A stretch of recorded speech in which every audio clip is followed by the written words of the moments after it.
Fuck. Yeah, I feel like I'm twice as old in my head as to what I am on the outside. You'd be over 30 then, I'd assume? I was born April 18th, 1985. I was raised in Witness. Yeah, so you're right on the edge. Yeah. Yeah, I discommunicated myself from them. But most times people ask me my birth date, and it's kind of a sad story because of that upbringing. I never really had a childhood. And here I'm an adult, trying to be an adult who never had it. You know what I mean? It's messed up. Yeah, I certainly do. That is messed up. I feel for you, brother, honestly.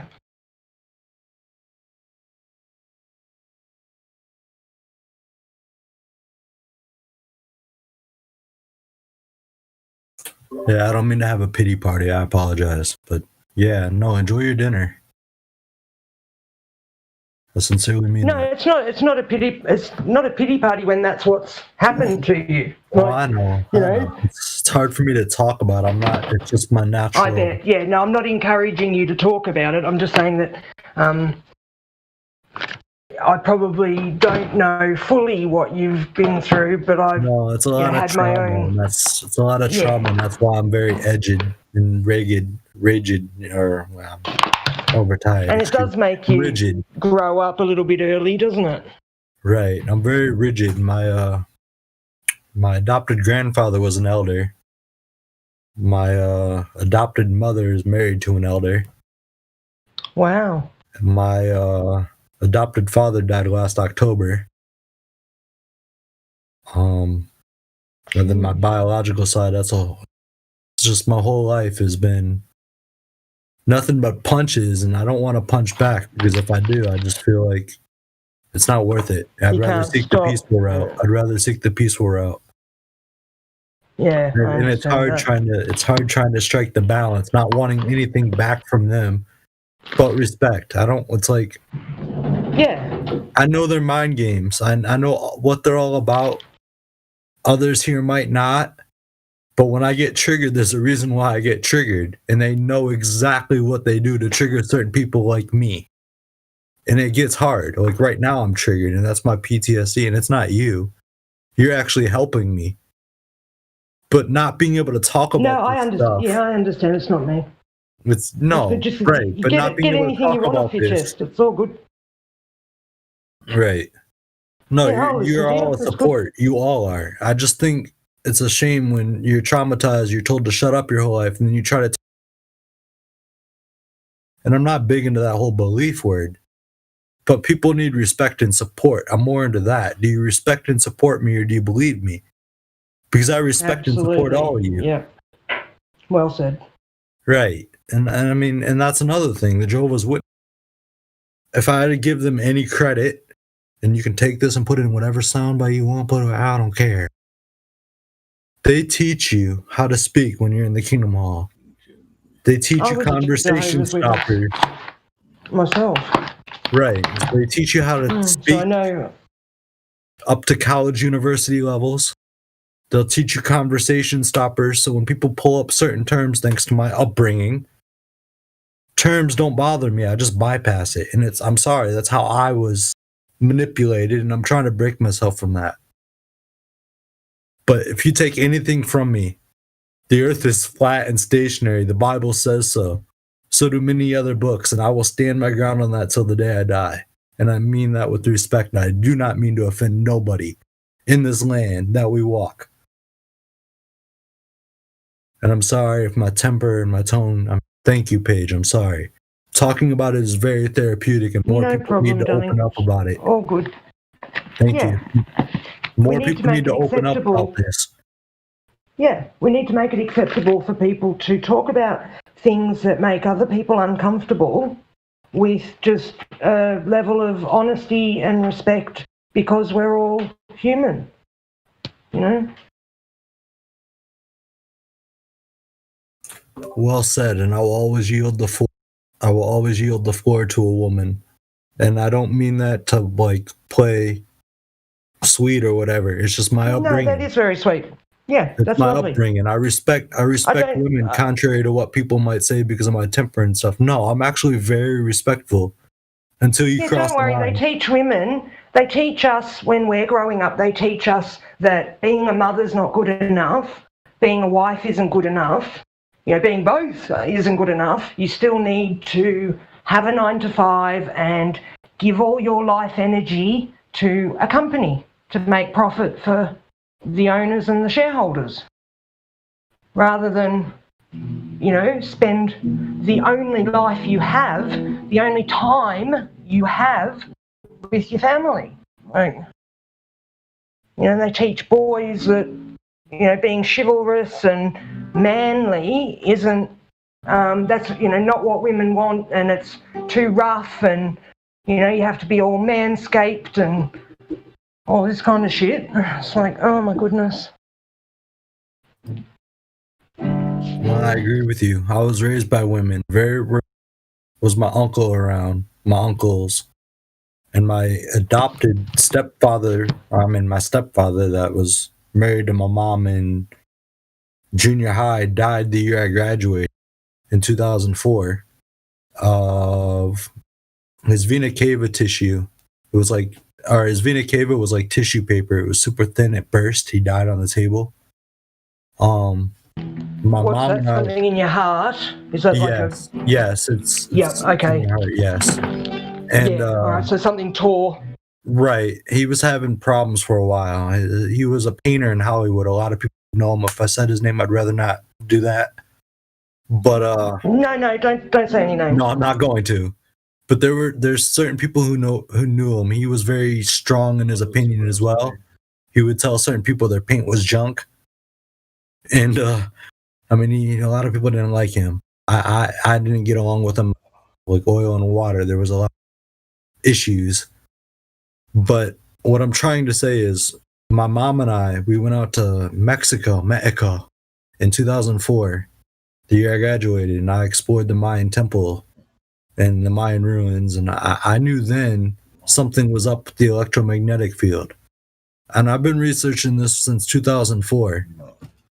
And I've lost a lot of it through the years because of the things I've been through.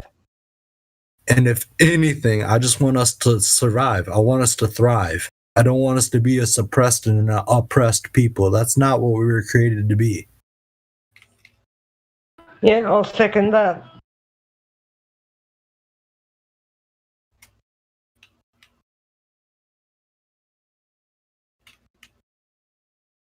Yeah, I don't mean to go all political. People would say it's political. I don't think it is. I think it's more Bill of Rights issues than it's a separation of powers. The Bill of Rights is a separation of powers. It's the power of the people. You know, the problem is they want to throw it all into one bucket and say it's one power, and it's not. That's where the manipulation comes in. We have separations.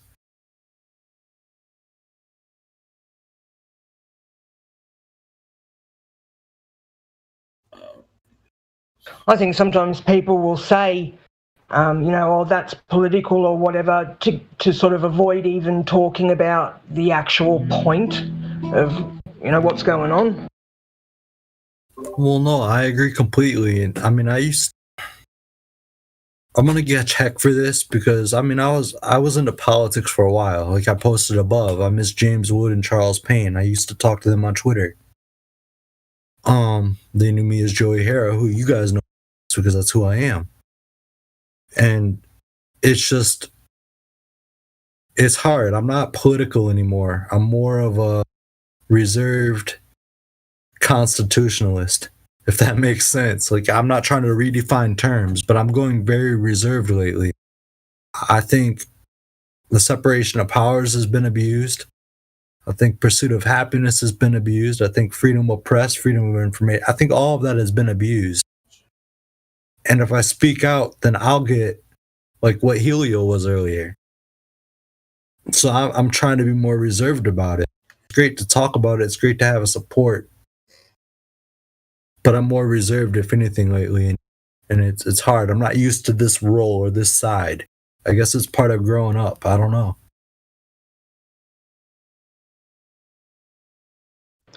Yeah, maybe, who knows, like, we've never been through any other life, so we don't know whether this was part of just growing up or whether it's the time that we're in, what's happening to us, the things that the Bible talks about.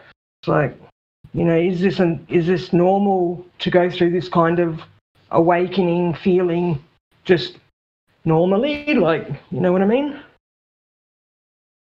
Well, I mean, I knew in elementary school, honestly, but in 2004, I talked to a very few people about it. And then I was way more open with it in 2017-ish. I'd say I came out more publicly on Twitter in 2017, if I recall correctly. It might have been a little previous. I think it might have been previous, actually, because I was in Trump's posts all over the place. Because of certain things that I talk about that I don't want to talk about right now. But everybody here knows what I'm implying in that, who know me. And I'm at the stage where I feel like if you know me, great. If you don't know me, I don't want to talk to you. And it's not that I'm trying to be rude, but I'm shell-shocked. I don't know what else to do anymore. I just don't. Yeah, quite honestly, mate, I know exactly what you mean. Like, I don't mean to be rude to people, but yeah, if I don't know you already, then, I don't need any more in my life. I've got enough. I'm full of love. I've got everyone I need. You know what I mean? What are you shell-shocked from? What do you have PTSD from? Mental abuse and trauma, man. My whole life. I've been physically and mentally abused. I was abused mentally by Jehovah's Witnesses. I was abused by social media, abusing their power. Oh, I see. I filed a police report in 2019 about everything I've told you guys about, everything I posted about, even the John Burroughs and Nixon stuff. There, I said it. Yes, I filed a police report in 2019. They said take it up in civil court, and I told the police to F off. And they've knocked on my door before, and I said, do you know the Fourth Amendment, officer? And they've said no to me. Those are the people dictating your rules, your laws. They can't enforce crap if they don't know your Bill of Rights. I'm sorry if that offends you. Don't let it get you hot under the collar, though. Well, no, but that's what I'm saying. I am hot under the collar, but I'm using it for your advantage. I'm not trying to hurt nobody with it. Yeah. And I mean, I'm sorry. I mean, yes, I'm agitated. PTSD. I'm sorry. Yes, you guys. I think people don't understand that we are trying to help them. Like, they think, they think we're in a cult or, whatever it is they think of us, think we're crazy or whatever.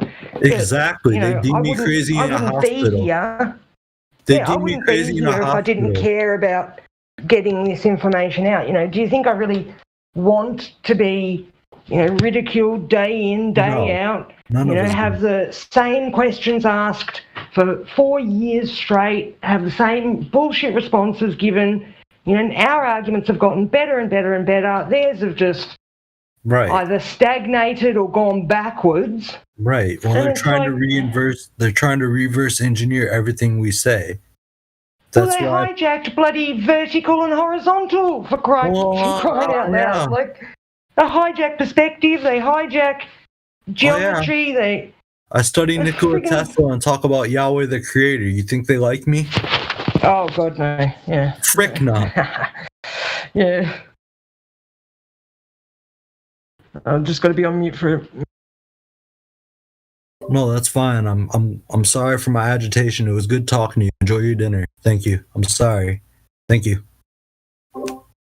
Oh, good, darling. Don't worry about it. You gotta stop apologizing, man. What are you saying sorry for?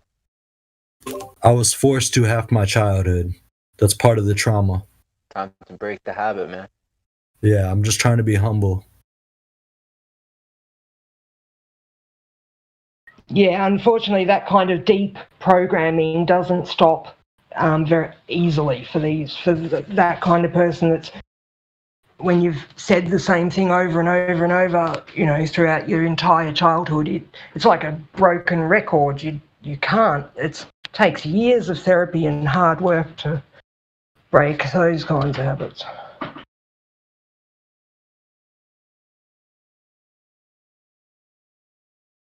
Well, there's two ends of the spectrum. I can say I'm sorry, or I can tell you to F off. I really don't want to tell people to F off. I'm getting tired of that. When You know what I mean? you realize that those are two extreme ends of the spectrum. Well, yeah, and I'm trying to strike the middle, but I can't seem to find the middle balance with anybody. It's frustrating.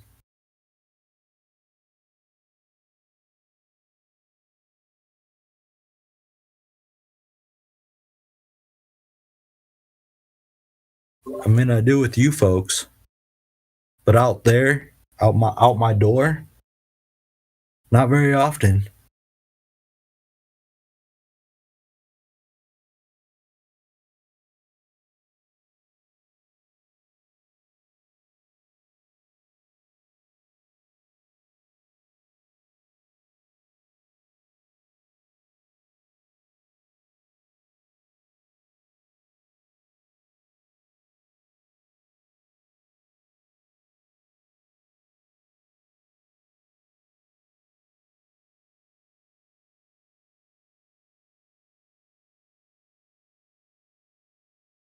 What do you want to talk about, Tommy?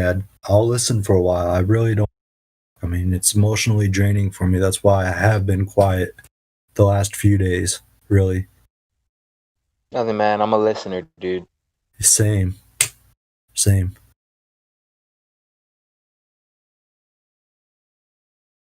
You ever try music to help you out? Yeah, if I've been posting music in the live stream, it helps. But I mean, Try binaural beats. well, Binaural beats. well, I'm familiar with the higher frequencies and the lower. I used to make beats with Magic's Music Maker, Reverb, and stuff like that when I was younger. Oh, nice. Cool. But the thing is I've been through so much that nothing really entertains me anymore. I like to listen to people talk. That entertains me more than anything. And if I listen to any radio, it's usually talk radio. Have you ever tried finding a song that really you can relate to? Just sitting down by yourself, just crying. Music's an expression, man. I can listen to anything from opera to rap. It's just, I mean, I don't know. I don't really know how to answer that. Yeah, but it can't be the end all, go to all. I mean, I like taking walks. I like doing many things, but I've done a lot of things alone in my life. That's why it's hard for me to say I love you guys. I do. And when you say I love you back, it's hard for me to hear, but I accept it. It's the truth. I've just had to do things alone most of my life. I've had to prove myself constantly over, and I'm going to have to keep doing that till I die. I get it. But nobody should have to go through what we go through as a whole. The abuse, the mental torture from Jehovah's Witnesses, the Freemasons with the Odd Fellas. I mean, it goes way deeper than people play it off as. And people get hurt over it. Literally, people get hurt over it. People laugh, but yeah, people get hurt over it. I totally agree with you, mate. People are getting hurt. Nobody should go through the things that happen to some of these people. Right. They've tested, microwave frequency weapons and shit on protesters in England. Drop chemicals on countries, and they just do whatever they want. Nobody should have to deal with any of that. No, and they shouldn't, and that's why I've wrote down a lot of the things that I've wrote down here, so you guys can have it. Because there's gonna come a day where I don't know what I'm gonna trying to be dark, and no, that's not suicidal. But there's gonna come a day where I'm gonna want to retreat and isolate like I always do when I get depressed. But you're gonna have the material there. And then I'll come back to it like I always do. But I have burnout. I burn myself out. It doesn't matter what I do. I put all my effort into it, all of it, until I just can't burn that fuse, and then I take a step back, and then it reignites, and then I do more in 8 hours than some 20. And I'm not bragging. What month did you say you were born in? I was born in April. I'm April. I'm actually born on a cusp. I'm Aries Taurus. Oh, okay. So I don't know how to make peace Taurus, with eh? that. I don't even understand it. I'm a bull. I don't want to say Bullheaded, I'm yeah. bullheaded, but I just don't stop. I have so much energy. I put But you've got the so much RAM work as into well, it. so you've got that intelligence with the bullheadedness, you I know? suppose so. I mean, the last thing my father said to me is he said that I was an intellect and I didn't know how to handle it. But he grew up on Einstein. He made go-karts for me and stuff when I was a child. And I've always kind of studied Tesla, which is why I have the name I have. So I've seen both ends of the spectrum, and I don't understand what the problem is. Science is science, and you're arguing over the perception of physics, but you can't talk about it civilized. But I'm just as guilty because I flip out at people.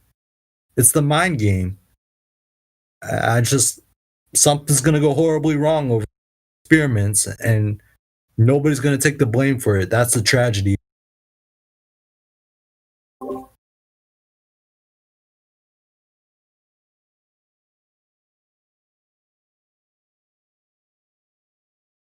Well, they programmed us all to laugh at flat Earth, didn't they? Everything we ever saw growing up in reference to a flat Earth was pictured as ridiculous, funny. You know, how silly to think the Earth's flat. You know what I mean? Yeah. Try explaining that to Jehovah's Witnesses when in their own Bible they delete scriptures, but they still have Corinthians where it says it's fixed and movable, and they laugh at you. And then they put you in a room with 3 elders to try to intimidate you, but you stand your ground. That's my life, folks. That's my life.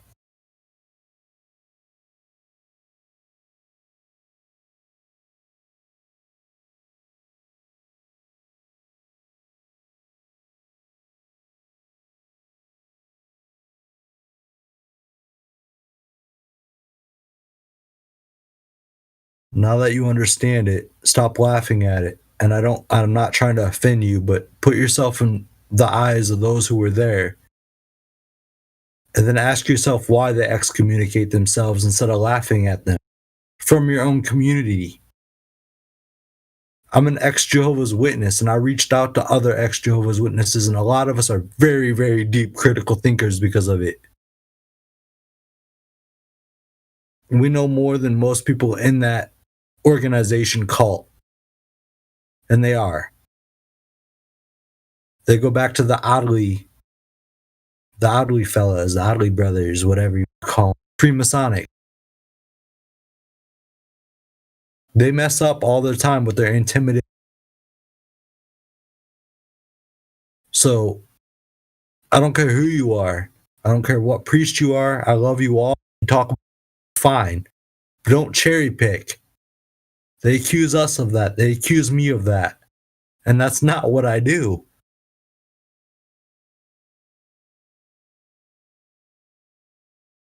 And that's a problem I've had with other flat earthers. And I'm just glad I can speak my mind and let it go to rest tonight. I mean, it's 4:55 in the morning where I am. And here I am talking to the community about probably things that don't even matter to have. But I don't know, that's who I am. I'm a contributor to the network.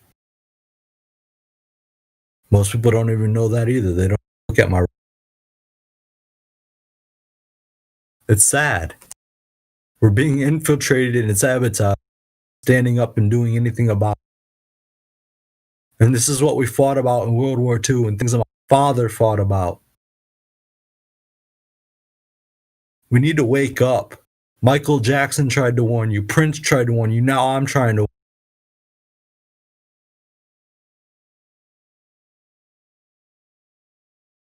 What did Michael Jackson and Prince try to warn us about? About all the abuse in the media and the Jehovah's. What's that song? They don't really care about us. Wasn't that Michael Exactly. Jackson? Yeah. Yes. So, yeah, he did. Yes. And then they murdered Prince. I don't care what anybody says. I'm already controversial enough. How did they murder Prince? Percocets. They drugged him till he couldn't talk no more. A lot of them couldn't handle the pain with me. But I don't ask for painkillers or sedatives. I only take those at night to try to help me sleep. I think they get them addicted to heroin or something. Yes. They you know, get them addicted so to Ambien and very painful. heavy sedatives. I was on Yeah, it's so Thorazine for the painful to longest go time. through the withdrawal that they just they have to keep taking it. So they're stuck. Yeah. Michael Trapped. Jackson was on Demerol and morphine. Prince was I've on never heard of Percocet. Demerol, but I've heard of morphine, yeah. Right. I was on Thorazine. I took myself off it. Okay, guys? Like, I understand chemical No, I makeups don't know what and that what is it does. either. No, it's a heavy sedative. They say they use it for bipolar. They really don't. It's a knockout drug. It blocks Ah, right. your So what, Yeah. like kind of like Rohypnol or something like sorta. that? Yeah. It's a tranquil. It Okay, a mellows you out. tranquilizer. Yeah, Yeah, that's okay. why I take anxiety meds. Like a date rape drug kind of thing. Sorta, yeah. It's concoction, yeah. If you don't know what you're Yeah. doing right, you can die on it if you don't mix it right. Yep. Okay. Yep. Cool. That's why I know what I put in my body anytime I take prescriptions. I mean, I used to keep a journal. I could have a book. I've been on meds my whole life. I know exactly what I put in my body. And that's another reason why I'm offended when people make fun of cannabis and laugh at us and call us stupid when it's a natural herb that's seed bearing. It's way more nothing wrong with natural than the freaking drugs marijuana. you're trying to give us. God. Yeah. I think that's madness. It grows on the earth. Like, Right. This is know, complete what- madness. It's absurdity what you folks are falling for. Go ahead, Paige. I'm sorry. I'm done. no, you're right, Dom. I'd much rather you talk, dear. It's more comforting when a woman talks. No offense. I'm just rolling the smoke at the moment. That's fine. I'm just gonna mute myself and reflect and meditate for a while. It's a pity we can't play music in the background. Oh, is there like copyright-free music or something?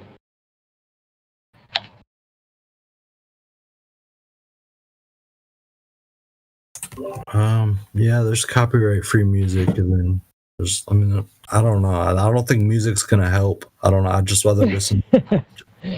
My mind's in a weird spot right now. I don't really like it, but it's nothing. Yeah, I've kind of not from. I've kind of gone I through a wanna bit say of too much.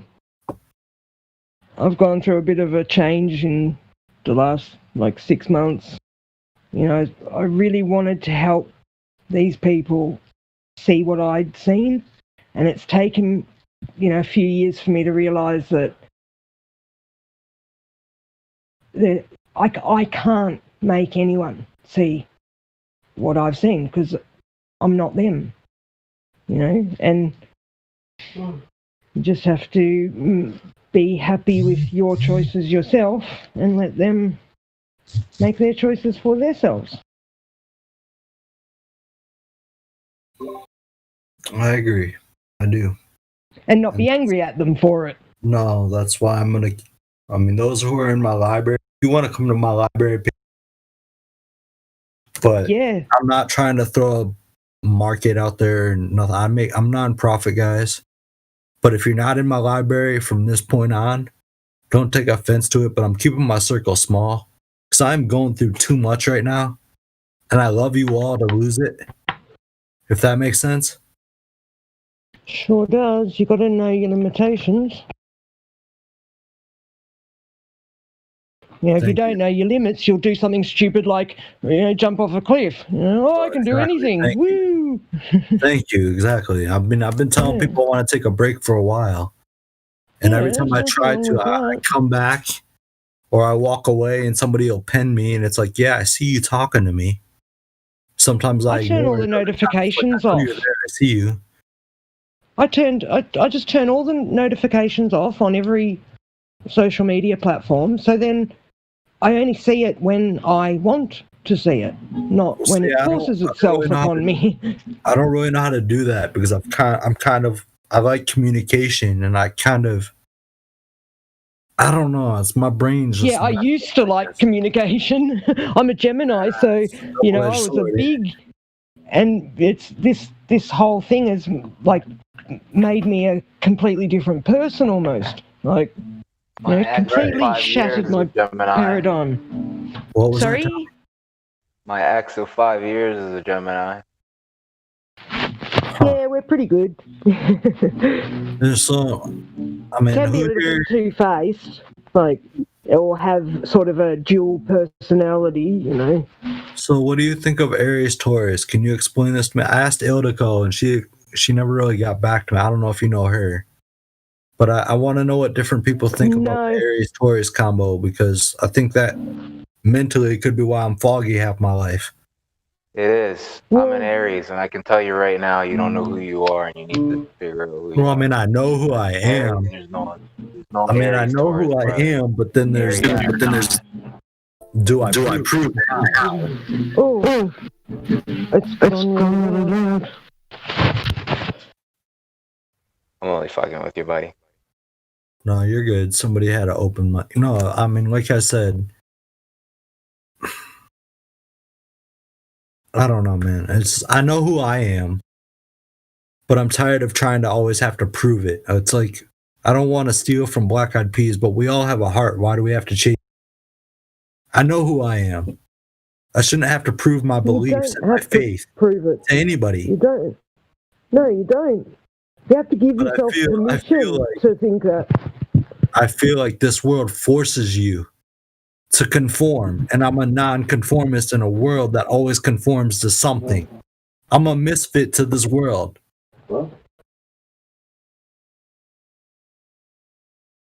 I mean, I see you all as created divine beings, same as me. But people say, oh, you have an ego because I talk about the creator. Well, I mean, God is king. I'm just a man. That's not my ego. I mean, I know my role.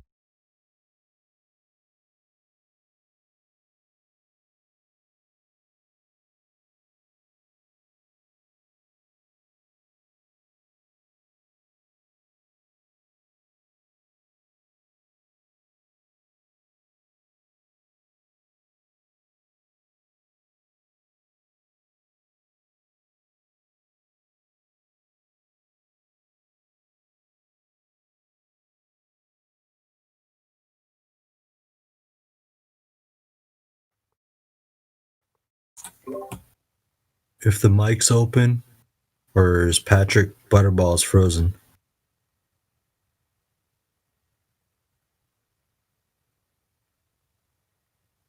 We should find the story of the Emperor's New Clothes and read that out. Perhaps I will. Perhaps I will. Yeah. While no one's talking, it's a good. It's got a good moral. Can you write that out in the live stream chat if you don't mind, and I'll track it down, a version of it, and Yeah, I sure. will give it a read. Thank you.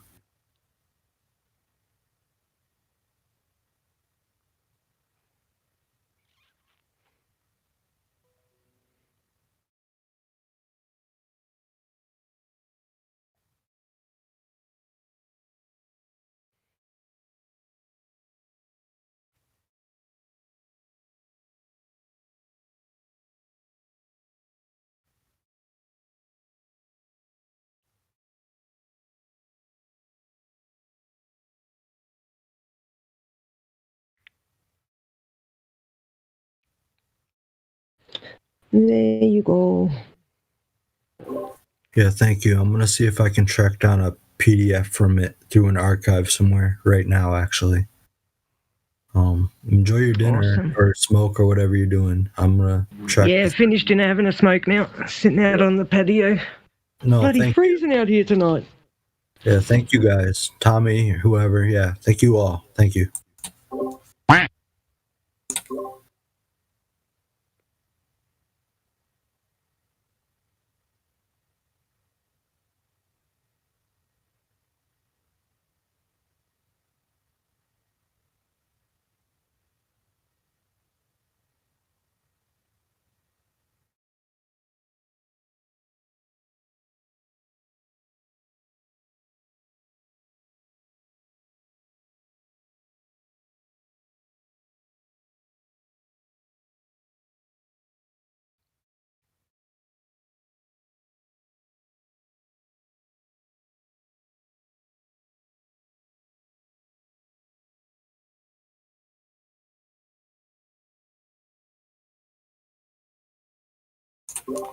Is it by Hans Christian Andersen? Page?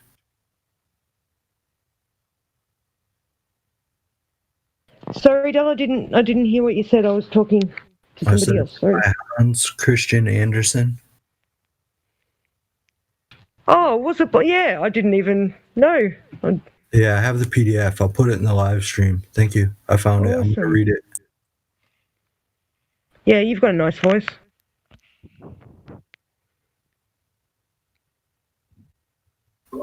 Thank you. I'm having Discord issues. I have to double click. I don't know what's going on here. But thank you. I'm going to mute myself and disappear for. You've been a big help. I appreciate it. Thank you. Not a problem.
I think I might have read this a few years ago, actually. Kind of bring it back. Yeah, I think I've seen it before. I like it. It's cool. Yeah, it reminds me of this whole situation. Like it's a good story for flat Earth Have you ever or for the read globe, really. Have you ever read plus tax? blah blah blah blah. Oh Lord. Anyway, have you ever read I think it was by James Thomas Fields. It was called Who Stuffed That White Owl? Or The Owl Critic. I think it was called The Owl Critic. Nope. Look that up because it's a good book about why not to judge people. Oh, cool. It's a good. Yeah, it's kind of like this book, but it's a poem. Well, it's a short poem by James Thomas Fields, and it pretty much is talking about a barber and a guy criticizing what he thinks is a stuffed owl, only to find out the owl wasn't stuffed. It was a real owl that was alive that turned to look at him. Oh. Yeah. So I mean, that would have a good moral too.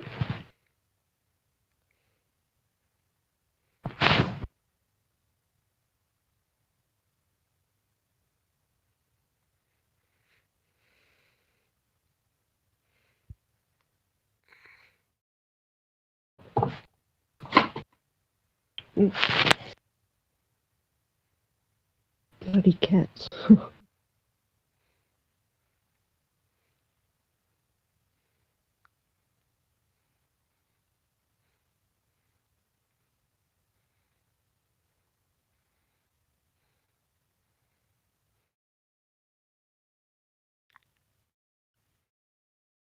Yeah, I'm gonna put it in the live stream right now. I think it might be in video. Hang on, didn't even copy. I'm having technical issues here tonight. Maybe that, or I'm just emotionally drained. I don't know. Could be a couple of things here. And it's like 6 o'clock in the morning or something for you, isn't it? Yeah, but I don't really go by that ever. I don't really go by a clock, really. I go run on your own clock. Sleep. But yeah, this is by the Owl Critic. I mean, I'm tired now, but I could still be awake for a few hours, unless that's another reason why I have to take sleep meds. I literally have to force myself to sleep, otherwise I just stay up until I pass out. Horrible. I've had many sleep studies done too, and it's just, yeah, I don't know. But Yes, sleep is a fascinating thing. Oh, it is. I mean, I've stayed up so long before I've seen weird things. I mean, I already seen a different spectrum normally, but Yeah, I mean, the when I things stay you up start to see longer, when you're really weird. tired. Well, I mean, like I said, normally, Somebody's fallen asleep on us here. well, I mean, in all honesty, in real life, you know how if you get chlorine in your eyes, you see those rainbow effects, or you see those beams. Yep, I know what you mean. Yeah, I can see those without the chlorine in my eyes naturally. That's why I wear red sunglasses sometimes. I can walk down the street at night, and if I don't see the rainbow effect, I still see the prism effect of the light beam down to the street. I don't just see the spotlight of the light on the street, I see the beam going down. A lot of people don't. And I've always been that way. I've also had lights flicker around me my whole life, and weird electromagnetic anomalies happen. Yeah, well, I suppose your brain tells you what's going on by chemical reactions, doesn't it? So if you were exposed to a chemical that did the same thing or something, I don't know. Yeah, I don't know either. I know I've always kind of been different, and I explain that to the doctors. I'm like, yeah, I literally see in a different spectrum. I can see energy rods. I see those little orbs. Yeah, I see those with my own eyes. I don't need any special equipment. I can see the rods, man. I can see those energy rods.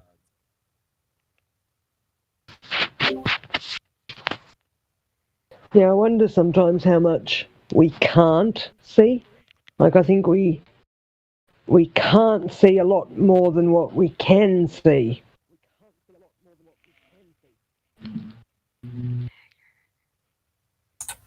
Yeah, I don't know. I'm prone to migraines a lot too.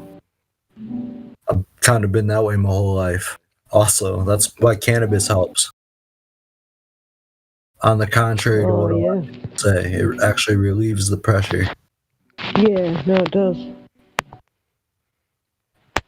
I don't know, man. I guess tonight's the night to have me be open. I don't know. I never thought as weird as it was, you know. Well, there's nobody here wanting to talk about flat Earth, so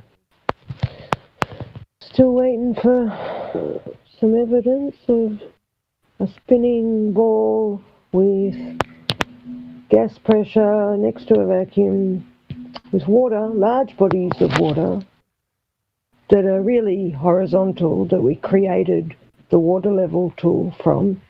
Horizontal being 90 degrees from vertical, and being horizontal is parallel to another horizontal, and vertical will always be parallel to another vertical on Earth.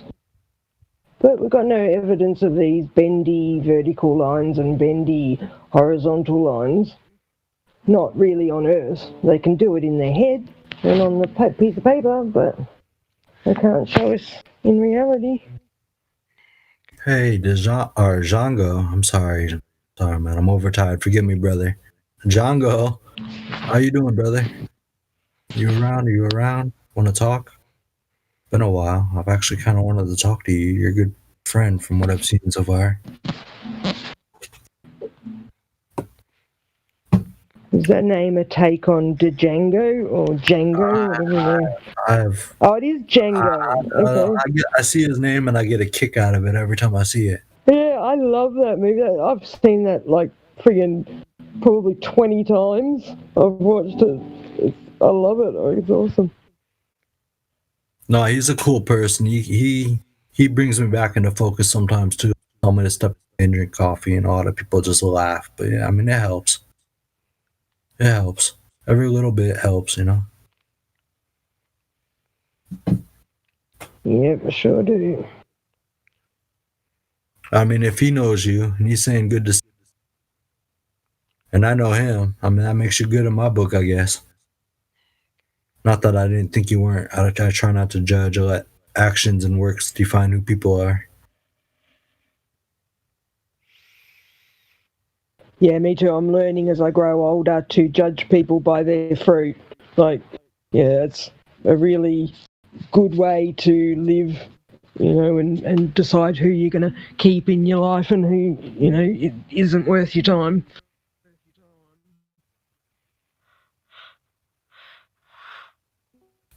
Wow, that took 3 times that time. Did you guys hear that?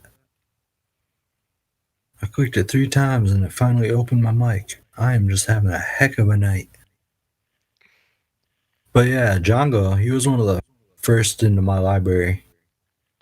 And Antiquity was also. Squeeze you. Whoever that was. Somebody's mic's open. I think it's Patrick Butterballs with his mic open. Yo, what's up? I don't know, man. I can't hear you. Yeah. Whoever that was. Sorry, bro. Sewer breath. Oh, there you go, Jen. Why don't you talk? I'll be at ease, man. You and Paige. Morning, Jen. Oi, Oh, hey, Roger. Cut You that son mic. of a- Hi. How long you been sneaking there? Hi, Roger. What? Hi. I just said, oi, sewer breath. Cut that mic out. How y'all doing, guys? Oh, we're doing well, mate. How are you? Fine. It's a nice day again. Yeah. Sunny? Yes. Great. Yeah, I've just cut back from my exercises, and I ended up taking 2 kids, helping them to do their exercise as well. Great. They're going to meet me next Tuesday for some more session, 4:00 in the afternoon. So we've got a date there. 2 kids, elementary school boys. Yeah, we some events. We had some events yesterday. Some demonstration against the current events. Lots of shit happened. Right. Police brutality. People getting smacked. All right. Yeah. So the police got a bit heavy-handed, yeah? Yeah. There's a lots of vids going around where they are smacking old people now. Yeah. You see, they're going to get their comeuppance. They're going to get their comeuppance because that action is just totally against the free spirit, really. What did they do wrong? Can I ask what country that is too, please? The Netherlands. Netherlands, yeah. The Netherlands. Yeah, Holland. But- Holland.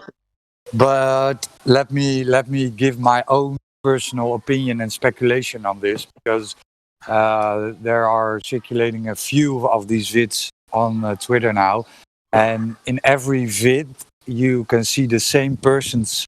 There are 2 scenes where this is happening, but the same people in the vid. So I am speculating this was staged. Okay. To make Aggravate. set people up against each other. The standard divide and conquer tactic, right? That's my speculation. What were the acting protesters protesting against? You know, this the thing that's going on right now. Okay, all right, okay. So and there was a vid of a guy. It's so obvious when you see it, right? Because some old woman stepped out of her scooter, then went to the police, and she was thrown down. And then all sorts of people came to the scene, blocking the view of people for people that aren't in the scene, right? So it's a typical staged scene, if you ask me. But that's just my personal opinion and speculation. But I've seen this happen quite a lot with other scenes, right? So it feels like it's staged for me. Again, this is my personal and speculation. For all so the those audience people getting whacked on the head, that was a rubber truncheon, yeah? A stick, right? The police has rubber stick with red paint, yeah? In the Netherlands, black sticks. No. Okay, black rubber sticks with red paint. Yeah. Oh, right. But it's I don't want to post it here, but if somebody is interesting, I can show it. But it's really, can you DM it, please? I'm interested. Of course. Yeah, definitely.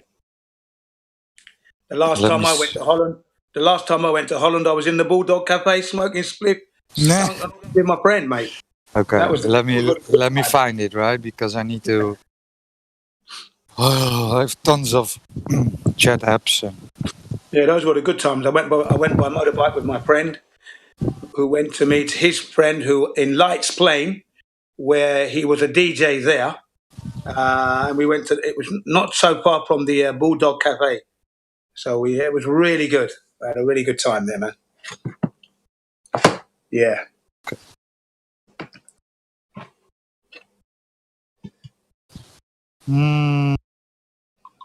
See,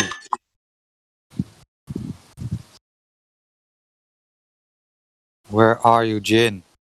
CBR1, yeah, I'm here. Yeah, I know, but I'm switching between all. Okay, so this is the first movie I'm going to send you, and then I need to move again to the next.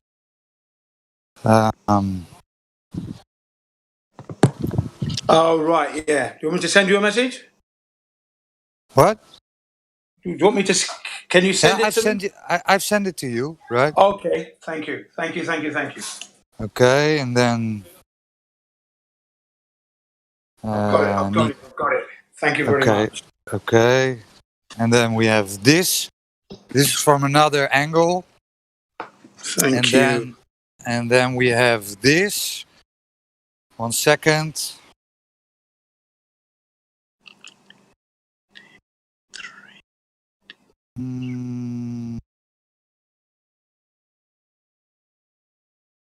Yes. Oh, I'm switching between Telegram and WhatsApp. Thank you very much. Yeah, appreciate that. Camera 2. So you gave me 2 angles, right? Yeah. And the funny thing is, you have to analyze it, right? Because the first video you see it from the front, and the second it's from the left, from a corner.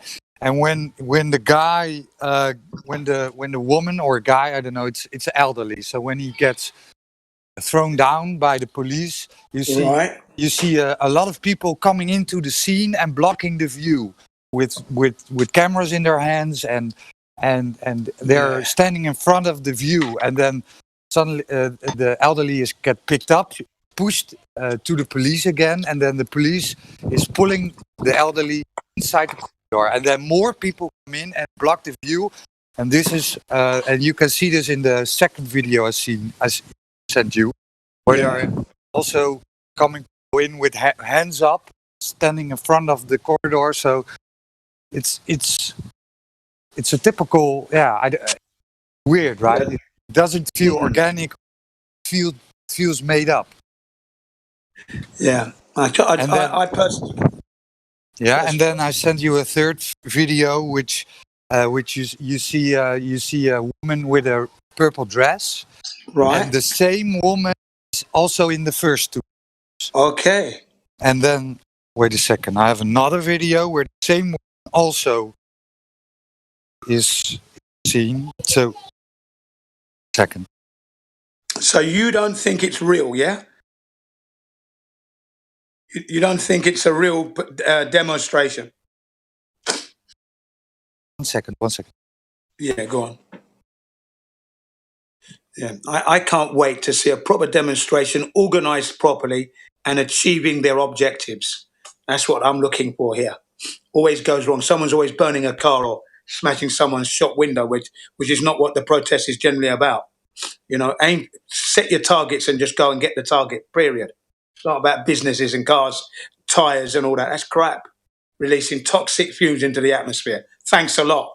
You know, let's just stick to the agenda. You know, and it should be really smothering the police, shutting them down and taking over the town hall. That's what you do. That's the beginning of taking over your city. You are the taxpayer after all. Let the police know you're coming. Don't be shy in going forward. Let them know you're coming. Let them know why you're coming, so they can prepare themselves. And then let's have it out. Because at the end of the day, we are the taxpayer. We have a right. Yeah, we are the authority. That's correct. That's exactly right. Yeah. So you let them know we're coming on the legal grounds, and your job, according to the law, is to protect the law. Now, the law at the moment, which you are supposed to protect, you're using it as a whip. You're flogging us. We are frightened of the police. We're not supposed to be. You're supposed to be protecting us. Yeah, right. So now we disagree with Yep. what the government's saying. Yeah, that's our rights. We have that right legally. So here's the book. Read it. Read the law. Do your job. Know your job and know your position. You cannot stop us. And then, so step aside. We're on our way to the town hall. Next stop. All you lot, get out. That's it. Now, you don't need no referendum or what you call it, a vote. We're telling you now, vacate that desk immediately. I want to do the job. Thank you very much. Get out.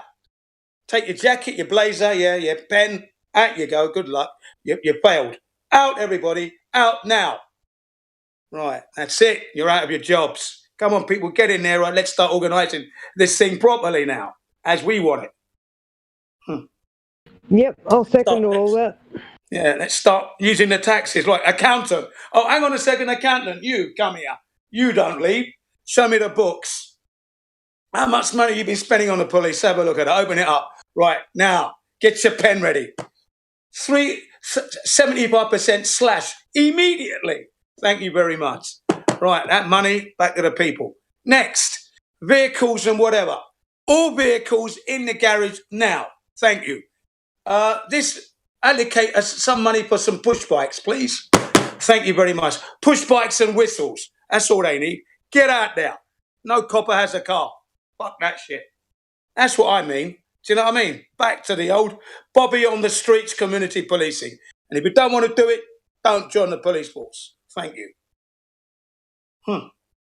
That's exactly what I want to see happening. And the people have the right to do that.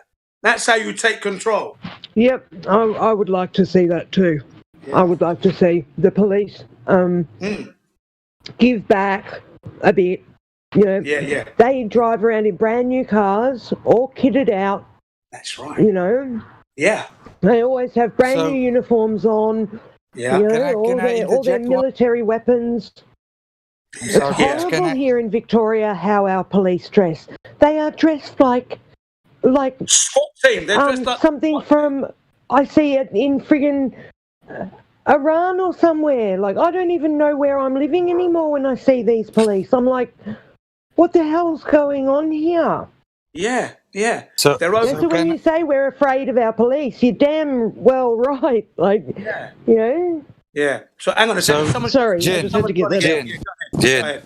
Yeah, go ahead. Yeah, so I've sent you the last video, and in the last 10 seconds, you can see the woman with the purple dress again. So the same woman comes up in these 4 videos I've sent you.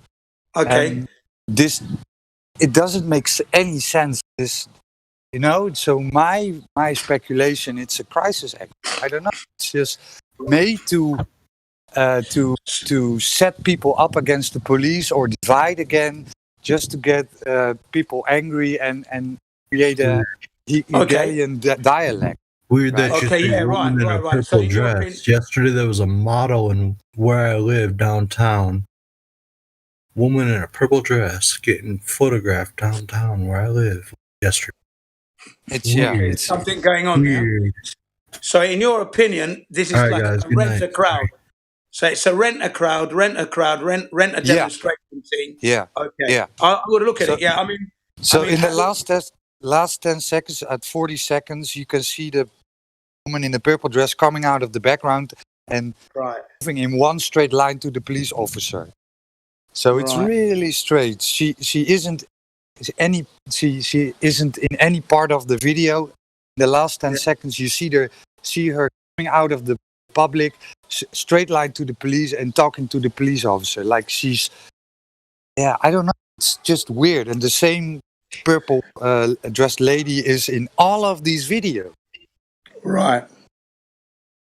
Yeah, we've got to be careful now, haven't we? Because Does she they're have dark using hair? all kind of underhanded tactics. Does she have dark hair? I can't see. Does she have dark hair? No, yeah, brown hair. Okay. Well, I'm No. getting eerie chills because, like I said, there was woman in purple yesterday. No, Get no. photographed. I'm sorry. She's grayish. She's grayish. Grayish Gray. blonde. Sorry. Grayish blonde. But it's just weird. Still because weird. In the first movie I've sent you, Jin, you can Yeah. clearly see woman in gray is handled by the police. Then all of these people just jump into the scene, stand in front of it, so other peoples that are not part of the scene. Wait, the woman in gray. View is blocked. Right, yeah. I'm Use I'm not watching the videos at the moment. I'm going to watch it later on. Just look at it with the Message me stuff it, my I've- friend. I'll watch it when I wake up. Thank you. Yeah, I'm going to watch it later on. I'm going to watch it. I mean that because I had a run-in with Gray in 2017, and that's a whole nother issue. So please, because she told an officer off when she was. Yeah, I'll tell you my story, then I'll go to bed. In 2017, there was this. I'm not gonna go into names and details of that before. There was this woman. I told her what I've told you, and she said we're gonna meet. So she flew down here from where she was in Canada, and I took a vehicle with her. She drove the whole way. I don't have a license. Plus, I get motion sickness. But yeah, I've sent you. the police. Yes, I see that. Thank you. The police pulled us over because she didn't know the area where and I was complaining because the blue lights trigger my migraines. The those strobe blue lights. You have Yeah. to accept it before I can send. Okay, I will. I hear. Hang on, I'll do that right now. But yes, I'm accepting Roger. There you go. Where was I? Oh yes, okay. So this was 2017, and we were pulled over because she took the wrong turn, and the blue lights were causing me a migraine. I'm like, yeah, the police around here can be dicks, and she went off on the cop and was explaining that her brothers in Canada were bounty or not bounty. What do you call those? What do you call Canadian police? I'm sorry, I should know this. Mountie, Canadian Mounties. Yes, she was related to them, and that is another trauma issue. She wanted me to be her sex slave. I'm leaving the name out of it. And if it wasn't for my adopted father, who's dead now, I wouldn't have been able to afford myself back to where I am. And I've tried telling people, and nobody listens to me. Nobody. So that's Crazy. why I filed that report in 2019. So you guys know. The media doesn't do Right. shit. Of course it doesn't. It's controlled. It's clearly obvious. Don't look to the media for anything. Anything. You don't go to the media. Waste your time. There is just no point. Don't even begin to go towards them. Run away. Run as far as you can. As far as you can. When you meet somebody and say, I work for the media. Oh, all right, thanks very much. Good luck. Goodbye now. Thank you. Gone. Don't want to listen to a single word you got. Right. You know? I only listen to certain people in business, like Fox Business, Charles Payne. It's all crap. He's a It's all good crap. dude. Well, I Yeah, but it's understand. all crap anyway. Look, It's all good. rigged. When- It's hang all on. rigged like the politicians. It's all We good. already It's all know it. good. It's all good, but you're not part of the group. So it's Whoa, not good right. for you. Though. Right. So Which I'm not group- interested. Which group's Therefore, I'm actually not bigger, interested. though? Which Yeah, group's actually bigger in numbers? Believe you me, if I was a man who was in business and that, I wouldn't be paying any of the taxes they're talking about. I would not pay any. No. Sorry. Frick no. Taxes should have been done away with the Civil War. Yeah, you got to be crazy. Right. I mean, that's just the truth. My stepfather told me that before he died. I'd always be in the news. I'd always be in the news. He didn't pay his tax here. He didn't pay his tax there. And you'd see a big fucking grin on my face. That's what you would see. And Oh. with a T-shirt saying, don't pay the fucking tax. I didn't want to go to bed with what I told you on my mind, Jen. You're a good man. You guys are all good. So I'm going to exit on that note. Roger, please send that to me and I'll look at it when I wake up. Thank Yep. you. Have a good night, guys. Thank you. Have a I'm good sorry. rest, man. Every time I meet Yeah, you, go guys, Good night, darling. Yeah, thank you. Get in the bed. Have a good rest anyway. Well, I Fun. tried, but this time I really mean it. You'll see my name here, but I'm not here. Yeah, no. I mean, the timing is off. My timing is off. When I come on, you're just getting to bed. Amazing. I do that on purpose, Jen.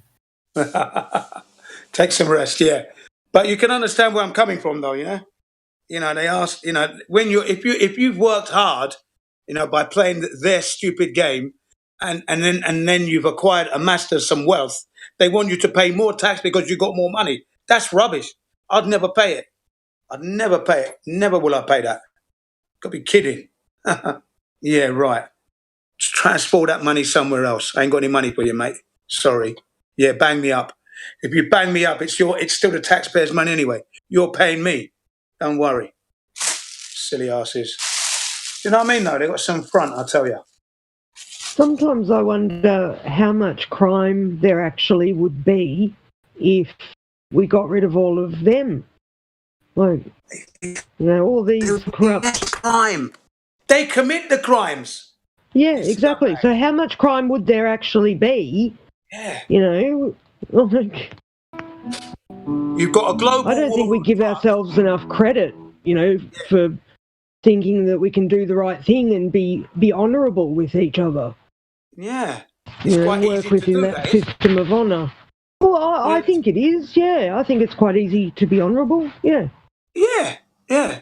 I mean, they call it the global war on drugs, yeah. But they correct that they actually introduced the drugs. Yep. Yeah, they bring it in. Yeah. Both illegal and legal. Exactly. They're doctors are drug dealers. Yeah, either way you're going down anyway, you know what I mean? Yeah. Yeah. So yeah, no, I'm just totally against all that. And I think we the people, if the people are educated enough, they can realise that it's easy to take control. You know, it's easy to take back power. Don't realise we just don't realise we are the authority. Yeah, they've taught us that we're subject to them when that's not true at all. It's the other way around. Can't be greater than the creator. Yeah, you know, God created man created company. So how can company be overarching the man when man created it? Yeah, that's right. That's right. That's exactly what I'm trying to say to people. That, you know, we are the power. We give them the authority. So, and now that they've gone too far, we've got to reel that back in. We have an obligation. We've got an obligation to each other and to humanity to reel them in. It's our duty, as they say. You get the government you deserve at the end of it. Yeah. Yep. Because that's what we've got to remember with evil people. You know, they don't care. They'll go, you know, as far. It's up to us to, you know, stand up and say, no, this is too much. Right. You know what I hate the most are the ones the goody two shoes. Yeah. Well, what about the infrastructure? Well, what about the taxes? And what about the, I just shut up with that shit. What? We can't appoint other people to do it. Yeah. Of course we can.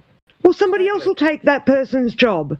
Yeah. You know, and then it's a ridiculous argument in my book. It is because when you actually look at the books properly, you start to see how many billions of dollars was wasted, and where did that money go?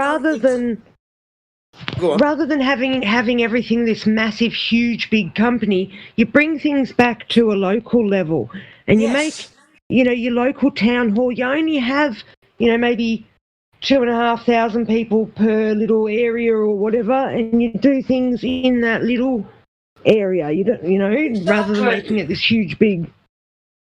I reckon that's a much better idea. Of course it is. You localise everything. You start to see how money's. What I'm trying to say is when you start to look at the books, you see how the money's siphoned off. You just see it. And then you say, you see, because we're looking at the books now we've highlighted so many $1 billion a year that's siphoned off to line the pockets of those that are supposed to be looking after us. So they can afford the nice cars and send their kids to the nice schools and they play the golf when they're retired.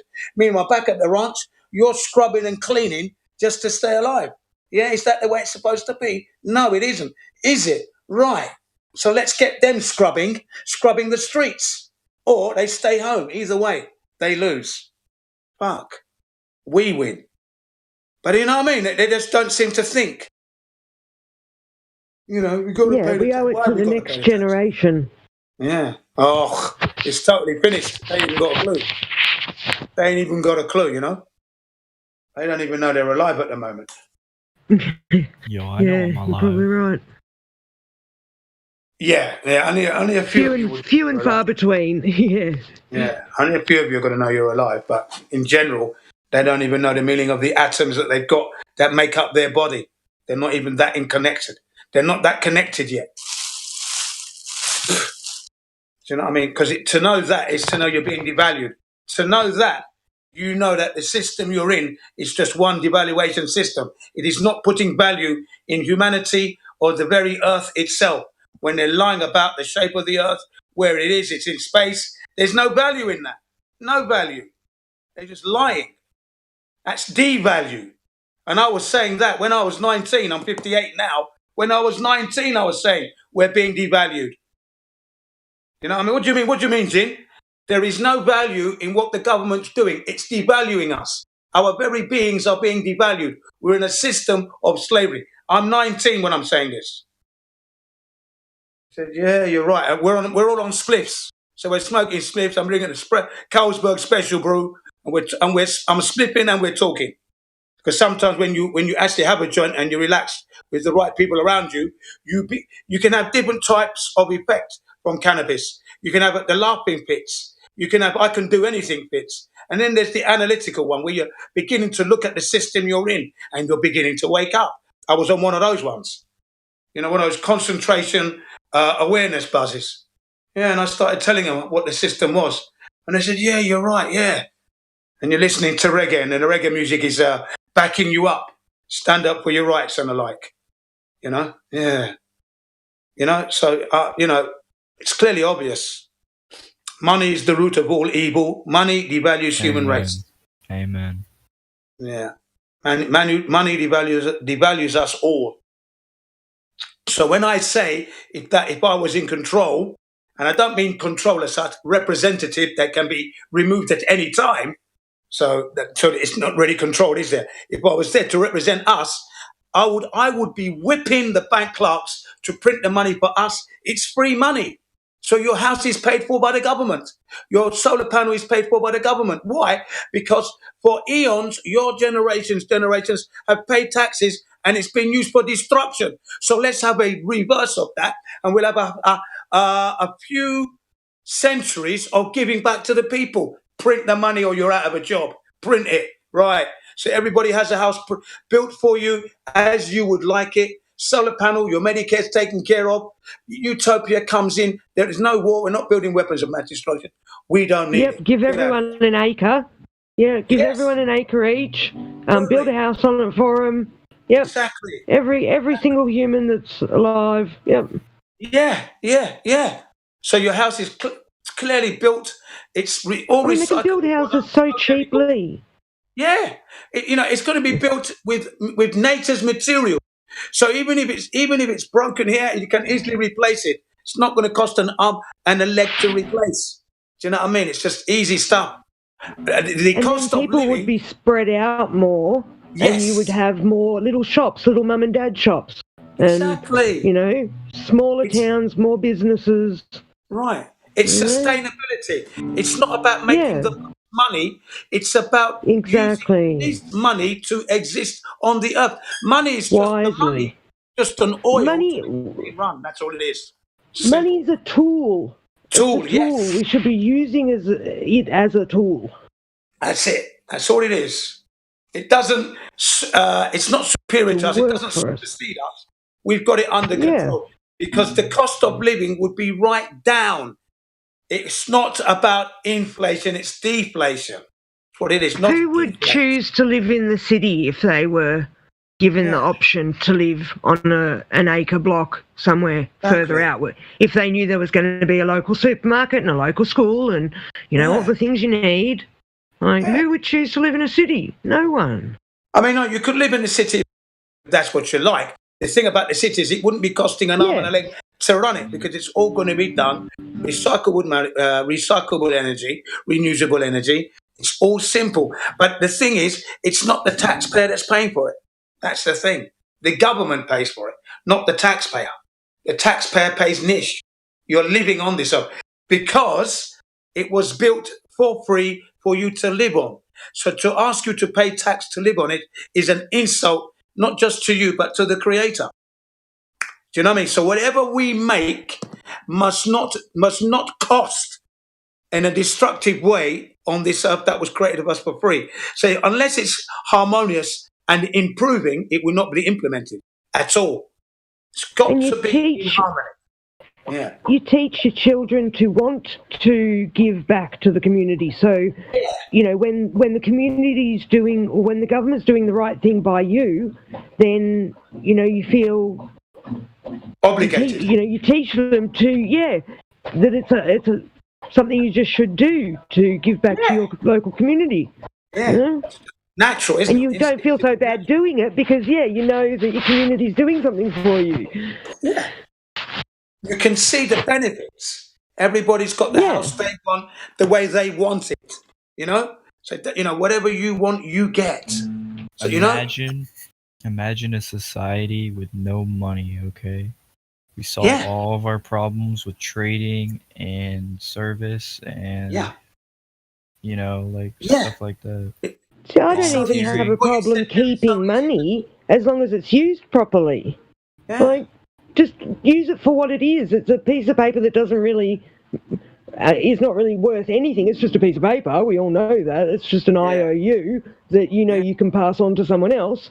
So you just use it as a tool to say, okay, well, I don't have anything for you at the moment. You don't need anything I can do. So I'll give you this. And then next time when you find somebody who hasn't got something that you need right now, you can pass it on to them. So you use it as a tool. You don't go silly with it and, you know, do what these people do and make themselves into multi-trillion, quazillion, bajillionaires. Exactly. Who needs that much money? That's obscene. Those people will look silly with all that because you won't be needing that money to live. It's just like the animals. obscene. These animals don't have credit cards. You won't be needing any of that. You will be able to afford. To me, what that you shows want. a lack of self-control. Like they just let themselves go wild, you know. The thing is, right? They've got the money. Look, they've got the money, and yet people with less money live better than them. Do you know what I mean? They're the gazillionaire, but you've got someone who's got nowhere that money, and they're living better and extracting from Probably life. happier, Yeah, enjoying life much better and know more about the earth than they know. And they're the gazillionaire, like Richard Branson on his island. You know what I mean? What you can put on a pinhead, really. And he's the gazillionaire, even though he doesn't pay his taxes. One good thing about him, you know, he's avoiding all those taxes everywhere. He's got his businesses all over the world, so fine, that's clever. But at the end of the day,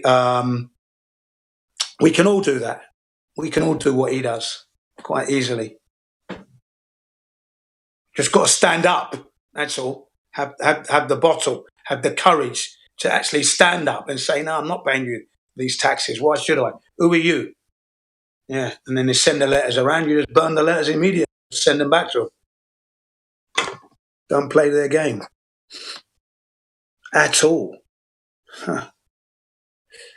Yeah, no. Living on this. Yeah, you can choose not to contract with them, can't you? Yeah, don't contract with these people at all. Who are they? Yeah, if you don't want to, you don't have to. You don't. Exactly. Like you were saying earlier on, the police have got far too much power when they're smashing your car window just to get your ID.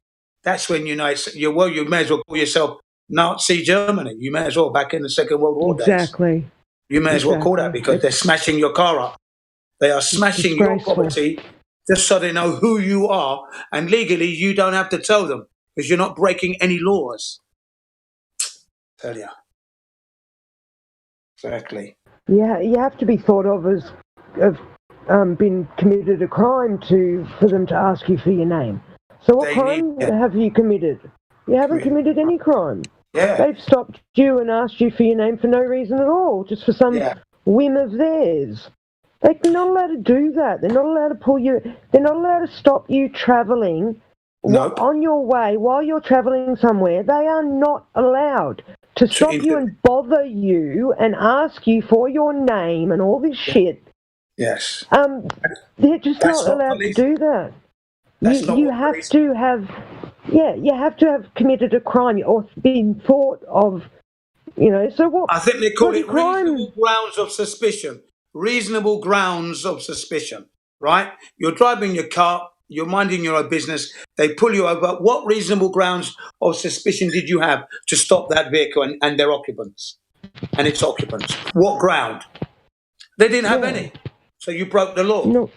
You broke the law, officer. You broke the law. I mean, none of these regulations are law. None of these COVID regulations are law. So you haven't committed a crime anyway. So they've got nothing. They're not allowed. They really are not allowed to do this. They've got no grounds. They've got no grounds. That's what.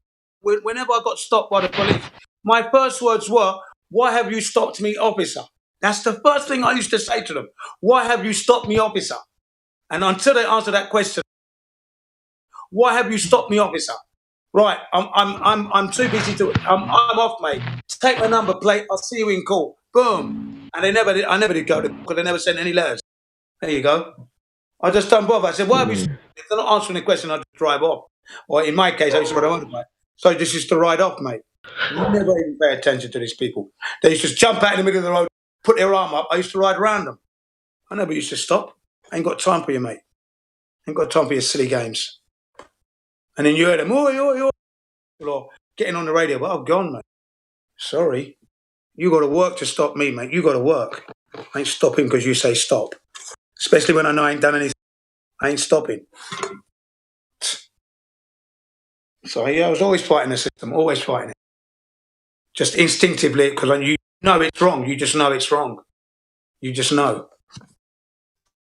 It's just becoming silly and slowly, gradually getting more powers, and they've got so much power now, it's a bloody joke. Yeah, I must admit, I've always sort of felt something was wrong, that we didn't have to be this way. Like, there is another way to live. That's right, there is a much, much better way.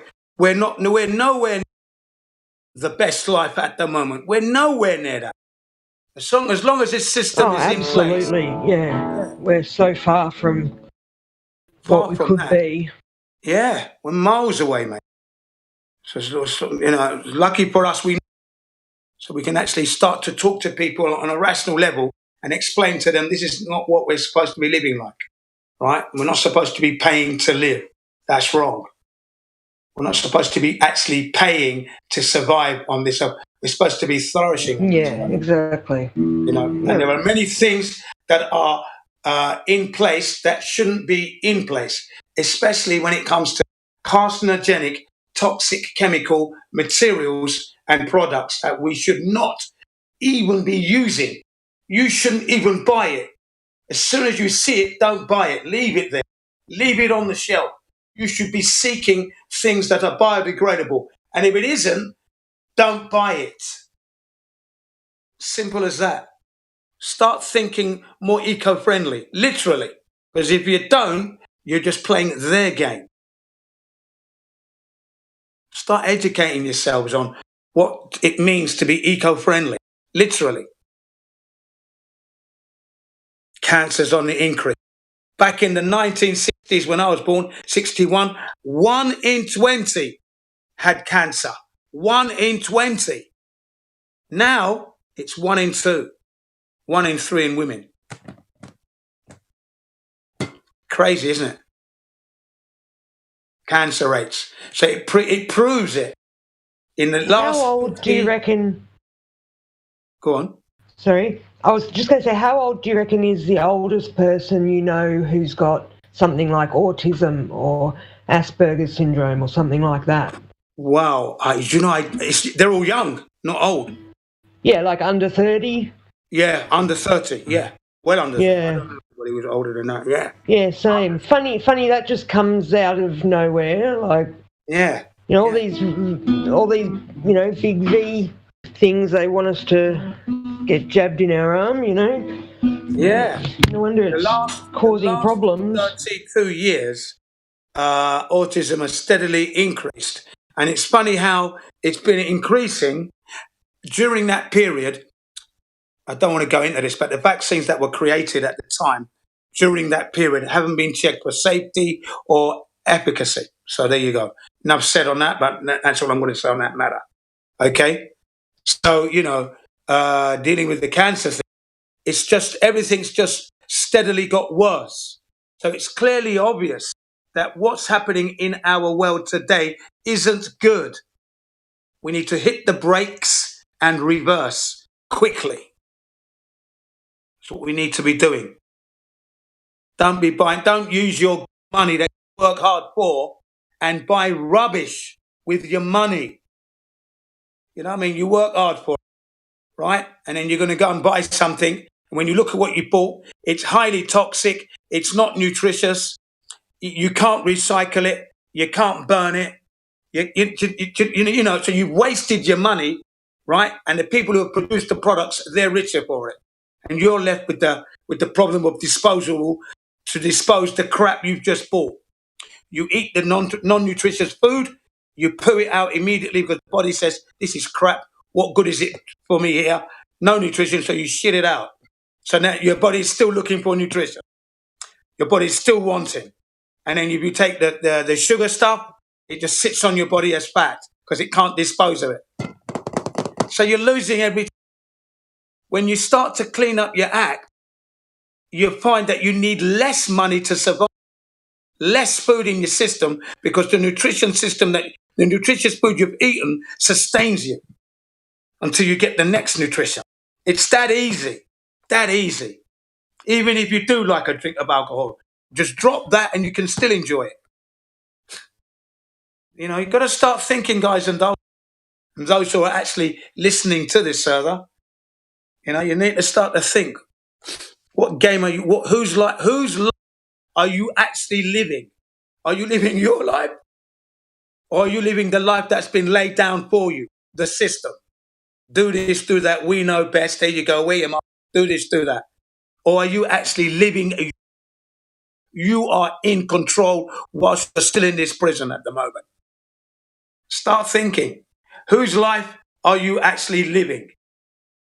I know I'm living my life at the moment. I'm in control at the moment. I know I'm in the prison and I know I'm a slave, but I'm not doing what they say. I'm doing it my way. As I said earlier, I went out for my exercise circuit training, and during that period, I was cycling through. I saw two bikes outside my friend's car, panel beating and respraying business. I thought, Shigeru, his name is. Shigeru's got some kids in. That's nice. So I've gone to their park. I'm doing my exercises. And those two kids came up, actually. And they said hello to me. I didn't say anything to them. They said hello to me. So I said, how are you doing, kids? Were you at Shigeru's just now? He said, yeah. I said, yeah, I saw. Okay, be careful. Yeah, don't have an accident. I think, okay, enjoy yourself. Then they watched me exercising. Then they started to copy. So I didn't say anything. I just carried on doing my thing. And then they asked me questions. Is this a good exercise? I said, yeah. I said, kids, what I'm doing is called circuit training. If you do this exercise and you keep doing it for the rest of your life, you'll always have stamina and power.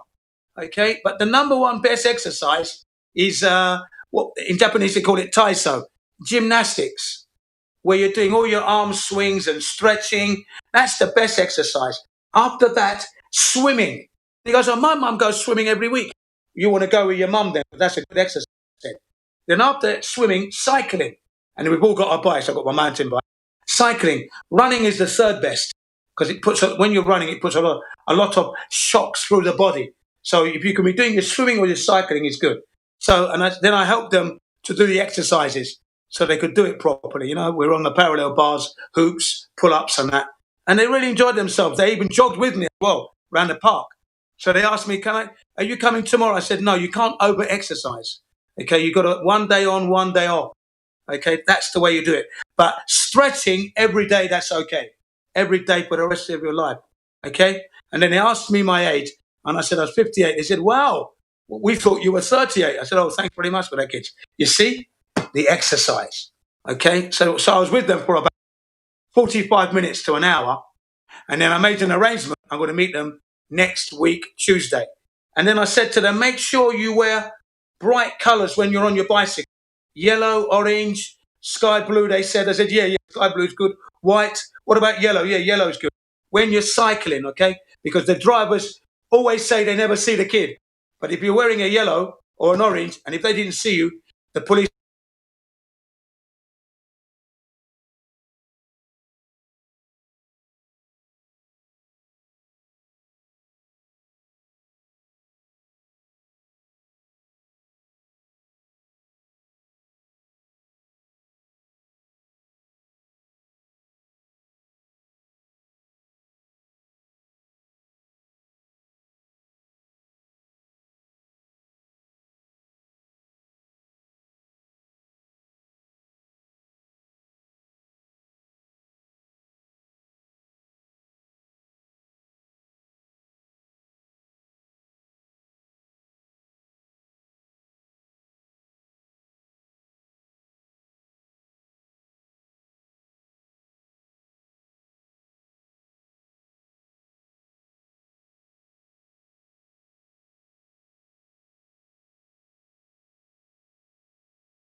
Uh-oh, let's see now.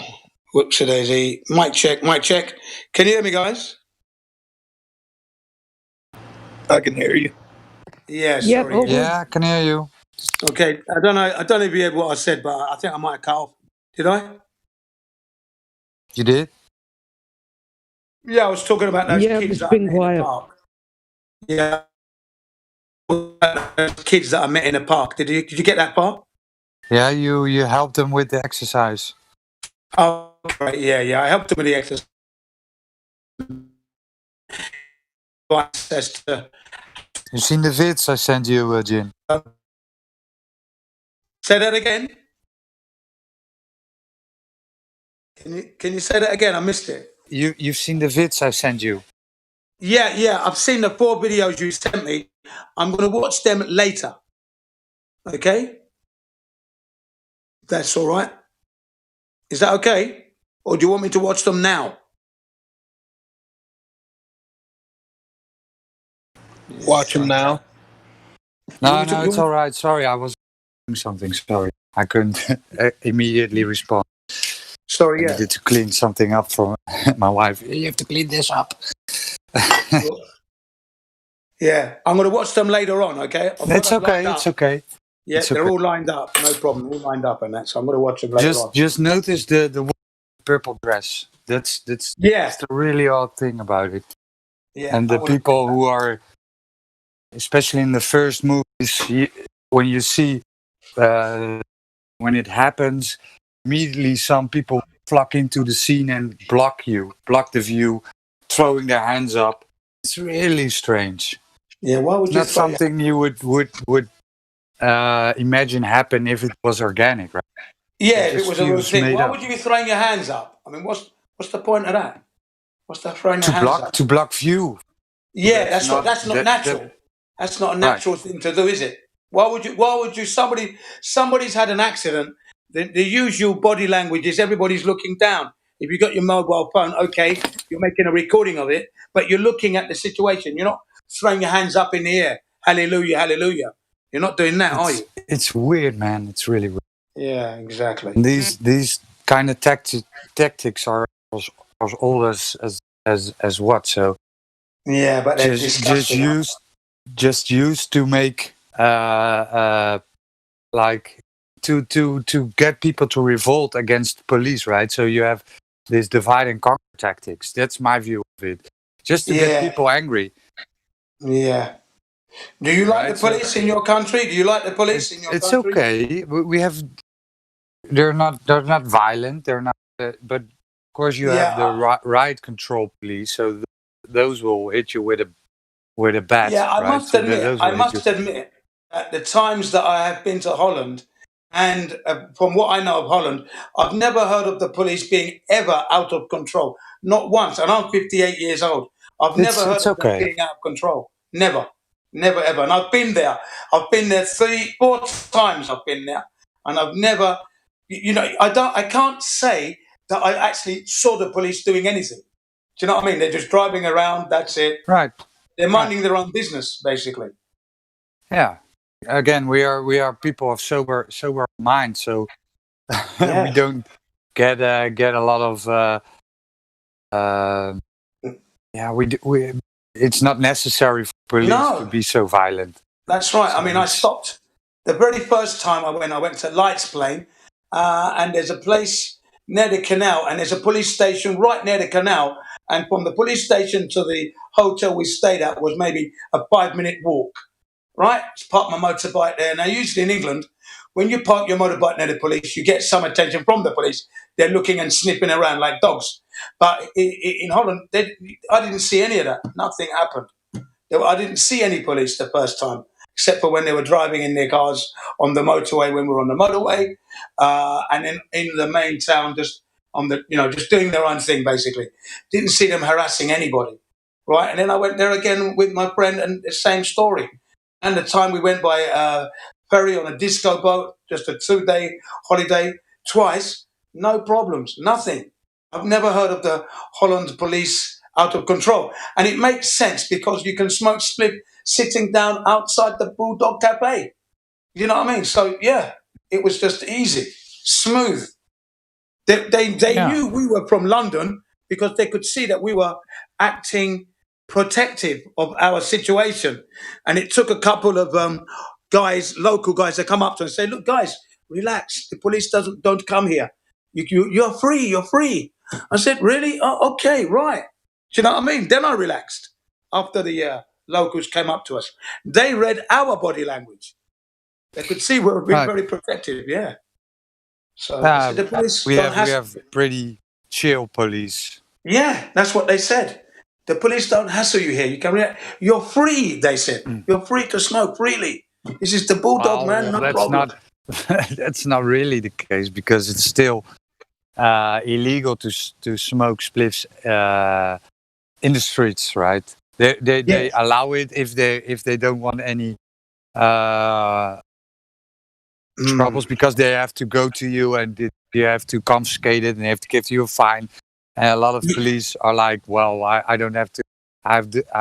I'm not in a mood for doing that. That's So right. let the tourists smoke their spliffs. It's all right, right? Exactly. So, but if they truly want to do something, they can confiscate it because it's not allowed to smoke on the streets. Right. You can buy it. You can go to a coffee shop and smoke it there. You can take it with you to your homes. So it's not. But actually smoking on the street, well, that's not allowed. But not a lot of cops want to get into the hassle of taking it away from you and people complaining to them. So it's more the big things like speeding and stuff like that. So things that actually harm people, right? Yeah, because at the time we went to the Bulldog, you were able to smoke it outside that cafe. There was no problems at all. No problems. Everybody was right? smoking. Yeah. It's still it isn't allowed, but nobody is going.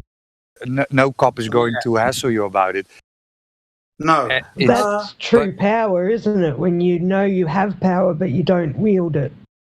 Right, and of course, if you're being a loud Englishman screaming in the streets and some English do when they are drunk. Yeah, football hooligans. Then you get a hassle.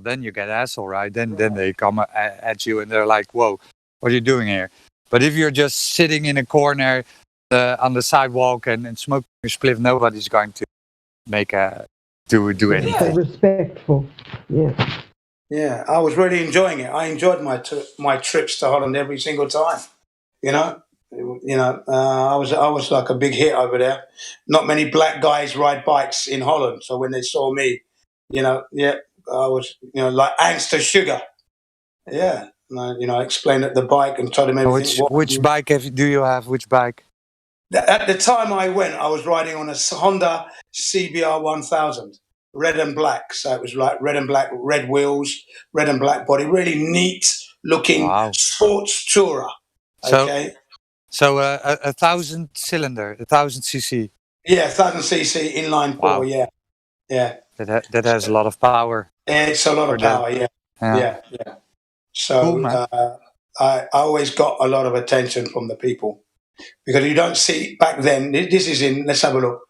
We're talking 1993, 94 when I went with the motorbike to see a friend in Holland. So at that time, there were hardly any black guys in your country not riding motorbikes. That's for sure.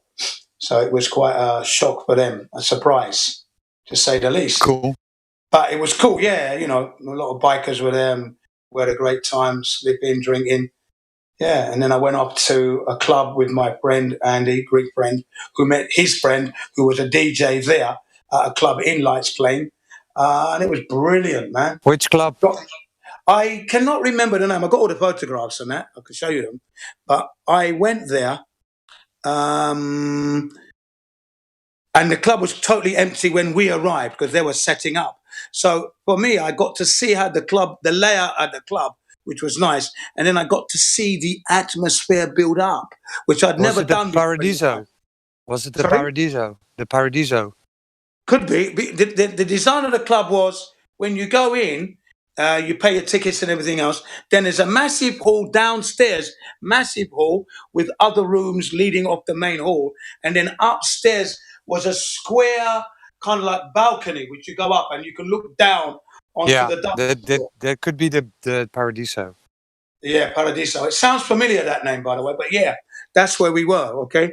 Brilliant. Cool. And I actually got to see this club. It was empty, so I could see the layout of the actual club. And then, so I had a good look around, had a quick tour. And then they set up the DJ, the music. And as the opening time came, the customers are coming in. You begin to see how the club, the atmosphere changed. And I really enjoyed that because I've never seen that before. Whenever I've gone to the club, it's always swinging and already going. Yeah. So I've never actually seen how a club starts off empty and how the atmosphere builds up. That was quite an interesting lesson for me. It was great. I had a great time there. Met some nice Holland girls. We took them for something to eat, and they had a great time. You know, they were sitting on the bike and everything. Yeah, brilliant. We had a fantastic time that time. Yeah. Yeah, it's Amsterdam is a good place for tourists. Yeah, Amsterdam is really good. I went to the international road where you have the restaurants of the world is on this road. Any food you want, you can get it.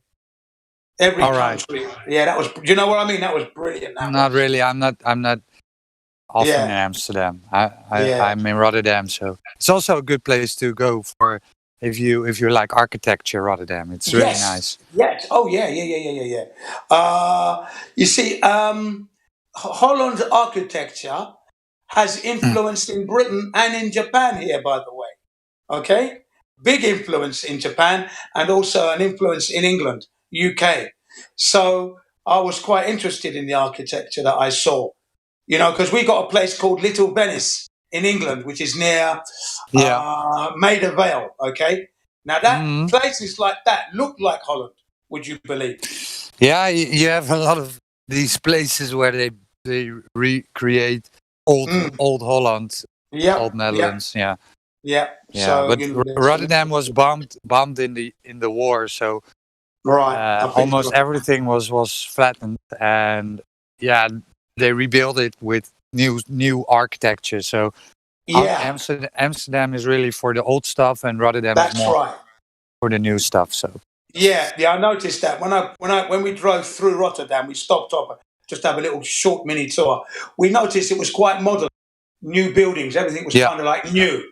Didn't see anything old at all there. Not really. There are a few places that they didn't hit, but most everything was flattened. Yeah, everything. The shops were neat shops. Everything was nice.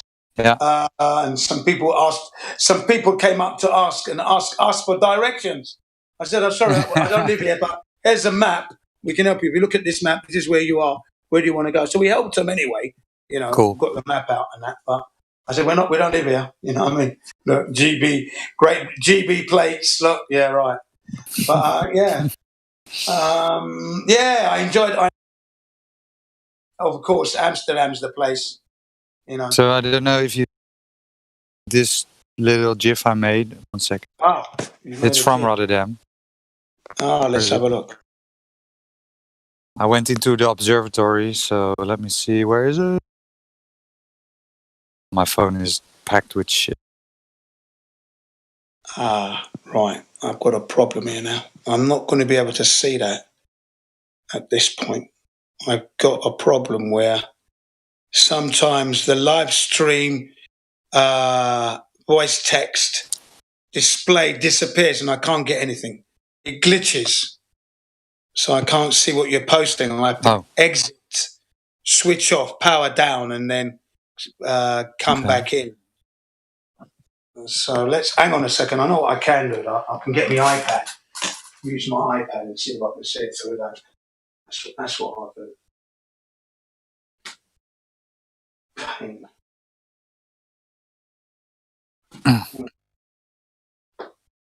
Let's see if I'm... It's uploading still. Okay, yeah, no worries. I'm not going to be able to see it on my iPad because it's now uploaded. Oh, you're kidding me. Look, I can't even use it on this now. I've got to charge up my iPad. You'll see it. It's 20 past the hour. Okay. At 185 meters high. I don't know if you've seen it already, but... For the first time in a long while, my iPad is battery is flat. Anyway, that's a good thing. At least it gets a good full charge now. Yeah. Okay, I'll look at that image later because I can't really... Of course. No problem. Yeah. But yeah, if anybody gets a chance to go to Holland, go there, have a good time because you will. Like you said, the architecture's good. The music scene's good if you're into music and that, for those who are into the music. People are nice. The people are very nice, no doubt about that. You're going to get no hassle from the people at the top. Lots of love Yeah, from the people. if you're an annoying drunk Well, nobody tourist, likes then then you're Nobody likes that. No, the people, you get lots of love from the people. The fashion scene's good, music scene's good.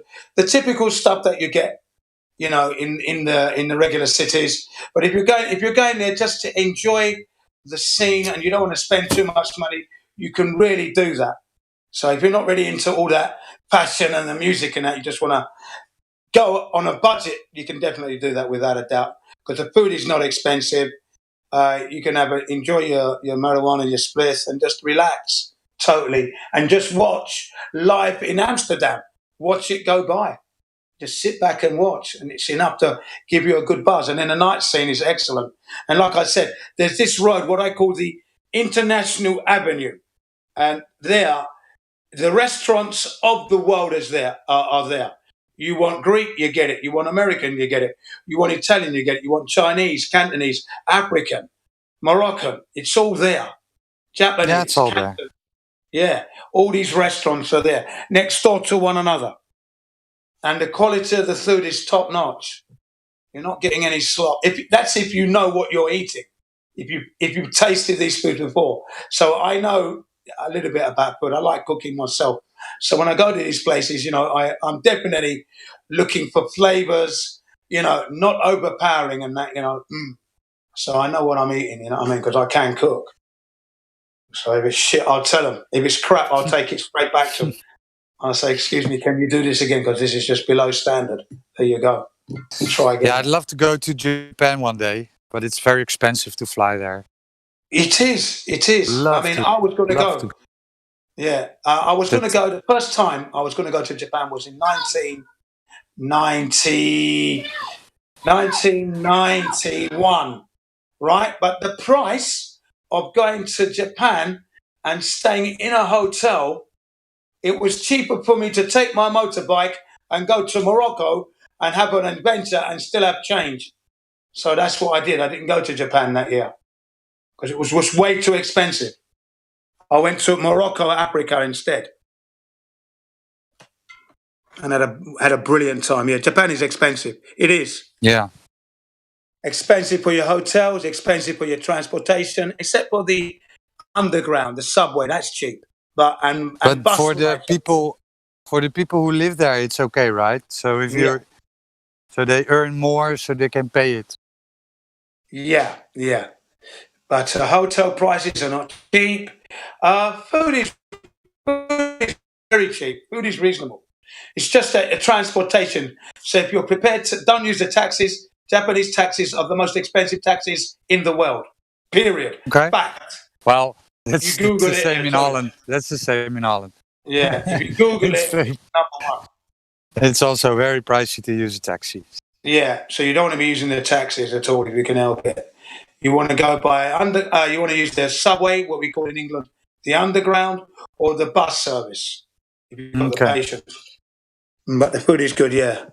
If you want to see more and you want to move around, then you're good. Car rental's not cheap.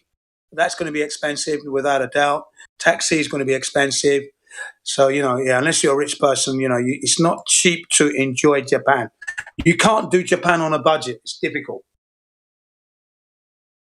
You can, but you won't be seeing much. Or you will, but it's going to take, it's time consuming because you're talking about waiting for the bus, queuing up. It's hard work.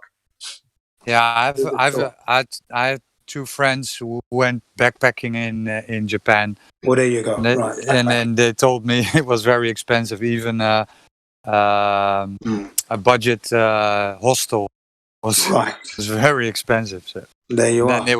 Then they went to New Zealand. Right. I mean, if you go in the summertime, I would advise sleeping in the park. Sod the hostel. Just get put down a ground sheet and just sleep on the ground sheet in the park. That's the best way. Is that allowed?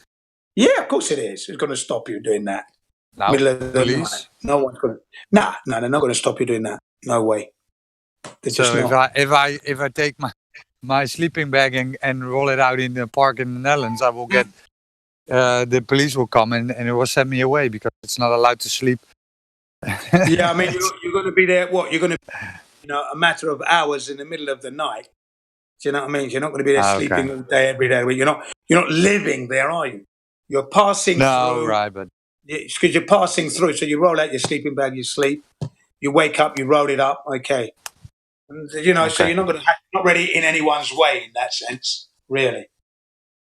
That's what I would do. I wouldn't be going to any hostel. Nah, wasting money like that. Just if it's good weather, I'd just sleep outside. Sleep under the stars. Yeah. And you save yourself a lot of money there.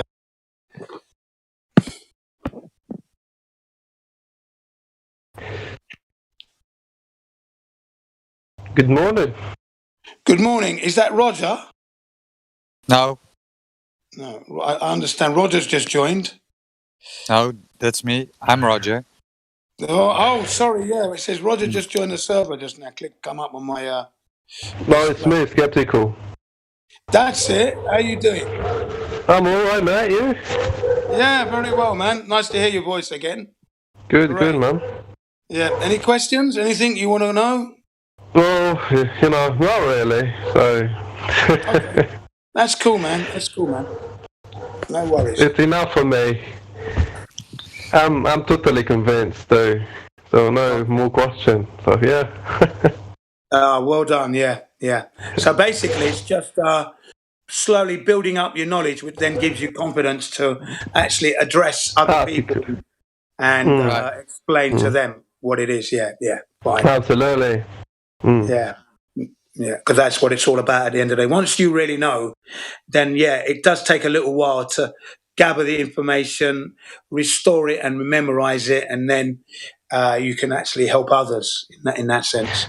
Jen, I've got a little bit of confusion when it comes to entropy. Can you clarify that? Entropy, yeah. Because I haven't done, yeah.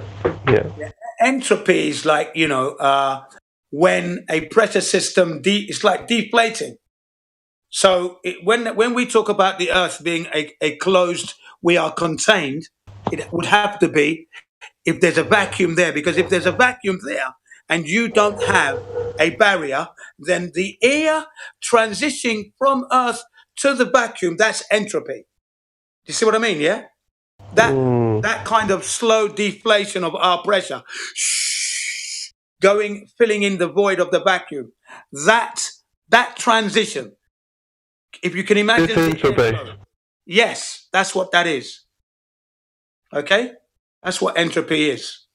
Understood. Okay, yeah. The actual, if you could give the air a kind of ink dye and you see it moving from Earth to vacuum, that transition, that's entropy. It's going into the void, the vacuum. Okay, that's what would happen if we didn't have a barrier. Oh, okay. See. That's basically it. That's my understanding, anyway. Okay, basically, and that doesn't happen. Entropy doesn't happen because we're breathing air. The pressure we have within our system is dynamic. It's actually recycling all the time. Remember, the Creator created this system perfectly. Okay, so anyhow, any rocket punctures this our membrane or our firmament, our barrier, entropy will begin to happen. We begin to lose pressure, and our air will begin to fill the vacuum of the vacuum, that void of vacuum. Absolutely. See. Yeah, but that doesn't happen, does it? Does not. So yeah, it's kind of it's a transitive state from high pressure to low pressure state. Right. That's entropy. Yeah. That's entropy. That's entropy, my friend. That's what that. So practically, that it would never take place in contained environment. That's right. That's right. Oh, okay. Because it's actually equilibrium is met within our. Is what? Say that again. I said equilibrium is maintained in our system. Within. Yeah, exactly. exactly. Yeah. Yeah. Anything else? Anyone? And this is all according to NASA, the National Geographic, all the space agencies, all the astrophysicists and astronomers. All their stories equivalent to we've got to be contained. You see what I mean? All their stories. So we're not making it up. We're taking what they tell us and we've laid it out. Okay, and it means that we have to be contained because if we're not, we're all going to be dead. We can't Absolutely. go. Yeah. Absolutely. So that's why their stories that we've given them the rope to which they're hanging themselves with. Yeah. Do you know Aldo Prishak, Spurs? Chemo had a debate with a guy, a PhD, Tony, on just like it was 2 weeks or 3 weeks ago.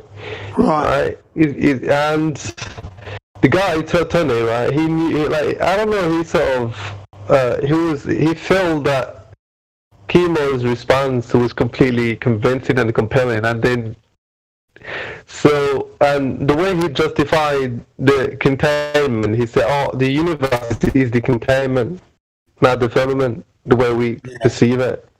Yeah, gosh. Yeah, that's wrong. That's wrong. That's wrong. Yeah. The universe. They know they have no argument. Yeah, of course. They have no argument. Yeah. It doesn't surprise me because that's completely wrong. That's just not right. You know, no, we can't even go there to verify that. That's the other thing.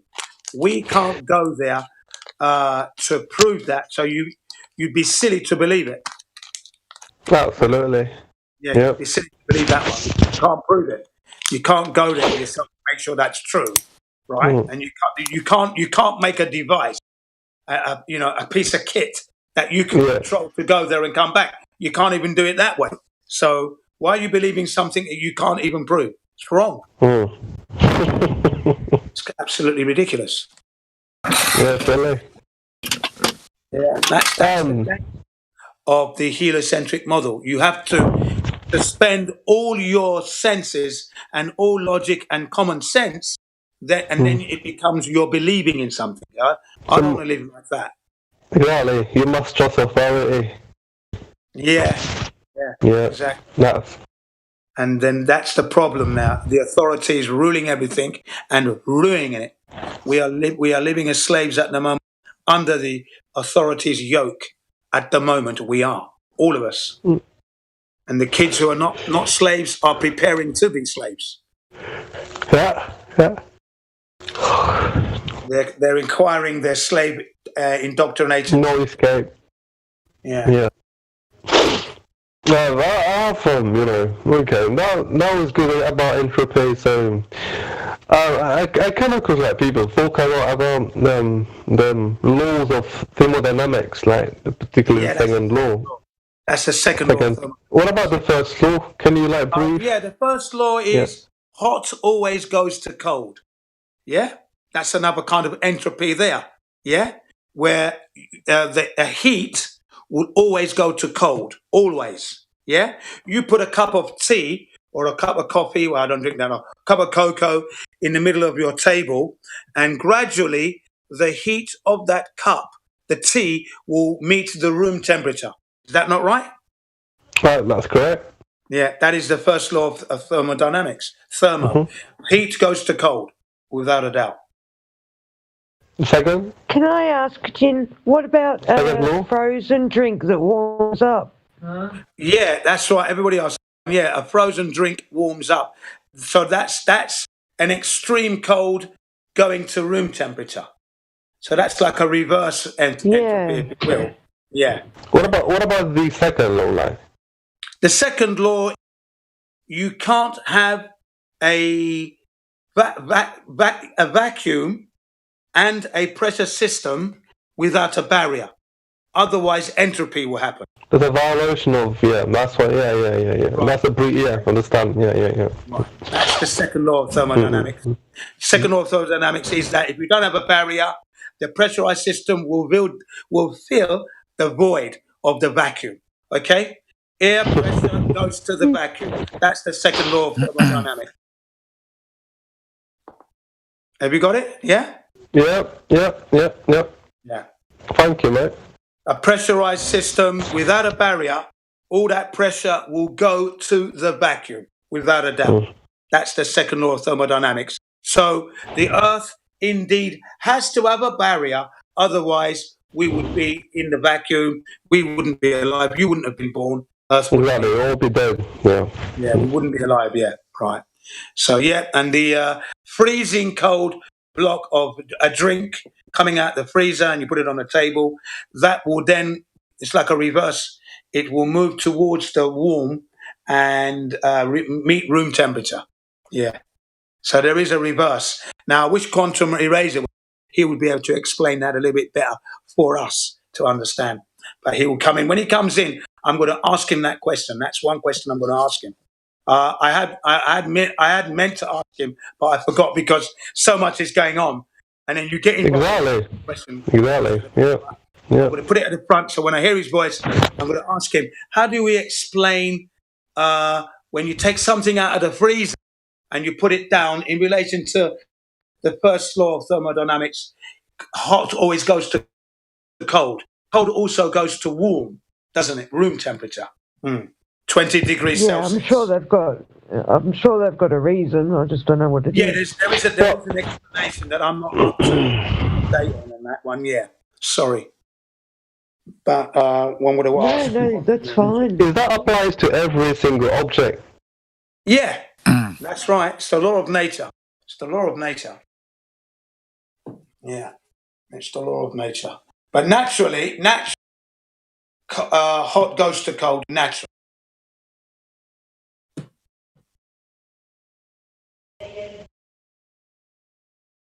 Cold goes to warm. Again, that also is natural because like snow, in winter it's very cold and as spring comes, things start to melt, thaw out, temperatures rising, yeah?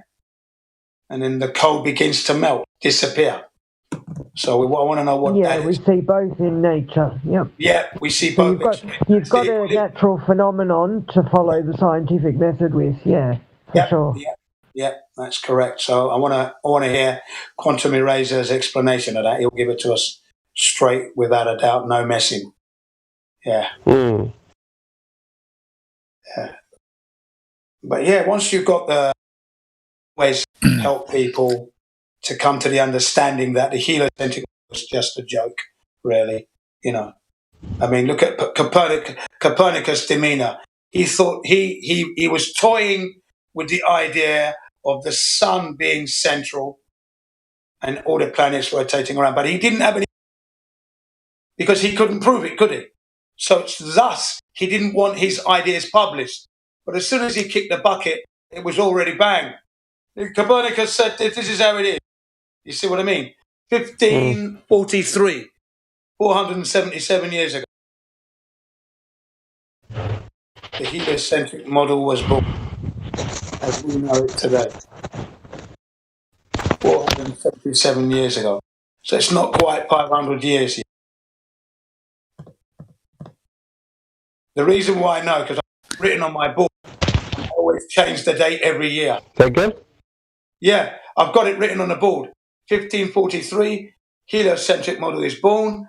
Copernicus, and currently it's 477 years. And okay. Like who was like the founding father? Probably was Aristophanes, right? Aristotle. Or Pythagoras.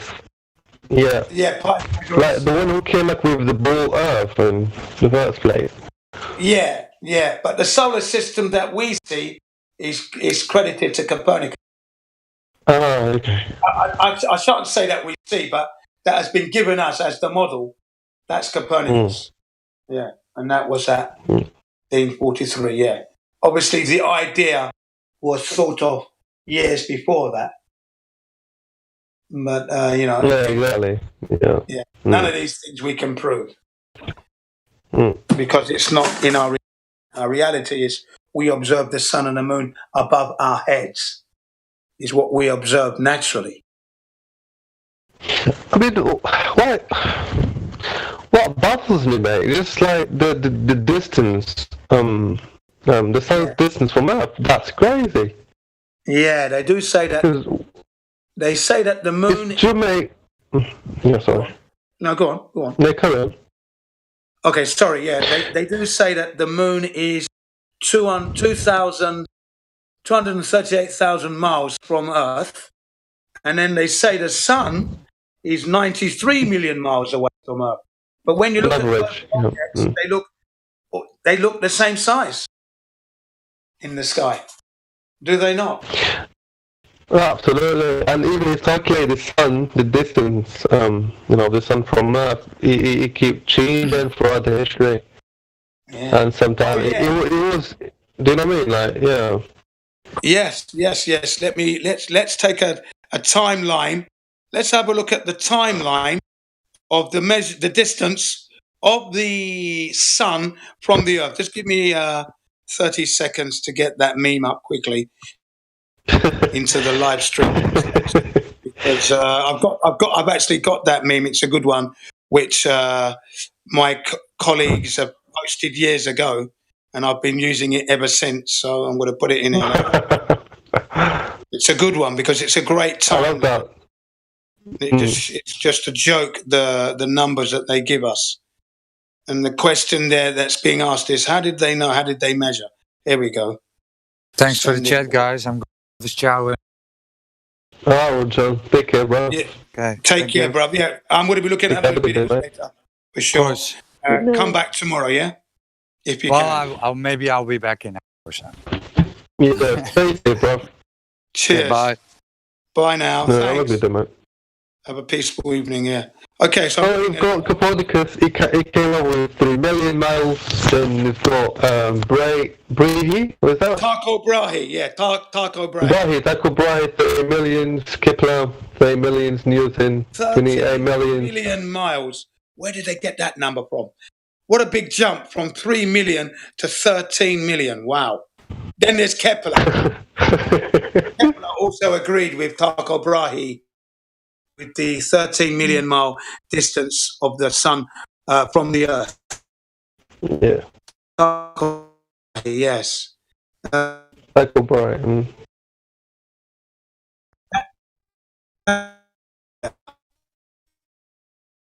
Anyway, it looks like a glorified rubbish bin in space. Right, okay. Yeah, if you look at these telescopes, the Hubble and the Kepler telescopes, when you look at them, they look like rubbish. They look like what we have in England. Wheels on, but the wheels have been removed and it's floating up in space. Really, it's an insult to us. This what they give us. But anyway, then there's Newton. Newton said that the sun was 28 million miles away, and then they redressed that, and they changed it to 54 million. Then there's Martin. Is that Martin? Yeah, Martin. Yeah. He was 17. Yeah, 54. Reckoned it was 81 to 82 million.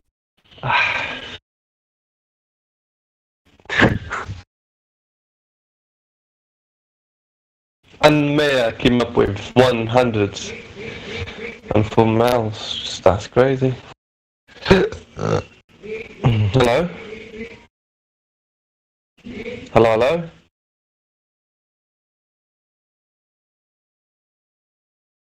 Hello? Did Jin just disappear? Oh, can you hear me? Hello? Yeah, I can hear you, though. I think. Yeah. Okay, fine. Yeah, probably has some connection problems. Jin sounded like he went all funny, like he was going do, making all. Yeah, it was lagging. Yeah. He might be trying to drop and rejoin or something. Yeah. He'll be right back. Yeah.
Okay, welcome back, everyone. Sorry, I cut off there.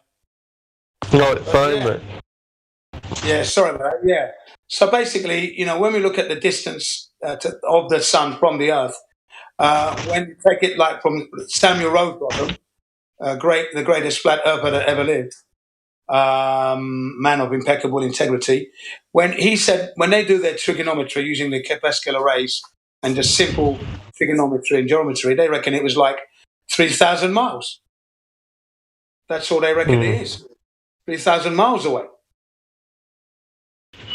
And when you actually fly in an aircraft and you go, and they the altitude that they're flying from, 5 miles from the surface of the Earth, 5 miles. Yeah. You can see the sun. It looks so close.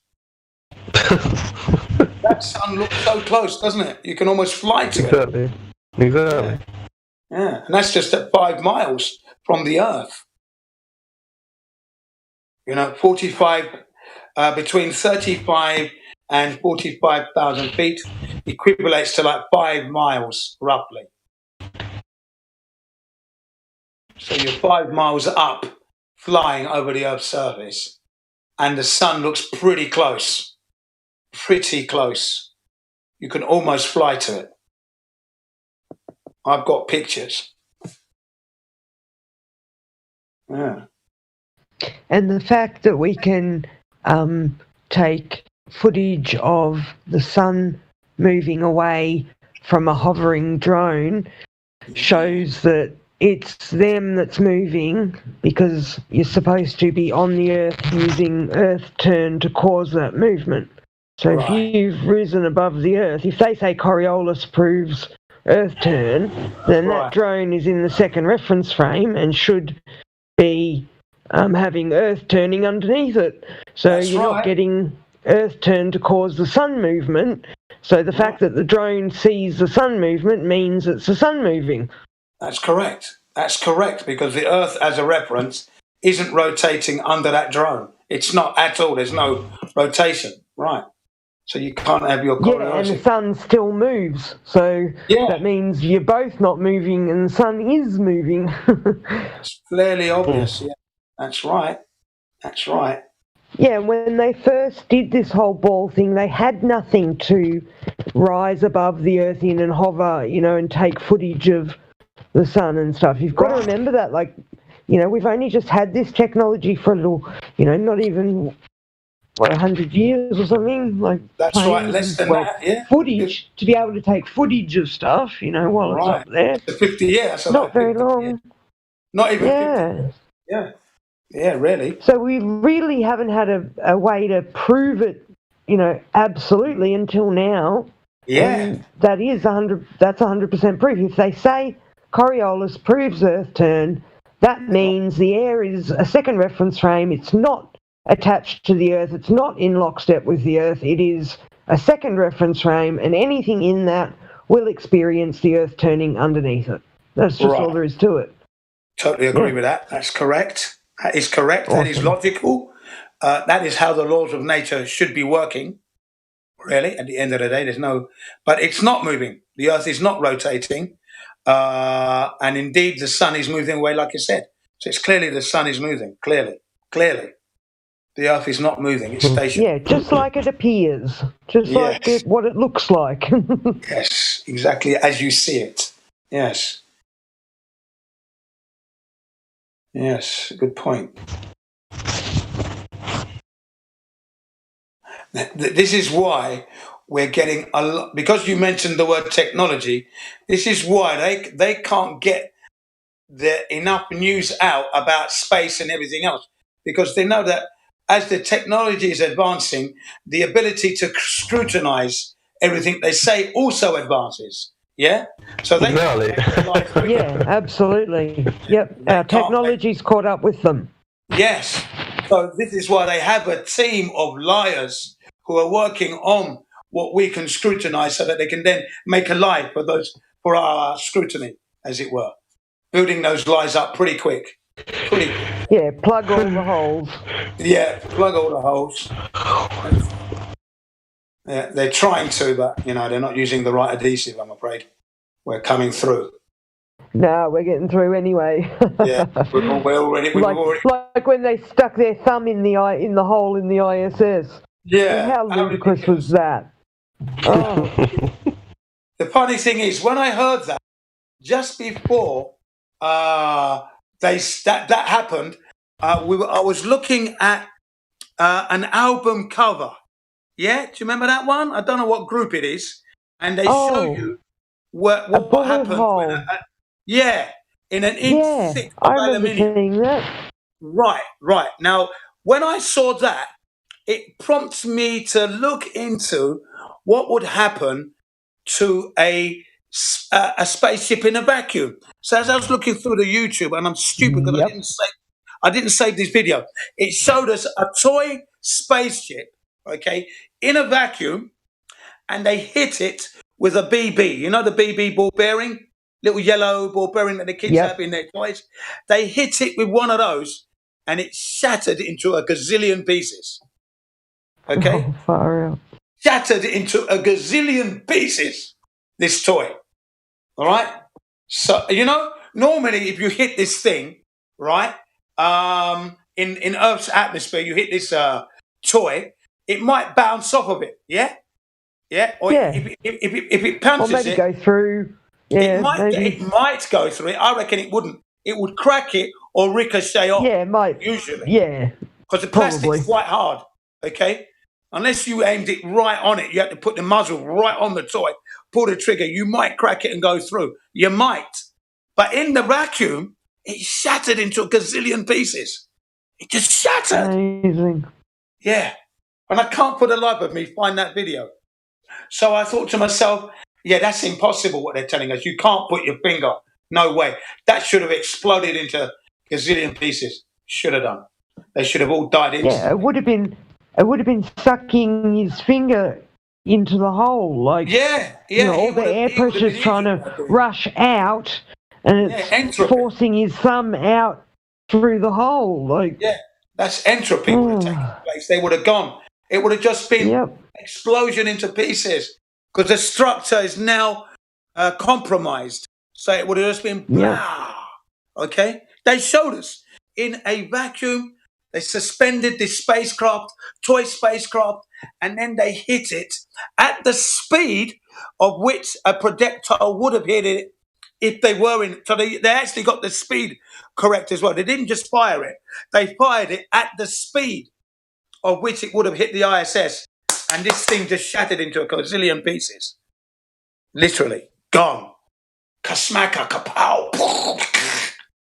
They had to slow it down, slow motion to see it happen. Because real time, it was just frightening. If you were in that vacuum, you'd be dead. Because those pieces would have just lacerated you to smithereens. The whole idea of that vacuum is ludicrous. You see what they have to go through in a submarine, and it's like, my goodness, you'd expect at least the same level of care and protocol. Just I mean, these are people's lives we're talking about. They're out in space. They can't just refuel, restock, it's just like a submarine. They have to have everything there. There's hundreds of people there. They've got to do all these drills and it's a dangerous environment. Exactly. They don't just have wires hanging around everywhere looking like, the bloody... Yeah, like you're in a hotel. You're not in a hotel. They're going on like they're in a hotel. Do you know that? No.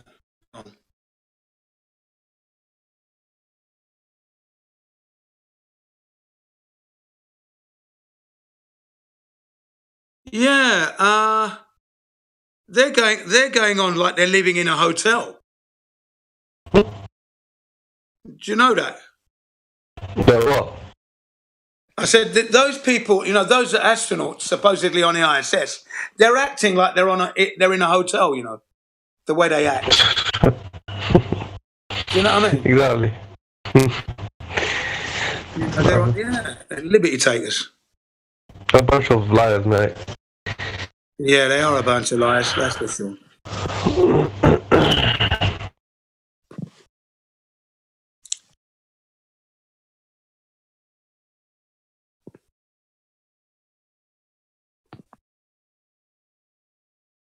Yeah, that's why you got to laugh at them, you know. I laugh at them every day, but it's like, so, you know, we must, you know, people, flat earthers must do something like that. Because I don't know, it's like, you know, it's difficult now to go out and spread truth, because sometimes it depends on the country. Sometimes, like, you know, if you are, you know, I don't know, mate. Yeah, I think you're trying to say is that they're really working hard in keeping everyone separate. Yeah, so you can't even. Exactly. Yeah, so you can't converse. So with me, when I meet people, you know, obviously I'm going to be talking about the situation with the mask and that, and are you scared? Obviously, I'm going to talk about that, and then that will then lead on to talking about flat earth for me. Because when I talk to them, they always ask me, well, why would they like? What about all the deaths and all that? And then once you kind of like give them some links, show them some statements and that, there you go. Right, read that. Yeah, look at that. Okay, then you answer their question, why would they lie? And then you're getting them slowly to realize that, you know, you think you're free, you're blind because you're not free. Okay. When you have a system like this, it doesn't mean freedom. You are not free when you are paying tax, and the tax that you give them, they're using to make weapons, and then they give the weapon back to you, and then you go and die in the war. Is that freedom? Is that freedom? Okay, no, it's not, is it? When the earth was made, and the people that were living at that time, they were free. Because all they had to do is go and pick up the fruit, eat it, throw the coke on the floor. That's going to fertilize the soil. Yeah? Okay. Pick up the vegetable, clean that, eat that. That's free. But you have to go to the supermarket, take your carrier bag. Otherwise, they're going to charge you so many yen for the carrier bag if you haven't got one. Okay. And you pay tax on that. And then you collect your food, and then you pay tax on the food you buy. Is that freedom? That's the freedom, is it? It's not free, is it? No, right. So now you know you're not free, okay? Okay. And then it transitions into the flat earth. And by this time, their head is like, wow, throbbing. It's boiling.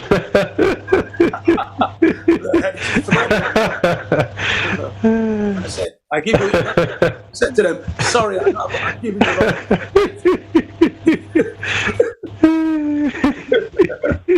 But this is what you have to know. This is the truth. Now you're beginning to live. Your head is throbbing. It means you're beginning to live.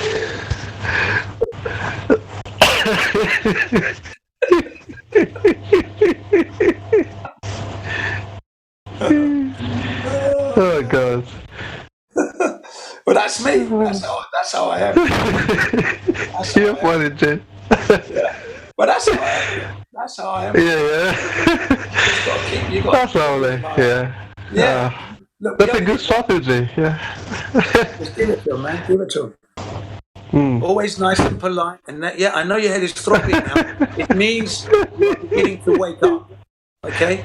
Remember, and I say to them, everything I've told you is not a lie. I live in this town. You will always see me, so you can come and call me a liar when you're ready.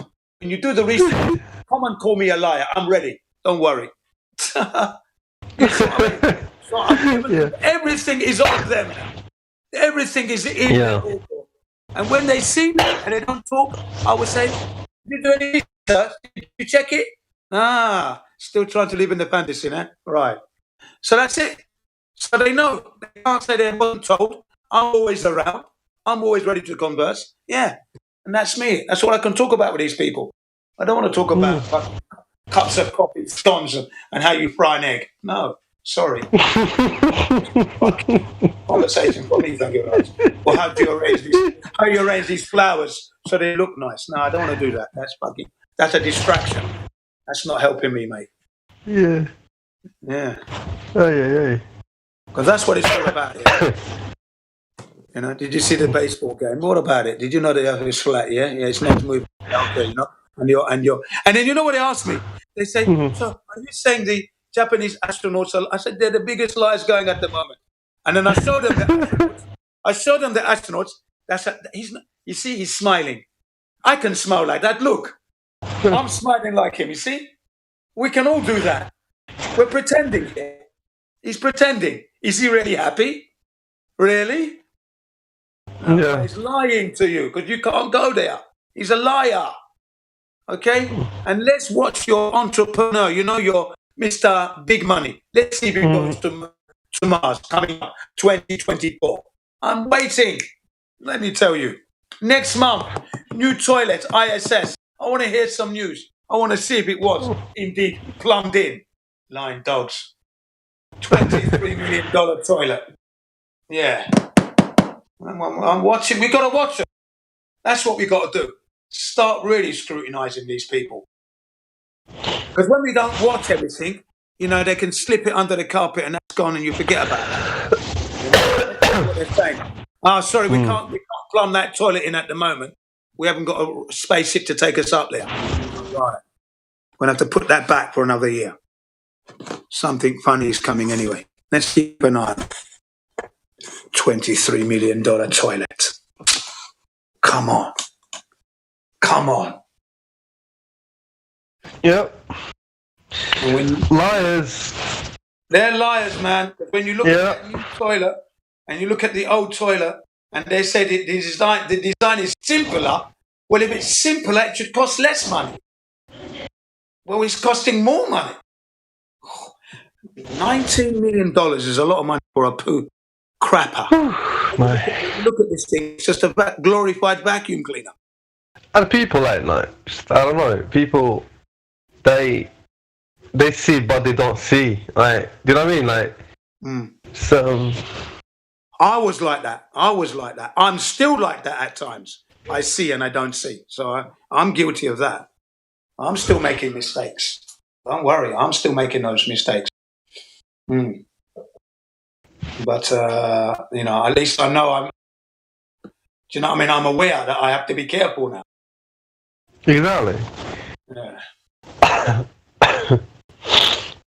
It's just that when you try and explain to other people and that, see them like, you know, you can see their head is pulsating. Yeah, there you go. Right. It's beginning to get in there. So you're saying the Japanese astronauts, they're lying? Yeah, of course. Why? Well, you think they're telling you the truth? You trust them now, do you? Yeah? I asked them, can you go to space? Think about that.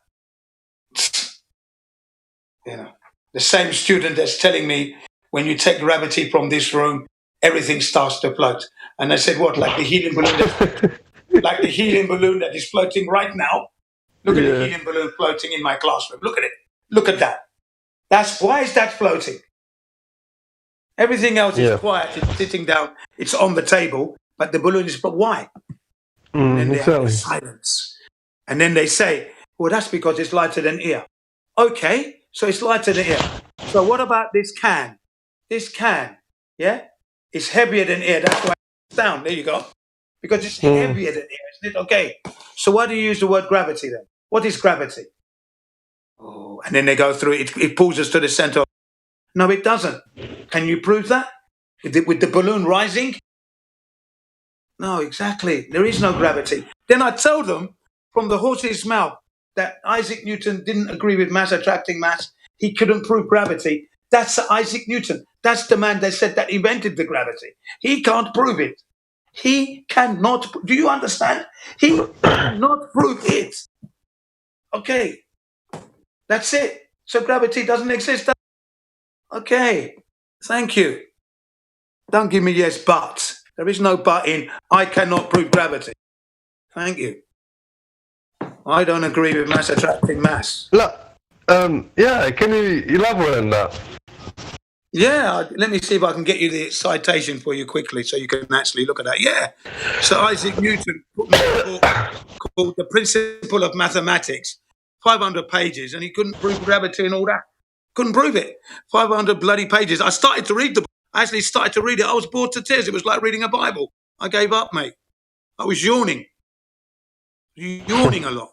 When you're yawning a lot, you can tell it's a right boring read. When you begin to yawn, it's telling you got to, go with your feelings there. Obviously, a boring read, and I did read quite a few pages. What the fuck?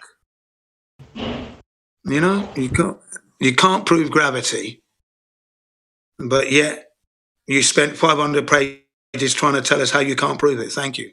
And here's a letter from Sir Isaac Newton himself explaining that the idea of mass attracting mass is such an absurd idea that anybody with any cognitive thinking power would realize that themselves. So please don't ascribe my name to that. Don't put my name on that one. I don't want to know about that. Don't call me. I'll call you, because you've got to be an idiot to think that mass attracts mass for no apparent reason. Yeah, that's as far as I can say with Sir Isaac Newton. And when you give them this citation and you tell them, they always try to wriggle out. Why are you wriggling out the man's words? He's telling you. Who are you? Are you better than Sir Isaac Newton? So you have more knowledge than Sir Isaac Newton. You are better than him, are you? And you are better than him, are you? Well, let's see what you got then. And they can never prove gravity. They can never prove it. You ask them to put the evidence, and they can't. And they start to get angry. I said, hang on a second. It's your model, not mine. Exactly. Yeah. Hang on, it's your model, mate, not mine, mate. I didn't make the rules. I'm just checking if it's real or not. And it's turning out to be a bogus one. Right, I've sent it. Can you see it? Citation. Where is it? Oh, yeah, hold on. Yeah, so you can copy that, photocopy. Yeah, hold on a minute. Read it at your leisure. It's a really good one. It is inconceivable that inanimate brute matter should, without the mediation of something else which is not material, operate upon and affect other matter without mutual contact, as it must do if gravitation, in the sense of Epicurus, be essential and inherent in it. And this is one reason why I desired you would not ascribe innate gravity to me. That gravity should be innate, inherent, and essential to matter.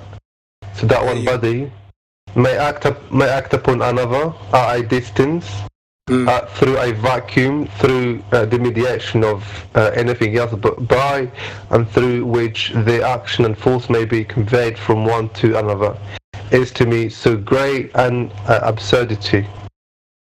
There you go.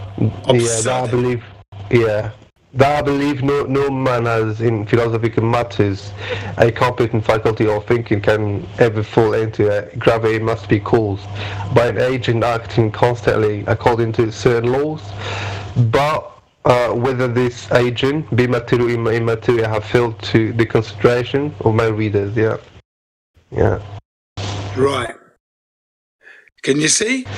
And you give them that citation coming from the horse's mouth, and they've still got the front to dismiss that. So now you're dismissing Sir Isaac Newton. He's telling you, get out of here, man. Get out of here. Disgrace. You're a disgrace. Total dishonesty.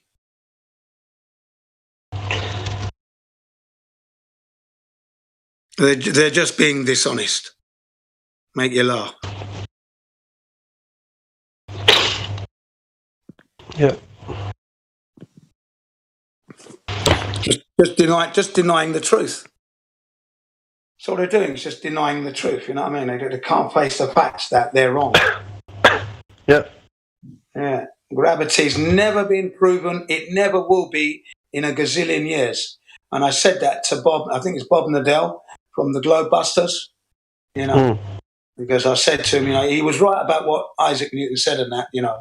But I said to him, yeah, look, it can't be proven. You can't prove it, can you? Right, well, that's it then. It's never going to be proven in a gazillion years, Bob. And that's what I'm saying. It's never going to be proven. No matter what anyone says, it's never, ever, ever, ever going to be proven. You can't prove gravity. It's not gravity. Nothing. There is no force acting up. Look at this gravity thing. It can attract on leather, plastic, aluminium, tin, bakelite, dust. What other materials? What other materials can we think of? Brass, bronze. Do you know what I mean? It's so magical, this thing. It attracts on everything. Human flesh, clothes. Bloody hell, man. Towels, paper. Please. Gravity? Get out of here, will you? Get out of here. Rubber. Nylon. Lycra. Big Bang is more ridiculous.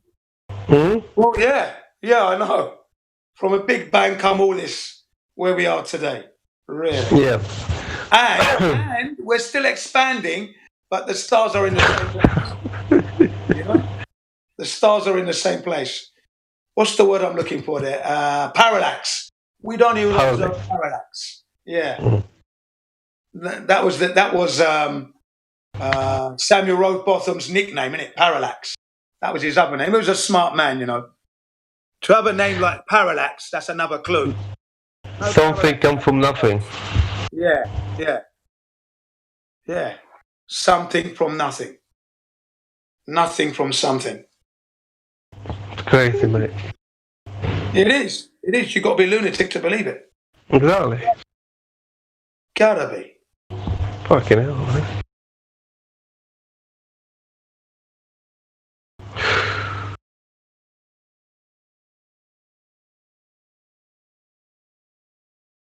Yeah. Yeah, I couldn't.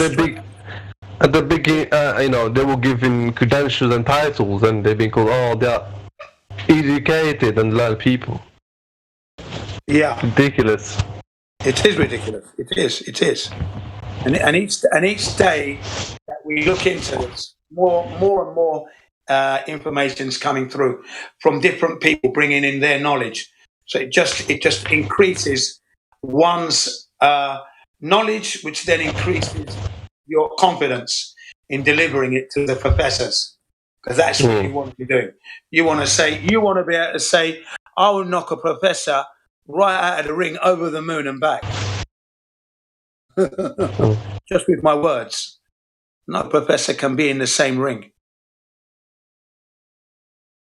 You know, and it doesn't require sophisticated maths and whatever. Basic foundation of logic is enough to do them every single time. Yeah. I've had them say, well, I can't talk to you. Of course you can't talk to me, because you're a liar. You can't prove what you're saying. That's why you can't talk to me. You know, what's his name? Cavendish. When you hear Cavendish story, you know he was the man. Go on, sorry. Yeah. It was said about Cavendish that he couldn't face people. You know what? He couldn't face people because he was such a big fucking liar. That's why. Do you know what I mean? You know? So when people come to want to talk to him about questions or whatever, you'd be talking, he'd be in the room, but he wouldn't face you. You know that? So he'd have his back to you, he'd to the back of his head, because he was such a fucking liar. Do you know what I mean? You know? So you had to say what you had to say. Yeah, I'll answer you later. Bloody hell. Fucking cheek. The man with the worst experiment, that's not an experiment. that these globe heads love to hang on to prove mass attracting mass. Yeah, can you like elaborate that? Because I like knowledge when it comes to the Cavendish experiment. Look, I'm Can you like, going to murder it. can you bring like, yeah? Can you elaborate? Can you like describe Yeah, right. Well, Cavendish? Yeah. was a couple of balls attached to some kind of a torsion bar. Now, a torsion bar has a twist on it. That twist creates a torque, a spring, yeah? A spring motion. When you attach a rod to that, so you have a long bar that's twisted, then you attach some bars hanging downwards from there, and then you attach your ball to that. That's cheating. That's cheating already. Okay? because the bar's twisted. That's going to give you some kind of motion. If it was me, if you want to be honest, you're going to have a straight bar with no twist. Then you're going to attach cables to that drop down. And then you have your ball. And then you're going to see some kind of a going on. But the twist of the bar facilitates movement already. So when people try to replicate the Cavendish experiment, most of them come out pulling their hair because they couldn't get it to work. In fact, they smashed the thing. They actually literally smashed the experiment. Such was their, their frustration because they couldn't get it to work. And in Cavendish's story, he did it in a barn. No one else could see it but him. Oh, there you go. No one else was around but him. He saw. Do you know what I mean? Only he saw. Yeah. No other witnesses. Obvious cheating. Obvious cheating. You know? Like Jedi, who's a member of service, said, where do you see twisting bars in nature? Where do you see that? Mass attracting mass in this contraption. Where? We don't do. You don't go out into the natural world and see mass attracting mass. You don't. You just don't. You don't see it. And yet this stupid instrument with a torsion bar. The word torsion is twisted, so it's spring loaded to facilitate some kind of movement. I don't know where you are, but we're getting a beep, beep, beep, beep.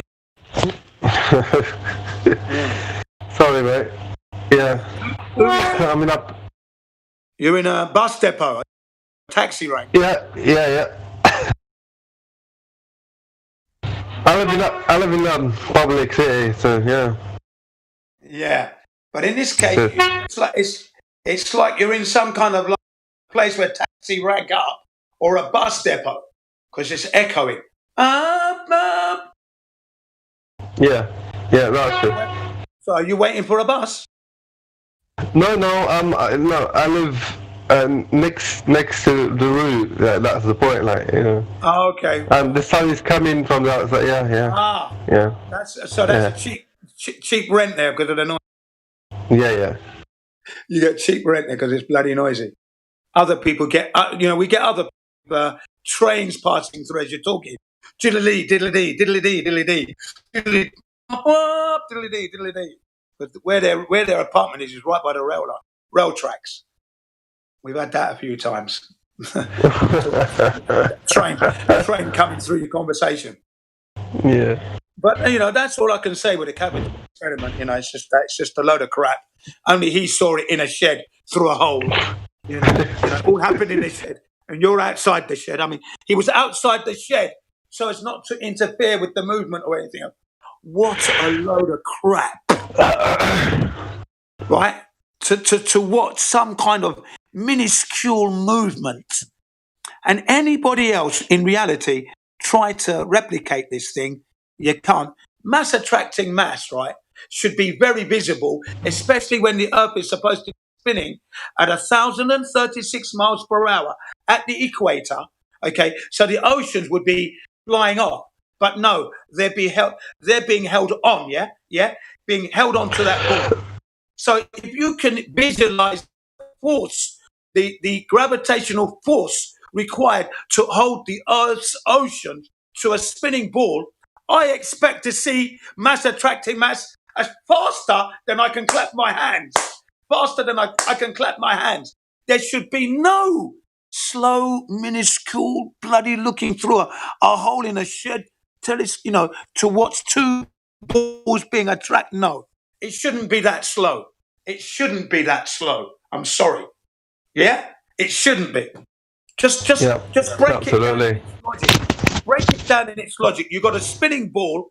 You've got the oceans, right, which would normally be flying off, being held on against a spin. Yeah. So that means for me, in order to see gravity does it all. mass, should be pretty quick. See how silly it is. Yeah. And he was trying to calculate the big G, the mass of the Earth as well. That's what that was all about. It's just crap. How can you wear it? How can you wear it? How can you wear it from two torsion bars? Are you kidding? That's why he couldn't face it when you knock on his door. Someone else, the butler would open the door. He's in the talking room. You know what I mean? He's in the room, but he's not. Yes, what can I do for you? Voice echoed in the room. Well, it's about your instrument, the Cavendish, your ball attracting mass. Yeah, what about it? Well, I can't seem to get it to work. Well, never mind. Try harder. Okay.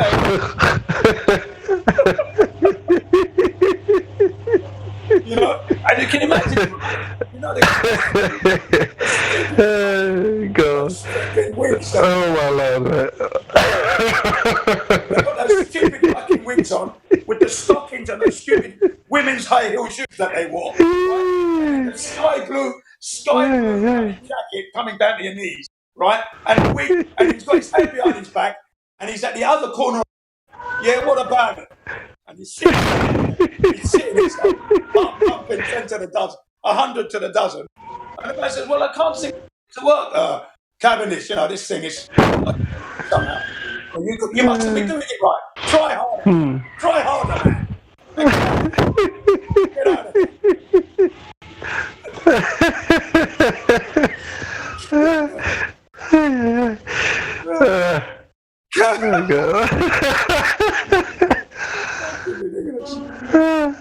As far as I'm concerned, I am alive. I'm crying. All those people. Einstein, fucking Isaac Newton, all of them. I'm here to make a mockery of their stupidity because they're held in such high esteem. Such high esteem. Don't tell me he was such a man. He stands in the room. He doesn't look at you. The reason why he's not looking at you is lying. Simple as that. That's why he can't look at the eye. Because when you have eye contact, the eyes tell you everything. Well, I'm calling you a liar, Cavendish. So he didn't want to have that. That's why he had it. That's why he never looked at you. And he carries this superficial air. You come into my domain, I tell you what you do in my domain. Yeah. But I can't seem to get it to work. Well, try harder. Get out of here now. Thank you. And you always hear that people, when they try this thing, they get frustrated and they give up. Such a stupid experiment. Mass attracting mass. If it's happening, it can attract the Earth's ocean. It should be that when you set up any instrument, it should happen quicker than you can clap your hands. Do you know what I mean? Yeah. It should be clearly visible. Clearly. No question. Do you know what I mean? Yeah. Shouldn't be people are pulling their hairs, clumps of hair on the floor. Oh, I see he's done the Cavendish today. Any film must be replicable, so it's like... You go into the lab and you see the teacher's hair all over the floor. Oh, I see he's done the Cavendish. Yeah. You know what I mean? Today was Cavendish, I see. Yeah. Hold on a minute, yeah. Go Yeah, go ahead. Excuse me, teacher, can you clean up all your hair? Thank you. Yes. Pulling your hair out because you can't get it to work. Yeah, I remember that. I always say to the people when they mention Cavendish, oh, the worst experiment you could ever mention. It's not an experiment anyway, as I've been told so many times. It is not an experiment, but it's the worst one you could ever mention for your case. Biggest liar on earth at the time.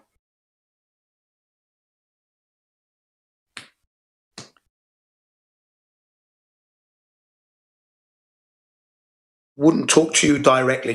Enter the room, announce yourself, and then he would then, sir, and then you'd tell him what you want, and well, I'll mull over that. I'll think about it. See you later. Come back again tomorrow at this time. Let me see how I can work my lie out. He needed time to get that lie. Cavendish? Yeah. I shit him every day. And then down the loo. Flush. There you go, Cavendish. Good luck. Good luck, yeah. I'm telling you, really.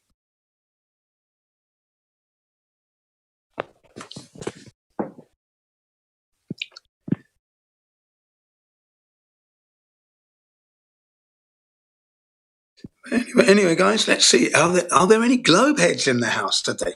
Heliocentrists. Where are they?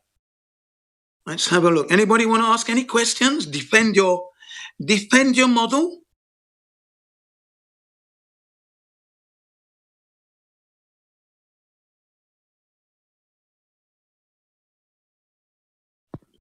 What's this guy's name? This guy's name is Donatian. Am I pronouncing that? I'm going to murder his name now. Look. Oh, don't fit in. All right, you don't fit in the, yeah? Well, you want to try fitting in there then, do you? Don't fit in? Yeah, are you there? Calling don't fit in. Are you there? Well, you're online. You're VC verified. Anything, you got to say anything. Don't fit in. I'm calling you out. Okay, there we go. Who's this guy? Oh, we've got another one here. Another person. QXon. Hi there. You got anything to say today? Anything?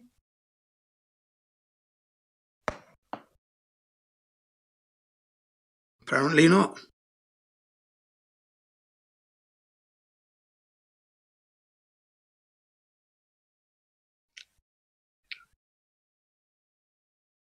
Okay. All right, let's have a look. Anybody in the VC waiting to be checked in? Do we have anybody? No, we don't. Okay, so it's a quiet time at the moment. Right. Anybody want to talk? Ildiko, I can see you there. You okay, Ildiko? How are you doing today?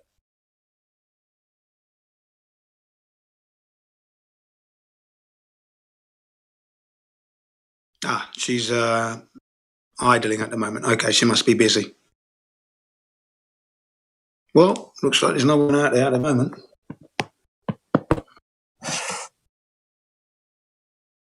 Pretty certain none of them even think it's a ball anymore. They just try to ignore it. Yeah, sorry. Whatever you said, you broke up. So could you say that all again, please? Sorry about that. Sorry. I said I don't even think the ballers even believe it's a ball anymore. They just try to ignore it. Yeah. And I think, and that's still shameful in itself. Why ignore it and live a lie? Why not embrace it, throw it in the bin and start to live real? I mean, at least you're being real. Honestly, you can still play your little games if you want to play a little game, but live real, yeah? Start living real and telling everybody else. What's wrong with you people? I can never for the life of me understand that. Well, it's easier, I guess, just to shut up about it and not even, think about it. So, because they believe that it wouldn't change anything, no matter what shape it is. I think that's a load of horse shit. I think the world would change drastically. It would change drastically. It would change drastically. Yeah. Because with that kind of awakening, and I'm talking about, abolishing all kinds of chemicals and bringing back hemp as a material, we would have a cleaner earth. We would have a much cleaner earth. 25 years, air quality's improved immensely. Products are all biodegradable, recyclable, proud of ownership because it's not hurting. So you're living right. You're living correct. Yeah? You're not being educated in a lie. You know, different education comes in. Community education, community schools would be happening all over the earth, the flat earth. That would be fantastic, especially in the G20 countries, because we are part of that. So we would be leading the rest of the world. But in that saying that, is that we'd be coming back to you, to the third worlds and the like, and the tribes to learn more on what nature's magic, you know, the nature's real stuff that we've been divorced for because we're living in a concrete jungle. So, you know, you've got your place. Don't get me wrong. You know, we are not superior to you. We are foolish at this point, you know. So we need to, we'll be needing you guys. Yeah, such is the way it would be. It would change drastically. It would. It would. So it does matter. Matters a lot. Because the cat would be right out of the bag and, yeah. More eco-friendly, harmonious would exist, thus putting value back into humanity.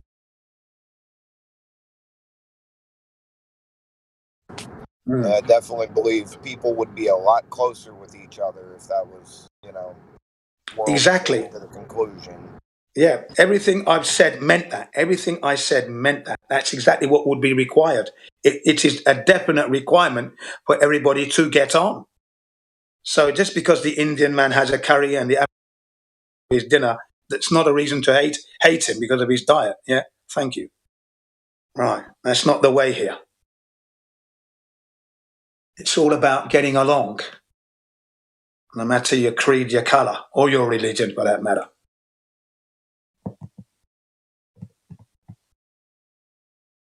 Yes, make you laugh. I don't know about the whole religion thing. Yeah, me and you alike. Me and you alike, but it's there, isn't it? It's there for them who want it good. I'm not going to take that from you. You know, maybe one day you may not need it because you're living good, but if you find it as something that, I always use the expression, it floats your boat and it keeps you sane, then fine. But at the moment, it's insane. They're killing in the name of God. No, God doesn't want you to kill anybody. That's not what it's about. You don't have that right. That's not what God created you for. Yeah, I think organized religion is pretty much a bad thing. Yeah. Yeah.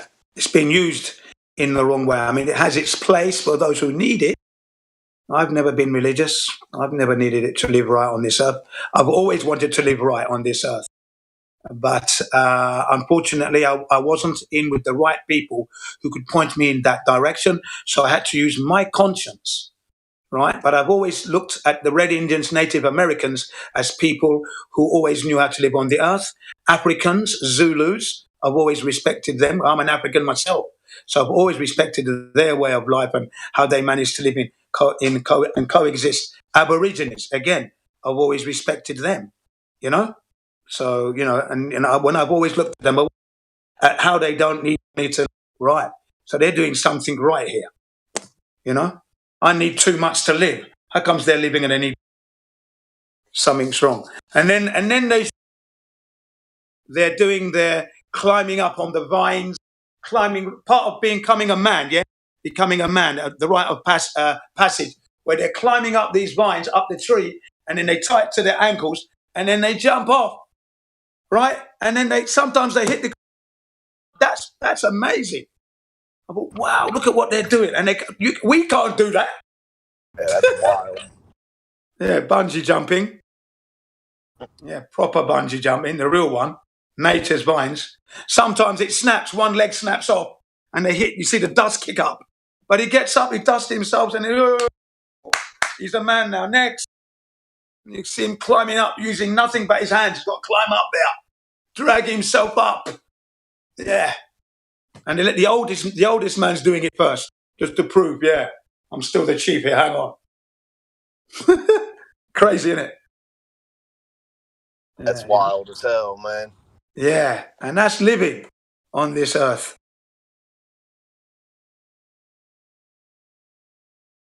Right, there's a man, you know. He's not killing someone.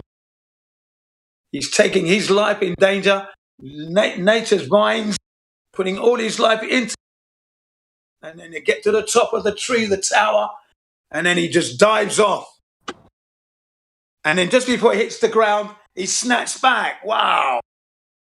Amazing.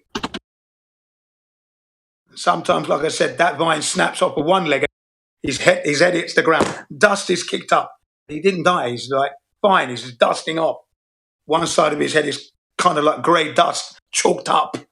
And then he cleans himself up, man. And they're clapping him and they're dragging him there, covering him in water and cleaning him up.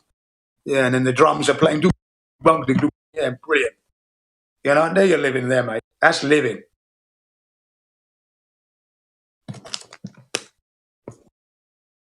So yeah, the world would change a lot. Look at us, our lives. TV box that's been busy programming all this time, just programming us all the way, setting us up to fail. Who would have thought it? Who would have thought it? So that's been my life. Respect nature. Never separated myself, and that's been my saving grace. So yeah, I know there are good people out there waiting in the wings to just come out and start showing us where we went wrong. They're there. They're there.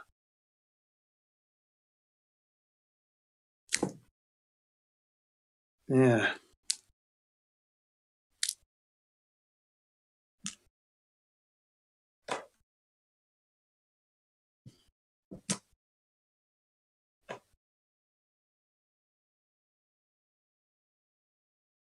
Let's see. Do I have it?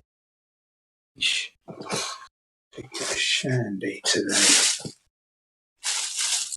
And one thing I never got is how people just are not even curious about looking into the nature of Earth. Yeah. Yeah. I mean, it's just truly amazing. Strange.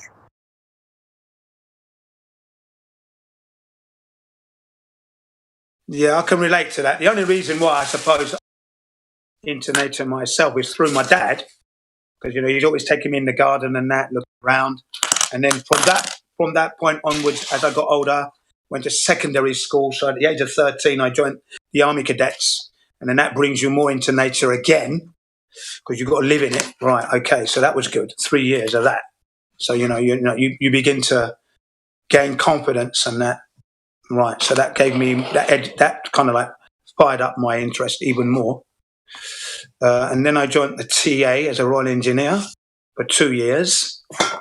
So there again, more nature stuff as well as engineering. That's pretty good. I enjoyed that. So yeah, I've always been interested in nature, always fascinated about my body and how it was changing. I was always kind of like connected that way. So I was one of the lucky ones in that sense. Yeah. And then I've managed to kind of like install that into my children. The value of nature, yeah. And and why you mustn't destroy it. When you destroy nature, you're destroying your home.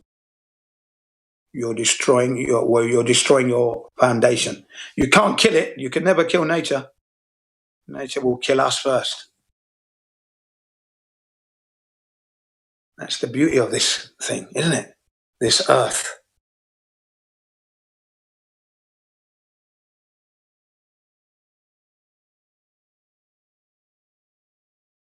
Mm.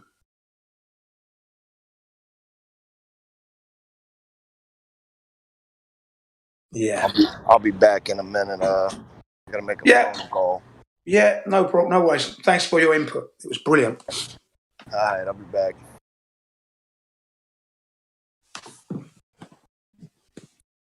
Yeah. Is Ildiko in the house? Ildiko, are you there? You still busy? And then I'm calling out. Don't fit in. Are you there? Quick dialogue. Want a dialogue?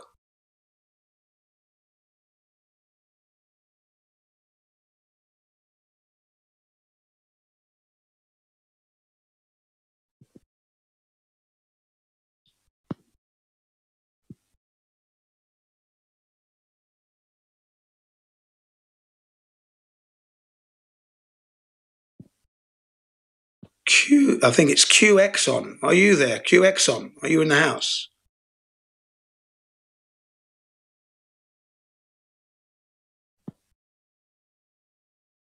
Okay. Everyone's busy at the moment, entertaining themselves. Okay, fine. No worries. Let's see, anybody in the VC? Ooh. No one.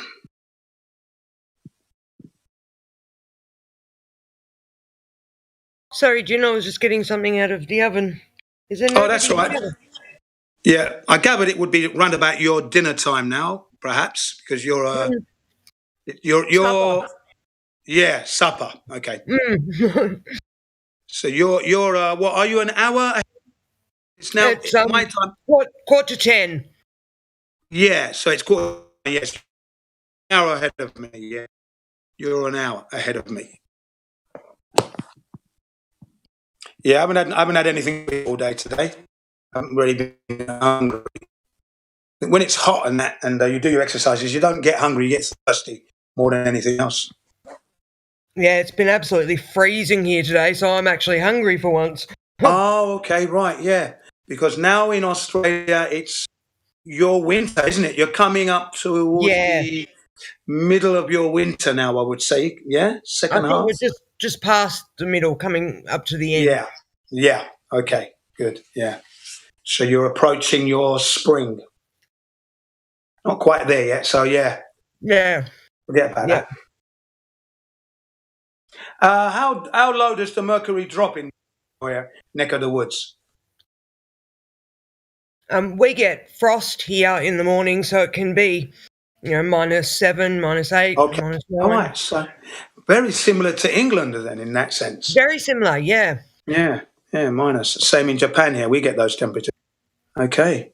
All right. That's cool. But I live in the high country, so it's a little bit to do with the elevation too. Like, there's not very many places in Australia that are like where I am.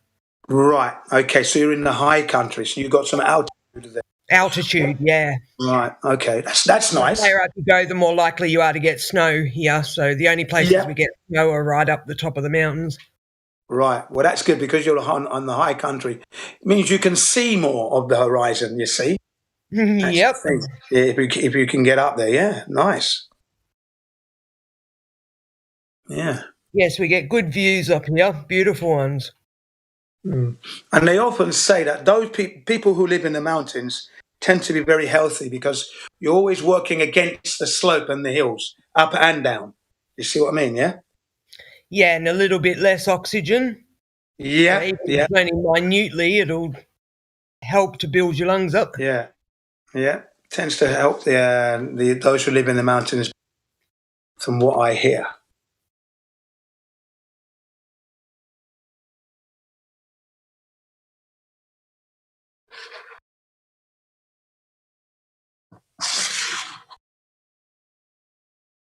How's everyone doing today? We're doing fine, man. You know, it's coming up for 9 o'clock in the evening here in Japan. How about you? How you doing? Things are good, man. It's Blessed Friday. Everything it's Friday, yeah. That's good. Got anything planned? I got prayer in about an hour. Oh, okay, yeah, of course. After that? After that, we'll see. Yeah, let's see if anybody comes in for a debate, hopefully. Has it been pretty quiet this morning? Yeah, it's quiet now. We've had a morning. No, we didn't really have anyone come in at the moment. No, it's quiet. It's been quiet. Helio got I think you've heard, he got what do they call that? When you get something strike. Community strike? Like on YouTube, you mean? Yeah, on his YouTube, on his YouTube channel, he got a... For what? I don't know, some video that apparently he uploaded.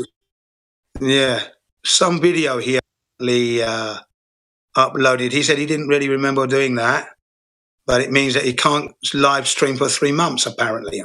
He's contesting it, of course. But probably won't. Helio, man. Stick to live streaming. That's it.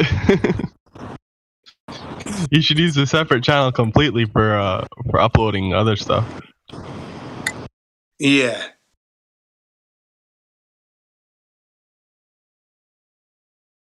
So yeah, he got a community strike, he said, which annoyed him.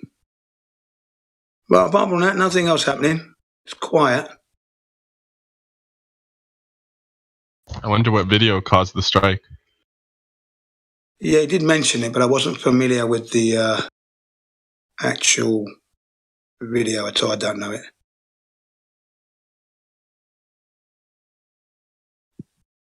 No worries, inshallah khair.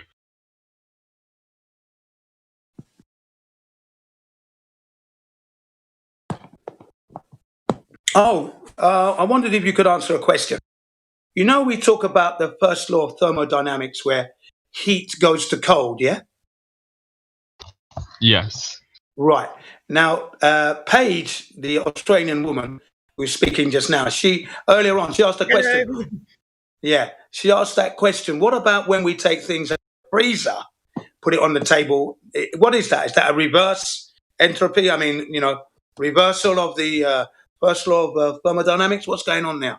How do we explain that? Yeah, I mean, I would say it's just the same kind of effect, right? Unless the first law of thermodynamics always specifies hot to cold. Yeah, I don't think it does. It do that? Yeah, well, that's when they say the first law of thermodynamics is that heat goes to cold always, is what we hear. That's what they always say. Yeah, but heat is still going to. Confused me. I've always heard it. So if you take something out of the freezer, Yeah. then the heat of the air around it is still going to the cold of that thing. Yeah, which is cool, like thawing it. Right. Right. I knew they'd have some explanation for it.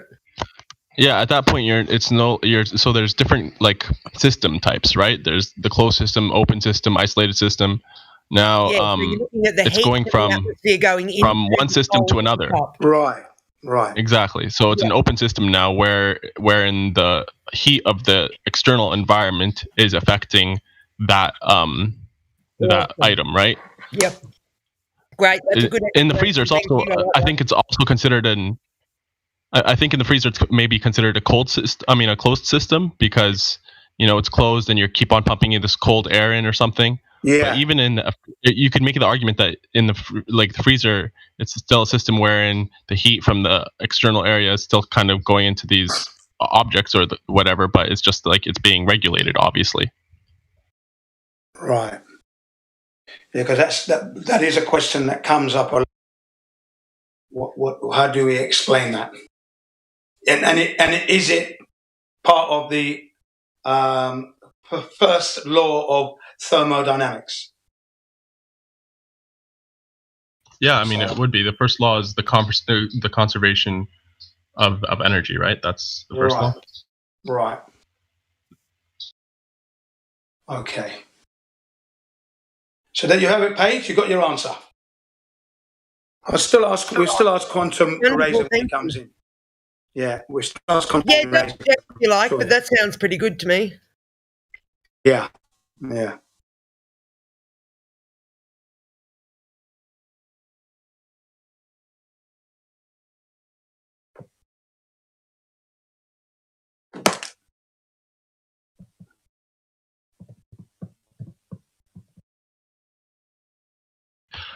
I think the second law also plays a part in it as well, because the second law is like that energy is neither lost, like created nor destroyed, right? Yeah. The total energy is always the same. So, when you think about it, the heat from the external environment, that's energy, right? And that energy is entering into the cold item that was just taken out of the freezer. So it's not lost there either, right? That total energy from that system, which is the room, because you've taken it out of the freezer, is still constant as well. So the second law of thermodynamics also plays a part in it as well. Right. Oh, yeah, it does. Because it's sealed, isn't it? Now, what about the Cavendish experiment now? Because someone else asked that earlier on. What experiment? It's not an Sorry, experiment. it's not an experiment. Yeah, I call it the Cavendish apparatus. Yeah, the Cavendish bloody contraption. Yeah, right. Now, this thing with the torsion bar, right? I'm thinking that torsion bar, it's because it's twisted. That's facilitating some kind of movement, though, because there's energy stored in that. It's twisted, yeah? So it's like a spring, isn't it? That's cheating, surely. Well, it does have torque, but they'll tell you that the torque, the effect of the torque, it's like they've isolated for it, right? But they also tell you, like, they tell you that they've isolated for friction, for torque of the torsion bar, for a number of things. But the thing is, if they isolated for friction, then why is the torsion bar even necessary? Why are the other balls even necessary? They should be able to show mass tracking mass just with a frictionless surface, since they've isolated for friction, and one ball. You know, it should attract to you. Or let's say you still have the apparatus where the balls are suspended because you don't have you can't get a frictionless surface, but you've accounted for friction in the air. Right. Then at that point, you should only need 2 balls suspended from, like, you know. From a string. That's exactly what I think. From the ceiling. Like, you don't even need a torsion bar. 2 balls suspended from the ceiling, and they should kind of gravitate towards each other. You should have, like, Thank you. a force. That's something that measures the force, and you should be able to show that there's more force towards the other object than there is on the other side, right? Right. But they can't do that at all. That's exactly what I was saying about. In that, I said that you should remove the torsion bar because that's cheating, right? It should just be a plain bar. But your idea of it hanging off the ceiling is even better. And then I said this: when we break down what's happening on the Earth is spinning.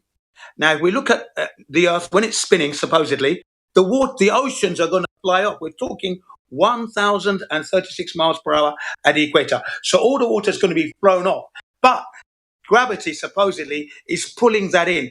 Now, I'm asking everyone to imagine the amount of force that would be required to pull that water, all that ocean, and keep it on that ball. The force which should be so great that we should witness mass attracting mass quicker than we can clap our hands if we're taking your contraption where you've got it hanging off the ceiling. It should be quick. It shouldn't be a slow thing, should it? Should it? Should it now?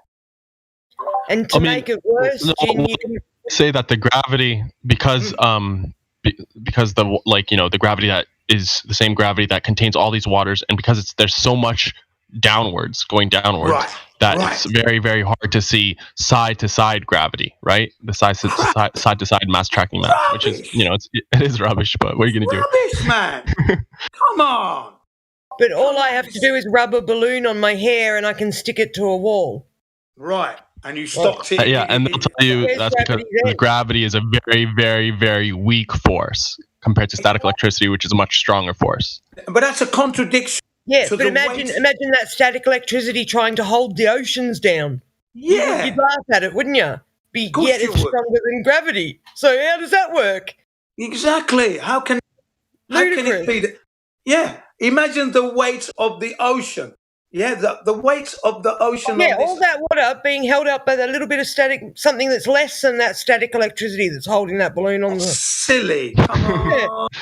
What can I say, guys? They have an answer to everything, but they're not good answers. Honestly, if you look into them at all, they're not good answers. It's just like us saying we don't know, but instead of saying we don't know, we just give some bullshit answer. Yeah, just tell them God did it. Everything. Exactly. It works that way because God wants it that way. Bad luck. Right. There's your answer. But that's actually a good answer. That's another way of saying we don't know. That's just the way it was created. Leave it in the hands of whoever created this place. Yeah, ridiculous, mate. That they would even very difficult. Another thing about Cavendish's apparatus is if they've accounted for all of these variables, right? And it's only side to side mass tracking mass that's taking place, then why does it need to be physically started?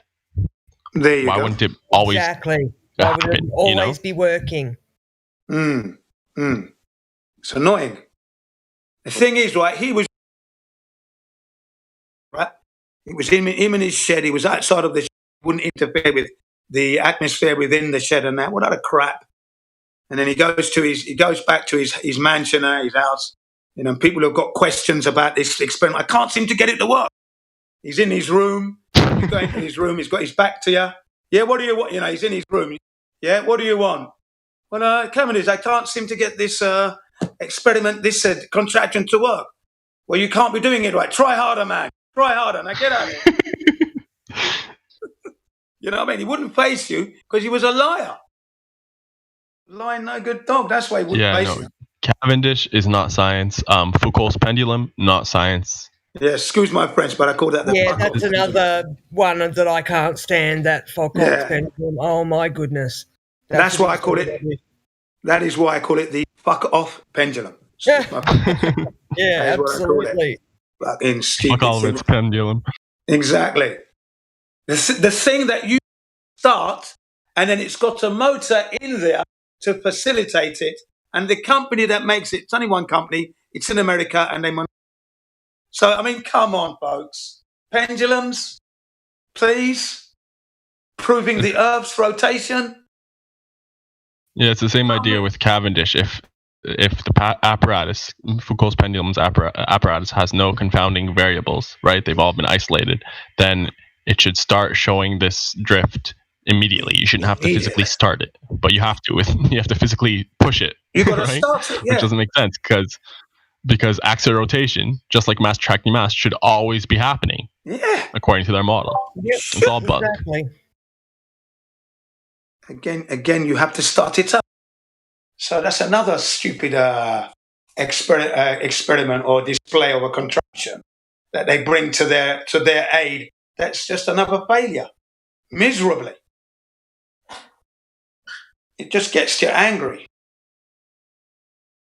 And you see them all, you know, the barriers. They're watching it swinging to and fro. Oh. So you're moving now, folks. You know you're moving. A slight degree each time. There you go. There you go. Left and right. Wow. Silly thing.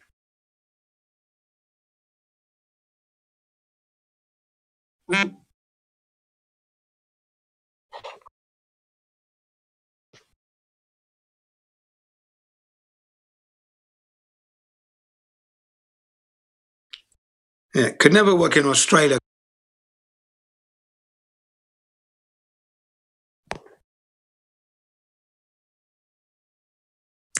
Australia doesn't exist, remember? Yeah.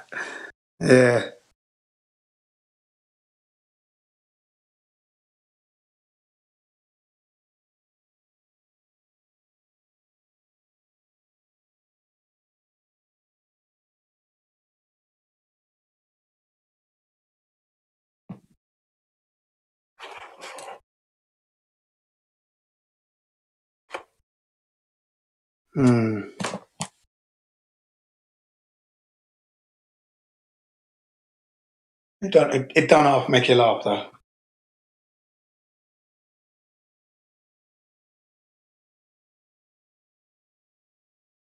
Well, that's their proof of Earth turn is Coriolis. So you have to have two reference frames for Coriolis. So the atmosphere can't be moving with the Earth.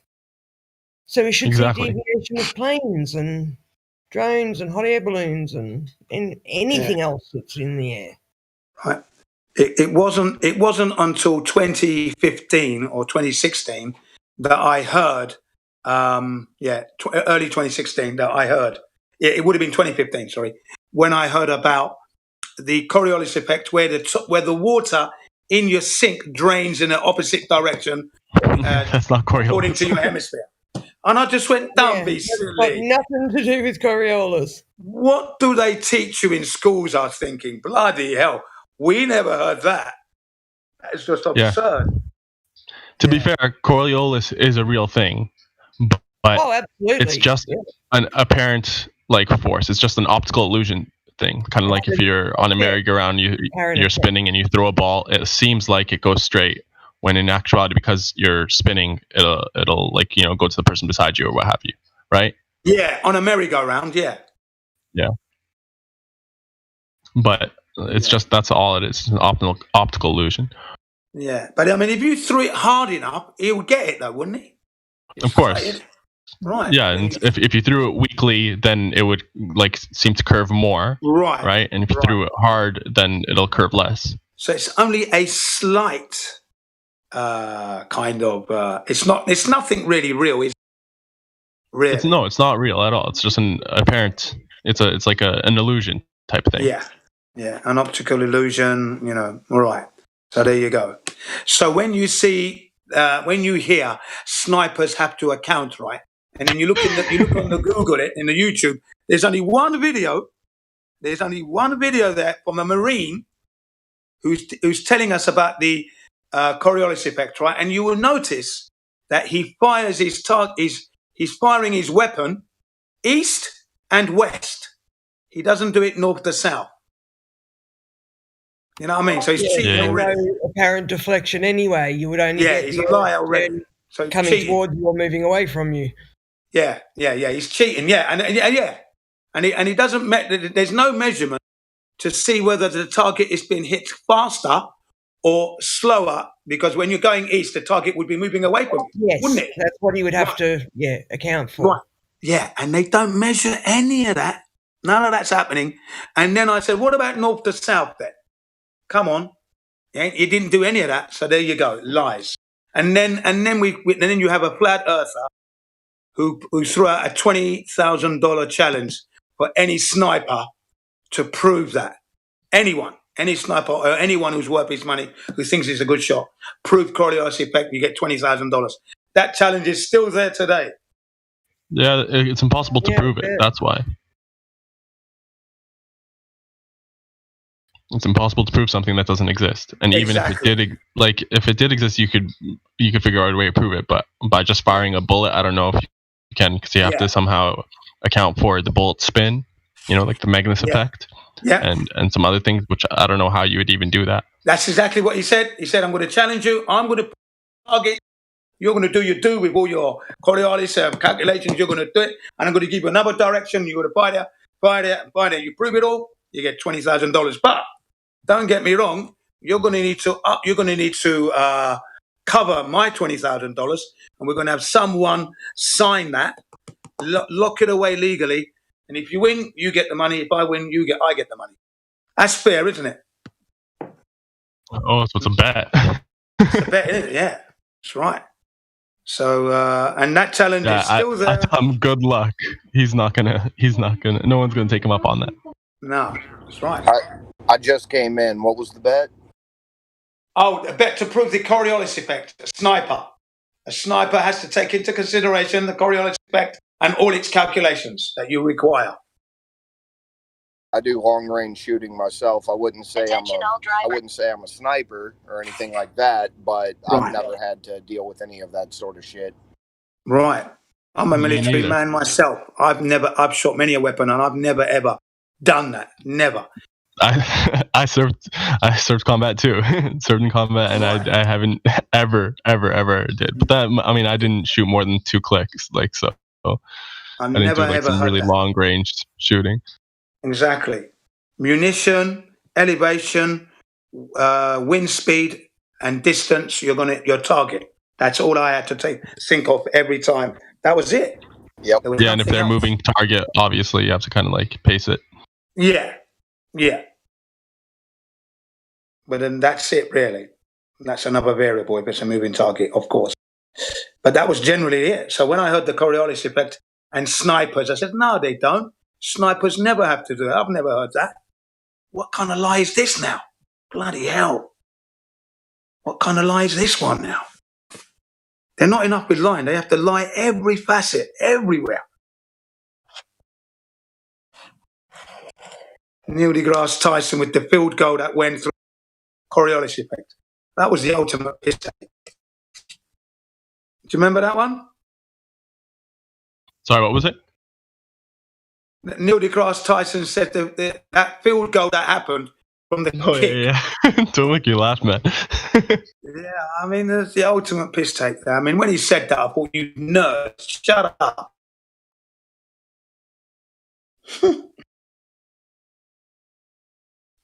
Desperate they are. Desperate.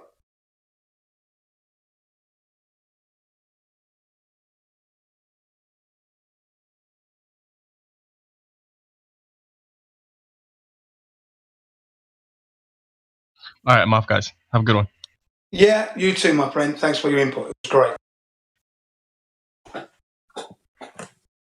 Yeah, it's quiet now at the moment, but that's fine. I think I'll go and get some dinner now because I haven't had my dinner. See what it is. Back in a moment myself. I'm going to get some dinner. No worries, Chin. Cheers. Yeah, nice talking with you, Paige. Yeah, nice talking to you too, mate.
Silence that we have going on is very telling, don't you think?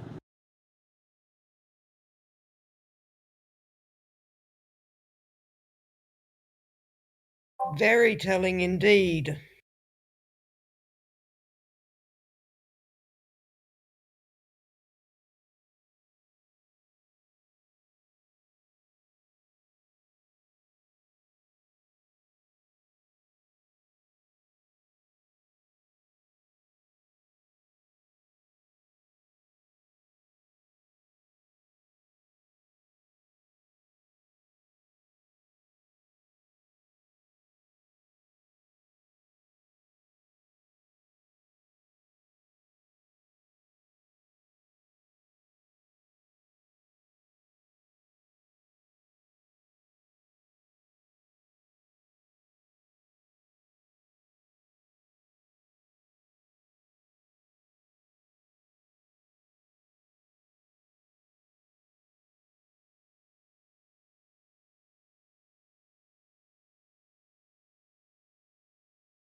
This thing on?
Alright, you fuckers are quiet.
Mic check, mic check. Anybody around?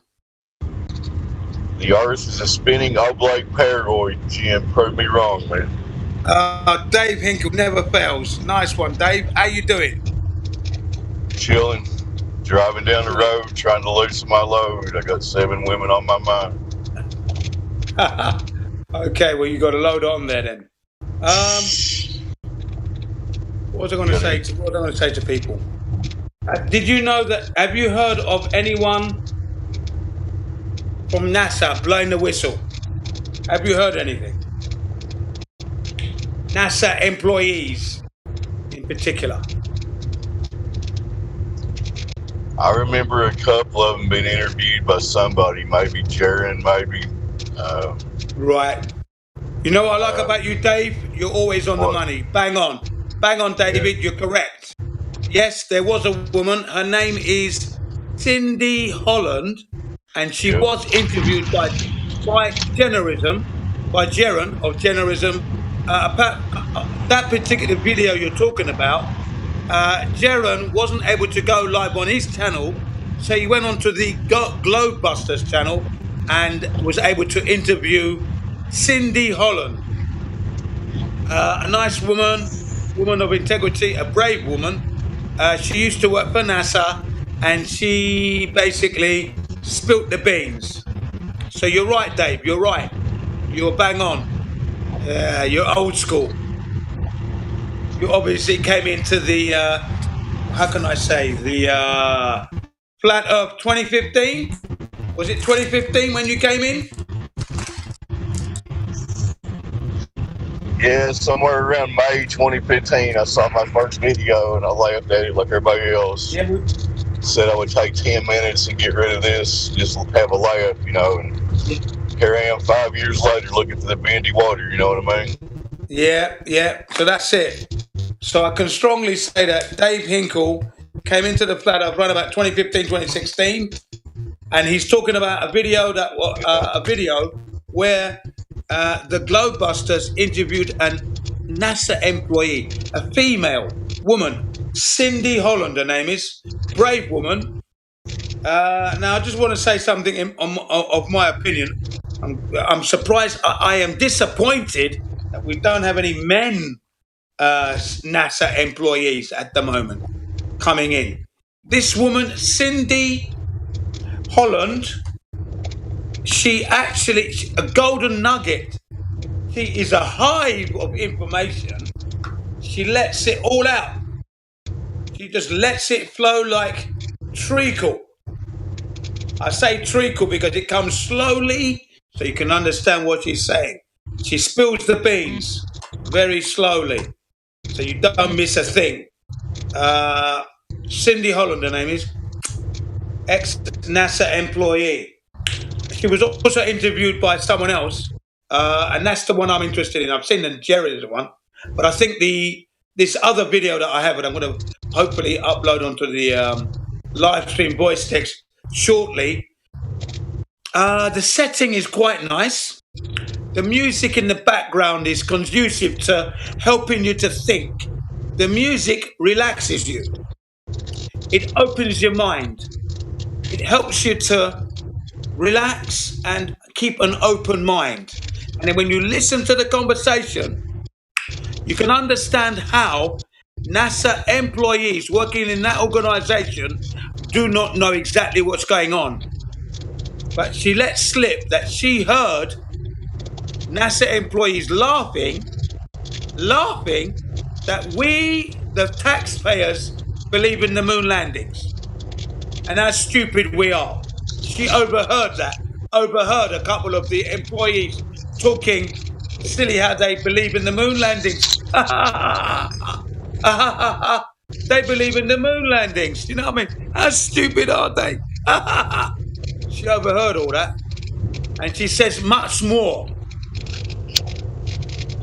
Amazing woman. Well, just to play devil's advocate, you know that wouldn't hold up in court because that's hearsay evidence, but you know what I'm saying? Yeah, it's hearsay evidence, but she does give her real name. She gives you places she worked and room numbers. And the system that NASA employs. You know, you have your need-to-know basis. So in other words, if you're a blue, this is just for simplicity's sake, if you're a blue badge, you won't know what the green badge and the yellow badge and the red badge and the orange badges know. You won't know that because it's above or below your pay. What's the word? Your pay scheme or your pay. What's the word I'm looking for there? It's above my pay scale. Thank you. Great, thank you very much. I lost that word there, yeah. Pay grade. So it's above their pay grade or below their pay grade. Excuse me for getting that word there. Okay? But she says, go on, Dave. I was going to say, I'm backing you up. You're making a good point. Where is the male NASA worker with a pair of balls to stand up for the truth? I'm absolutely disappointed. Absolutely disappointed. Wherever I turn, and there's some serious whistleblowing going on, it seems to be that the women are leading the way. Fucking hell, I know. We're born from women, and they're leading the way. So, that's what's going on now. Brave woman, absolutely a woman of impeccable integrity. To see her, to actually set eyes on her, you can see that she's being honest. She's speaking the truth. She hasn't got any reason to lie. I hope she actually says it herself. Hope she's well and at peace on her part of the plane right now. Well, yeah, I mean, you could say that, but nah. Nice woman. She's sincere. She understands what's going on. And she says she's quite disappointed. She says it herself. She's ashamed at the powers that be. Or the powers that shouldn't be, should I say. Yeah. Cindy Holland. She was interviewed. And she was asked everything you could possibly ask. Everything you could possibly ask working for NASA. We'll put the video in the live stream voice text shortly, but definitely worth a view. Fair enough. Ex-NASA employee spilling the beans. Was it pork and beans or pinto beans or garbanzo beans or Heinz baked beans? Okay. 57 varieties. There you go. 57, yeah, Heinz baked beans. Spilling it big time. She didn't even bother to clean it up. Go, there you go. Take it or leave it. You know what I mean? There you go. Everyone's taking it. Well, Jim, wouldn't we generally speculate that most of the people at NASA are they're bought into the whole thing. They never take the time to take a step back and look at what's actually going on. Yeah. They're in the delusion phase and they're not going to come out of it. Yeah, you're right there. You're right there. So whilst you're deluded, you've got people who are trying to bring out the truth. Cindy Holland is one of those. And when you actually look at the video, there's two. The two that I have so far, I'm still looking for more material. The two that I have, one is by Generism, and it was on Globebusters because he couldn't go live. The gremlins were kicking in. So he tried to upload it live, but no one could hear him. So he had to move to Globebusters. He contacted Bob Nadell. Look, I can't get this going on. Can I come onto your channel? Let's get this going. Yeah, come on. So obviously Bob Nadell switched on the Globebusters tune. Who are you going to call? Globebusters? Okay. So he's got in there, set it up, and they interviewed the woman. But the other video, it's more relaxing, I would have to say. Don't get me wrong. Generism did an excellent job. You're going to glean a lot of information. But the other video that I'm talking about, they played a nice melody in the background which relaxes you, leaves you with an open mind, and you can see that she was relaxed and she was really, really spilling the beans. She basically said the same as she said on the Globebusters channel. But the line of questioning and then the conclusion at the end of it will move you. So you need to watch it. That's why I'm mentioning that particular video. It does move you. If I remember that right, it was mainly she backed up and we're not on a ball. You know, they don't do anything. Everything's calculated on a flat, non-rotating Earth. You know. Look, she was introduced to the flat Earth in 2007. 2007, someone she worked with said, look, the Earth is flat. And she totally disregarded it, but that was 2007. Wow. So let's do a quick network break. Welcome to 24/7 Flat Earth Discord, temporarily on the Helio Skeptic channel. Anybody in here with any questions about the nature of our reality? GenCBR1 has all the answers here. If he doesn't, he'll say he doesn't know, right, Jen? That's correct, absolutely. Okay. If I don't know, I don't know. Simple as that. If I do know, I'll give you it to the highest degree. A little bit of humour twisted in there as well. We have many questions that can't be answered, but that's better than answers that can't be questioned, right? Especially when it comes to that line, no good gutter snipe, Cavendish, who sits in his room, doesn't face you to answer you any question. I'm going to let you know about it. You got to give Cavendish some credit, though. He had some balls, man. He hung him in his shed and everything. So yeah, gravity and everything. He does have some balls, but they're not attracted to each other. That's for sure. Balls in the shed, man. It proves everything. What the hell? Balls in the shed. No one could see it but him. Wow. Talk about privacy. But yeah, Cindy Holland, nice woman. She actually came up trumps. There may be some people that work in this and they're kind of working undercover. Who knows? The truth will come out. I got to be fakes. It may not be in our lifetime, but it's going to happen. You know what? The ironic things, we're just trying to get people to use their own senses and see what reality is, and they want to stay in this delusion. It's crazy. Exactly. Use your common sense. Stop and just take a breather and start thinking. Yeah. Take a step back from the TV and CNN and all that shit, and look at the reality for what it is. That's all we're asking people to do. Take a look at the independent alternative news. Independent means no one's controlling them. They're coming out with what they're telling you what's going on. And it totally smashes the main media. When you look at the main media and you line them up, if you could watch every single news you could watch, as ODD did, ODD TV, they're all perpetuating the same message. Independent TV now, they're going behind the scenes and letting you know exactly what's going on. They're telling you what's going on and how it doesn't make sense. Yep, there's definitely a lot of propaganda going on the mainstream media. That goes without saying, right? Yeah.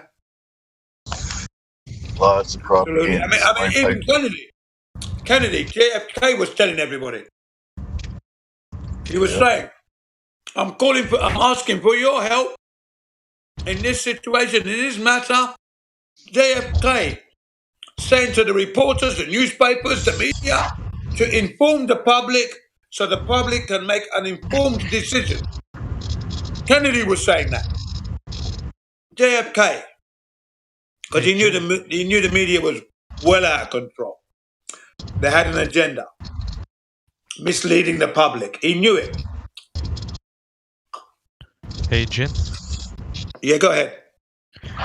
Do you have the video link for the interview you were talking about with Cindy Holland? Yes, I actually do. Yep. Let me just make sure, because I've just actually finished watching it, so I might be jumping the gun here. So hang on a sec. Let's make sure that I've actually got it. Don't worry, if I haven't got it, I'll make it. You know what I mean? Don't you worry. You'll be able to see it. I'm one of those guys. Can do. I don't like the cannot do business. Let's have a look. Let's look at my history. Oh, you're in luck. The technology is so good. It's breaking its own neck. Here we go. I'm going to put it in the live stream voice text right now. I'm kind of shocked you can still find that on YouTube up here. Something like that would have been deleted. Just saying, you know. Right, I'm going to upload it into the live stream voice text. Here we go. Just loading it up. Hang on a sec. One more click. Okay, here we go. Paste. When you hear the word paste, you know I'm clicking next. There you go. You got it? Thanks. Yeah, I see it. Thanks. Yeah, watch that. When you watch that, I guarantee you'll be moved. Because the music in the background behind the interview relaxes you, opens your mind, and you listen to the woman. She hasn't got anything to lie about. That's how you feel anyway. And don't get me wrong, I heard her on Generism as well. So, you know, in this particular interview, she's more relaxed. She's just more forthcoming, you know? And the interviewer himself, at the end, he gives you a 4-minute overview of what you need to be thinking about. Okay? And that moves you. What he has to say is compelling. So watch it. It's not that long a video. It's a must see. It's directional. It's definitely a must see anyway. And you know, when you finish, you might even shed a tear. For those who are really emotional and sensitive, have a box of tissues on hand.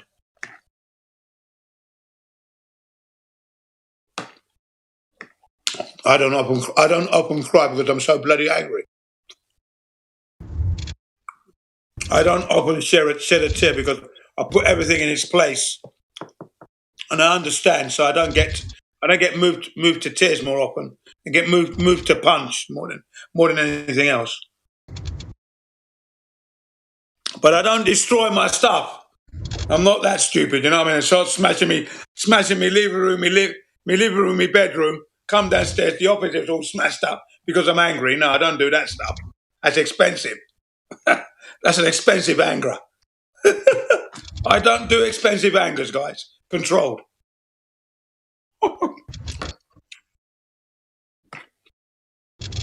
I'm sure you know what I mean, yeah? We got any spinning oblate paroidists on here right now? Anybody think they live on a spinning ball? That's right. But what do we live on? Is it a spinning spheroid or a ball? Which one? Bloody hell. And what size is it? NASA showed you a picture of a perfect ball, but it could be a paroid kind of shape. Yeah. Not only that, all the continents are all different sizes, so you don't even know where you are. Joke.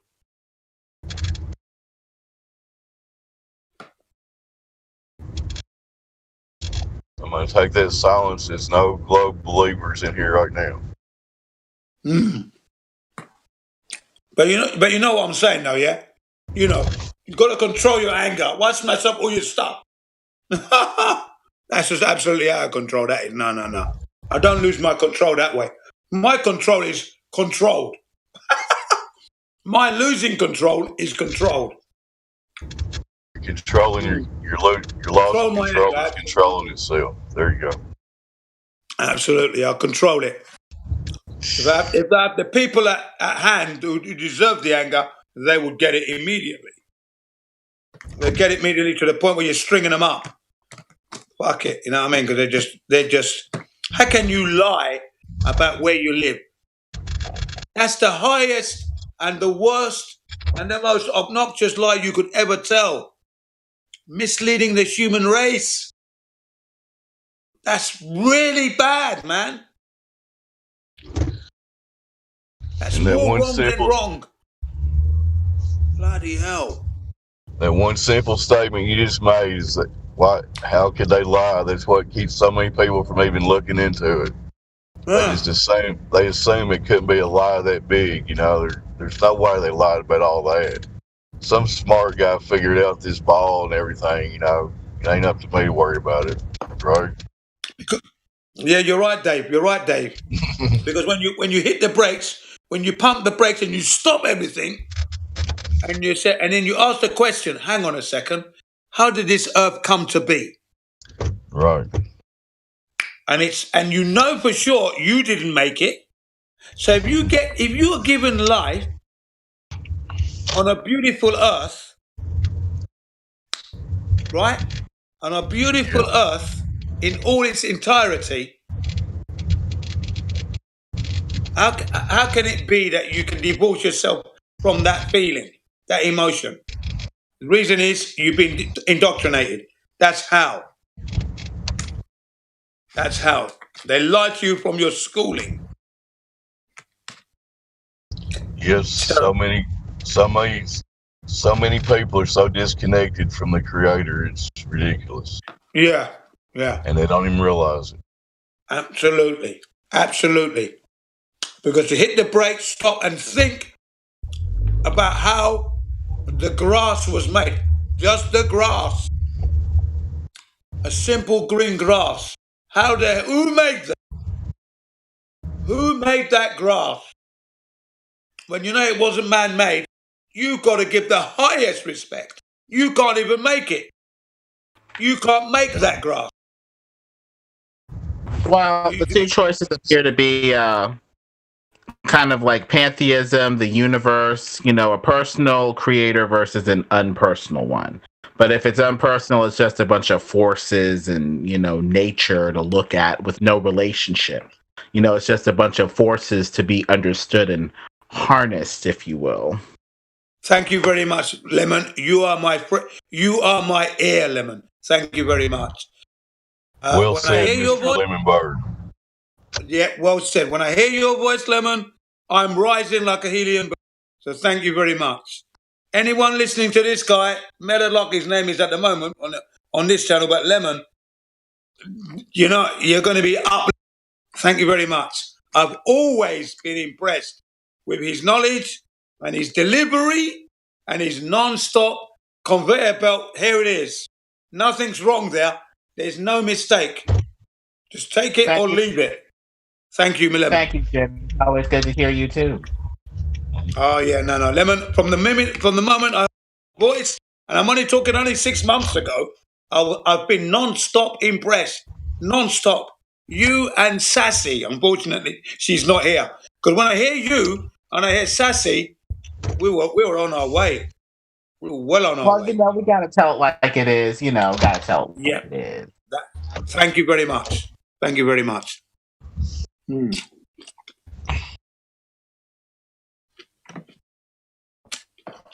Yeah.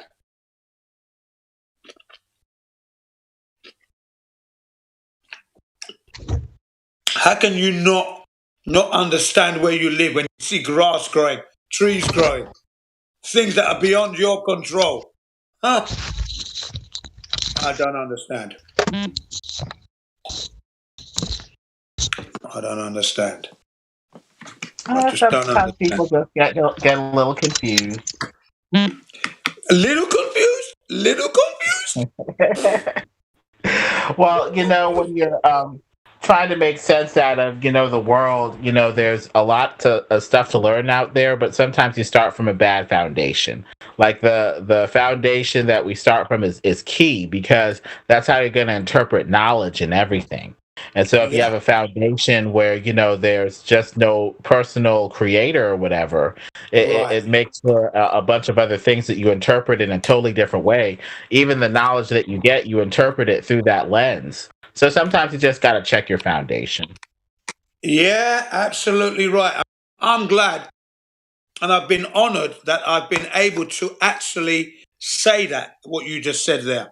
I had the opportunity to work as a part-time youth worker for the disadvantaged in London city central London, 12 and a half years. And I often said that to the parents. You know what I mean? You don't know you're alive. That expression I got from the gypsies, so I used it. You don't even know you're alive. You don't even know your own worth, but yet you're spending time with drugs, alcohol. And then your children are suffering because you don't value the life you have. You don't even know you're living. Come on. It's time to wake up here. I was glad I had that honor and the opportunity to actually spend 12 and a half years of my life, which I consider well spent. And it was part-time volunteer service. Yeah. That's what I was doing in London before I came to Japan in 1999. So 1999, so from 1999, go back 12 years. That was me. 12 and a half years, non-stop. Non-stop Mr. Motivator, I was called. I've got magazines. I could show you the magazine, the youth club article, Mr. Motivator, Jin, me. I've got it here. I brought it with me. So if you want to see it, I'll photograph it and send it to you immediately. Back up what I'm saying here, mate. So I know what you're saying. You know, it's true. Your foundation is so important. And I was saying to these people, you know, the government's devaluing you, but you're busy devaluing yourself. Come on, what's happening here? Don't you think you should be putting value in yourself and your family? You know, what is all this drinking? What are you drinking for? What are you running from? Right. Alcohol is supposed to be something you enjoy. Drugs, depending on which one it is, can help you or destroy you. You're using the destructive stuff. Come on. Bloody hell. And at that time, I was smoking cannabis. I said, I smoke weed. Look, there's my Rizla. There you go. Okay? I'm not kidding.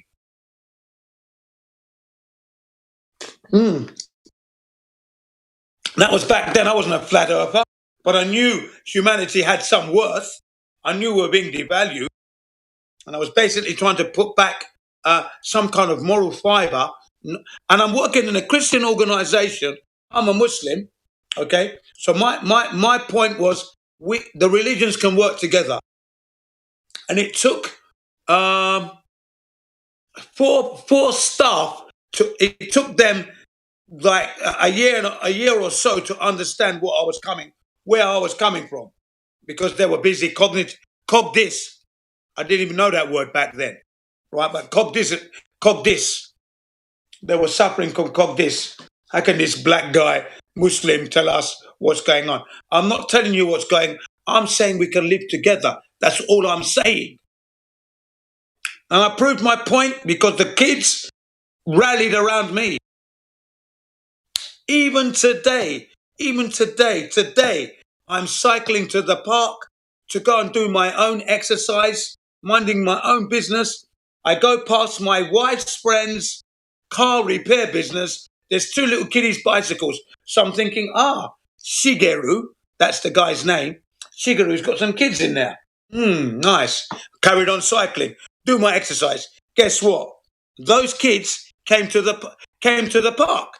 And I saw them, and they said hello to me. I didn't say anything to them. They just said hello. Konnichiwa, hi. And I said, hi, itenki desu ne. I said, nice weather, isn't it? Yeah. Where are you going? Oh, we're going up to the top of the hill. Okay, well, be careful, yeah? Okay. So I carried on doing my exercises, and they watched me. They came down, and they said, you're doing exercise? Because, yeah, I like to keep healthy. And they said, is this exercise good? I go, no, that's dangerous. Do this, do that, and you will have a good health for all your life. So I spent, guess what? Well, I spent all my exercise time, which is about an hour. They actually ran with me, came jogging with me around the park. I got their names, and I'm going to meet them next week, Tuesday, 4:00. And I said to them, if you don't come, don't worry, I'm going to see you again. Okay? Don't worry. But I'll be there 4:00 to meet you. There you go. Keeping an eye on the youth. I'm in Japan. Okay? Talking Japanese all the way. So there you go. All I'm trying to say is that, you know, all my life, I've always thought that humanity was irreplaceable and it's priceless. I've never once in my life thought we were insignificant, whilst we are being devalued by our governments. That's all I'm saying. And, you know, and I'm living example, and the kids are coming up to me still. I love it. Love it. I said to them, don't waste your money buying fizzy. Don't take good money and buy a fizzy drink because it's going to kill you. Use your money and buy your Japanese green tea, wheat tea, mugicha, wheat tea and water. And don't even buy water. You can go to the supermarket and get it for free. Does your mother get free water? No. Tell your mum to go to Torisan and get free water. So I had a really, today, I had a very, what can I say, give back to the community experience. There you go. Whilst the pandemic is going, everyone's worried about. Those kids didn't have a mask on, by the way. And they knew my son. The kids actually knew my son because they go to the same elementary school. I had a great time. Can you hear me? Have I gone? I hear you, buddy. Oh, yeah, right, yeah. So that was my day today. So all I'm trying to say is that, we can do it. There's no doubt about it. If I'm doing it here in Japan, you can believe I'm doing it in New York, England, Australia, New Zealand, without a doubt. I'm doing it in Japan. All right. So, and that's a country that's a totally different culture. But the way I impact them is that they're coming to me. They can see I'm not dangerous. They can see that immediately. The kids know. I saw their bikes, carried on with my exercise in the park. They came through. They're saying hello to me. I don't even know. But they know my kids, so that's good enough. And when I introduce myself properly to them, so they know my name, they know where I live, so they're not scared. Because I had to do that. Because when you're a foreigner, a black foreigner in their country, kids know if you're dangerous or not. But I give them the information so they know that they're safe. Where I live, my son's name, the school he goes to, so they've got a lot of information. So they know they're safe. They know they're not in any danger at all with this guy. And then they started asking questions. Is this exercise good? No, that's dangerous. Do this, do that. And if you go swimming, the best exercise is swimming, I said to them. Oh, my mum goes swimming every week. You should go with your mum then.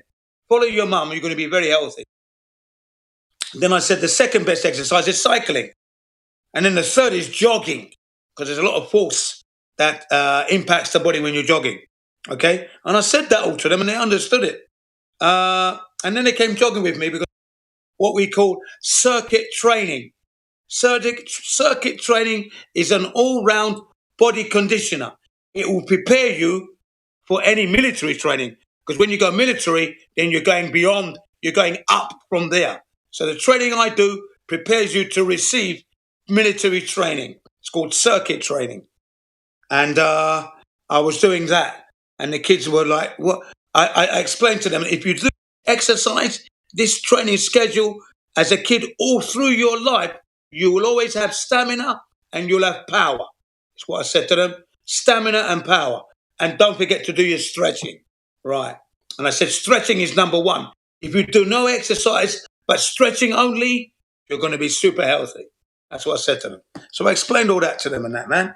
And they were taking it all in. And then they were taking it all. I'm going jogging and they want to jog with me. Look at that. Kids, I don't even know these kids. Okay, I don't know these kids. But, okay, yeah, let's go. Come on in. And they led the way. I said, which way do it go? Straight on. Yeah, turn left. Yeah, straight on. Yeah.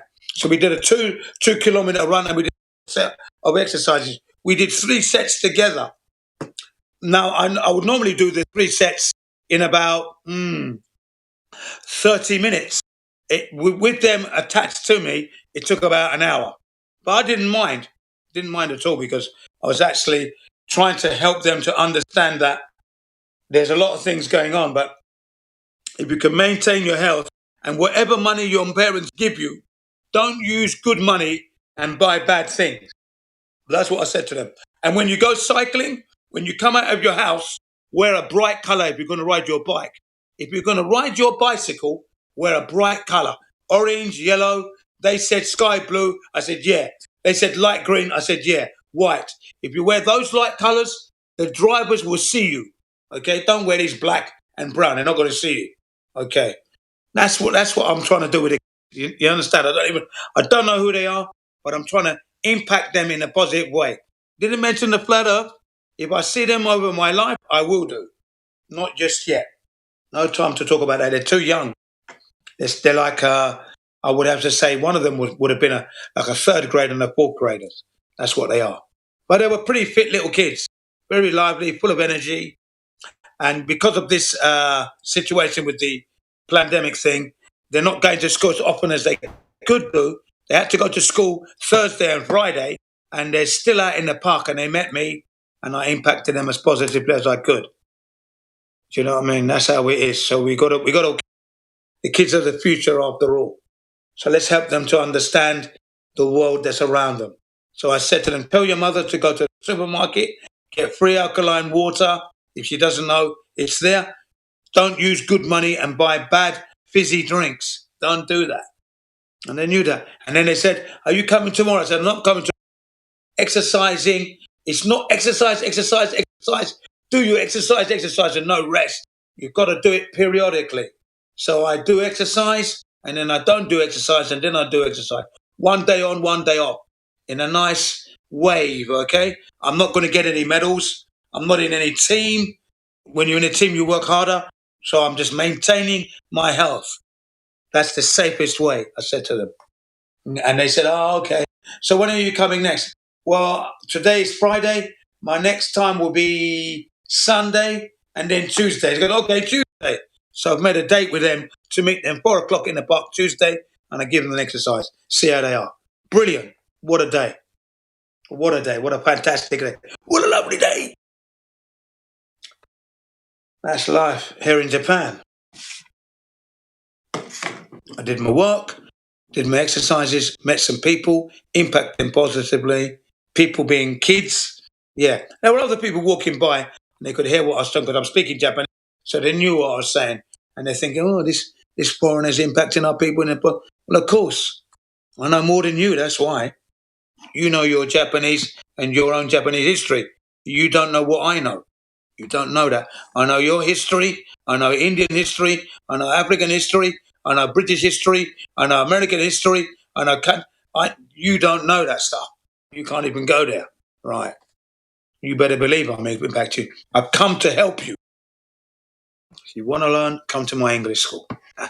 Sometimes I carry some business cards and I hand them out now and again. So on Tuesday, next Tuesday, I'll have a couple of business cards, give them to the kids, give them to your parents. If you want to learn English, make sure you come to my school. Because not only are you going to learn English, then you're going to learn about flat Earth. See? That's how I work. Can only do it little by little. Everybody there? I'm here, mate. Just working along, enjoying the stories, and I'm waiting for someone else to chime in. Yeah. What did you think about what I said with those kids? Mate, brilliant. I remember when I was younger and I had certain experiences like that, you know. Thankfully, not everyone is a creep, you know. But the way society's gone, they've tried to ruin it for us, you know. So it's nice when you got an actual good person out there that's actually trying to impact young people, you know, in a good way. That's it. You see what I mean? And I saw their bikes parked up at my wife's friend's car panel respraying, panel beating and respraying business. I thought, Shigeru's got some kids in. Because what he's got a tuck shop. You know what we had in England, the little tuck shop back in the old days? Right. So he's got a little tuck shop going there. Okay. So it's obviously he's attracting kids. So as I cycled past, going to the park to do my exercise, I thought, I see Shigeru's got a couple of kids. And then I recognised the kids through their bikes. And I said, were you at Shigeru's place a little while? They said, yeah. I go, all right. That's my wife's friend. I said, oh, yeah, right.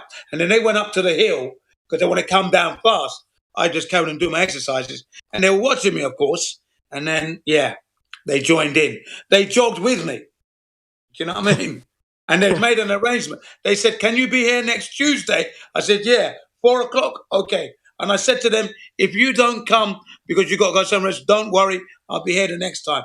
Don't worry. But you know my son. Yeah, they know my son anyway because my son is, he goes to the same school. He's a 6th grader, does baseball and that. And the school has recently won a few cups. So they know my kid. You know what I mean? Yeah, nice one. Yeah. So it's all in the neighbourhood. But they've never actually, maybe they've seen me from a distance, but they've never actually heard me speak or actually seen me properly. But they did today. Do you know what I mean? Only 2 boys.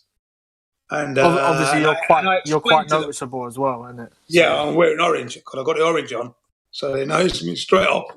But they noticed me. And then I spoke to them about their body types. Oh, As like they were saying. ectomorph, endomorph, stuff like that, yeah? Yeah, you got it. Exactly. Yeah, right. Yeah. Didn't use those terminologies as such to them. I just said, did you see how your friend did this exercise perfectly? Right. And then the exercise you did perfectly because of your body size. That's why. Okay. You're taller than him. So when you do the exercise, there's more pressure on you than on the little one. He's compact. All the muscles and the stomach is proportionate, perfect. You're a little bit tall. So you're better off for doing endurance or basketball or volleyball. Okay, that's where your body. This guy, anything goes. He can do anything at the moment. You know what I mean? I said the reason I know because I am actually a PE teacher. I've got a certificate, an instructor. I can actually do this, so that's why I know. I said, oh, really? Yeah. So they really had a good time. So next Tuesday, I'll be looking for them. If they don't turn up, no big deal. Do you know what I mean? Yeah, quick workout for you. Yeah, I've got to be there for them. The onus is on me to be there, and if they don't turn up, that's never mind. Like I said, something in their life came up first, obviously. You see what I mean? Yeah. Yeah, it's good. But that's what it's like. Sorry, go on. No, it's fine. It's good that you don't obligate them. No, you can't. The child. You can't obligate kids. You can't because they've got their family lives and that, And I'm sure they will go home and they will talk about it. And they will mention Jin Sensei. And then they will say, yeah, we know who he is. Right. He's a bloody nutter flat earther. You know what I mean? But there you go. He was feeding our children blue pills. There you go. Yeah. Our children were asleep before then. He doesn't believe in the wearing of the mask. You better believe it. But they didn't have the mask on anyway, those kids. They didn't even have the mask on. They weren't even concerned. They weren't even concerned with what was going on. You could tell. Just not concerned. Do you know that? They were just not concerned. Yeah, there's always... whenever I see someone without a mask, there's always a little tip of the hat, you know what I'm saying? Yeah. So they were having an adventure. That's all. So I just made sure that their adventure went off safely, as you would do if you're an adult. Yeah. And they had a good time, man. Because my kids are older than they are now. But I remember when my kids were that age, full of beans, leading the way. They were in front. I overtook them, then they overtook me. So we're racing each other. So I thought, okay, I'll give up. Let them go then. Let them win. I mean, it's a good sign that they're out on their bikes anyways. Yeah, they're on their bicycles, yeah. So I said to them, if you go out of make sure you got a bright colour on. Orange, yellow, sky blue, light green. I said, those colours are good. Obviously, they've got those colours at home. That's what I said, yes, use those colours. Don't wear black or brown. The drivers can't see you. They're not going to see you. Are the drivers out there a bit mental, do you reckon? No, it's not that. No. They're quite... Look, I tell you what it is. When it's time to go to work, they don't seem to be paying attention to kids going to school. And in Japan, when kids go to school, they're going in organised groups. They've got a group leader, and he's at the front with a fluorescent sash, which goes across from left to right, okay? Yeah? Right, fluorescent sash. So you can see that a mile off. And then they're leading their groups. But the drivers are so concerned of getting to work that they don't even think about that. I mean, I've been with my kids, right, and we're going to school, and I'm walking them to school, and the drivers haven't stopped those stop signs. So I punched the car.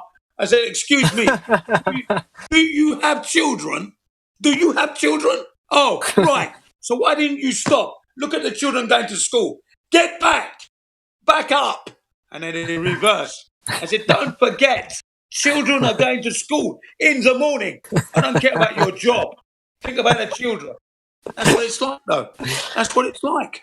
Well, do you know what I mean? Yeah. I think it's worth mentioning as well that apparently Japan has the lowest average of sleep in a night. Like per night, they have the lowest sleep. So when they're waking up, I'm guessing they're quite tired when they're going to drive. They're sleepwalking or sleep driving. Yeah. Absolutely. So, yeah. And the kids they've got yellow. If it's raining, they've got the yellow on and their yellow caps and their yellow raincoats. So they should be seen. There should be no way you don't stop for kids. It doesn't matter how late you are or how late you're going to be for your job, you stop for the kids. You do not drive over the zebra crossing and carry on as if the kids are not there. That's crazy. Now, my first question, do you have children? To the driver. Have you got any kids? All right, well, if you've got kids, have some fucking respect. And if you haven't, you're a cunt.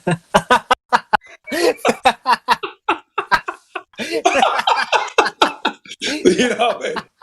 Fucking you do. I just want to know how you say cunt in Japan, in Japanese. Baka. Oh, Baka. mate. Oh, I'm going to have a laugh with that one. Baka. Baka is there. I said, Baka is there. You're a cunt, aren't you? You're a cunt, aren't you? Oh, my God. That is hilarious. Yeah, that's mate. what you got to say to them. I'm living life fucking real. It doesn't matter where I go. Once I learn your language, you're going to get some serious uptakes. Again, you better take it up. Yeah. You know what I mean? Oh my God. Yeah, that's life. That is life here in Japan. You know, you got to make your way, and make it safe as best you can. I think I did tell you the other day that you always have a story. When Yeah, you come said back, that. You know? Yeah, you said that. Yeah, you It's did brilliant. say that. Yeah, don't get me wrong. I mean, at 58, I am going to have some stories, and I've always tried to live my life in accordance to nature, respect humanity, and then make sense of what's gone on around me. So that's why I've got the stories. And the only reason Jin is the way Jin is because the way the people of the earth have impacted me, good and bad. Do you know what I mean? That's what Yeah. makes me who I am today. You know, I mean, like going to school back in the 60s and 70s, walking with my brothers. I mean, going to school sometimes you get the mothers, they're out their doors and you're getting there to school. Do you want a drink? Because they know where we're coming from. Would you like a drink of orange juice? Yes, please. And they're giving us orange juice and a cookie before we get to school. They're just giving it to us. That's crazy. Innit? They don't even know who we are. They know us because we go past their front door every making noise, having a laugh. But they offer us a drink of orange squash and a cookie, and we took it. I mean, do you know what? It got to a point where we did the door on the way home. Can you give us an orange and a cookie? And they'd give it to us.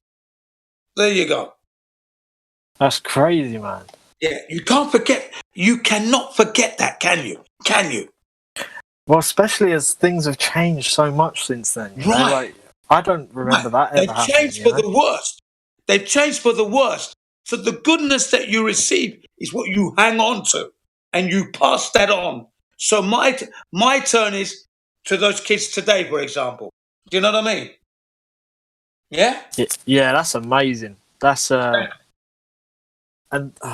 see, that's what it was. Is that everything in the local community was just done on trust and honor? Yes, exactly. They're giving you cookies and a drink. They're looking at us. They see we're sweating, and they say, "Would you like an orange squash?" And you say, "Yes." And they go in, they bring it out on a tray and cookies. You're drinking, you're eating, and then you're going. You say thank you, and they're happy. Do you know what I mean? They're happy. How many black kids do they see? They don't see it. This is London. They don't see it. Yeah, that's what I was wondering I as will well. never 'cause it's forget that. I it's cannot apparent forget that. You was obviously in the minority back then as well. So Yes, exactly. How can you forget that? You can't, can you? You can't. You just can't.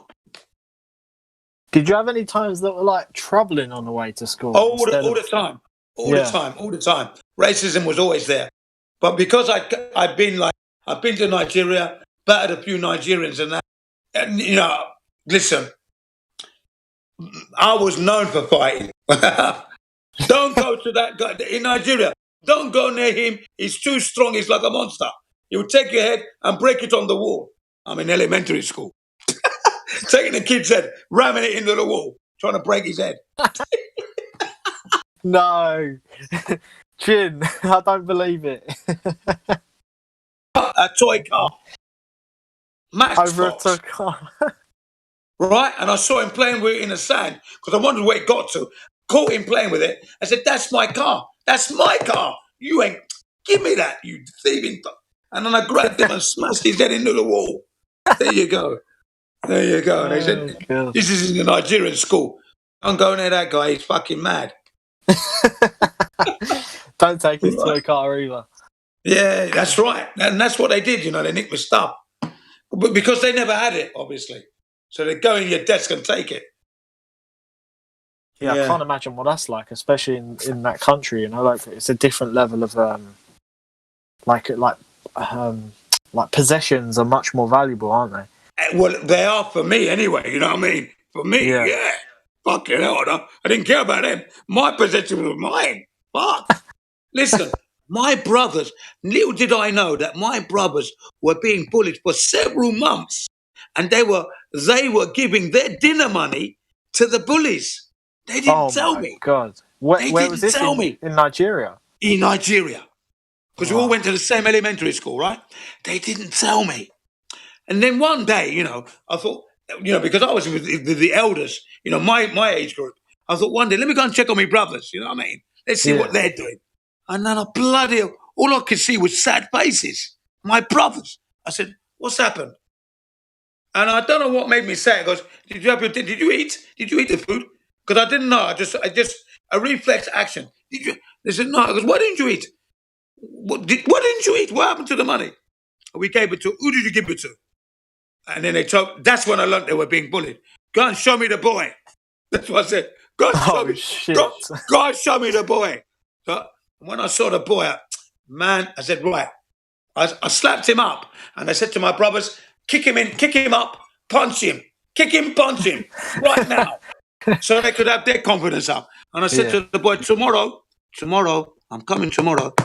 Make sure you give me your money, all your money. You understand? Don't tell anybody, or I'll kill you. Yeah, there you go. There you go. So then we started bullying him. Do you know what I mean? So it worked out to my brother's advantage. There you go. Look at that. In Nigeria, that's what was going on. Right? And you won't believe this, right? Right next door to my school, right next door was an international school. And we were always looking over that bloody fence. Guess what we said? We said to each other, that's where we should be, shouldn't it? Yeah. Look at us in the bloody zoo, and next door is paradise. The grass is you know, we were always looking next door. I said to my dad, why can't we go to that school? Obviously, it cost an arm and a leg. Do you know what I mean? Because no. Back then, was you speaking English or was you just pure Nigerian? Born in 61, so by the 70s, we're speaking English. And Nigeria, it was colonized by the British, so it's English, yeah? Not French or German. Yeah. So Nigerians can speak English very well. And if you listen to the Nigerians, when they're talking about, you know, the COVID-19, whatever news, they're using British English to the highest degree to the law. You listen to them. Go listen to some Nigerians. You can see they're using British Queen English grammar. No mistake. Yeah, I had a couple of Nigerian mates growing up, and like the dad was constantly back and forth from Nigeria. They're actually quite wealthy. Like my dad was the same. Yeah, so I mean, they definitely knew their stuff well, you know. Yeah. They knew the English grammar, they knew the laws, they knew the business and that. But even then, the powers that be were on my dad's case. Okay? Yeah. Right. They were on his case. My dad once said to me, we're on our way to Nigeria on a ship. He was getting subliminal messages from the newspaper. And as a kid, how would I know? I'm a kid. I'm not going to know this shit. Because this message, can you see? Read this article. What does that mean to you? So he was obviously getting some kind of message, negative, to destroy him mentally. Okay? Yeah. That exists. It's there. My father was a black African, affluent, doing quite well, but there were powers that be were working hard to undermine him. Okay? And he was, do you know what? He committed suicide on the ship. He tried to. That was how scared he was. That he cut his own throat. And I've never said that on any live medium at all. It's the first time I'm telling you now, ever. My dad tried to cut his own throat. I saved his life on a ship on the way to Nigeria. Okay? Such was his worries. He tried to commit suicide. He's separated from my wife. He's getting some kind of subliminal messages that were like totally wrecking his brain. He tried to take his own life. And he put the chair under the door handle. Obviously got that from the bloody TV. But he didn't do a good enough job. So I've gone out in the morning, I've had my breakfast, and I've gone to watch morning cartoons.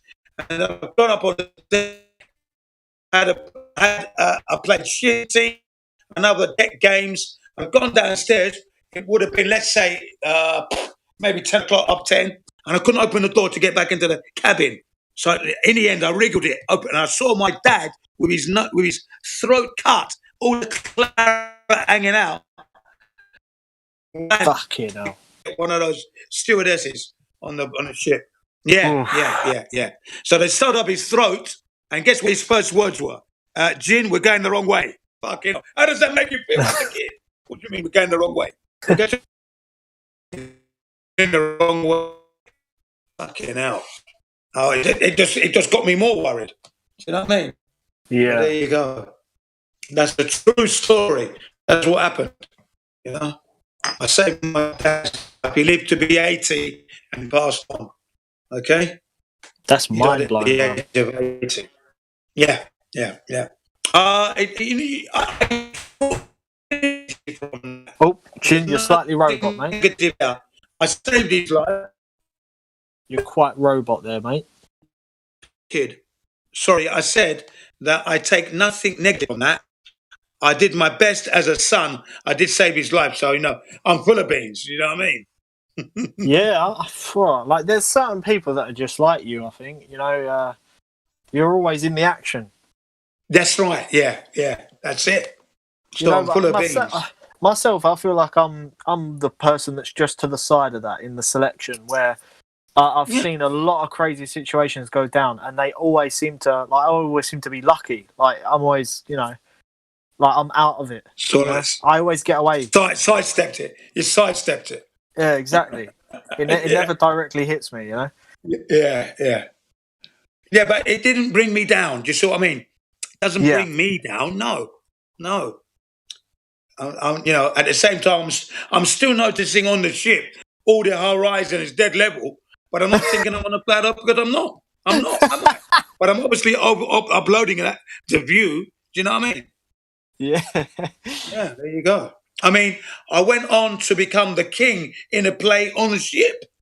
You know what I mean? Because towards the end of the voyage, they had a play where all the kids had to put on some kind of acting and that, and the parents were there watching. My dad was by this time not there; he was in hospital, and then he went up to Freetown, which is on the west coast of Africa, hospital.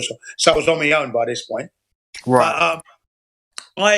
I was just a commoner in this play, and the guy that was supposed to be the king couldn't remember his lines very well. When he asked for someone else, I put my hand up straight away. I can do it. You know what I mean? So I got it. I got to become the king, and the queen was quite attractive, so I was willing. I got to fuck the kiss on the girl. That was pretty good. Yeah, man. I won't forget that. I tell you that now as a kid. So yeah, you just carry on. As a kid, you carry on because you're growing. So these things don't set you back. They don't. Well, I feel like there's always two ways to go about a situation, isn't there? Face it or run away. Yeah, that's right. In that sense, yeah. And I just carried on, Yeah, I just carried on. A lot of people don't have to face that kind of shit. No, not normally you wouldn't, but normally you wouldn't in that sense, even though, don't get me wrong, we're being devalued by the system we're in. But that kind of stuff, no, you don't get to face that. Never. You never do, usually. You never do you? You don't. But kids growing up, I don't care if you're still a child to your dad, no matter what age you are, That's right. So, some kids don't even have to think about the idea of losing their dad, you know what I'm saying? That's right, yeah. So I saved his life anyway. Yeah, I'm glad you come through that, Jin. Yeah, that was easy. It was easy for me. There was no problem there. Yeah, I'm guessing you stepped up there, Yeah, what it was basically is that there was there's a power within me that's pushing me forward beyond all that. That's why I can talk about this now and remember seeing the leveled horizon for 2 weeks. So do you know what I mean? There's more important things. You understand? Yeah, come on. More important things going on. You know what I mean? My dad. That was my dad's problem. Really, I did my job as a kid. I saved his life. That puts me well in his good books. Well in his good books. Daddy, can I have this? Can I have that? I saved your life. Remember? Yeah, come on. You got to use that one. No, I didn't use that, but you know what I mean. Though, Yeah. I could always slap him for a few quid. You know what I mean? And he couldn't say no. Couldn't say no. Yes. I'd give him that look. Yeah, I'd give him that look. Well, you're not going to give me. What do you mean? Oh, all right. Yeah. Tomorrow, okay. I'm waiting until tomorrow. No. I always had him over a barrel, mate. Don't get me wrong. I've always found that, kids that lose their dads, they often have the burden of the dad kind of handed down to them. Yeah. You know? Yeah. So it's an interesting concept. Like you'll find a lot of entrepreneurs have lost their dad, Yeah, that's true. That to become breadwinners and stuff like that from an early age. Yeah. That's right. I was lucky that because I saved his life, I didn't have any worries. My dad was glad, obviously, he was alive. You know what I mean? Yeah. I just didn't like the thing when his first words were, he's on a ship. They sewed his throat up. They stitched him up. So when you see him, he's got can you imagine a white bandage around the neck? Yeah, around the throat, white. And then he's talking, we're going the wrong way. I thought, fuck, what do you mean? What do you mean? That was scary. What do you mean we're going the wrong way? God. Do you know what I mean? That did play havoc on my mind for a while. What does he mean we're going the wrong way? We're going to Nigeria, aren't we? What do you mean we're going the wrong way? And this would be my second trip to Nigeria. So, the first trip I had a great time, although I was bitten to pieces by the mosquitoes. Oh, shit. Yeah, I was killed. I was mosquito food. No doubt about it. I had bites upon bites, but I still enjoyed what I had with my cousins and that. So I thought I was going to have a good time, man. What do you mean I'm going the wrong way? What do you mean? So my uncle met me at the ports anyway, so that was fine. But I was on my own on the ship. But I had a great time. I was free. No pressure. Learned how to play table tennis. I picked the guy who taught me. He probably let me win anyway, you know what I mean? Obviously, you know what I mean? But yeah. I had a great time, man. That's good, man. Yeah. Those were the days.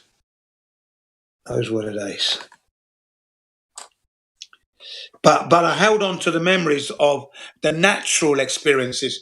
Being on a ship, 2 weeks, all you're seeing is leveled horizon. That is unforgettable. And remember, that trip happened twice. Twice that happened in my life. So that's galvanized and reinforced. Do you know what I mean? Yeah. Yeah. When you're a child, there are certain things that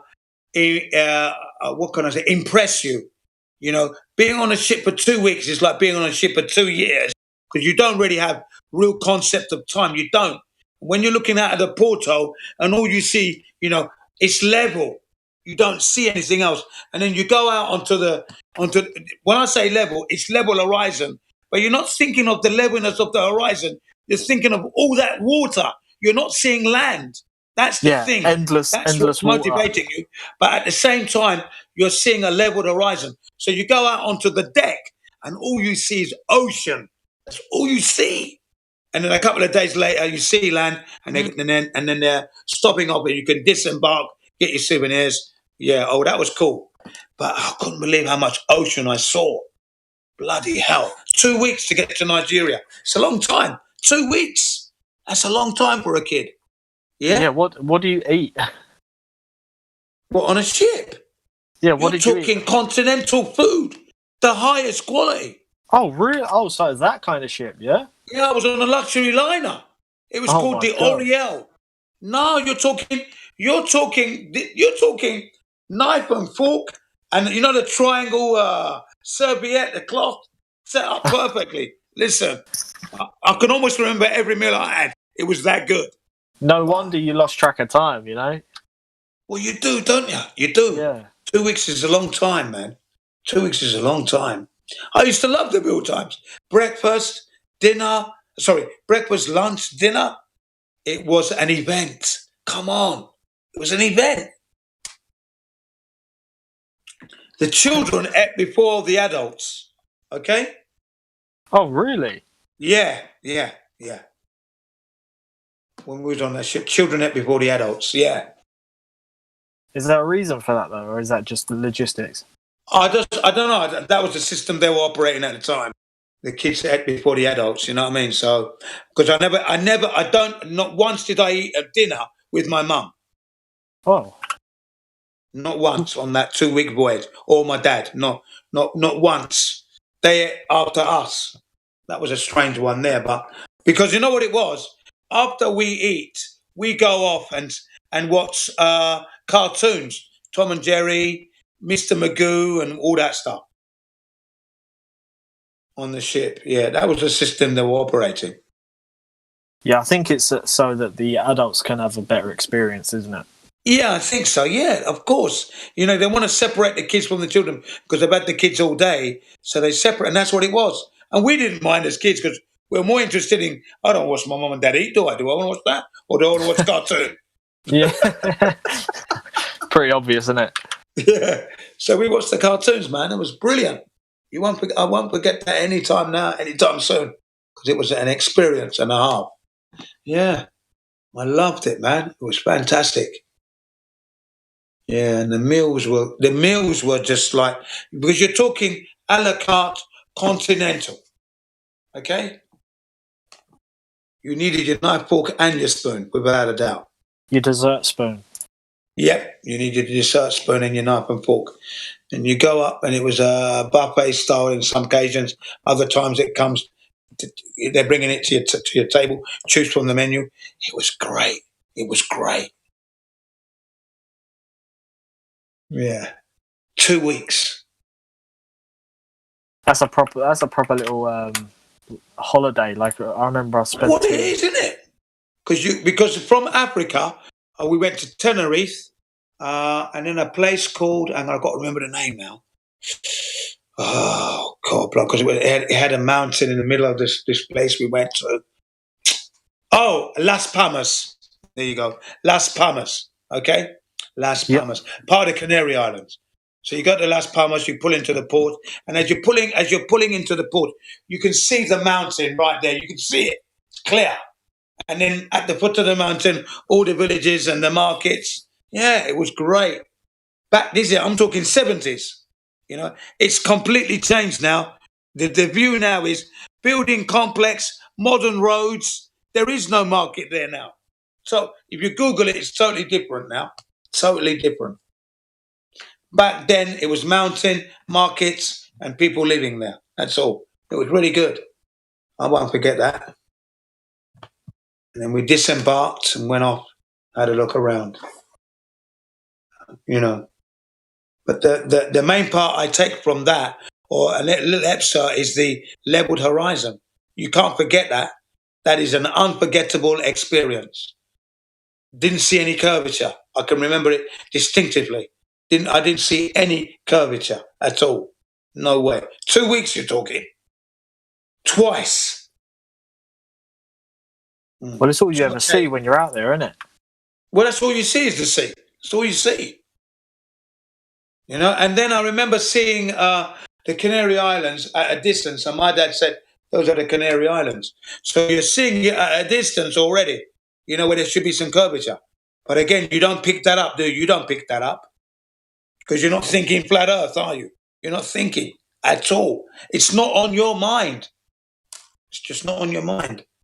The program is set in. Yeah, so I'm glad that my memory can kick in, though.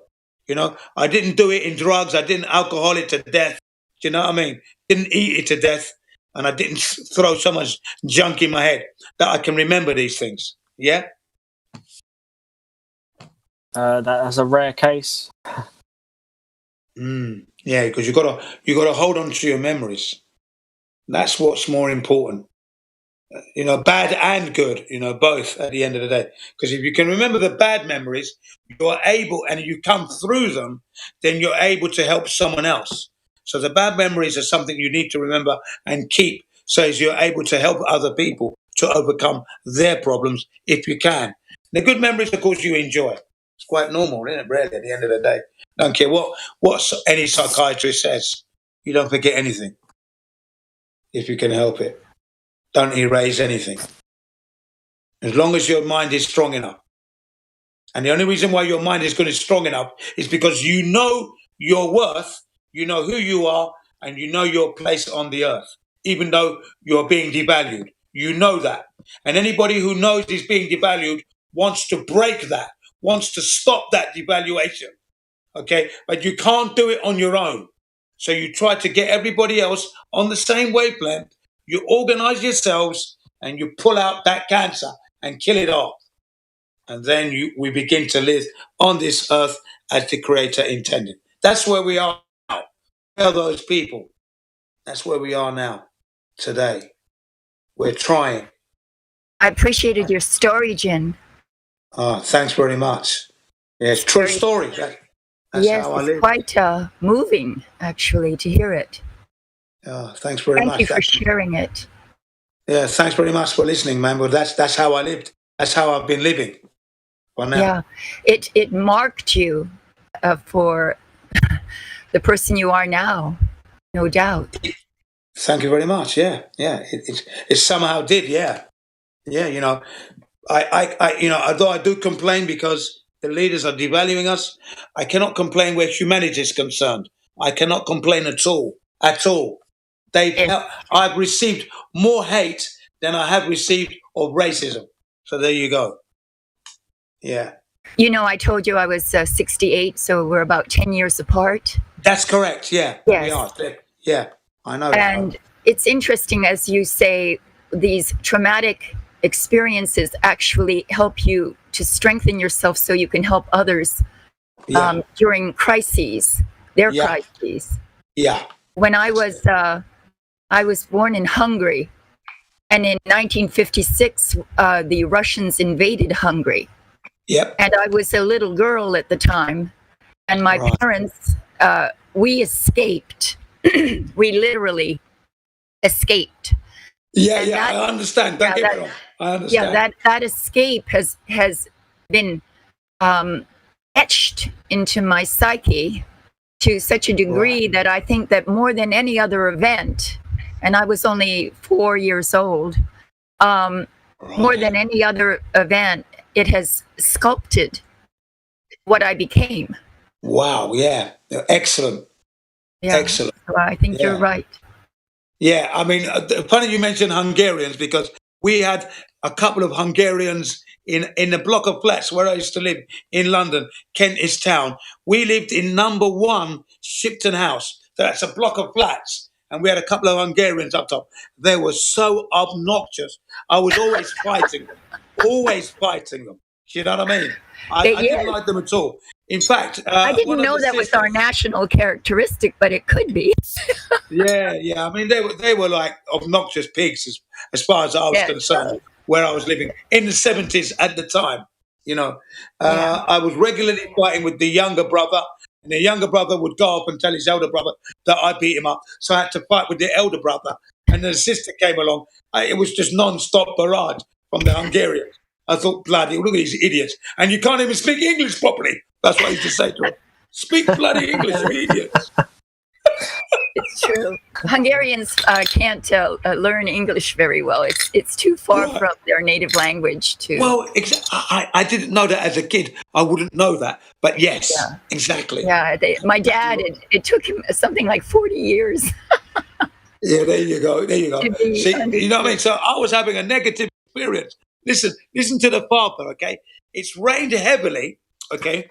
And he's trying to get. I'm sitting outside my doorstep, number one Shipton House, okay, and he's trying to circumnavigate all the puddles so he doesn't get his shoes wet because he's wearing business shoes and they're leather. Now, leather doesn't work well in rain, and if you wet it, obviously it starts to warp, okay? When it's wet at the moment, when it dries and twists.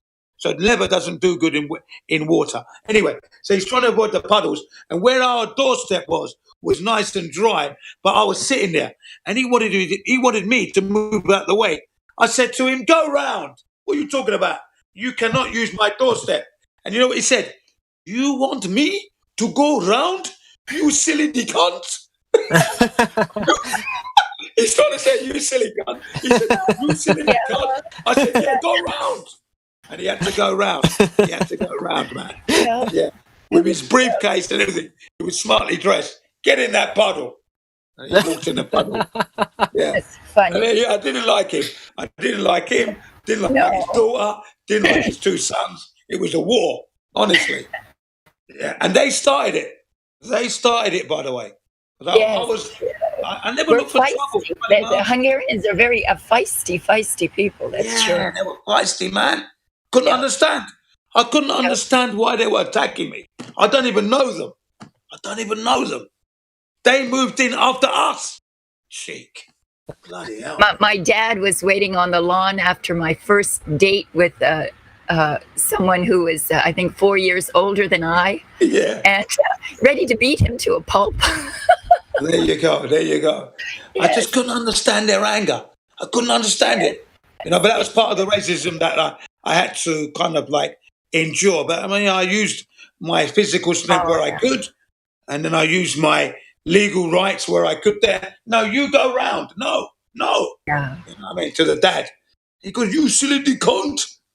The accent just killed me. Get round there, you can't. Get round there. Fuck off. Not on my doorstep. Not whilst I'm sitting. I ain't moving for you. Do you know what I mean? No way. They were really obnoxious. But, astute, they worked hard. Dad was working hard. You could see that. Businessman and that, but living in a block of flats, though. So he didn't have his own property, but he was obviously on his upwardly mobile. But he wasn't going to tread on us. "You're not treading on me or my family whilst I'm upwardly mobile." That ain't happening, mate. I'll fucking chop your heads off. Thank God it was only an anecdotal experience. Yeah. But that was back in the 70s as well, yeah. But that was life. That was life back in the 70s. So, good and bad, you know what I mean? That's how it was. Does the Hungarian language come from like a Russian background? Oh, gosh, no. Is it Germanic? Finnish and Hungarian are the only languages. Wow. Yes, and we were one people historically at one time, but many centuries ago. But there are still about 40, I believe, cognates, words that are transposable from one language to the other that are similar. But the language structure is similar, and the sound of it is similar. So that's why Hungarians, it's so strange, really, a strange phenomenon, how right in the center of Europe is a language that has nothing to do with any of the languages that surround it. Yeah. It's weird, Yeah, they're actually good people, the Hungarians. They've had a lot on their plate. We're just, the word was feisty. Yeah. I mean, I got tasty. We fight back. We tend to fight back. Yeah. I just didn't understand. I just couldn't understand. I just couldn't understand why I was getting all this pressure from these Hungarians. Come on, man. We're playing football. If you can't play the game, stand back. Because I was always taking the ball off them. And, they're trying to get me. I'm knocking them down because they're in the way. You know what I mean? Yeah, go. Let's go. Yeah, go. You know, as a kid, But, yeah. And then he go off and complain to his brother. My very first memories were of conflict and war and all, having to hide. Whoa, you having to fight for your survival. We had to hide, and we had to literally sort of go under the radar to escape. So that kind of I don't know. Well, dark you see, times was again, something that I feel in myself that Right. we have to kind of save humanity from having to experience this. Yeah, the European experience is that we're getting that news on the news, how you're having troubles and strife. So when Hungarians came to England, okay, through obviously leaving because it was a rough country, they've landed on their feet as far as I'm concerned. So I couldn't understand the hostility from these people. I didn't get it. They've come from a dire straight situation into kind of like, as far as I was concerned, paradise. Why are you giving me the negative? I mean, I'm black. We're not the ones that were hostile in your country. We don't even exist. So why are you giving me all? I couldn't understand the hostility, which is why I became like a monster to them. I just couldn't understand. Well, I can't understand why they would. I don't understand why they would behave that way either. Yeah, it must have been their particular circumstance from which. Because your accent, you're British accent. That's why. I just couldn't get it. Didn't get it at all. And I wasn't going to accept anything negative from these people. Nothing. Yeah, he brought his big brother, he got bad. Brought his sister, kicked her up the stomach, get out of the way. And then the dad, no, you walk round. Sorry, no. No, you can't walk on my doorstep. He called me, you silly cunt. I didn't mean silly cunt. No, you the silly cunt. Ooh, get around now. Ah! Screamed at him. Yeah, and that was it. After that, they kind of like simmered down and they left us alone. Do you know what I mean? Because they knew that they'd lost the battle in the neighborhood. Okay? But they created this thing. I was reactionary. Reactionary. I didn't even understand what I was doing. It was all instinctive. I didn't have any vindictive hatred for these people. I didn't even have that. I was just reacting. I just couldn't understand why I was getting this. I don't even know who you are. What's going on here? There aren't a lot of black people in Hungary. No. No, there aren't. That's right. So in the 70s, why was I getting this from the Hungarians? You know what I mean? Who are you? Yeah, I don't think you were probably represented something that was very alien to them. Yeah, but I didn't quite understand that at the time. You know, we have gypsies, which a race of people that are also suffering from some prejudice from the Hungarians as well, because well, culturally, the gypsies condone theft. Yeah, that's right. Yeah, I think there was a mistranslation. So I think you heard him say "why," but he actually said "right." Right. Yeah. Oh, I see. We have a lot of gypsies. I don't know. I don't think they're Hungarian. It's more kind of an Irish background or English background. But we get a lot of gypsies in England as well. So Jin definitely understands that one as well. Yeah. Remember all the gypsies, right? I came across. They were more positive though. They were nice people. They were always. I mean, the olive oil on your skin. I learned from the gypsies. Do you know what I mean? Jin, all your greens. I learned from the gypsies. Jin, the thing is, for some reason, black men are hated by every other man that is not black. And I just don't understand that. The reason is because of females. That's the only reason, dude. That it has nothing else. It's nothing else, bro. There's no other reason to hate that, because women don't hate us. It's the men. Yeah, I just don't understand. And you see why they don't want. They think somehow we're just gonna take all their women. It's fucking weird, man. Yeah, I know. Yeah. I remember in the military, I was up against a guy they called Lofty, and this guy was like over 6 foot tall. Okay, and I was in trouble because I was in the workshop, and in the workshop nobody talks. I'm a newcomer. I cannot not talk. The mouth was given to talk. I'm saying to everyone, look, we're giving a mouth to speak. What's going on here? What is this? Just turn the wheel. You have to turn the wheel to make some, the diamond-shaped fence that you have in playgrounds and schools. You know what I'm talking about. Diamond-shaped. When you look at the pattern, they're diamond-shaped. Do you know what I mean? Yeah. They come in metal, galvanized steel, or green plastic, and then the metal's in there. Yeah? Covered in plastic. You know the fences they have in playgrounds and schools? Yeah? Yep. Right. So this company I was in, they had a contract to make this stuff, but it had to be done in silence. And I thought, what's all this fucking silence business? How can you just turn the wheel and not speak? So I started talking, you know what I mean, and cracking jokes. Everyone started laughing and that. And before you know it, we got a couple of warnings, but that ain't going to go nowhere. So I was called into the office because he knew it was me. And then the sergeant, his name was Lofty, he says, I'm fed up of you black niggers coming in, stealing our women. I said, what are you talking about? I ain't even got a girlfriend. I said. Do you know what I mean? No. That's what he said. That's what he said to me. I said, I'm not stealing your women. I ain't even got a girlfriend. What are you talking about? I've done nothing Can you believe yet.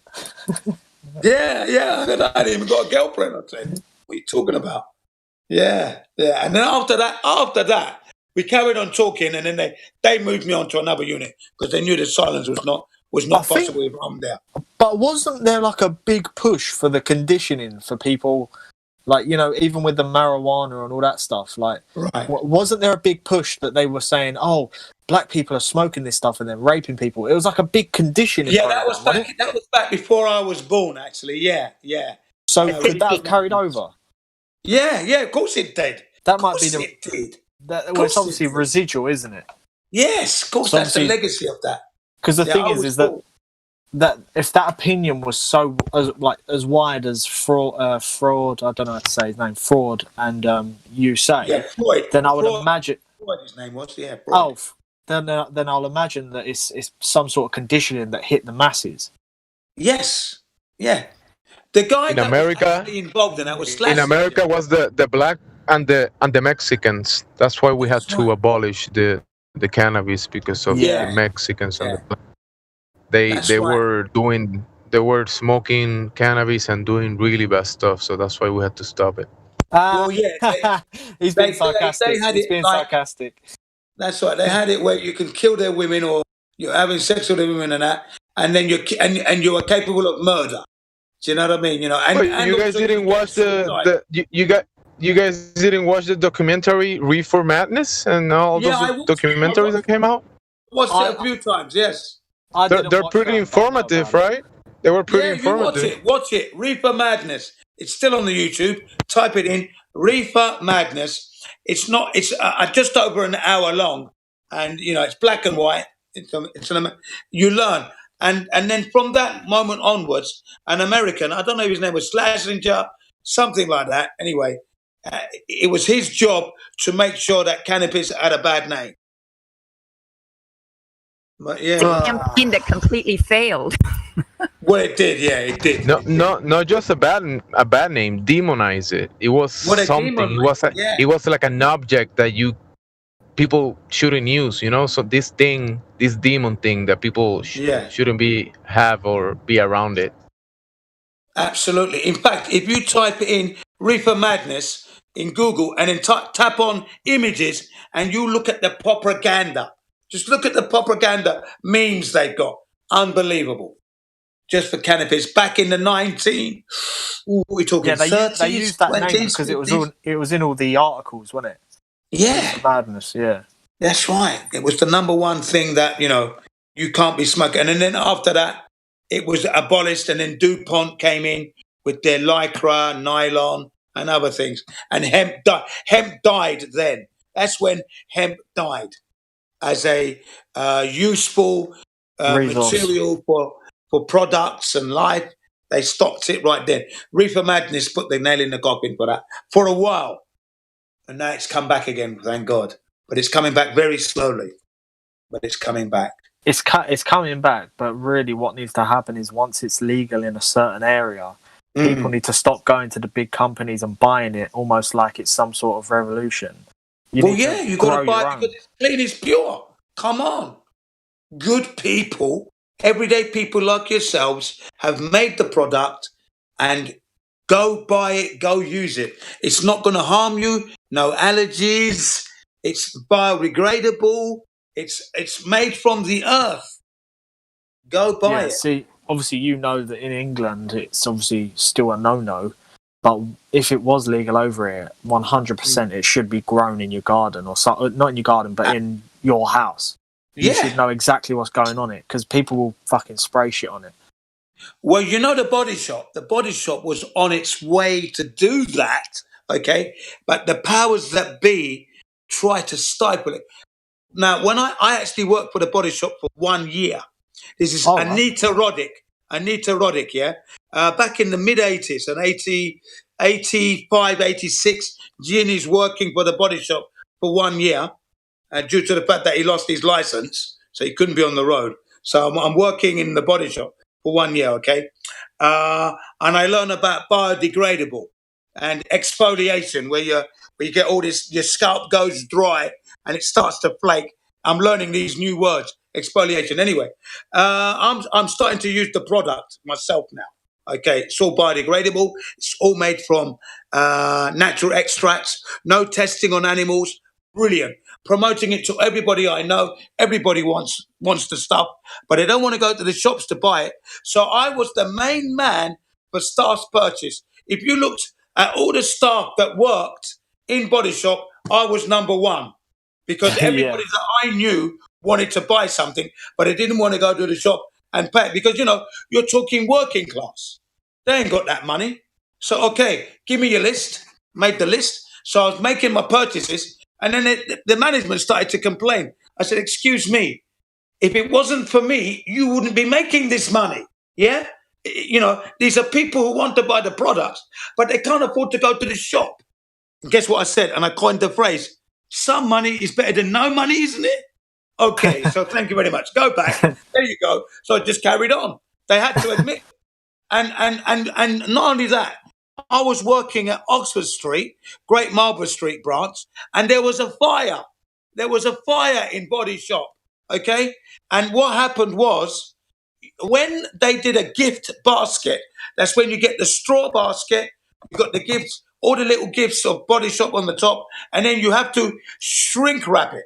You put it through the shrink wrapper, and the heat shrinks the plastic over the products. But the women left the shrink wrapper arm, the wire, down. It created heat, combusted, fire. I come back from my lunch to see a blaze of fire. So I put it out. I'm in the basement. Put out the fire with a fire extinguisher. Run upstairs. The alarm's kicking off. And I said, you were lucky I came back, yeah? We nearly had a fire. And it highlighted that the fact the Body Shop was running a shop that didn't meet their health and safety standards. I was a hero at the Body Shop. And there you go. So there was no way I wasn't getting any staff purchases. Do you know what I mean? Yeah. You know, as much as you like, Jim, you saved our lives and you highlighted a legal problem. Yeah. I also went on to do the Boys Town of India charity event. I got silver medal. I should have got the gold. They cheated me. I should have got the gold. But, you know, I was on my way to getting the gold. Somehow I got cheated. I got silver. Never mind. But I raised money for the Boys Town in India through the Body Shop, you know. So Anita Roddick was a company that, and the Body Shop was instrumental in having businesses today do the recycling. It's because of the Body Shop. Recycling in business was started and highlighted because of the Body Shop and Anita Roddick. And she, if you look on the YouTube, you Google Anita Roddick Body Shop and look at the awards. It's longer than your arm. Okay? Just look it up. Everything I say is truthful. It's there. No lie. And, you know, the Body Shop as an organization, part of the Friends of the Earth, Greenpeace, they're all affiliated. And Anita Roddick won a lot of money. You know what? She died from a blood transfusion. She got tainted blood. This woman died in her 60s. You know what I mean? Because I don't know what a problem she had, but she had to have a blood transfusion. She got tainted blood. She's no longer with us. Anita Roddick, an impeccable woman. Couldn't believe. I was so proud to work for that company. I only worked for 1 year. But yeah, you know, all I can say is that, you know, we are not living to the best, but companies like the Body Shop do help to help us understand our environment. Body Shop was key in that. Lots of companies saved money. You know, she highlighted the waste that was going on in the corporate world, and they all started tightening up their belts and cleaning up their act, and now they're saving money due to the Body Shop. She won Best Company Award twice, plus numerous other awards. You know, long as your arm.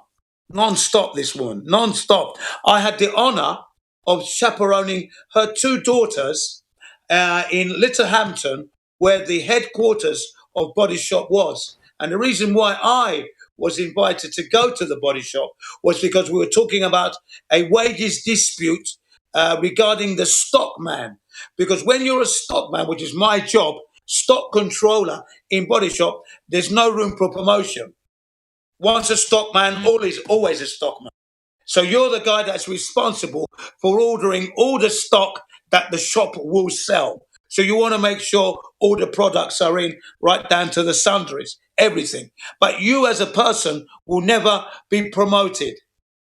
So the standard of the stockman at the time I was working there was very low. There was no motivation. I'm proud, ex-military. So, you know, I'm doing when you open the stock book, right, A, and you see the product to your left, B, it's right there. So everything was alphabetical. I had it that organized. And the floor was so polished, she said, you could eat your breakfast off the floor. Because you're welcome to, Dub. Go ahead, Anita. Go ahead. The CEO, you know. Go ahead and eat your breakfast off the floor, right? So she said, can you help me get the other branches up to this standard? I said, what's it worth? Because at this point, Mickey Mouse and Donald Duck are earning more money than I am, and they're cartoon characters. So what are we going to do here? Are you going to give me more money?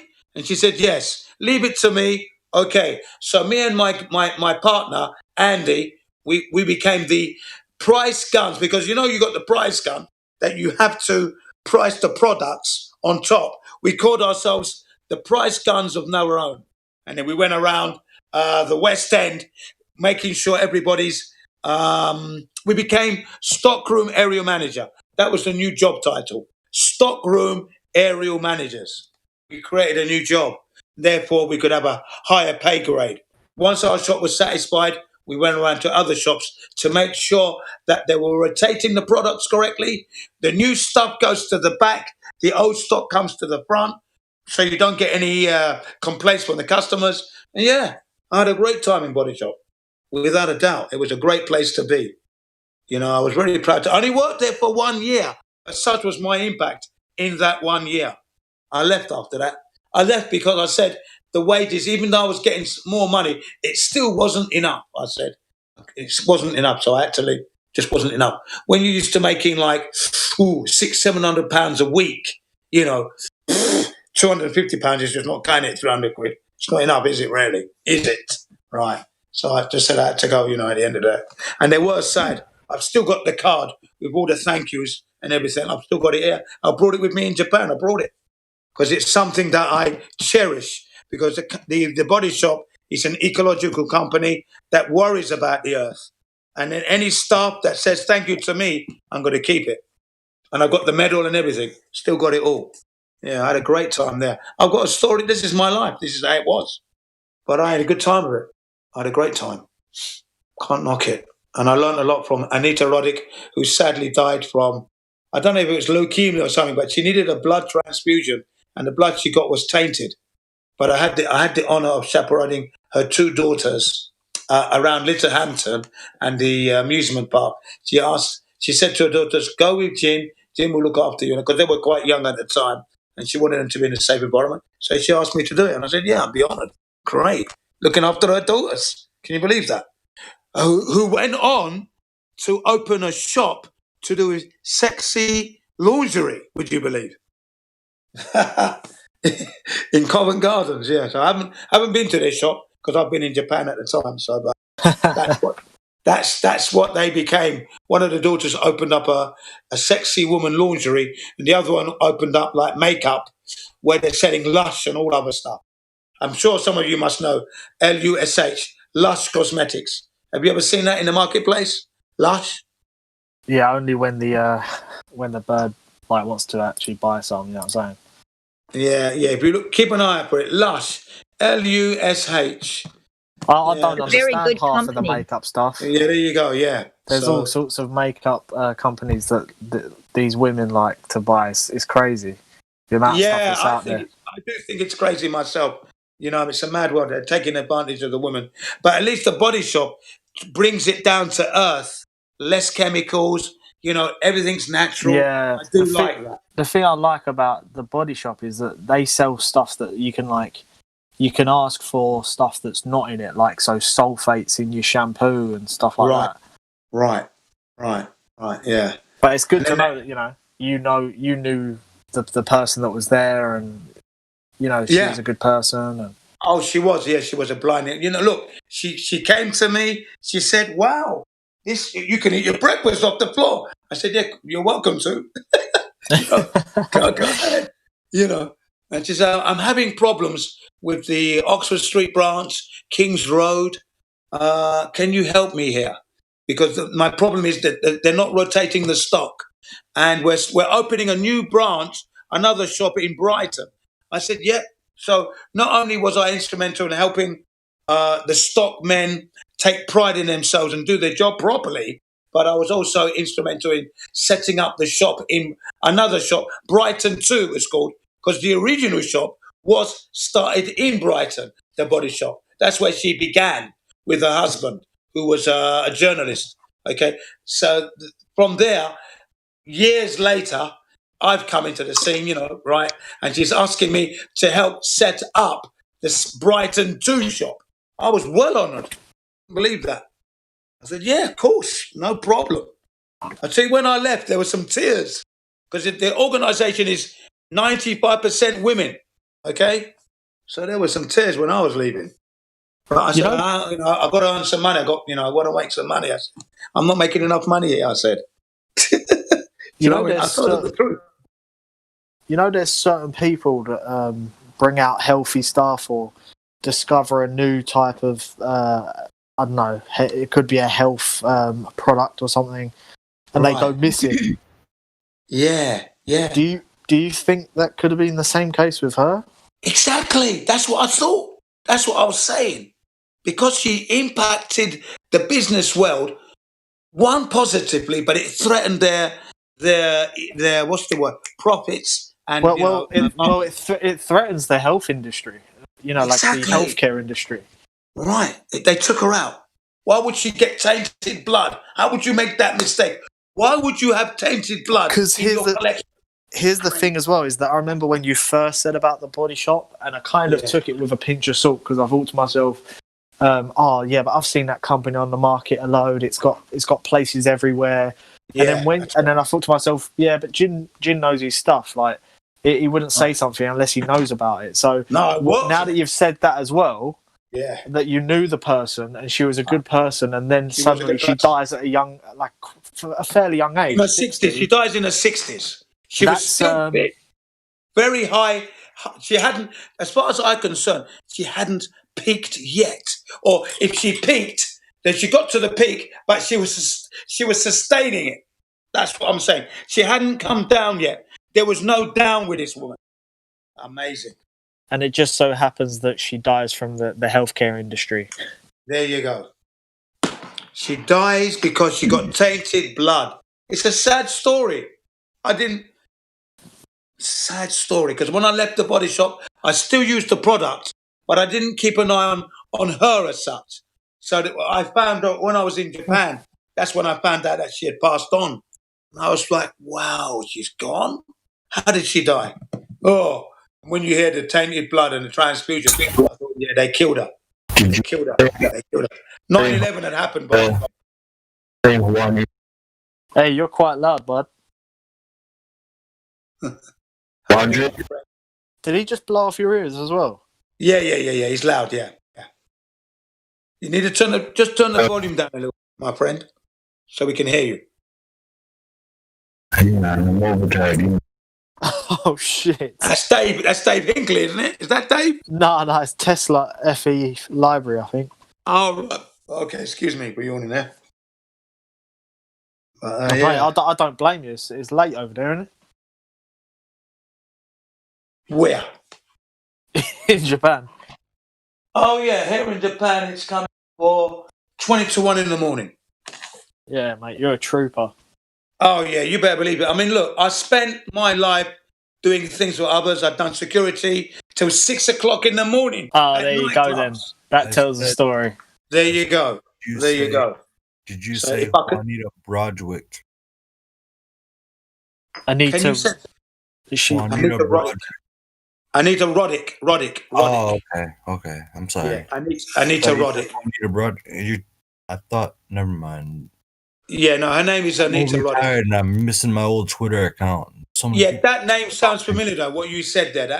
Yeah, Juanita Broderick. She was abused by the Clintons. There's so many people I used to talk to on Twitter, man. I miss it. Yeah, that name, Sam, definitely rang a bell when you said it. Yeah. But It's funny that you said that because I've actually got a friend from like another financial company called Anita Reddock. So it was like it was quite familiar, you know. There you go. Yeah, yeah. So it's easy for me. You know, my kids are at an age where it's weekend now, so that one of them definitely is. Two of them are playing their games.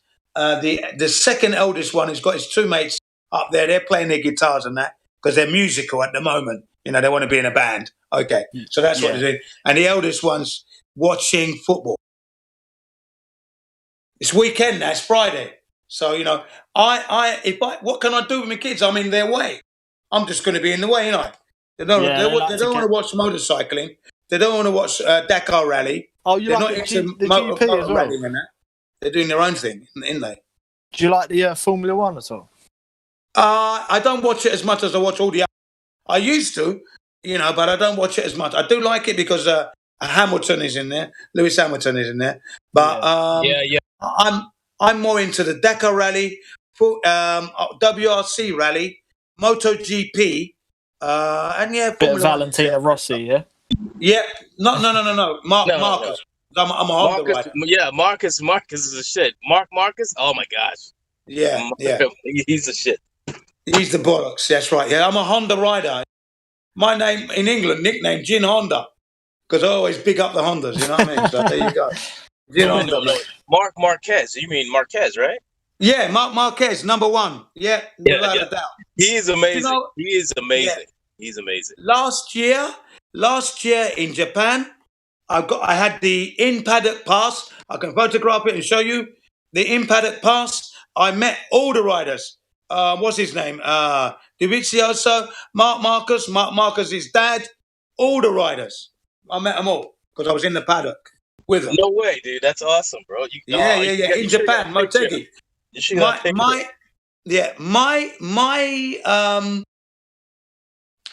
My family, my kids are well known in Motegi. Okay, because I call Honda my second home after being at home. You know what I mean? Honda, because I go there all the time. Okay, they've got the Honda Lab, they've got the Honda Fun Lab, they've got the assault course, zip line, they've got everything there, and my kids love it. And they know, and they actually said to me, "I see your kids are growing up."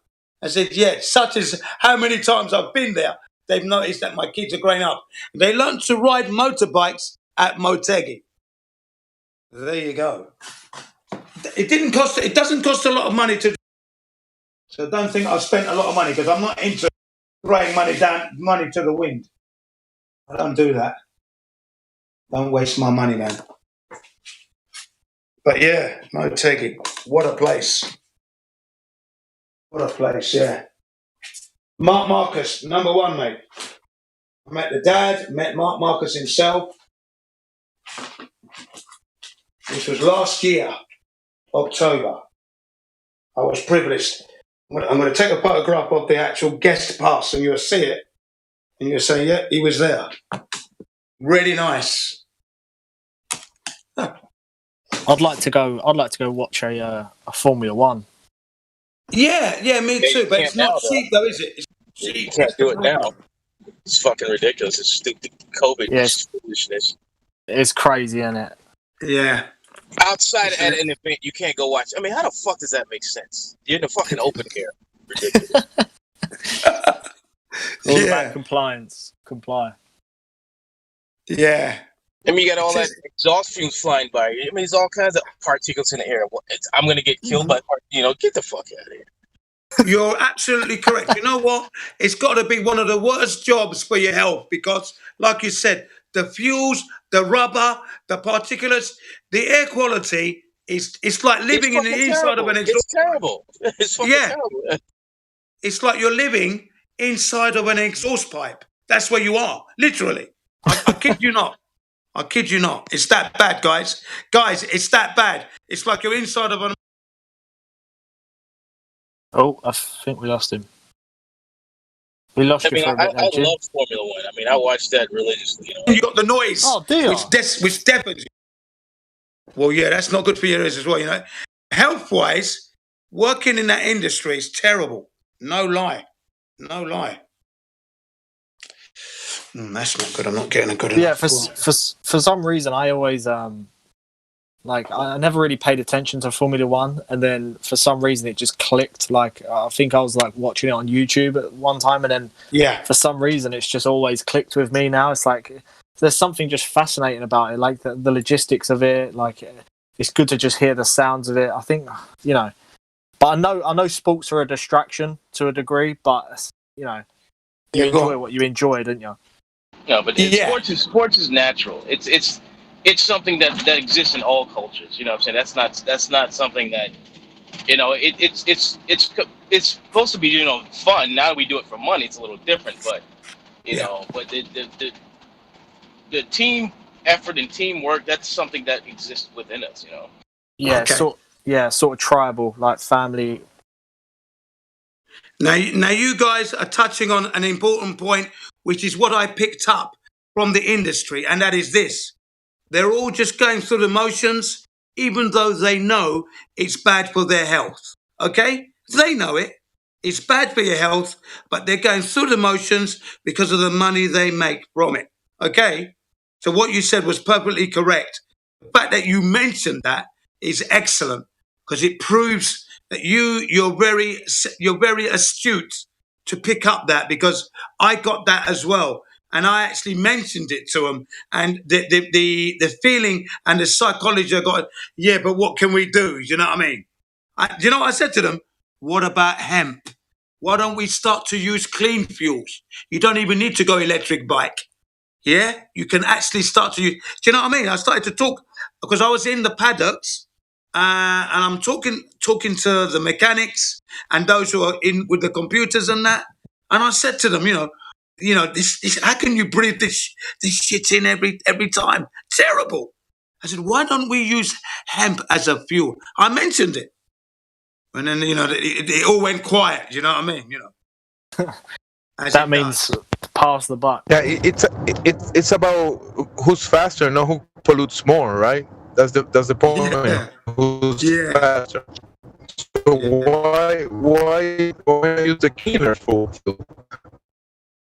You could produce. You're a bit robotic there, Jamesy. Pretty efficient for the engines. Yeah, I posted my guest pass. Can you see it? Let's have a look. Hopefully, I'll put it in the live stream voice text. Yeah, I have.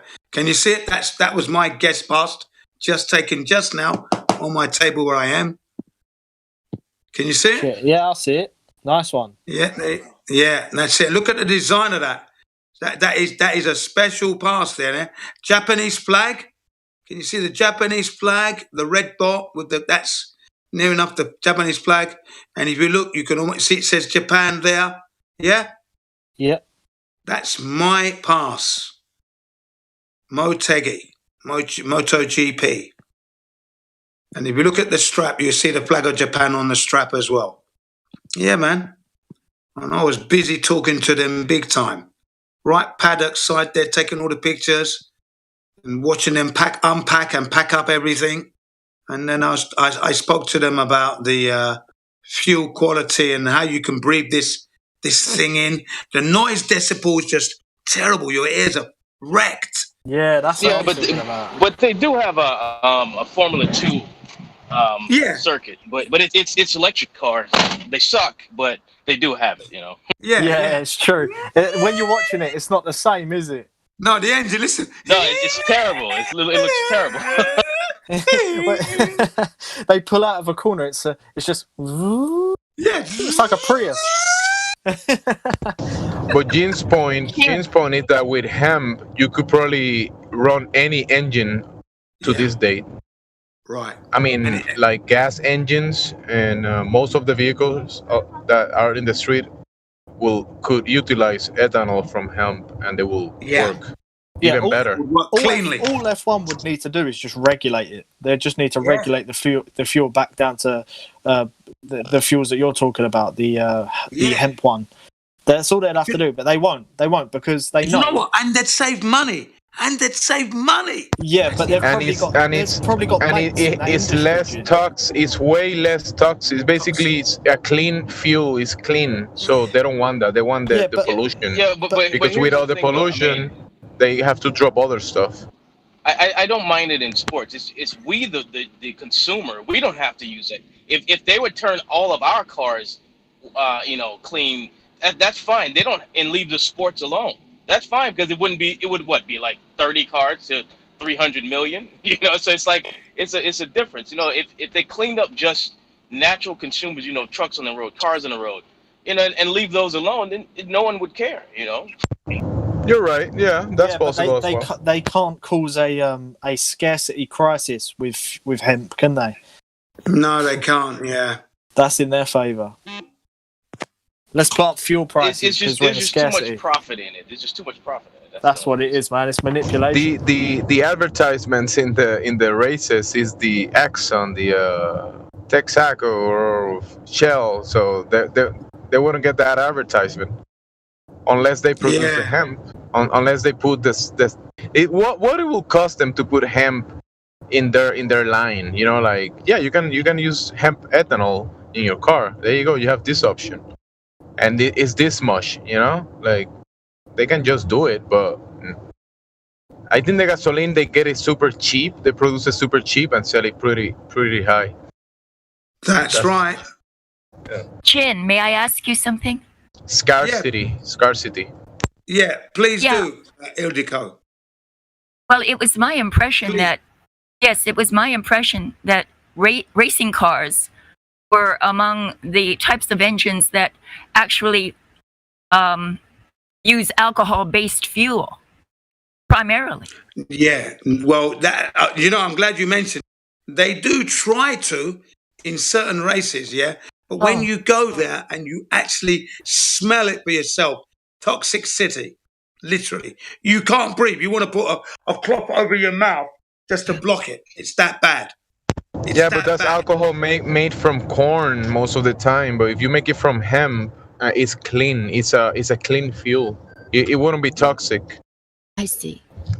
Yeah, they do use, like you said, they do use alcohol, but somehow they're mixing it. Because when you're actually there on site and you smell it, and the rubber and everything else, the oils.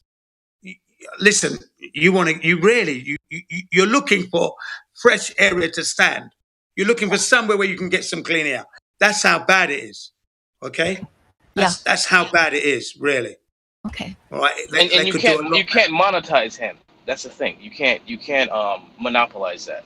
It's impossible. Yeah. No, you could make it.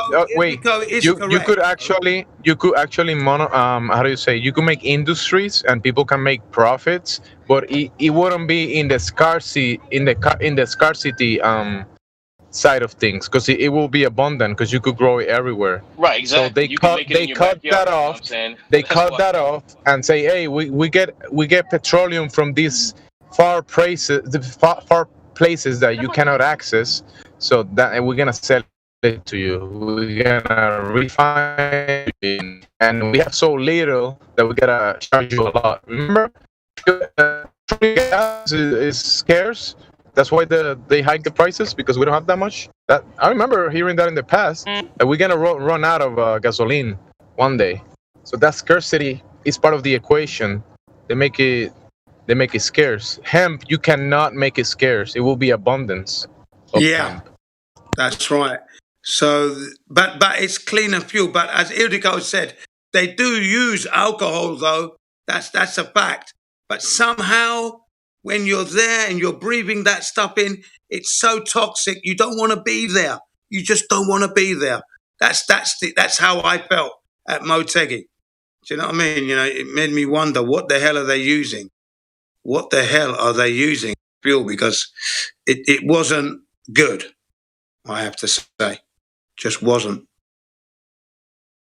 But yeah, especially in America, and they do go for the alcohol for sure. That's something I'm aware of. And many a time they have spoken about cleaning the fuels up. But you know how they talk about it, but they don't do the action, right? And like people like me and you now, we're going to say, well, why don't you use hemp?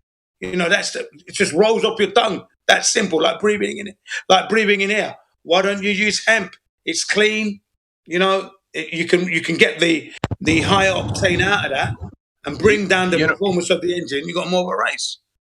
You know what happened with hemp as well? That you could produce the ethanol, which will be the fuel, and you could also produce the oils that will keep the engine and the thing lubricated. And it's better than many of the other cheap the oils that they sell us to keep the engine lubricated. The hemp oil is even better than that. It's better than that. It can withstand more. It can withstand more heat, and it lasts longer. It extends the life of the engine, basically. That's correct. What you compared said there compared to what they sell us today. Yeah, right on the money. You're not lying. That's exactly what we are told. That if they were to use hemp as an oil and a fuel base, everything's clean. It's a natural life cycle product that you wouldn't be polluting. It's clean. You're helping the trees live. It's just perfect. I don't even know why the industry doesn't go that way, but I did mention it in Motegi. That's why they had to demonize it, just like the truth. They demonize the truth to tell you the lies. And hemp is one of the biggest things that we can use as a multi-resource. It's not a resource, it's a multi-resource, which is important. Oh, it's natural. It grows in abundance. Yeah. It grows everywhere. You could grow hemp over 3 times a year, depending on the area on where you at. So you could get the resource 3 times a year. Yeah. Because in 4 to 5 months, it's already an adult. So 3 months is almost an adult. Probably harvest it already and grow the other one as well. Every 3 months you could harvest it. It's just crazy. It's a weed. You know, I call it weed because it grows. Oh yeah, it's a weed. Of course it is. Yeah. But Ildiko was correcting what she said, because they do use alcohol without a doubt. You're not wrong there, Ildiko. That was perfect what you said. But when you actually go there and you smell this stuff, even though they're using alcohol and stuff, I don't know what they're doing, but it's hard to breathe in. Anyway, you're not feeling good. That's for sure. It's the source of the fuel. Like I said, hemp has 0 toxicity. Right. You cannot be toxically, let's say, damaged or impaired by hemp. It's not toxic. Let me ask though. Could I ask though? Then, does it matter ultimately from which source the alcohol is made? Isn't alcohol alcohol? Oh yeah. You could make clean alcohol from a lot of different things. Yeah. The hemp will be almost top of the line because it's very abundant and easy to produce. Yeah. But it's ethanol. Alcohol and ethanol are a little different, I'll say, but they're similar. Yeah. You could produce alcohol from many different things, but what they use is the bad stuff. They produce the grains and the corns and other things, and they dig a big hole underground to get the stuff from how many miles underground. If that stuff is so many feet underground, it's supposed to be there for a reason. But man digs a hole, and start spewing that stuff out. Yeah, and polluting the air with it. I will say this: if you look at bioethanol, Ildiko, it's stated that it's the cleanest fuel you will ever get. And I'll put a video in it to watch it. and it shows you, they demonstrate when they burn regular fuel, and you see the black soot coming up with this from the teaspoon. They take a teaspoon of a tablespoon of regular fuel, okay? And they put a flame underneath it, and you see the black soot coming off the spoon. And then they do the same with bioethanol, and you don't see any soot. All you see is the flame. You don't see any soot at all. And then you hear the man say, what contributes to an evening out with a nice dinner can also fuel your car, because you can drink it. Yeah. You can drink this stuff and you can run your car with it. I'm going to put the video in the live stream voice text so you can actually watch it. The video is about 35 minutes long. It's called Hemp. Okay, I'm going to get it for you now. It later. Thank you. Yeah, there is a company in Arizona, I think it is. They produce a hemp oil that they put it in trucks, and the truckers that use it, they report that they save money in fuel and maintenance, because it keeps the engines clean, and it's more effective because the fuel is burning more efficiently. So they save thousands and thousands of dollars just by adding an additive to whatever they're using already. A hemp additive. Right. That's exactly it. That's exactly correct. That's what the video actually said, and you got it to a point. That's exactly what it said. Yeah. Now I've watched this video like how long ago? When I was into hemp, like maybe 2005, 6. That's when I was watching this thing, because I was really into finding out information and that, and then it just came to my knowledge, came to my attention that hemp is the way to go. And I thought, well, let's have a look at what hemp can do then. And I was just blown away. Was it 50,000 different ways to utilize hemp and make products? I mean, if you can't make a life with 50,000, get out of here. You know what I mean? Just look, what does human needs, right? We need food, shelter, textiles for clothing, right? With hemp, you could build a house. You could feed your poultry. You could feed hemp seeds to chickens, cows. It will help them produce better produce. It's good nutrition for them. Also, you could make hempcrete. You could build a house with hempcrete. You could mix hemp fiber, limestone, and water at the right ratios, and you'll make a stone. It's a light, strong stone that you can make and build walls with it. Have you heard of aircrete? Yeah, hempcrete. Oh, aircrete. Yeah, aircrete is aircrete. Yeah, it's like a foam thing. It's mostly air. Yeah, that's very good and very strong and very easy to make. Yes, and you can build a beautiful home for $2,000. There you go. Yeah. That's amazing. $2,000. I mean, wow. Why aren't we doing this? Why this isn't in the third world countries everywhere, I don't know, because it's easy to create aircrete. There's a machine that you can purchase, and it combines the foam with the concrete, and it becomes lighter, stronger, and fireproof and waterproof. Fireproof. I mean, come on. Fire resistant is very important. You know how many homeowners pay insurance for fires? Yes. Imagine building your house fire resistant. Then the insurance company, you will never need the insurance company. No, you never need it. That's why no one hears about it. Thank you very much, Ildiko. I love it. That's like wicked news. And it's also insulating. So basically, you will save money on your heat and cold system. And cooler system, and it's also pest resistant. If pests don't like it, pests don't go in and start building their houses inside your house. That's right. There's no nutrition there. For them. No, because it's like a stone. It basically, how do you say, fossilize it. What's that word? It will. It's something like that. The rock eventually it will get harder and harder with time. It's not fossilized. Permanent. It was one of the most Putrefied. How do you say that word? Petrified. Petrified, yeah. And it will get harder like a stone, but it's a light stone. So you want your walls to be strong, but be light at the same time. Yeah, brilliant. Exactly. I intend to use it if I ever get to Costa Rica, as the basis of my new home, Bear Creek. Wow. Yeah. You could also integrate certain alloys inside the walls, and it will make basically a shield for radiations and stuff. If you ground it correctly and build it correctly, it will. Truly amazing.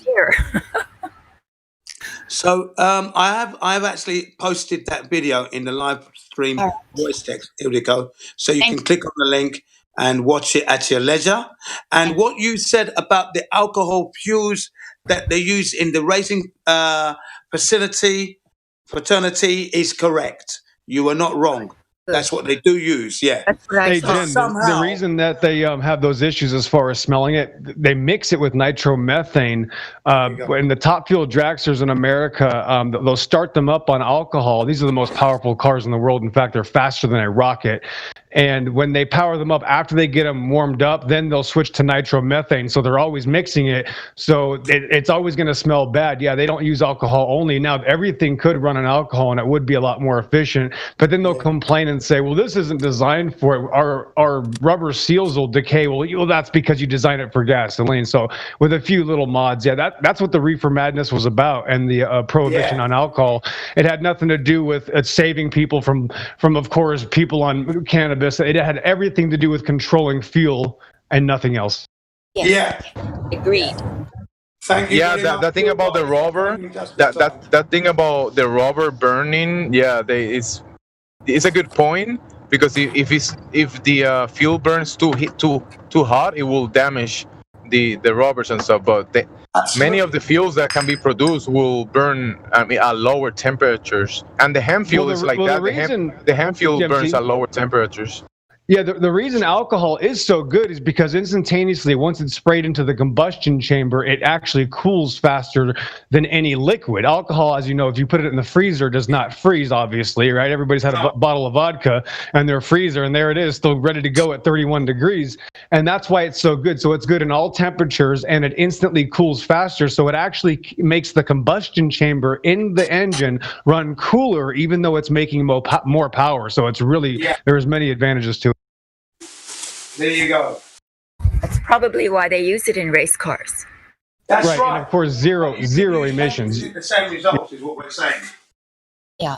Yeah, but you can put your mouth right next to the exhaust pipe. You're not going to get sick. Yeah, you wouldn't need catalytic converter systems. All the emission systems could be removed. The companies could save millions of dollars building their vehicles without the emission systems. You could have literally thousands of companies, using. I mean, this emission. Think of it this way: they have millions of cars sitting there waiting to be emission tests as they just pollute. Millions and millions of cars just sitting there waiting to be tested. You wouldn't need any of that. Yeah, what a scam. What a scam. I couldn't believe the disregard to all of what you just said. Because when you go to these places, man, if you're environmentally aware and, you look at you can't believe what they're allowing to happen. You think, how could you not, how could you be in this environment? Wow. It's terrible for your health. But they don't care. They're in a team. They've got to get that car's got to get out. That bike's got to get out. It's got to win. Do you know what I mean? And that's that. Terrible. And not just hemp, Jen. There's thousands of other plants you can get oils from that do similar things. You don't need any of this other trash. It's pretty amazing. They literally, it's already in God's creation. Period. There's no use for anything else. Yeah. Yeah, I always kind of explain it to people hemp and the other plant-based fuels that we could be using. Their arms are folded. And they're looking at us, using other materials, and here we are, still waiting. I wonder when they're going to realise. Do you know what I mean? It's a crime. That's a crime in itself. Have you gentlemen ever heard of Terence McKenna? The name rings a bell. The name does ring a bell. Can you enlighten me a little bit He's more? sort of the modern day guru for the use of drugs, hallucinogens. All right. Okay, go on. He's very famous, actually. But his philosophy, I thought I'd mention, was that he believed that, and he was an evolutionist, of course, a Darwin evolutionist, ironically. He philosophized that it was marijuana that caused the ape to turn into the human being. Oh, right. That's a good joke. Yes. That was his theory. Banted about, academia as legitimately as any other reason for human beings. Marijuana gave monkeys consciousness. That's it. So basically, monkeys were camping next to a cannabis field, and it burned, and they got the smoke from it. Exactly, Dempsey. Lightning caused it again. Thank you. So I thought that was hilarious. Side note. Well, he seemed to have a crack problem, not a cannabis problem. Oh, Yeah, well, that is a pity, isn't it? he lived on the Big Island in Hawaii, and he was a botanist, and so he was a huge Darwinist. Advocate for all kinds of hallucinogenic plants and their value for consciousness. That was his thing. No kidding. Oh, I don't doubt it one bit. You need to be on some serious hallucinogens to think magical monkeys came from virgin nothing. Yep. Exactly what I thought. He died, of cancer, brain cancer. How long ago? Oh, he didn't evolve. Oh, I'm sorry. No, it apparently was just theoretical. Natural selection. I don't remember exactly. Maybe 10, 12, something like that years ago. Something like that. He was very popular in the 90s, the 80s and the 90s, and the early 2000s. I think. At what age was he? What age? If I can remember, he was that relatively young man, so he looked like he might have been 50 something. 60s? 50s, 60s, something like that. As I remember. Okay. He was quite bitter about contracting cancer because he thought that imbibing so many of his medicinal plants would help him. He was targeted. Maybe he was targeted. Maybe. Well, I don't know. I think wait a minute. Who would have targeted him, Jen? No, I don't think so. He was one of them. Well, the reason why you said he was bitter, which would lead me to think that he was living a life where he wasn't wrecking his life, unless that crack thing was real. Was he really on crack? Well, I don't think so. I think his drugs of choice were what do you call it? Peyote, more Shrooms. natural shrooms, yes, things like that. But he did a lot of it. Okay. Oh, so he's the original Joe Rogan, Jen. That's the original Joe Rogan. Joe Rogan, yeah. We know many mushrooms, like most of them, can be very toxic. Very toxic. You vomit. So even if you do just a little bit to feel the effect and the high, they're still toxic. Yes, they are. But so Jen, long so is term paint could thinner. be bad. Oh, What yes, about paint thinner? It was actually the mushroom. It was actually the mushroom that he credited with the evolutionary catalyst to human beings. It was the mushroom. That was it. Oh, so the mushroom gave evolution catalyst, and Yes, the that's cannabis gave consciousness, mind. Wow. An equally valid theory, I think. So, yes.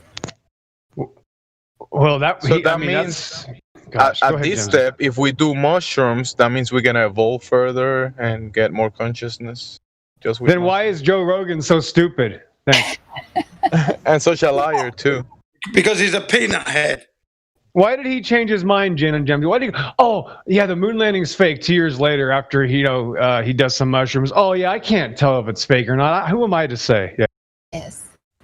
Yeah, $1 million contract could get you to change your mind. Some people.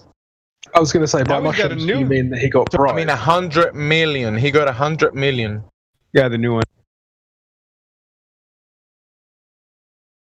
Oh, I'm so sorry. Sucks for you, Joe. I think Timothy Leary and people like those were, I think, plants to infiltrate into the youth movement and to spread the propaganda about the value of hallucinogens. Yeah, give drugs to the kids without any guidance or any adults around. You know what's going to happen. Gemsy, it's evolution. Yeah. Yeah, I think so. Do you want to prevent my kids from evolving, Gemsy? Then you must not believe in vaccines either. Are you a flat earther? Yeah, no supervision at all, right? Just give it to them. Yeah. They had a chamber in, I think it was either Harvard or Princeton or someplace, that it was a deprivation chamber, no sound, no anything, and it was just a very thick-walled chamber, and they put people in there and experiment on them with acid, with LSD. Legitimately, that is, it was a part of the curriculum there. So they've done some pretty extensive research on the effects of acid on the psyche.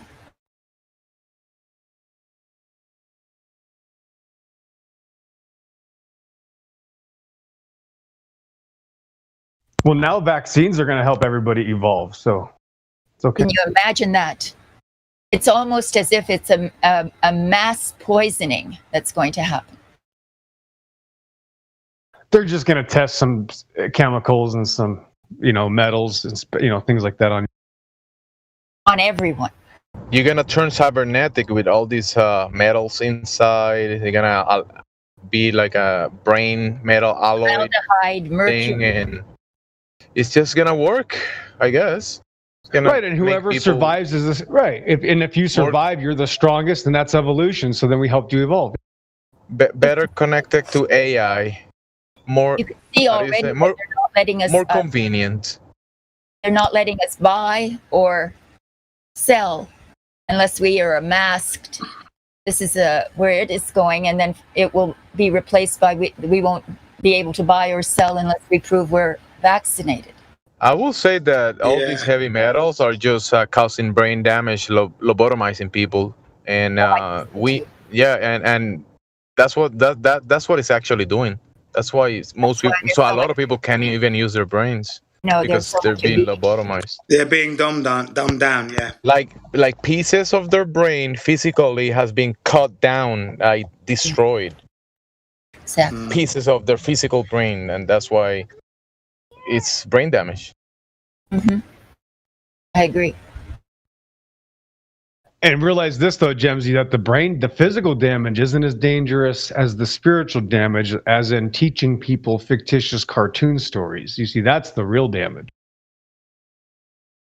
Yeah, because when you have the brain damage, you cannot experience the creations as it is. So the person won't be able to get the full experience and understand what we actually are and what it means to be here, and learn from our ancestors and the guidance of the Creator.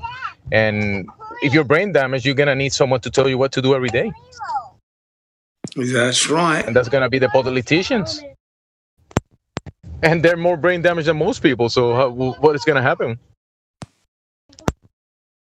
Are you saying we can't trust politicians? Why would they lie, Gemsy? What's the problem? I mean, we can trust them, but I wouldn't recommend it. Might be dangerous. Could send you to war and send your children to die to fight CGI wars. But they gave us a constitution. What about the Constitution, James? That's they gave us that. I guess pieces of paper might give us power, right? All they have to do is piece of paper. An emergency, and then all of that is null and void. And we are under emergency now, Well, the reason I joke about that is because the Constitution is also a deception. It was never a good thing. It was always a satanic lie. what part of it was, what strikes you most satanic about it? Oh, the whole thing is just about self-worship and how good I can do and what my freedom is and how look at me, look what I can do. That's what it is. I don't Hey guys, this piece of paper says that I can do something, so I'm gonna go do it. Wow, for 5,800 years we had no idea. God never told us that. So we needed man to tell us. Jemsy, thanks.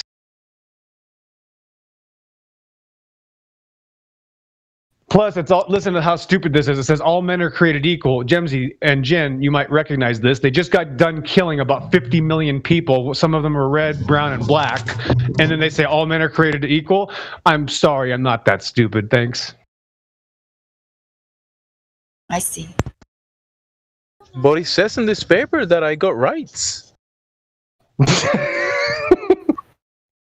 The judge will laugh in your face and send you to jail. Like, yeah, dude.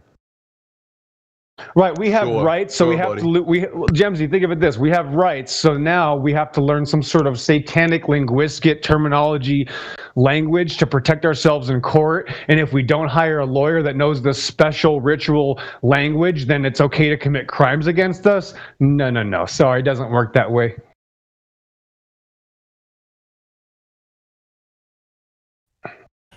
It all needs the burn. You can't fix any of it.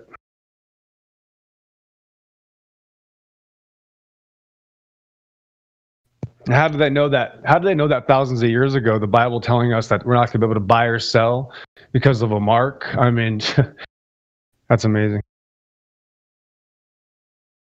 Prophecy is always a part of ancient religion.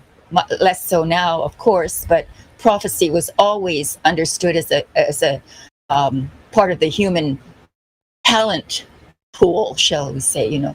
We were always consulting those who had the power to see into the future. The Bible is filled with that. And so are many other ancient texts filled with the idea of knowing the future and to prepare for it.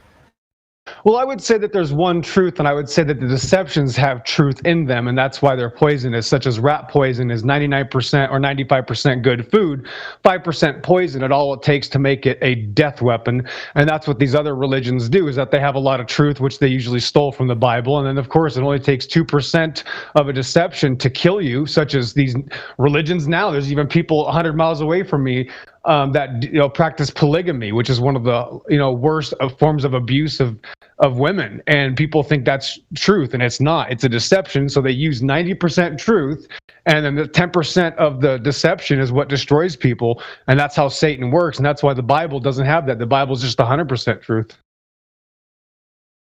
I see. In fact, the Bible's anti-philosophy. Man can't even come up with the things that are in there. It has to be only from God. It's anti-philosophy. I see. Well, we're all entitled to our interpretation of reality. I agree with both Ildiko and you, Pillbox. And I don't want to argue with you. I just want to wish you a good day and go in peace, and I'll go in peace as well, because we both have a lot to learn in life. And I agree with you. The Bible is to be taken as what it says. I mean, we were created. And on that, I agree with you. And on that, I will wish you a good day. Let me tell you this one thing real quick, Joey. We do not wrestle against flesh and blood. We wrestle against spiritual principalities and high places, right? So this is not a physical war. This is spiritual. And that's what, so let me just finish this real quick, Joey. This is what I'm talking about. When they tell you to believe things, it is more dangerous than physical harm. You see, that's why God tells you, who cares who can take your physical body? You should be worried about the one who can take your soul. And that's what this is about. So these deceptions that are in these other books are more dangerous than we understand, because they destroy your spirit. Well, so they use a little bit of truth to then destroy you with a very big lie. I understand what you're saying. I do. But I have a difference, because I saw Enoch as a patriarch, and so did the prophets. Enoch is a patriarch and an amazing okay, yes, listen. Wait, the reason, right, I know, but hold on, Joey. The reason we know Enoch is good and a patriarch and someone very special is because the Bible says so. It has nothing to do with the book of Enoch. Nothing to do with the book of Enoch, right? On that, I'll agree with you mutually. We don't need to. I just want to. Very good. There we go. Okay. Right. So if All my point is, Joey, if the Bible doesn't have it, we don't need it. And if it disagrees with the Bible, it's literally absolutely wrong. Period. I agree. If it's not in the Bible or referenced in the Bible, don't look at it. Exactly. Amen. Exactly. Amen. Making sure. You're making sure. That's it. So, Pillbox, who muted you earlier? Who did? Oh no, it was last night. It was last night. I've been muted for 24 hours. I took a break and I never got unmuted. It's all good. No big deal. Water for Ducks back. Yeah, I was muted too. That's why I wanted to make peace with you before I left, because I've been up all night. You know, I had a lot on my mind, and I couldn't sleep well knowing I disagreed with a brother of mine who was created by the same one as me. You know what I mean? It didn't sit well with me arguing with you. So I think I can rest easy now that you came in here and I made peace with you. Like, it really does help. So you talk away, brother. I will listen. Yeah. I'll mute myself. Thank you.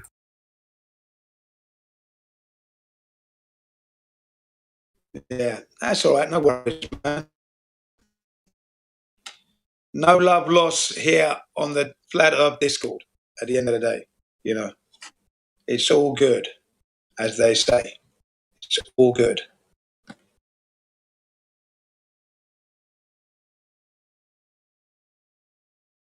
If you look in the live stream voice text, I put a couple of images of me when I was playing Spider-Man for a Halloween night for the kids here in Japan. You know, I was invited to a kindergarten thing, shindig, if you will, and I always play Spider-Man. I've done it for about maybe 10 years. I always use a Spider-Man outfit. I like Spider-Man. It's the only one they got anyway. What time did you post it, real quick, Jim? What time did you post it? Maybe 20 minutes ago or something. You only got to scroll up. You'll see it. I'm in the Spider-Man outfit. You'll see it. It's right there. Live stream voice text. Won't take you long to find it. Won't take you long. You'll see it. Yeah, there you go. That's funny because I do the same thing when I was at the kids center, and one of my professions is a care provider for disabled people. And about 8 months ago, they had me at the kids center, and I would hang on from the ceiling, and I would tell the little kids, "Don't tell the other workers I'm really Spider-Man." Yeah, there you go. Yeah, I always use that. I always say that. Yeah, when I did it. It was like I'm only dealing with the senior level of the kindergarten, so it's the last 2 years. Okay, the last 2 years of the kindergarten kids, and they're asking, "Are you Jin Sensei?" Because they would have seen me come to their place, you know, a few years back, and now it's their turn. "Are you Jin Sensei?" I said, "Who's that?" I used to say to them, "Who's that? I don't know who you're talking about." Just to tease them. "I don't know who you're talking about. It's not Jin Sensei, no. I don't know who you are. I don't know who you're talking about." And then when I take my mom, I go, Jin Sensei that. It's Jin Sensei, look. You liar. There you go, yeah. Nice. Yeah, charity thing, yeah, you know. You got to do it. You got to help the kids as they're growing up. I mean, help them. Even though it is a pagan thing, this Halloween. So I'm fighting two things here, you know what I mean? But we're giving them presents anyway. Usually stationery stuff. Rulers, geometry sets, pencils, pens, crayons, spell tip pens, that kind of thing, you know? Something to keep them interested in studying anyway. Is what we give them on Halloween. And a little cookie, and a chocolate biscuit or something like that. The main core presents are like pens and pencils, and they actually create their own little baskets to receive it. They make that. These are kindergarten kids, but yeah, so they're really tiny. They're really know, there are some tears. When I start chasing them around their classroom, because part of the fun is we get them to, what is it now? They've got to choose between ghosts.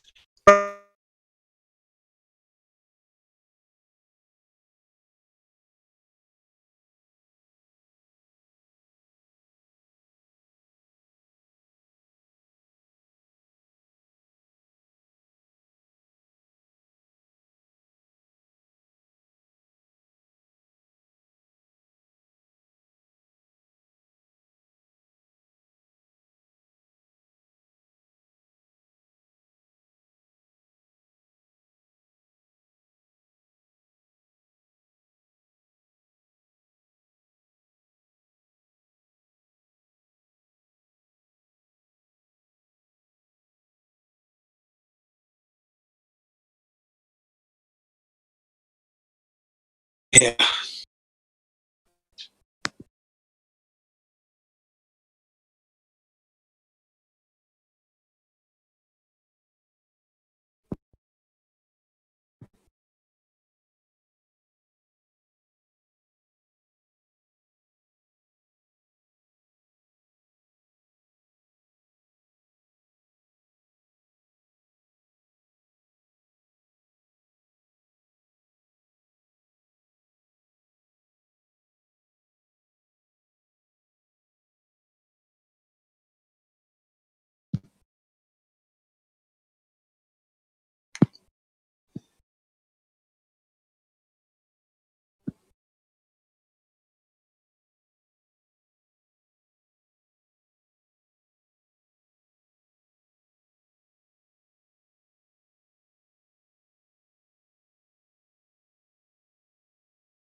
Just can't believe this, what I'm doing.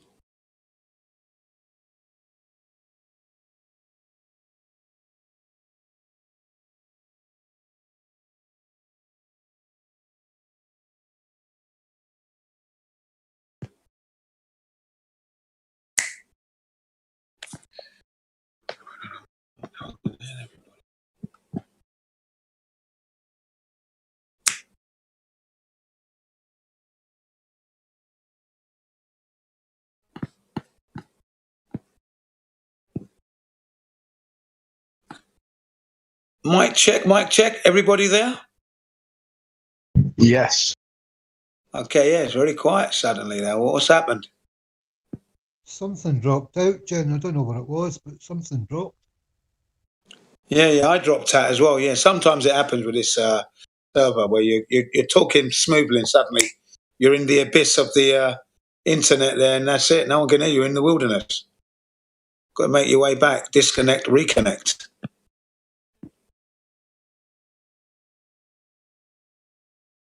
So how's everyone doing Friday night?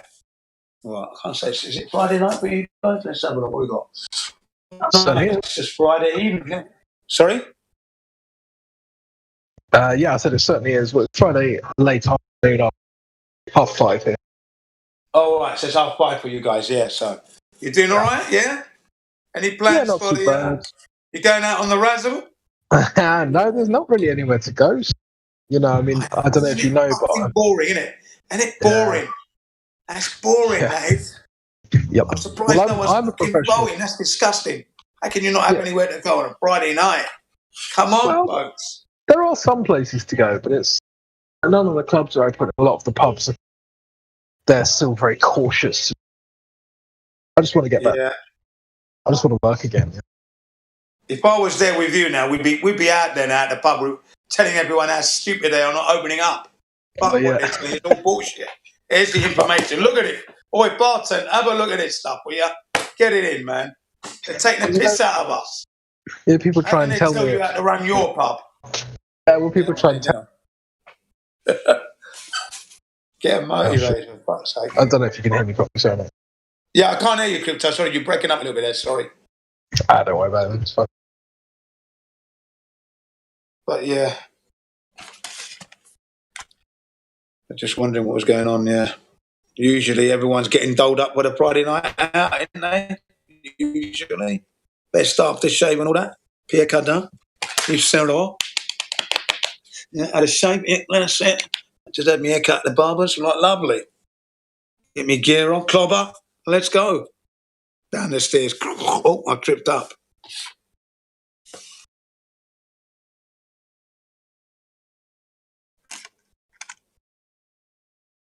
When you say there's places opened, what kind of places?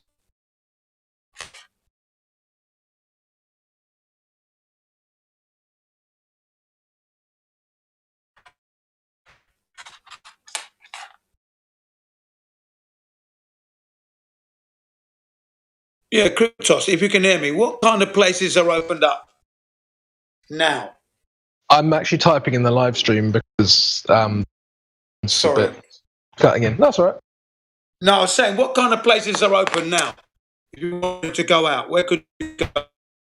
I mean, most places are open now, but it's kind of heavy restrictions. So there's no clubs, no bars, but most pubs are open now with severe restrictions, and most restaurants are open now as well. So I would say it's kind of 80%.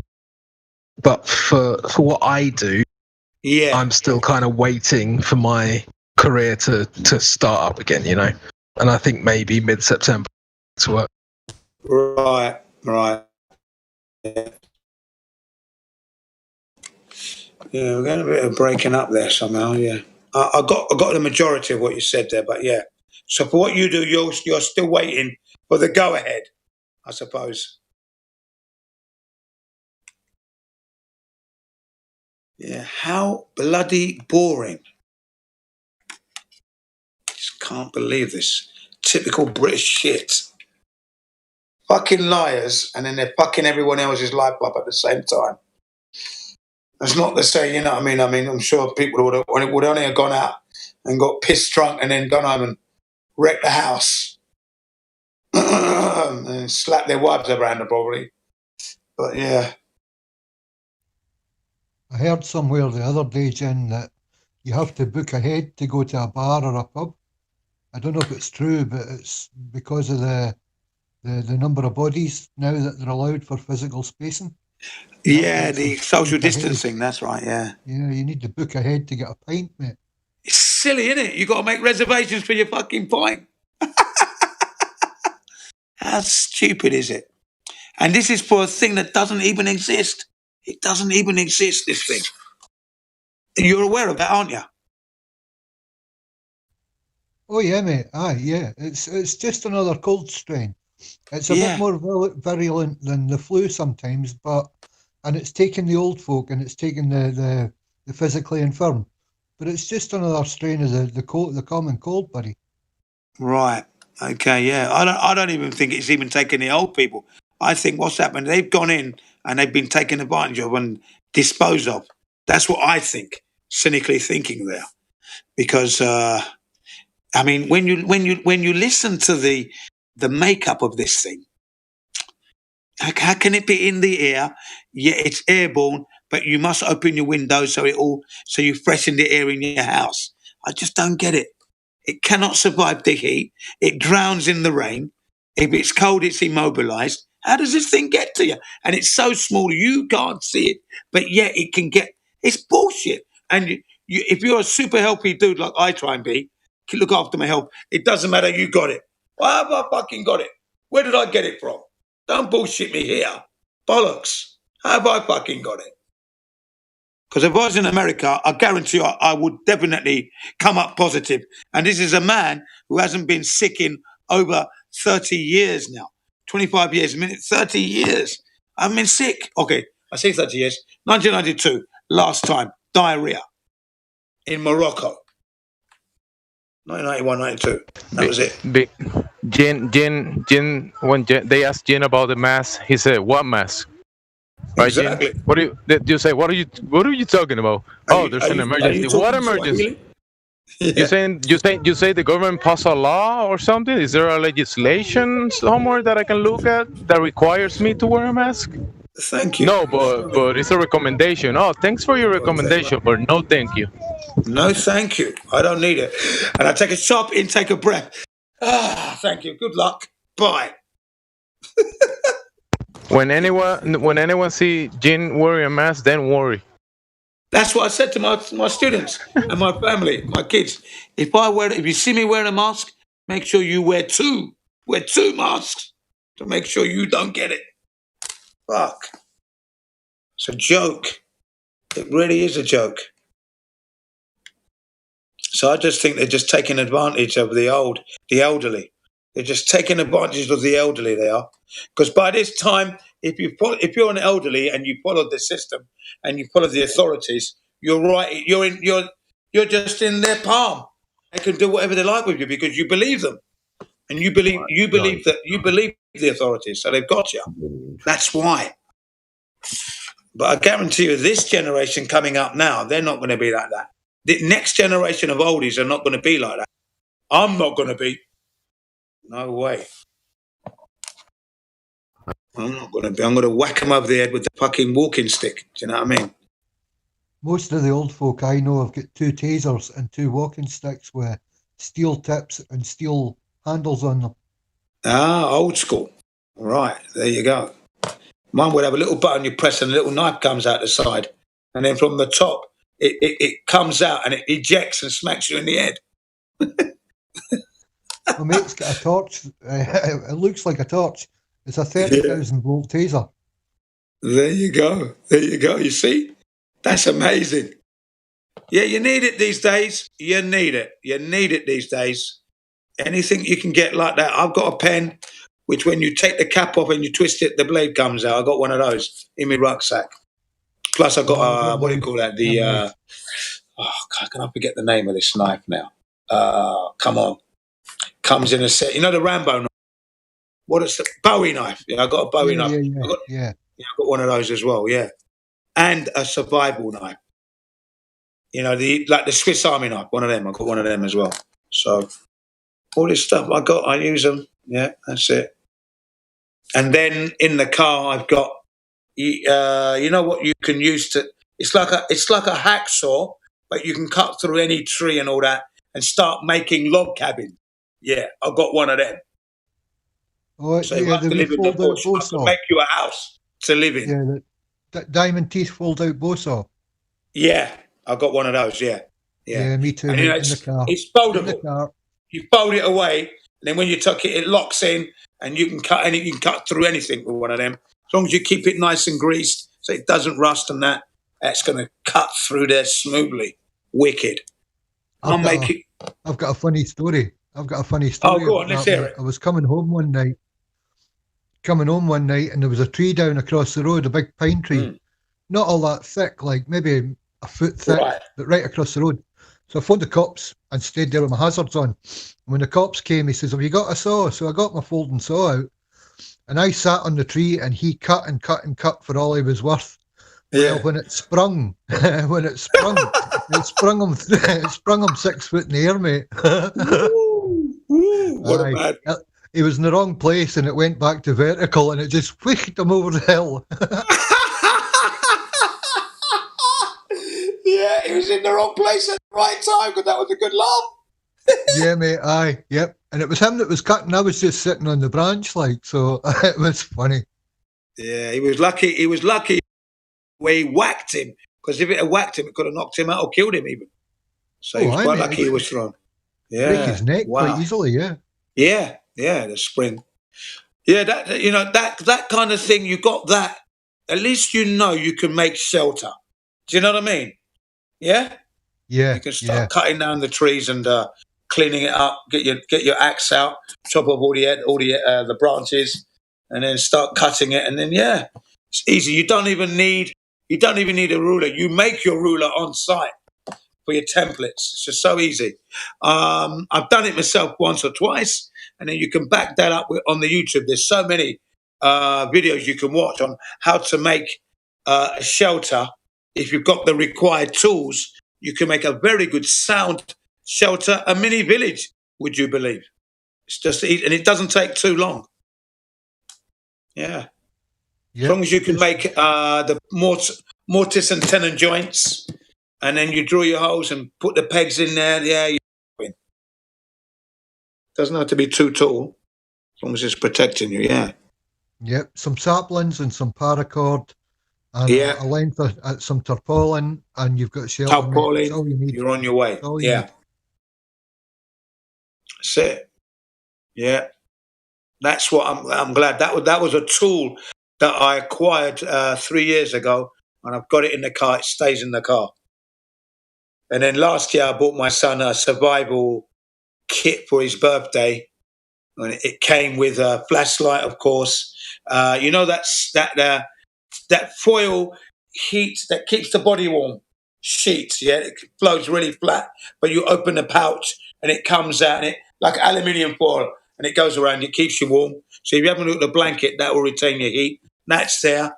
It's come with a fire starter, ferrite rod fire starter. So you scrape it, scratch, and then you're setting up your kindling. That's in there. And it also has a little pipe which helps you to blow the kindling and start your fire. That comes with it.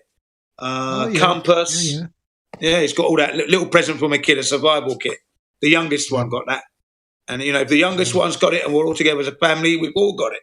It's a family thing, but he's got it. It's his. And, but I took out the ferrite rod thing, put that away so he couldn't touch it. And I said, you see this? It's in the car. So if you want to use it, you just go beep, beep, and you can go and get it. But you can't use the ferrite rod. I don't want you starting fires anywhere unless we're on camp. So I said to him. So he's got that. These things you definitely got to have. You've got to have these things, otherwise you're going to be in trouble. It's a confidence installation measure, Jim. If you take away the worry and the paranoia and the fear, and you show a child how to do that and be prepared, they can take on anything. They don't get scared. They don't get frights. They might get a bit concerned and come talk to you about stuff, but they're able to cope with life's instances. Yep. That's exactly what I've been doing all their lives, just installing them with the confidence and I've let them know the government, and I say to them, look, if the government is taking your money, this is daddy and mummy's money, okay, from tax, and then they're making guns and bombs, are these good things to make? Are we making peace? Right? And then I asked them, who starts the wars? Is it me, you, or the people on the streets that you see around here? So we don't like Germany, we don't like China, we don't like India, let's go fight them. Who's making the wars? Who start that? Yeah. And when they start thinking, it's the leaders. So are they good leaders or bad leaders?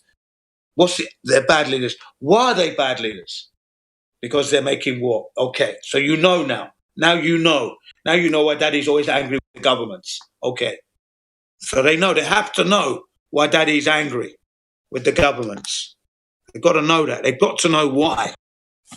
Yeah. Oh, yes, definitely. They don't help us at all. When your mother and father come in from a hard day's work, or when you come in from the school, and they're physically, mentally, and emotionally wrecked, you need to understand why.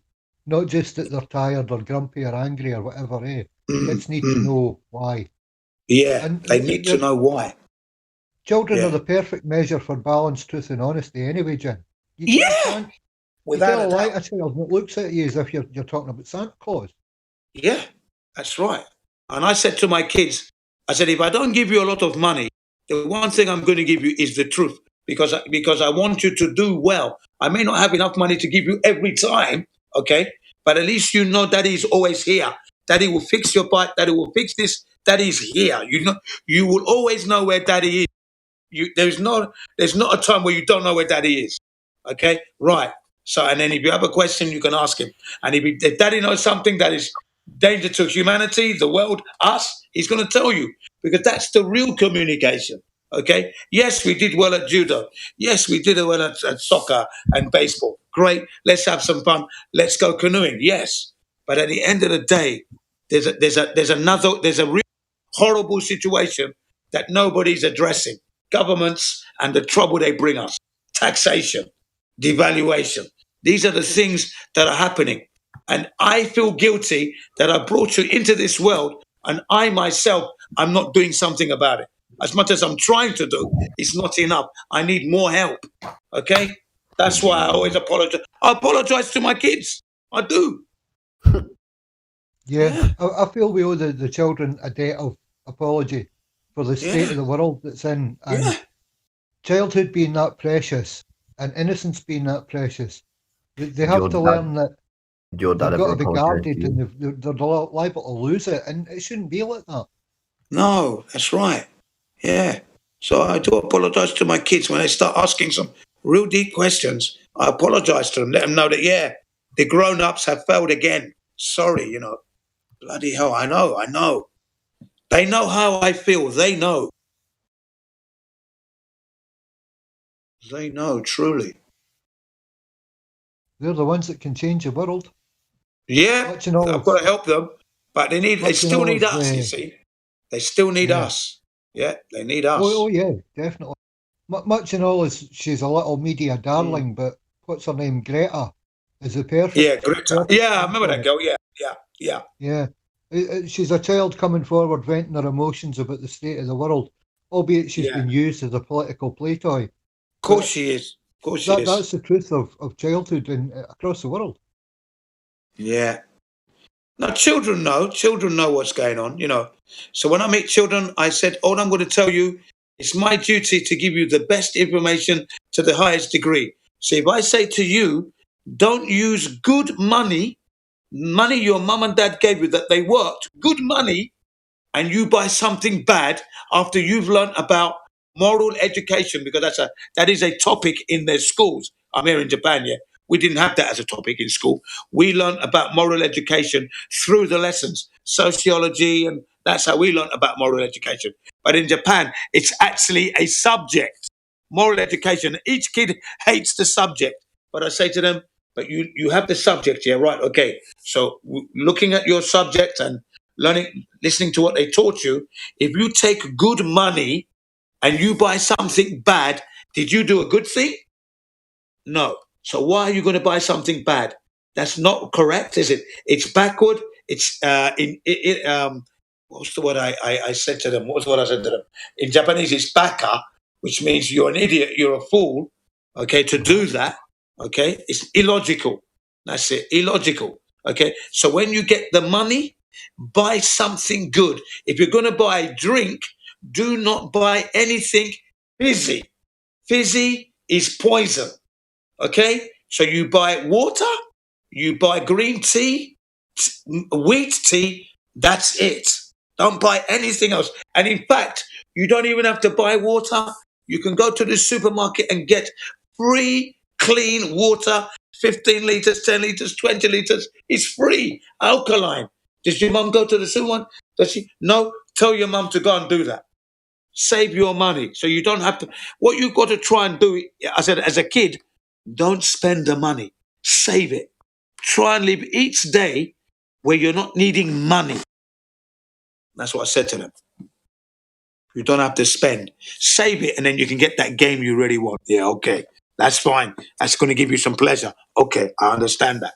But after that, save the money. Don't think, oh, I've got money, I'm going to spend it now. No. You don't need anything. Don't buy anything. And the number one drink is water first, then the tea and that. Avoid Coca-Cola, Fanta, and all that stuff. Killer. No good. Poison. Yeah. You can make your own carbonated stuff. We've had Soda Stream for what? Yeah. 20 years now.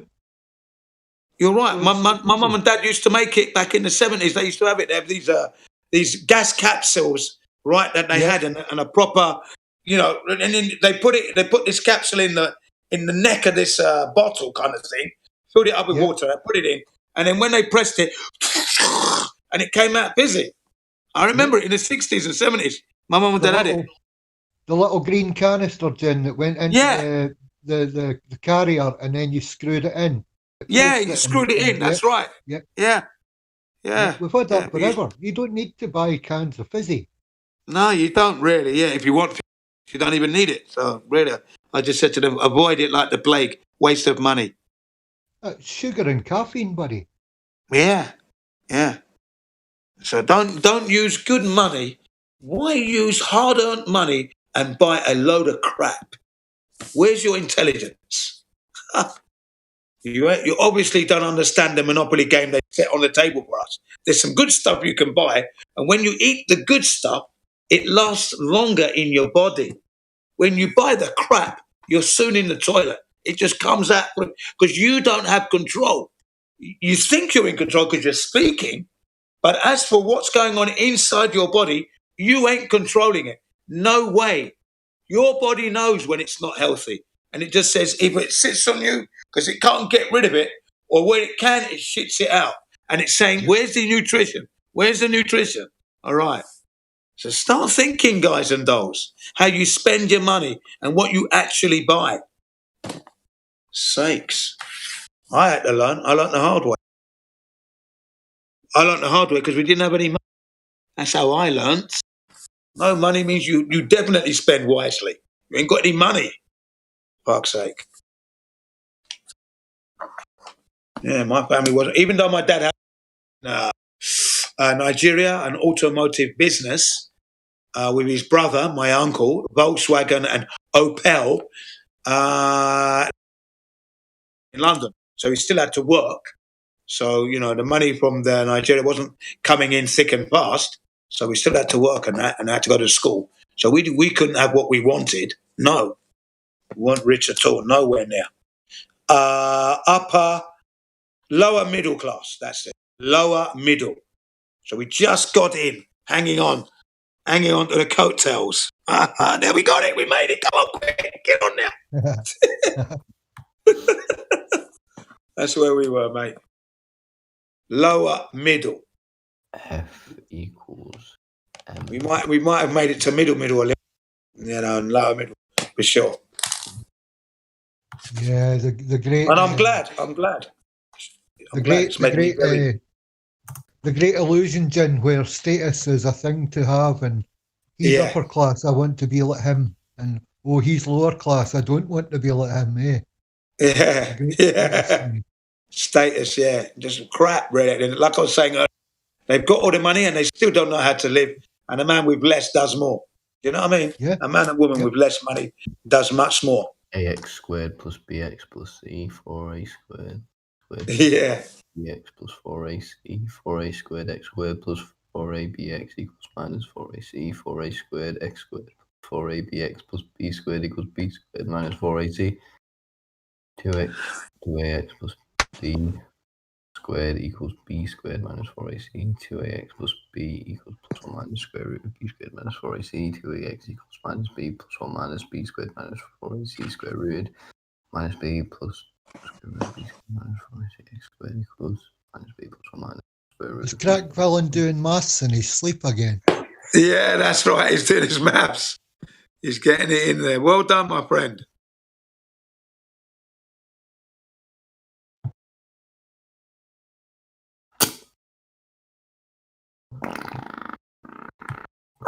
This guy is the community. He's got not. No, hang on a second. I got that right there. He's gone. Hey, what's everybody talking about right now? We're just talking about life in general and how one tends to make some bad decisions when you got your good money and you buy bad and then you start crying over it. You know. Oh, I have kind of crappy service. Simple advice. Yeah. Don't use good money to buy bad rubbish, basically. Right. All right. Eventually, maybe sometime today, I'll be bringing somebody else in here too. I might just to let you know. I'll let you know. They haven't made an account yet, but okay. Well, that would be very nice to welcome them in. And are they on the heliocentric side, or are they on the flat Earth truth side? I don't know yet. Okay. No problem. It's just somebody I was talking about yesterday. But yeah, I'll let you guys know later. Cheers. We'll give them the red carpet treatment and no cotton wool and gloves. That's the expression. Red carpet, cotton wool and gloves. Yeah, gotcha. Yeah, that's it. Yeah, and I'm going to hold myself to that. Red carpet, cotton wool gloves. Wait, where'd you say you're from? Is it New Zealand or something, or where? Me, I was born in England, London, 1961. I've been in Japan 21 years coming up now. Oh, okay, that's right. Okay. So I'm well travelled. I've been around the world, and I still can't find the curvature, but there you go. Right. Okay, I'll see you in a little bit, man. Cheers. Thanks.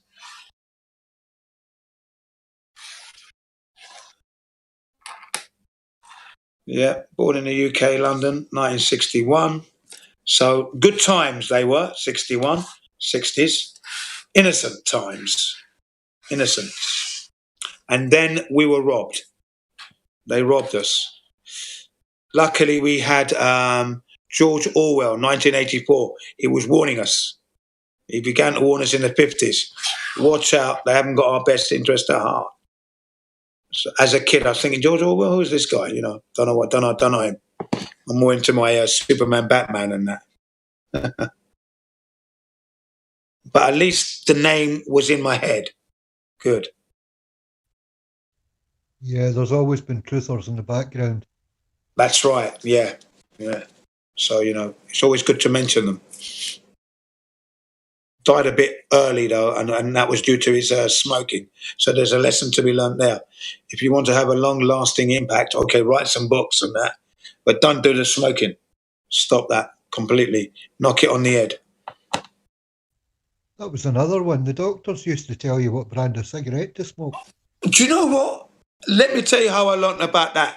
Through a documentary, which is 30 minutes long, known as called the Fluoride Deception. And guess how I came about that? I came across this fluoride deception whilst I was researching the moon landings and the hoax back in the 2000s. When I say 2000, 2002, 2003, I was looking into the moon hoax landings as it were. Was it a hoax? Okay, and that, okay? 2001, actually, now that I come to remember, 2001. And it popped up as a recommended, you know, the fluoride deception. And the reason why I noticed it was because I stopped using toothpaste at the age of 19. Okay, born in 61.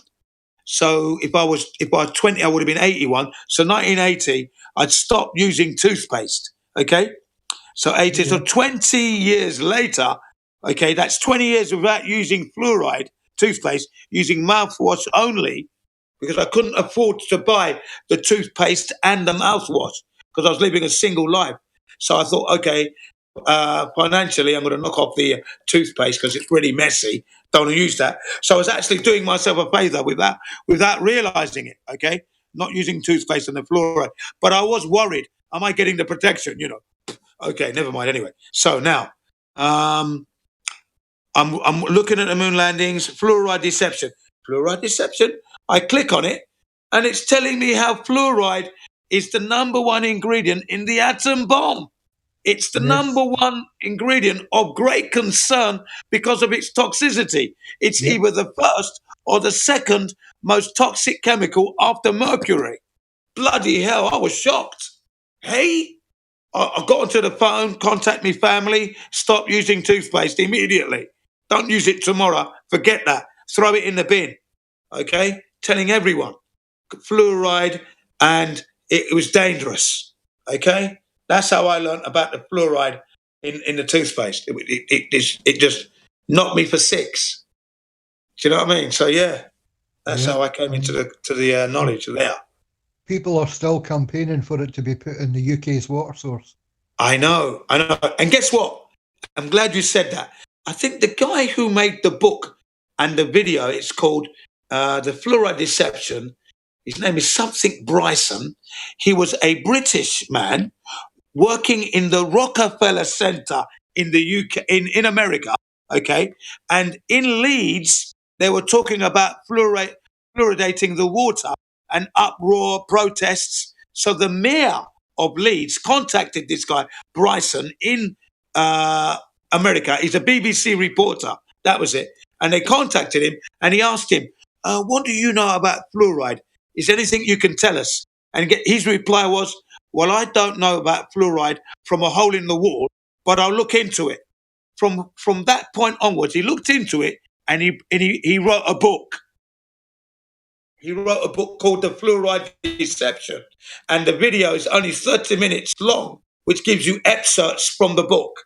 And the excerpts is enough to let you know that fluoride is just a no-no. Bloody good video that was. A Britishman. Fluoride Deception. If you want the video, I can give it to you and you can watch it. If you're interested. It's only 30 minutes, but I'm sure you know anyway. At Leeds was the place that sparked this guy because the mayor contacted this guy. He used to work for the BBC. He probably still was working for the BBC. He was working in the Rockefeller Center in the US, and the mayor contacted him and asked him what he knew about fluoride and its dangers. And he said, well, I don't know fluoride from a hole in the wall, but I'll look into it and get back to you. And he produces a book out of all that. Such was his shock about fluoride. Chemical waste from the phosphorate and aluminium industry. That's what fluoride is. Yes, it's a waste product, byproduct. Yep, that's what he said, a waste product. And they used it in the atom bomb which they dropped on Hiroshima. It was so toxic, it was of major concern. Other things that came out of that, a woman by the name of Rachel Carson, okay, she wrote a book called The Silent Spring, because back at her time, whilst the phosphate and the aluminium industry was polluting the water, the reason why she did it was DDT. They were spraying DDT everywhere, which was killing all the animals. When I say animals, all the birds. Hence the word silent spring. You didn't hear the birds singing because DDT was killing everything. And she went to Kennedy to protest. She took her worries and concerns to Kennedy, JFK, because he was alive at the time in the 60s, and he said he's going to look into it and stop this madness, he said. Do you know what I mean? Because she was concerned. You can even look up her story. It's on a PDF and the audio book, Silent Spring by Rachel Carson. She dies of cancer. She never got married. Yeah, there was a time that they literally dusted the whole of the US with DDT. Yeah, they dusted the kids. They were spreading it on the kids. My grandmother's favourite thing. She had a powdered thing of it and a cream version of it. And if ever I got a cut, I was powdered and creamed with this DDT stuff. And it burned, man. That's right. It was carcinogenic. That's what it was. And she knew it. Birds were dying, falling off the trees. That's why she titled her book Silent Spring. Rachel Carson. She had cancer. Now, I reckon she was targeted. Breast cancer, they had to get rid of both her breasts. Poor woman. She never got married because at that time, men were just mad in the head, toxic. She didn't feel safe around men. They weren't loving at her time. That's why she didn't get married. Breast cancer. She dies of cancer in the end. Poor woman. But she left a good legacy. The book, I listened to the audio, 10 hours of it. But yeah, good book. Wow. I just, I've got the image of whilst I was growing up in England, what was happening in the US. The image is vivid, clearly in my eye, clearly in my mind. Thanks for that, Rachel Carson. Also, surprisingly, it's back, I don't know now, but if we can go back, I've been here 20 years, if we can go back 15 years and backwards, it was a topic matter for every Japanese high school student to learn about Rachel Carson, Pele, and John Lennon, amongst others, as a course of study. So that was quite interesting. And that's how I learned about Rachel Carson. If I hadn't been here, I wouldn't have learned about her. There you go. And her story is an interesting one. That's a good teacher that's shown you that then. What it was is I use the Japanese high school textbooks as part of the course, the syllabus, what I use, to teach English. And it was in that. I don't use it now. I was using it. That was back, 10 years ago or more. I started using it, It was recommended by me by a Japanese student, adult student, a student of psychology, but she was learning linguistics. And of course, some of our expressions and phrases and the other word, proverbs, were confusing to her. That's where she wanted tuition in those 3 points. So so I helped her to understand that. And we were talking about high school English and that because she marks. She works for a linguistic company in Japan that's responsible for marking the English test. And she actually recommended the books. This is the books we use. I said, can you get me 3? I'll give you the money. 3, part 1, 2, and 3. Yes, I got them. They're known as New Horizon. They're known as. So I got 3 of those, and I used them well. And in that syllabus, it's in there. John Lennon, Rachel Carson, Pele, and let me see, can I remember anybody else? Oh, yeah, no, there's a few others, Brazilian people and that, yeah, but yeah, you know, pretty good book. And I learned, yeah. So I helped my students to really understand what was being said, yeah. Rachel Carson, another woman there, a lot of power, integrity, left a good legacy behind. Unfortunately, I think they took her out with a cancer, took her breast cancer. You know, poor woman. She never got married, purely because her father was a bit abusive, a bit of a rogue. That put her off men anyway, and that she did try a few relationships, but they were just too stormy, too rough. Alcohol, of course. Do you know what I mean? She just didn't meet the right person. And back then, and at that time, it was difficult to meet the right person for her, so she just gave up. But unfortunately, she got cancer. Such was her tenacity and her truth, power. I feel they took her out. They poisoned her somehow. Breast cancer. Back then, I'm thinking back then, how could she acquire breast cancer? Because when I was born in the 60s, myself, the rate of cancer was 1 in 20. Yeah, that's true. Yeah, that's right. And she's from the 50s. She was part of the Manhattan. She was mentioning all that and how they were poisoning the river to the point where the cows were exhibiting a disease where they were acting like having fits. You know, what's the word? Spasms, fits. You know, that kind of event. We're exhibiting this involuntary contractions. Wow. Yeah. Because they were drinking the water that was coming from the factories and all that. Yeah. Which is what prompted her to, plus the DDT. There was so much going on in toxic poisoning, out of control. She was so concerned. When you listen to the actual PDF or actually the book, man, you get that feeling of urgency. You know, when I actually saw the book in the textbook, you don't get it. You don't feel it. You think, there's a brave woman. She did a good thing there. But when you actually listen to her voice and listen to her speaking, and then listen to the audio book, you get that urgency feeling. You really feel it, even though you didn't live it because you weren't born at the time. But yeah, fuck. Such was the time. I mean, I was born in 1961, so I was probably alive by the time I was just a kid, baby, in nappies, pooing, drinking milk. But yeah.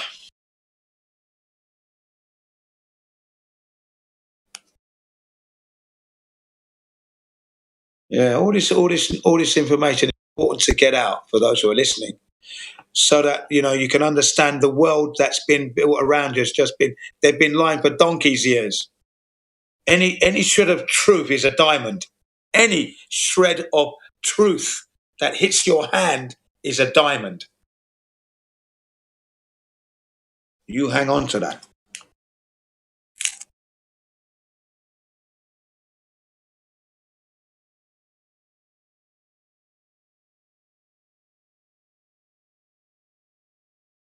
Yeah, just wish more people would come out of the woodwork and just start, standing up. Starting to take it to them, man. Well, it's well overdue. Well overdue. They're giving the police too much power. They're getting too fucking cocky. They need a few baseball bats around their heads, across the center of the head, right, across the side of the neck, then the kneecaps, and then across the back. Let them feel real pain. That's what you're doing to us. Now get the fuck out of here. Next. You've got to use all your might to administer that pain. And then go to the government. You'll see these MPs. They'll be running for their lives. Just run them over with a car. Fuck it. It's what they deserve. Remember, they've killed millions in the wars that they've created. So to run them over and use them as fertilizer for the earth, well done. Round of applause. That's what they fucking deserve. Yeah, when government is when government becomes too powerful to keep the corruption out, we should just step in and take it back. And That's right. They're killing us. Yep. They're We've killing got us. the vote. We were not We've got the born vote, and we've to be got the killed. right to stand together and say no, and to elect them out of office there and then. But people don't understand that. I don't know why they don't understand that. You were not born to be railroaded by your government that you go and vote. So basically, when you go to vote, those of you who think you're doing a good thing, you are voting for my enslavement and my punishment from the government. Maybe you like it because you're a, what do you call it, a masochist, sadomasochist. Good luck to you. I'm not that. I don't want to be flogged by the government. Thank you very much. That's why I don't vote. But you're voting, think it's a good thing. You're voting for your enslavement and your taxation and punishment and your imprisonment on the bloody hell. Yeah, you catch them and throw them away, man. But build the roads. Say that again. But who's going to build the roads? Oh, we will build the roads. We, the good people. That's what they always say. Who'll build the roads? Yeah, I know. I know. Absolutely what they say. Who's going to build deer? the roads? Deer, they form like little paths and roads through the woods. Yeah. There's a meme that shows like a deer path, and it says, proof that deer formed the government. Yeah. When I was in the army, we called it your citizenship, doing something for other citizens. And part of that was making paths in the forest. So we went to Box Hill, it's called, out in the countryside, the sticks. It's partly military owned, it's citizens owned, and we were making paths and steps out of wooden logs, chop down the logs and making steps so people could orientate and, what's the word I'm looking at, navigate their, you know what I mean? Part of your citizenship in your cadet life. So if you're a cadet, part of getting your badge, your citizenship badge, was doing that kind of thing. So you know what I mean? If a kid can do it, a grown-up can do it. Bloody idiots. Who's going to make the roads? I know. That's what you hear. You do hear it. It's so true. So true. Bloody there's a trail. It's called the Appalachian Trail. It goes through the Appalachian Mountains. Doesn't most of the national get paid towards the debt towards the national debt towards the banks anyway? Okay, I'm going to answer that. I'm talking before you, E.T. Welcome to the server again. Let this guy just speak. Carry on, sir. Sorry, you were saying something. Who, me? Oh, yeah. Please, The Appalachian Trail is maintained voluntarily, and it's something like 1,300 miles long through the mountains. There you It go. runs from Georgia to Maine. Right. Now, just remind me, now, Appalachian Mountain, I know the Rockies, are the Appalachians on the east side? Yes, they're on the East Coast. Right. Okay, I've got you. Right, I know where you are now. Okay. So the tallest mountain isn't really that tall. It's called Mount Washington, even though it gets very cold up there and very windy. Yeah. I think Now, who does all that maintenance? The citizens, are you saying? volunteers, people that go Volunteers. up and there's like little Appalachian Trail clubs that are voluntarily formed, and they go up and they maintain like they're like what the hell do they call them? They're like little shelters. Right. That you can. They're spaced about 6 to 10 miles apart. So they maintain those. They maintain the trails. They clear the brush. They do everything. You know what? It's so rewarding when you do that, though. It's healthy work. It's clean work. It's good work. So, and you're at one with nature. You know, you can go to bed satisfied you've done some good. You know, more than the government, by the way. So yeah, thank you for that. Honest work. Yeah, honest work. Yeah, you got to salute those volunteers. So in England, the cadet forces, all of them have to do that as well as part of their citizenship, and it goes towards getting their first stripe, Lance Corporal. Okay, so that's what it's all about. So you go through that to get your first stripe. You've got to get your citizenship, you know, and that's part of doing something in the community. And with the cadets, it's in the forest, cleaning up the paths, chopping down logs, getting them, and making steps so hikers and people can get through and navigate through the forest and enjoy a hike, basically. Yeah, I did that. Fucking hands were frozen solid. I moved to tears because it was so painful. But yeah, I remember it well, though. Yeah, E.T., sorry, you were saying something. I had to put you back there, sorry. What was you saying about the banks? Yeah, thanks for recognizing me. I wasn't really saying anything too important other than the fact that I was more chiming in on your current conversation. Just wanted to say, like, I like this conversation more than anything. And also, I forgot what I was talking about. What was the point? You asked if they paid the national debt. That is a big no. Yeah. Okay, so Just they forget roll about over me. I the forgot. roll over the debt. I forgot. It doesn't matter. So to pay the old debt, they issue new bonds, so they never actually get out of debt. I was Paying a promise to pay with a promise to pay. Right. Some other time in a more distant future. Oh, you're cutting out. Yeah, key word here is will always be in debt. So when you're born, debts, taxes, and death. That's debt. You know what? You know what's so crazy, man? There's one word that cut through. It was debts. And that's how I knew what you were talking about. It's because you just said debts. That's amazing, man. Wow. Okay, you're cutting out right now, man, but that's okay. Yeah. And I really... Yeah. As they say, for sure, death, taxes, and debts. That is for sure. Yeah, debts aren't paid by governments. They're just rolled over into the future. Yeah. That's right. When they borrowed money in the Civil War, there's still Civil War bonds outstanding that haven't been paid off. That's right. That's right. It's a mechanism, isn't it? It's incredible to me when, I don't know. It is incredible. It's not incredible. You just wish you could do the same thing. I want to shut it down I myself. promised to pay you on Tuesday, and on Tuesday I pay you with a promise to pay on Thursday. And on Thursday I pay you with a promise to pay on Monday. On Monday, yeah, it's fucking a joke, isn't it? It is a joke. It is a joke. It is a joke. I mean, how do we win this? Fuck.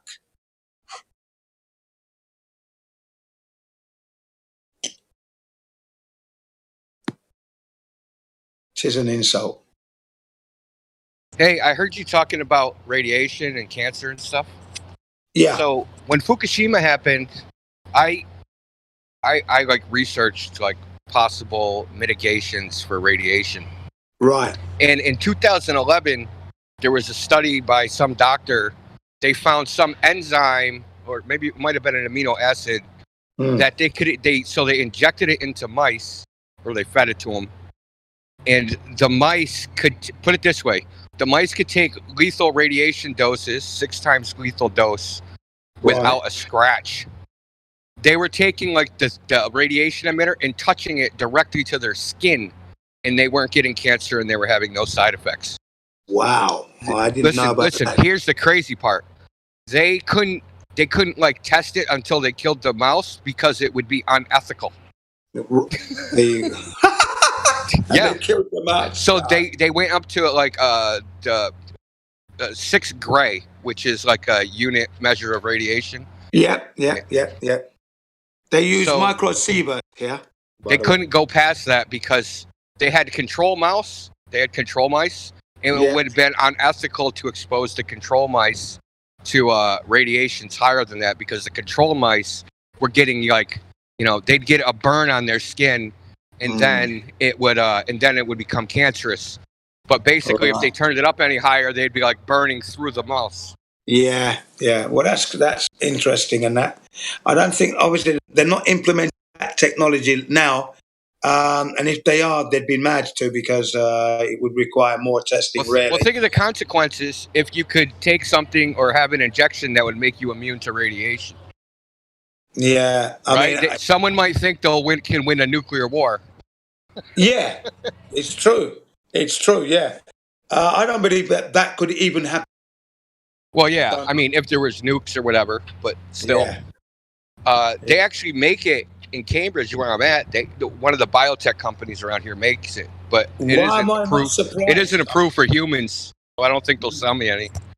Yeah, it's amazing how they keep all this under wraps, and it's right under your nose. Cambridge, where you've got Cambridge University, and then if you go west from there, about 200 miles, you're going to get to Oxford. Okay, so 200, 250 miles, you'll get to Oxford from Cambridge. Two very prominent top universities in Britain, UK. And they're busy doing all that, I mean, I think it's Oxford that's working hell for leather to get the vaccines made now for the COVID-19. Right, there you go. Well, I'm in Cambridge. Oxford. I'm in Cambridge, Massachusetts, Right, which is where Harvard is in MIT. Yes, I know Harvard. Yeah, very well. So, the way Harvard is the same way as Oxford is, right? Like, yeah, you don't actually have to know anything. You just have to have a connected family. And that's you go to college to network other connected families. Exactly. That's what it is. Yeah. Okay, what are you supposed to know then about the vaccine? What are you supposed to know? Vaccine. What are you talking about? Yeah. Like, I mean, dependent upon which family you're from or which organization you're from. But am I wrong when I say there's something you're supposed to believe in? No, I said they're connected as in they meet other people of high social status and they form little social networks. Yes. To even if I'm a dummy, I have a degree from Harvard and I know a bunch of people that are rich, so they'll give me a job paying me a lot of money to do nothing. Because you went to Oxford anyway, you see, that's why, or you went to Cambridge or Harvard. Exactly. You're in the club. You're in the club, yeah. They're the ones going to rule the world, of course. They're the ones who are going to impact the world more than somebody who went to a state school, basically, is what we're saying here. Yeah. Get in the Royal Society and, Yeah. the cool kids club. Yeah. Yeah, as Jen said, it's all been at the cool kids. Yeah, that was good, that. So in the cool kids club, what are all the cool kids talking about now if we're allowed to talk about it? Seriously, today. Well, if you're in the cool kids, it's like you've got a rite of passage to destroy the world, basically. But I don't see anything good coming out of that. Well, yeah, I know. Okay, well, shit. What the fuck? What? Okay, what's cool today in the style of killing people? What's the coolest thing that's happening? Abortion. Yeah, that is a point. Well, there's 300 countries, so you should almost be able to pick one country a day to kill. Well, nowadays you sterilize them, and then if they have any kids, the sterilization doesn't work, then you abort the baby. There you are. But you can't. Well, maybe you can, but I, in my mind, cannot correlate abortion with COVID vaccine. No, you won't. You won't. I don't either. You don't normally. No connection there. No, all vaccines lower fertility. Yeah, there is no connection. And I will just make that what if Helio getting a community strike yesterday or today? We've got to watch it with the COVID-19 thing. So we've got to really keep it under wraps. If you're going to send any information, the language with the language. Yeah. No, Are you serious, Jen? Hang on a second. If we're going to send any material about that subject matter, it's got to be DM only. DM only. Nothing on the server. Nothing. I see. You got a community strike. Okay, today. I didn't know that. I was vaguely aware of that. You got a community strike today. Yeah, Helio got a community strike today on his YouTube, which is looking like he can't live stream for 3 months on his YouTube. That means he's on the radar now. So we've got to do our level best and our utmost not to jeopardize this and all the hard work. From what I've gleaned recently, people have put in 10 years and acquired 15,000 people subscribers to this thing. So we don't want to jeopardize that. I don't want to do that. I don't want it happening on my watch. So if we're going to talk about COVID-19, 30 seconds, a minute, end of story. As much as I hate doing it, because I just like to be raw, normally, and I am normally, I don't like changing my demeanor, but I will have to say, if you've got any material that you want to share, please send it directly to the people involved. Take the Through time. DMs or whatnot. I have a question. I have a question to ask you? Just like, right on that front, like, because like I don't like I know that I don't want anyone else to get harmed, nor do I want to get harmed. But like, is there a place where we can go to, or is it bad to even talk about that? No, we can go down and you can go to. There are other chill out. Like there's a chill out room. You go in there. You can chat in there all day long. Are we allowed to talk in the chill out room about this stuff? I'm not saying I want to do it now, but I mean, like, hypothetically, that's you can do okay. anything you like there because it's not live.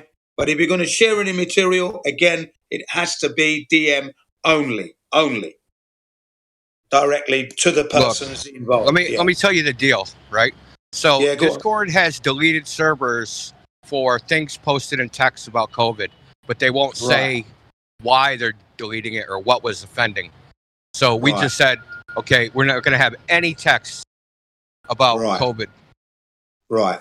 So that it makes sense because then, how are you going to communicate otherwise? Let me finish. On the other hand, Discord also says they do not monitor the voice channels, and they will not accept like if I recorded this, and I said, look, they're saying all this shit, they threatened me, and I sent it to them, they don't care because I actually did that. Someone said they were going to come in, they were going to rape our family in front of us. Really? And I reported them, and I had the recording, and Discord was like, we don't record stuff, and we're not accepting third-party information. Yeah, and that's fair enough at the end of the day, because at the end of the 24-hour Flat Earth server, that's the main thing.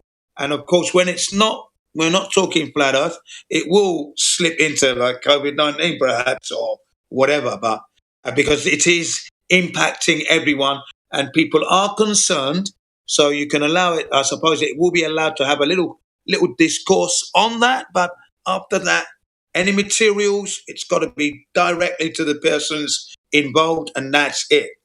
And that's what I'm doing. I'm not uploading anything on there that is not Flat Earth. That's me now, unless. Other subject matters, okay, but it's not. Yeah, I mean, I'm not afraid of like voice chat people talking about it, but still, I treat it like anything else that's off topic.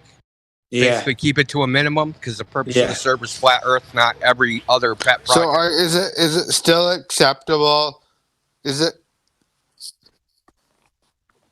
obviously but is it still acceptable to talk about in like Chill VC or otherwise? That's fine because you're not live. You see, you're not live, and it's not going in public airways, so that's fine. Yeah, no problem there. It's private. It's not going out live. No one's listening. I would like to still discuss this with like people, like live people who know what's up, like you people. Like I would really appreciate that. And like So if we'll agree on, then we can go down there at times. But at the moment, as we're live, we will try and keep it Flat Earth, and hopefully we'll have some people coming in.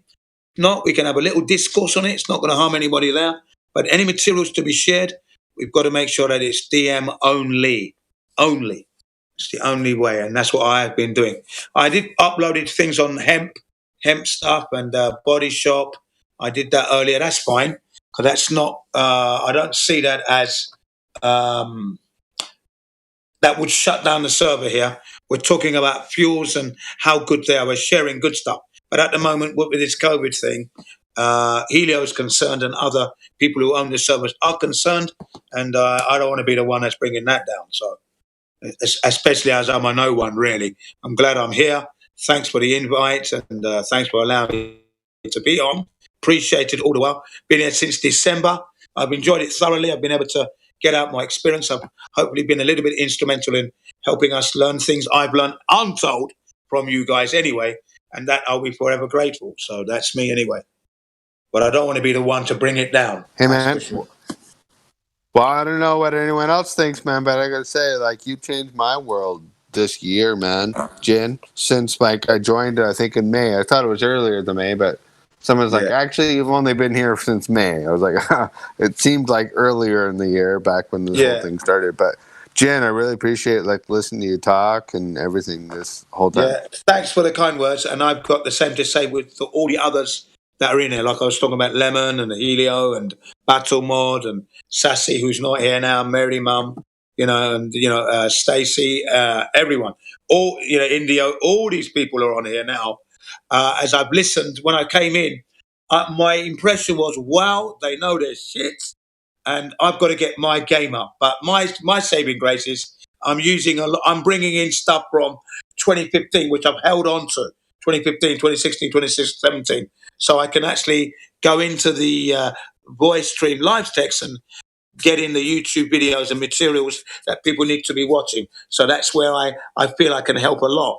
And whilst I'm doing that, I'm listening to the experts, second law of thermodynamics, first law of thermodynamics, Black Swan. And it's not the actual real rigs, it's the actual bloody Verizon at the background. Oh, I still got it wrong. Okay, right. You know what I mean? So I'm learning.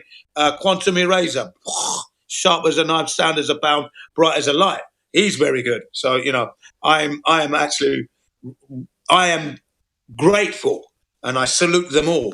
Salute you all. So right on, man. Right on. That's awesome. Yeah. Hey, you guys want to hear some stories about I've been researching a little bit. I went to this old museum about the quote unquote Antarctic and. Ooh, go ahead. Yes, please. Right. So right off the bat, I mean, what became apparent, right, is that this shit like started these Arctic expeditions.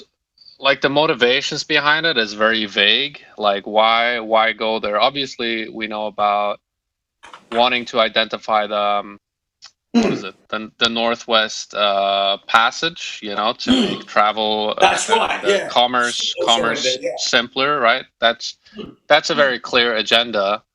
That's obvious, and it makes rational sense also, right? You want to find the shortest path between the continents, and so my impression is that was a real target for a lot of these people.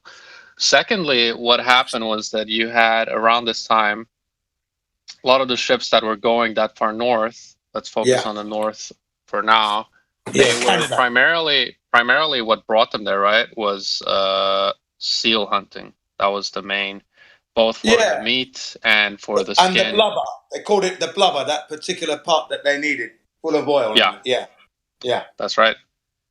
And there was a lot of people going there, But then whenever you hear about this, right, because you have a lot of people that are traversing at that point commercially for their own personal interest.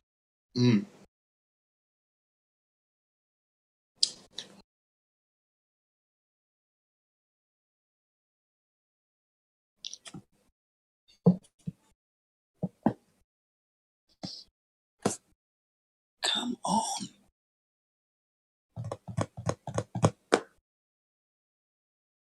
Oh, see how this is. If you don't mind me asking, what area were you talking about again? As the North Pole, we're talking about the initial. We're talking about the North Northwest Passage, which is like north of through North Canada area, making your way to the North Pole. You mean that personally, Jen? From my way? No, that's what we're talking about. That's what he was talking about, actually. Yeah. Okay. Well, what area of the north of northern Canada? Like, I'm just literally trying to figure out which area. Well, where you've got all these fragmented islands and that going through there, trying to find a route through. Yeah, that's what we're talking about. Oh, so somewhere in that area. Yeah. Okay. Yeah, I don't know the details. There's like so many of those little islands. How do you even know it? They were looking for a passage through there. Almanson found it. Wait a second though. Passage through what though? Like to the North Pole? He was trying to find a passage to go around and get to the west, without having to go round the long way round, which would have been like through, let's have a look, where we're talking Holland, so you'd have to go down through the Yeah, Pacific, someone the post a Atlantic. high-res gliese map. There you go. I was just gonna say, if I was traveling, I'd try to go south before I went north. Well, back then they weren't thinking about south. They were talking about commerce and trying to save time getting their money. It's all about money and commerce.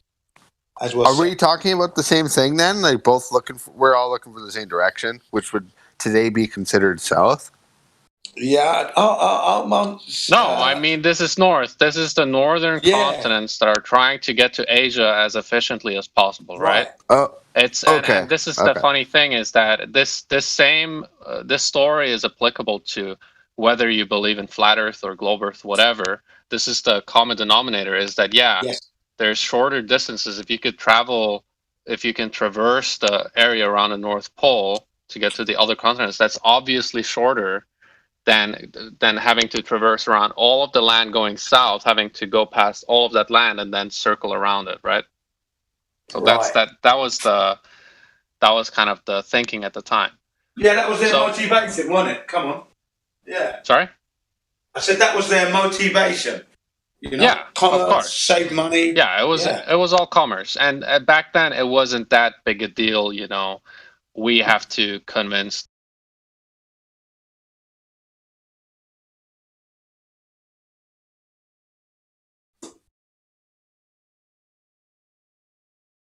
I don't know, but he's breaking up, isn't he? I can't hear him. No, me too. Can't hear. Oh yeah. My bad. I was misclicked there. So I found it interesting, right? Because this museum that I went to, it's not that old. It was like it started in the 70s, but it was basically documenting these expeditions. You know, it's based around the polar expeditions. That's the theme of the museum. All right. So it's kind of, it introduces you. It starts with the seal hunting. There's this area called Svalbard, which is very far north. That's, I believe, a part of Norway. Okay. And then it moves on to, well, there were these Norwegian, explorers, right? First one being Roald Amundsen, who is supposedly the guy who went to both the North Pole and the South Pole, right? And beat Scott. Yep. I know the guy pretty well. Very talented man. Well, that's the interesting thing, right? That's what I was, because I was going in there with a very critical eye, let's say, right? After this was like, I've been to that museum before I went back, and I was like, okay, let me debunk this. Like, let me find where the lies are, right? Yeah. And just from the bat, like, looking at it now in the context of, well, you know, what is the contemporary, ultimately kind of upheld achievement when it comes to exploration, right? Well, it's space travel. So it's the entire narrative, just that as an isolation. I like where you're going. going. So again, you know, I'm not saying that it was that the expeditions were a hoax or anything like that, but I'm just pointing out that this idea of, well, elevate the person and you create this story around this hero, and you're basically contextualizing it by like, well, we have to find out what's out there and find the truth, right? It's very, very, there's infinite parallels you can draw to the NASA thing, right? But fine, that's not evidence or anything like that. I also found it interesting that, you know, Amundsen, during his expeditions, they used airships I believe that was to go to the South Pole, when they just literally, the story goes, they just threw because he had gone to the North Pole allegedly already. The second trip he went to the South Pole. That's right. Or was it vice versa? I might be mixing it up. But No. He went to the North Pole first, and that's when he cut his teeth, and he actually befriended, or the local Inuits, and that befriended him, and he learned how to survive with the Inuits using the animal skins and that, and how to use the dogs properly. Yeah. Yeah, but that was actually that was just the preparation. What's his name? That was the preparation. So his That's name right. is That was the preparation. Roald Yeah. Amundsen. Amundsen. Yeah, that's right. Yeah. So that was the thing. He did this whole preparation trip where he went to live with the Inuits and shit like that. That's right. But then, you start looking into this guy because when you hear about it, it sounds like, well, so this was just some epic guy, just like, wow, I'm gonna go out there and explore. Well, it turns out, he was the son of one of the, I believe it was a mayor. So he was the son of a highly politicized and powerful family. That's right. That's right. Out of Denmark, right? Freemasons. And yeah, well, I tried to look that up if he had connections to the Freemasons. Actually, a lot of the stuff actually points towards the opposite. But anyway, it's hard to pinpoint him as one way or the other. But what was interesting in the museums, what's really obvious, because they have the original photos in the museums, right, from the exhibitions, and they're right there, the supposedly the original pictures of the shit that was done in the Antarctic and stuff like that. Right. And keep in mind, right, this museum was started in, I want to say, 70s, early 80s is when it started, and it's all the original stuff. It hasn't really been changed, and you can tell by the font and the way that shit is written. Okay.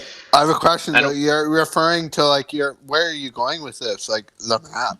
He's getting there. He's getting there. We're getting there. We're getting there. So you start to look at these pictures, right? And first thing that popped out to me was that there's a picture with no people, but it's just a group of penguins. And this is supposedly on their expedition to the South Pole, right? Right.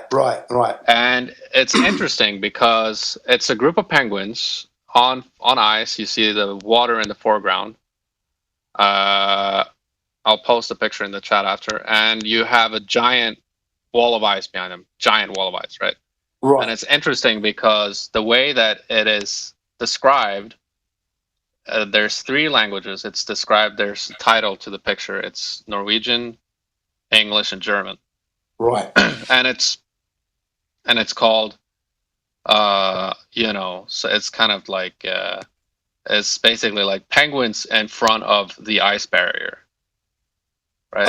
It's the ice barrier. Ice barrier. Wow. Yeah, and it's the ice barrier. So it's not just, if we're just throwing terms around. Like, this is a picture of penguins, and there's a large block of ice behind them, right? But they're specifically referring to it as the ice barrier. Yeah, why would you say ice barrier? That's interesting. Right, and why would you say the ice barrier? Because if this is just this is just one of many ice barriers that are present on the South Pole, right? Yeah. Why would you call it the ice barrier? Let's just be clear here. The meaning the main one. Ice barrier meaning, meaning the ice barrier that keeps the oceans in, that encirculates the Earth that you see on the flat Earth map. Right, and so, which is insane. So if that's an ice barrier, that's already insane. If we're going to call something the ice barrier, that means there's more than one. They're telling us the truth, aren't they? There. The truth. Well, that's what I was thinking, right? Was that well, this is interesting, and since this museum was given the original footage, entering into a little bit of speculation here, but maybe this was the description that the explorers themselves gave to the picture, right? Might possibly.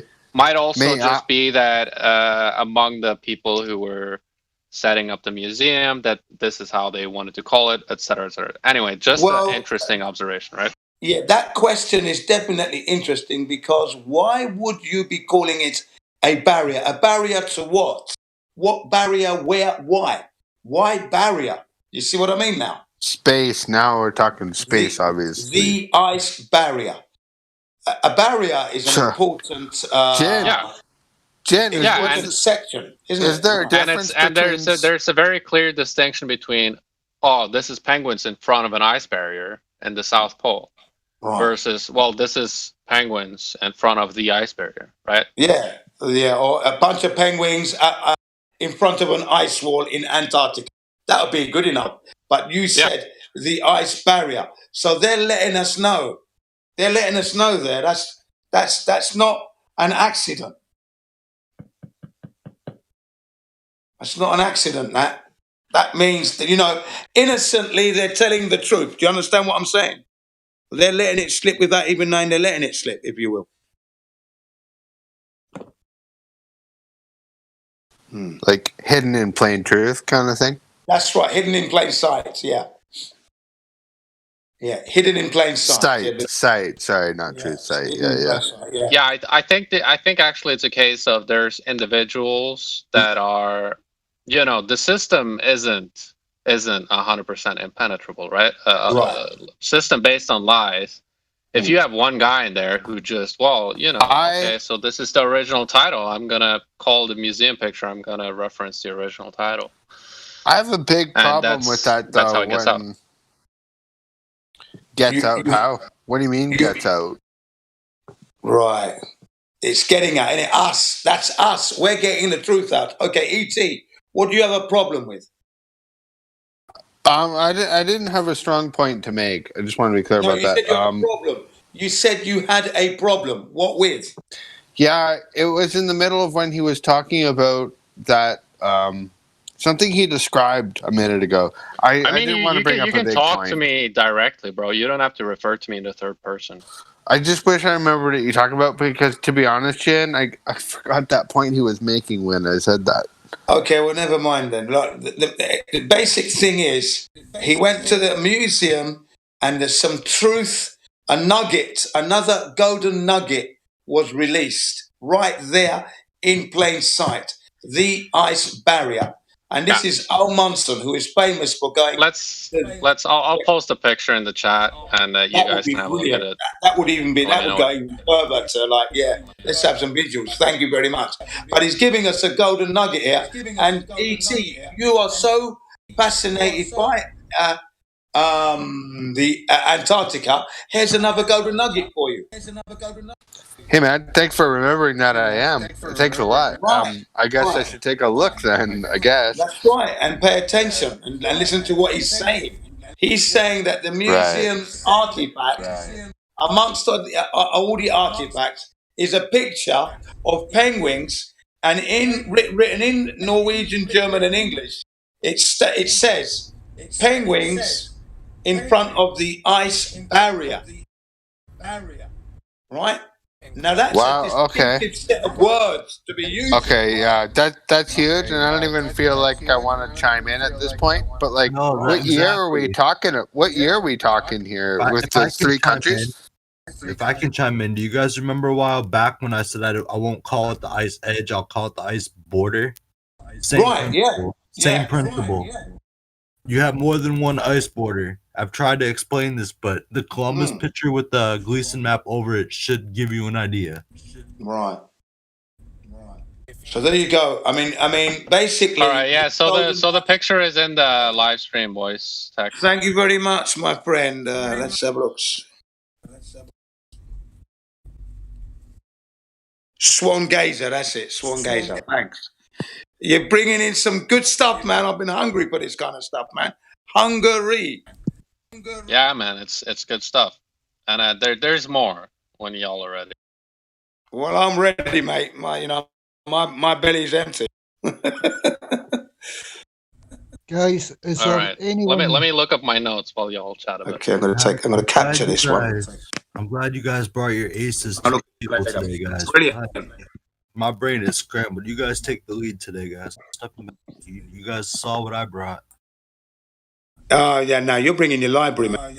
I mean, who can mess with your library? No one. No, we're all equal, but we're all contributing. Yeah, that's what I'm saying. No, but I know you're all equal, but when you bring your library, this is a wonderful shot you've given us here. Look at that. Right. May I ask a question? If we're looking at that picture, we're looking at those penguins in front of the iceberg? Yeah. Cool. Is that that's amazing. I've never seen that before. Is that a notable picture?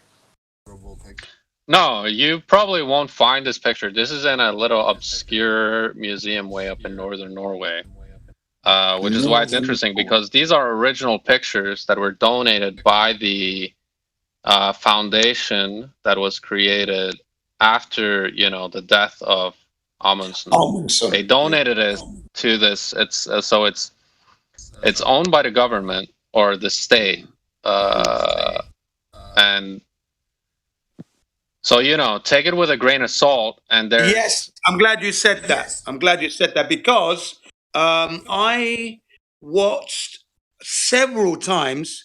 When I say several times, more than 6 times, or maybe 10 times or more, a video, one by the Conspiracy Channel, which is with Darren Nesbitt, a female, I've forgotten her name now, Laurie, Jeranism, and Dave Wise. It's a 4-hour debate. And they were debating about Scott and Amundsen, and did they really go to the South Pole? Did they? Because we're living on a flat Earth. So they're looking at the truth. That's the entire thing, right? And obviously, of course, my stance is that no, they didn't go to the South Pole. Thank you. Because the South Pole doesn't exist. But did they try to go as far south as they could? And did they encounter things? And did they take pictures?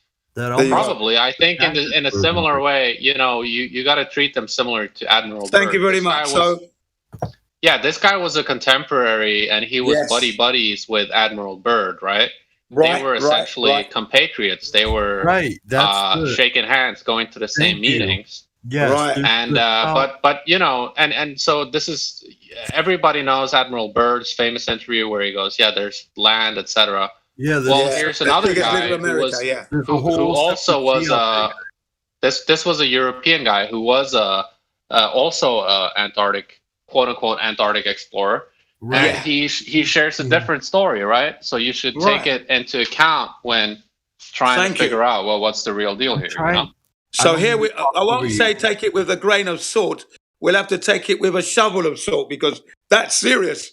Well, I can validate this. I can validate this because in Admiral Byrd, you said he was friends with Admiral Byrd. Now I've studied some of this. That's how I know about what I know about. Now, with that said, Admiral Byrd had talked about a passage out there that led to a separate sea. Now, a lot of those clips got deleted, just like the one I posted with the ice. I've never seen that. I've seen everything Admiral Byrd. I've never heard of that. A lot of people haven't, and because it's a Freemason thing. They're literally hiding that plane behind that wall. That's the well, land. for the love of God, you should post that right now while people are listening. I already did. It's a Columbus map. It's not a pair. That's how they manipulate you. It's right there. All you have to do is place the Gleason over the Columbus map. Literally. Yeah. So let's thank Swan Gazer for that golden nugget, because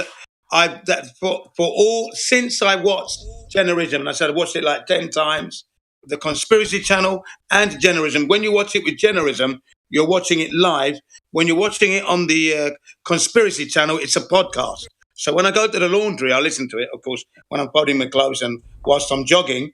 But when I'm on the YouTube, I'm actually watching it. And it does beg a question. Did they really go to the South Pole? What routes do they take? Because we know there is no South Pole. So where did they go? And Scott died along the way in his hut. Yeah, it's not a grain of salt. You've got to take it with a fucking rock of salt. Bloody hell. Thank you very much. You've given us, you said you got more. So please. Yeah. So let's go to the next one, right? So this is, we're talking about Amundsen, which is the, one of the explorers. The other one is Fridtjof Nansen, right? Right. The other Norwegian explorer, also connected to politically powerful families at the time. Yeah, the elite. This guy was awarded. Yeah, this guy was awarded several rewards of several different Freemasonic societies, and so going into this, First of all, if you look at the physique of his facial structure, right? Allegedly, this is the kind of archetype of Norwegian heroism, etc. Right? Oh, Well, what's okay. interesting, you look at the facial structure, it doesn't really look like a Nordic person. You know, yeah, he has blonde hair, Right. but that's about where it stops. The facial structure, if you've ever been into that kind of stuff, looking at if you can tell the difference of a Slavic person or a Northern European, right? This guy looks more on the Slavic I side. think distinctive features. Yeah. Yeah. And so anyway, the main thing, just to break it down as simply as possible.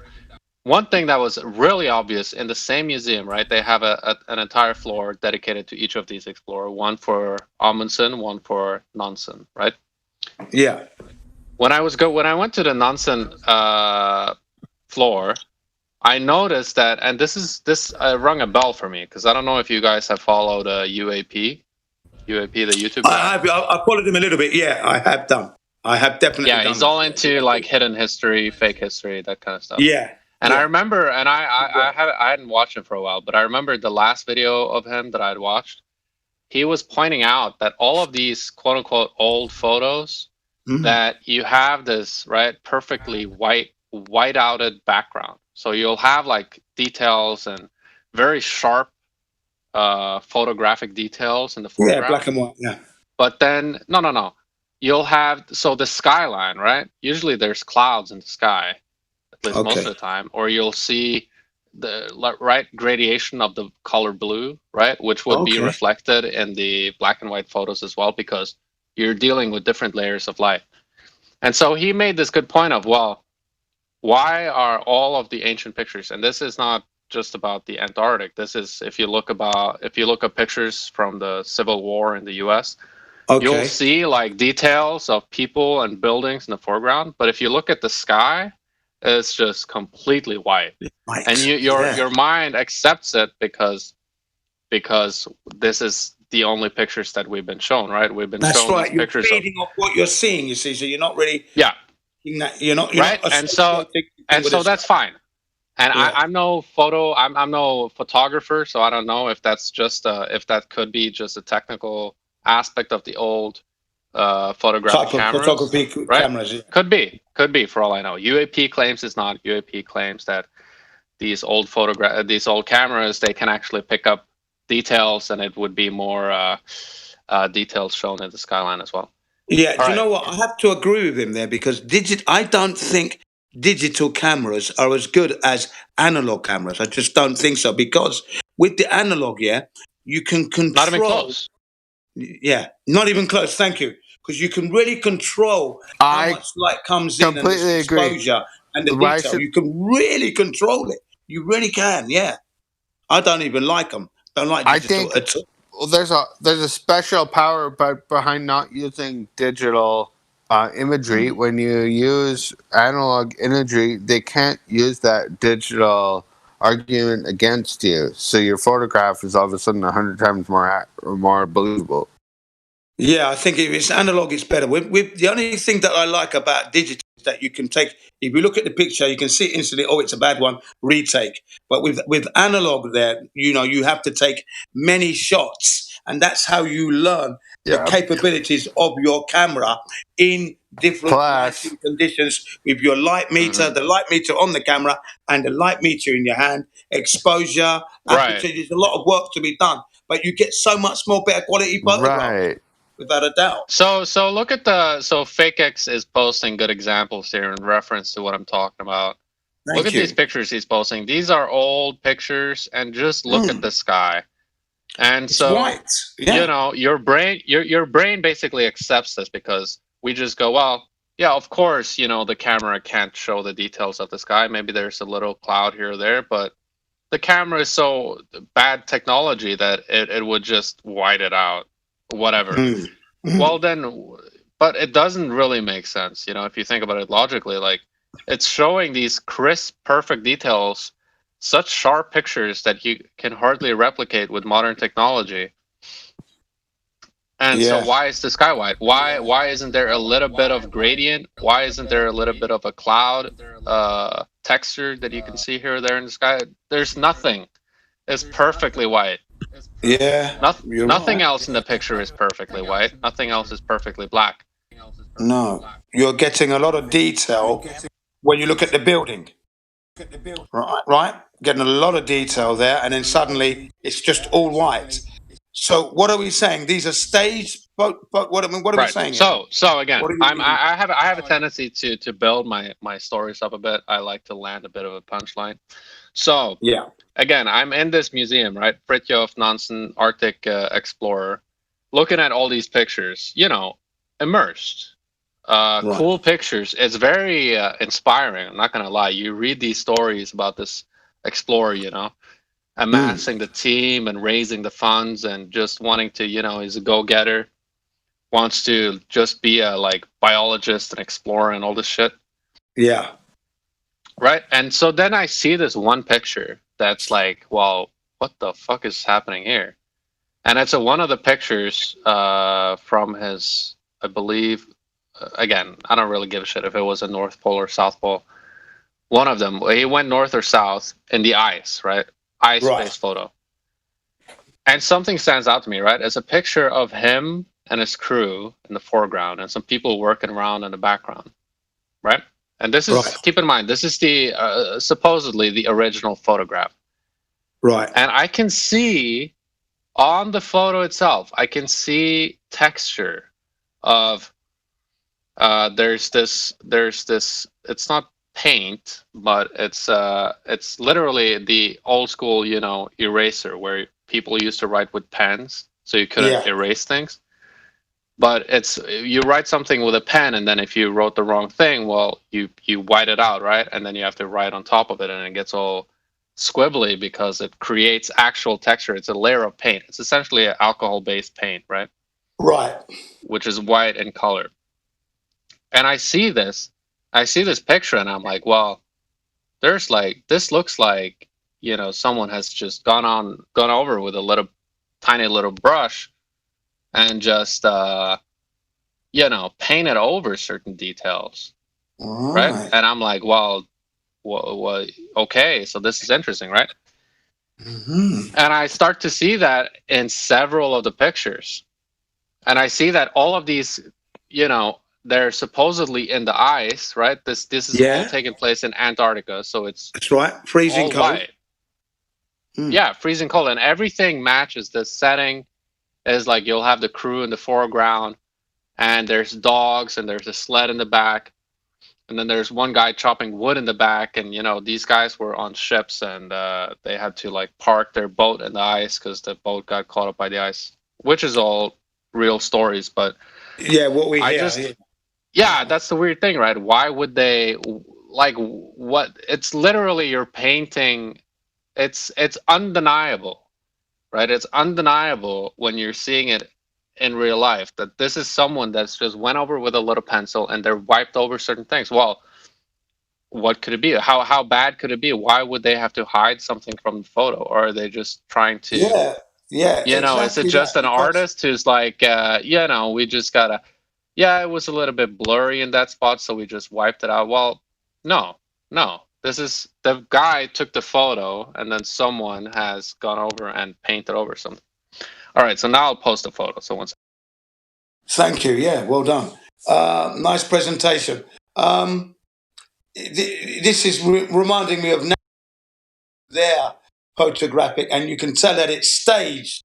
When you look at the photographic anomalies, where it should be in the shade and dark.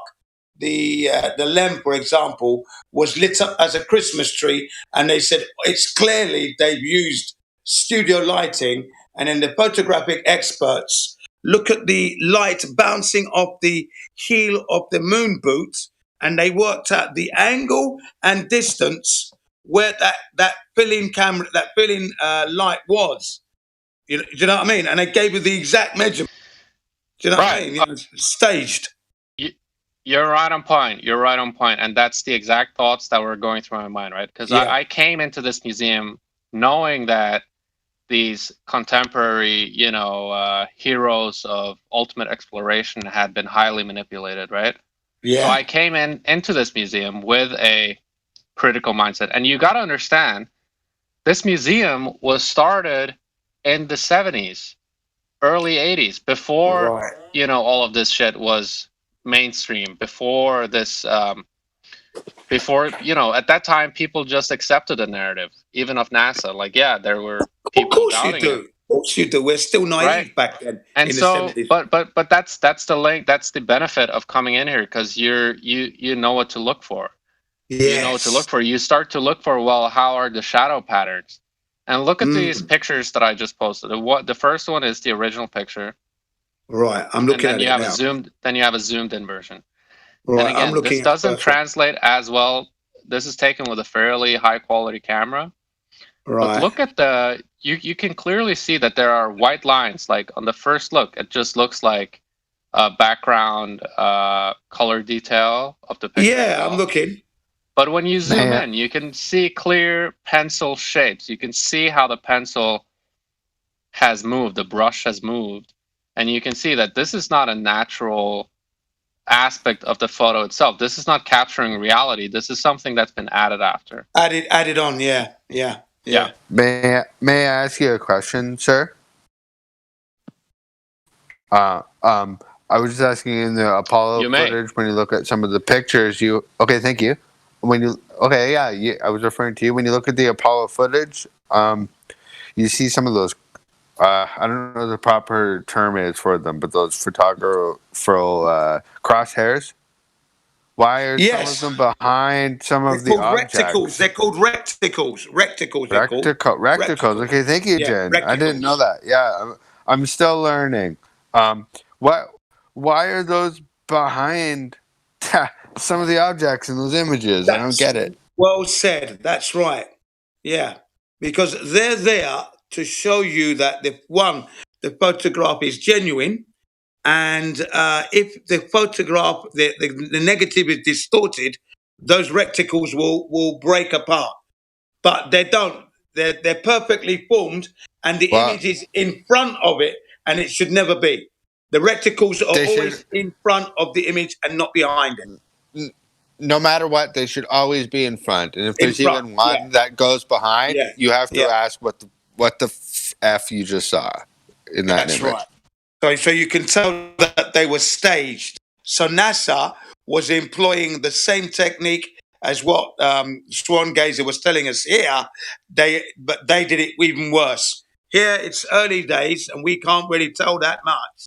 But yes. Well, so the way to look at this, right? As a guy who's pretty confident in my belief in the lies of NASA, right? Like I'm highly convinced that NASA is full of lies, and so you start to look at, well, so who are these people? And you connect the dots, and you start to see that, well, who are the people that are involved? Who are the, not even mentioning who's funding it or who is orchestrating it. Who are the main character? Who's the protagonist of these stories, right? You have Buzz Aldrin and all these other guys when it comes to NASA.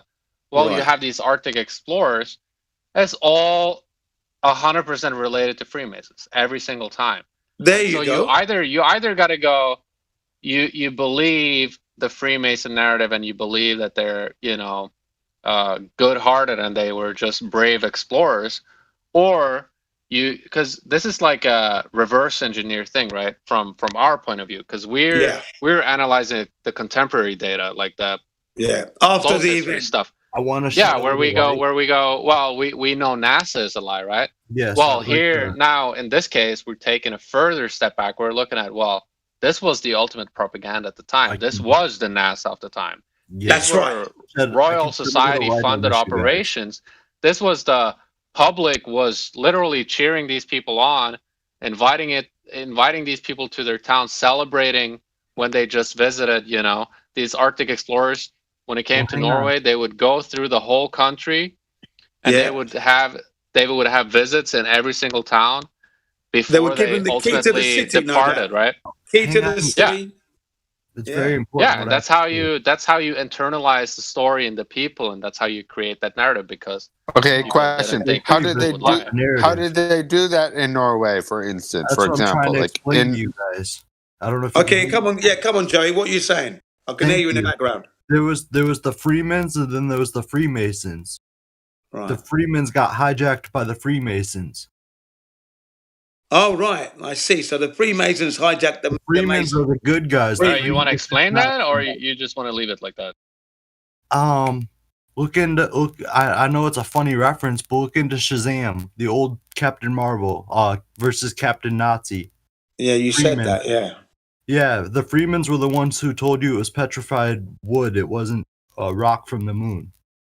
There's always been the battle back and forth, and it goes back to Robotham and Rothschild. Yeah, well, I mean, okay, so just to bring it back to reality, the reality is probably something like, yeah, the Freemasons originated as a group of people who felt like they understood the nature of the truth of reality, right? They probably had a very accurate understanding of the truth of reality. They understood. Did they? Yeah, I think so. I think so. They were based in the Bible. Mainly, they thought that there was a single creator of the world. Yes, that's But I think it got corrupted. I think it got corrupted during the 1700s. Yes. It got badly corrupted, and about the time that, we're basically seeing the end result today. Like the yes, but when you know, signed the Declaration of Independence, that's when the Freemasons took over. Instead of it being the Freemans who wanted everything free, a free society, you have rights that. Well, I mean, you're saying like the Freemasons just were originally Freemans. Like, what are you referring to? Like, outside of Shazam, do you have? I have a crazier reference? question. This is coming from someone who doesn't understand either parties. So now you're telling me there's two. There's Freemasons and Freemans. So yeah, let's let the guy answer the questions. Like, how did the Freemans become the Freemasons? And please don't cite Shazam as a source. Well, fine. It's called your Declaration of Independence, and it was of 1776. Actually, the real battle was over the Native American land. And you had two different lineages after World War II. And I've said this before, and Jen can back me up. The Queen of England is German. She's not British. Your original lineage went back to Queen Mary. That's right. So far, yep. That's your Freemans, not your Freemasons. They are Germans. That's your Freemasons. Yeah, but exactly. That's your Freemasons who hijacked it after World War II. Everything got backwards. Okay, yeah. I mean, I think we're more or less in agreement. I think also whether you want to call it the Freemasons or the Freemans, I think that there was a movement of people that secluded themselves. They were like, "Hey guys, we've kind of figured out a good way to run a society," and I think those were the people who went on to write the Declaration of Independence, and it was copied all across the world. But I think that at the same time, I also think that later on, and it might have been, already going on at that point where they had been co-opted and they were being used, maybe with or without their knowledge. I mean, who knows? Like at the end of the day, this Freemason shit, it's an endless rabbit hole. Yeah. Everybody, there's Amazon books of like, 33-degree Mason spills all the secrets, like, and people feel like That's an expert. why They read one fucking That's why I article asked on the the question. internet It's about it. because like everyone can read so much information about this stuff. My main interest is, does anyone actually and that's know the what's that's the actually entire happening? that's what you gotta right. That's what you have to keep in mind. You have to understand this idea. There's a biblical idea of judge a tree by its fruit, right? Well, so a tree could be an organization such as the Freemasons. Well, what are the fruits of the Freemasons as we know them today, as we can provably observe them today? What are their fruits? Well, we see that a lot of their people, a lot of the fruits of the Freemasons are involved in worldwide lies, right? Trying to convince the people of some kind of insane Like, reality. And to NASA, what right? level Most people here agree can that we NASA is full of lies. Very chaotic. Most people agree that NASA and SpaceX is full of lies. Well, there's a lot of Freemasons in there. And so what I'm trying to say here is that when it comes to these Antarctic and North Pole expeditions, well, it was the same group of people.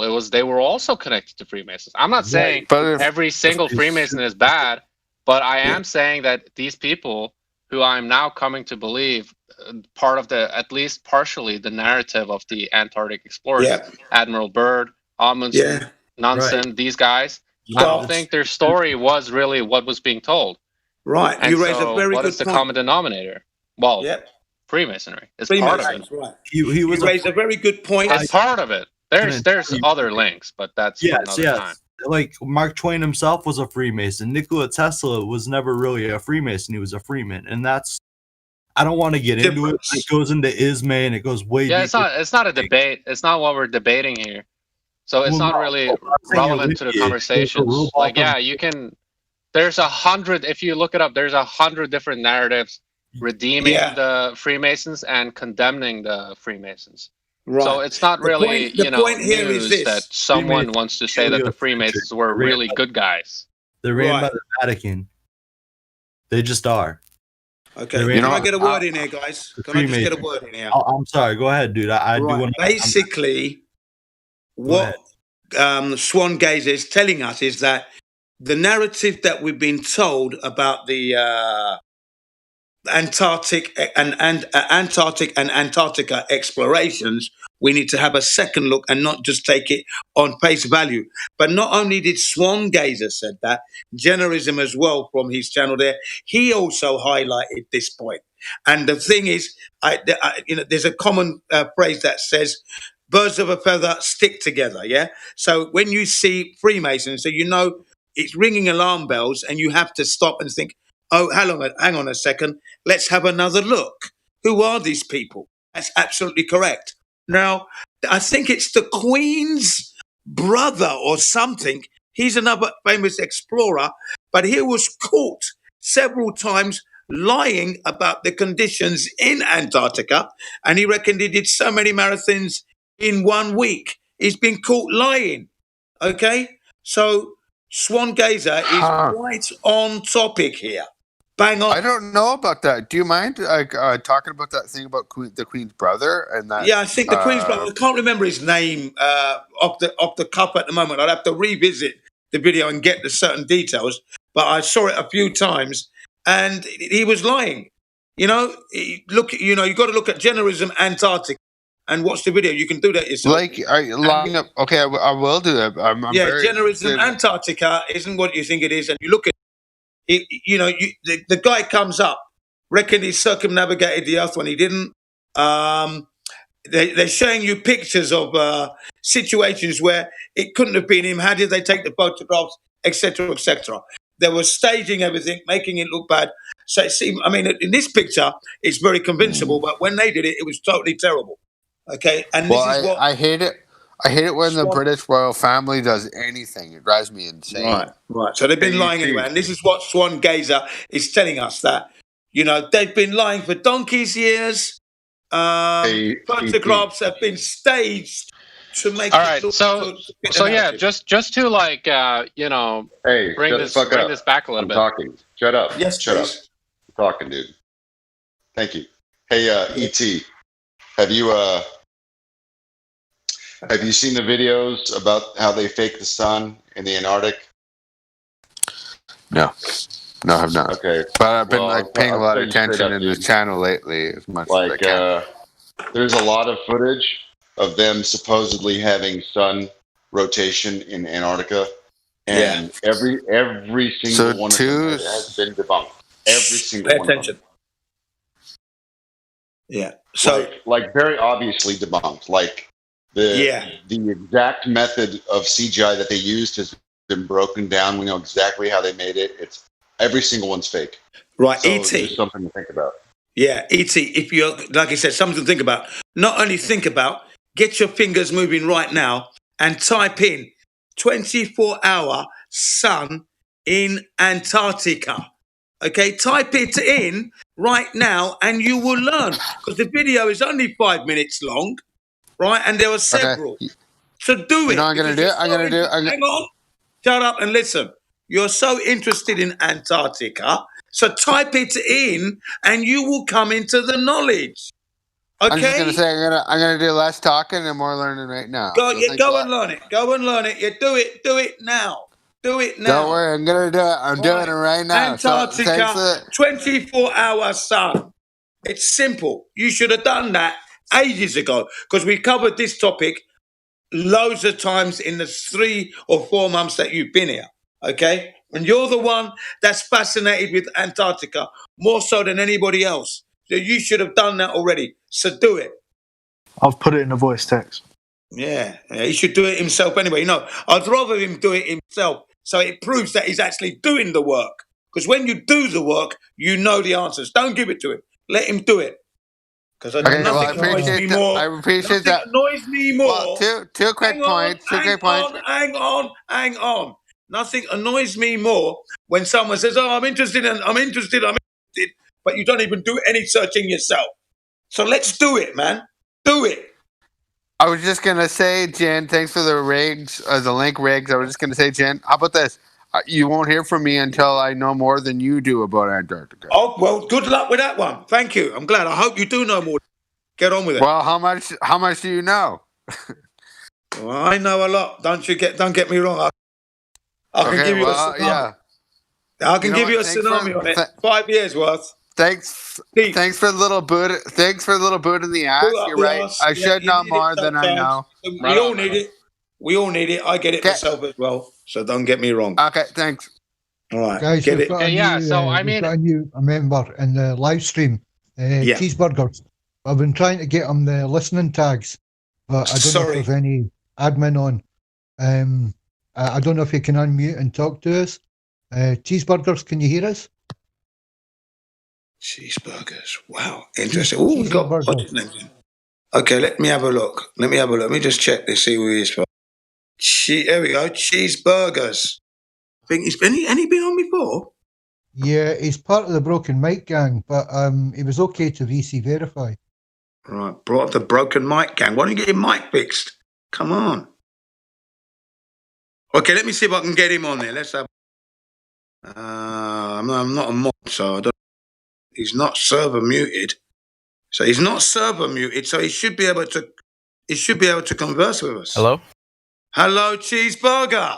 Hello. With tomato ketchup. How you doing? Or mustard? I'm good. How are you? Very well, thank you very much. There's a few of us here. There's a few of us here today. So, do you have any questions for us? No, not really off the top of my head. I'm just kind of curious on what you guys think and your evidence of the flat Earth. Because personally, I mean, I'm in high school, so I've grown up thinking that the Earth is a globe just based on what the teachers tell us and all the evidence that they give. So I kind of want to hear like both sides of the story. Yeah. Okay, that's very well. Can I ask? Nice. What was this like? Is this a task that you got by the teachers? Because I remember when I was in school, that was part of the assignment that we got in geography. Was it was a task that we got, proved that the Earth is flat. It was literally a task that we got. So I'm wondering, is that still going on, or? I mean, not directly, but they've encouraged us to go seek out our own information so we can prove our own ideas instead of just rely on what other people say and stuff like that. Right on. Yeah, that is amazing. The education system hasn't really caught up because they're still referring to like, don't just look up Wikipedia. I don't think your teacher is expecting you to literally go on a flat Earth Discord, but yeah. I think well done for coming on anyway. Piece of homework. Oh, thank you. Yeah, well done for coming on anyway. And I suggest you use this time well and make notes, and then give it to your teachers. Because if they've asked you to go and do it yourself and go and find that information, take to them everything you learn here and slap it on his table, and watch his reaction and body language. Okay. Well, I mean, that would be quite funny. What you should do, because this shit is being recorded to YouTube. So what you should do, you should just play the entire because I think the limit is 10, 12 hours. Yeah. Your assignment should just be you sending a link to the teacher, and you're like, hey, here's my discussion with these retards, and it's a discussion. It's a 12-hour YouTube clip. Just make them watch the whole thing. Yeah, and he will learn a lot. He will learn how much he doesn't know or how much he's learned. That's right. So now, so my question to you is, right, so you're firmly in the heliocentric camp at the moment, yeah? Where the heliocentric model being the solar system, the Earth is a spherical ball in space. That's where you are at the moment, yeah? Mm-hmm. Yeah? Yep. Right, you believe that firmly, yeah? I mean, that's as so far as I know. That's what I believe. Yeah. Okay, so do you have any proof? So have you actually verified what you've learned? By that I mean, do you have any proof of what you learned is real, and you're actually living what they told you? I mean, I haven't done any studies personally, no, but I've seen some of the photos and stuff, and I mean, they look realish to me. Besides a few small flaws, but it was a while ago. Have you looked at the documentation of the people who were responsible for those photos? Have you heard what those people said? Not directly, no. Okay, well, I'm going to help you there. What does that mean, not directly? Like, did you hear it indirectly? Or? Well, I mean, just from, like, what teachers say, just broadly, not really, like, looking up direct evidence.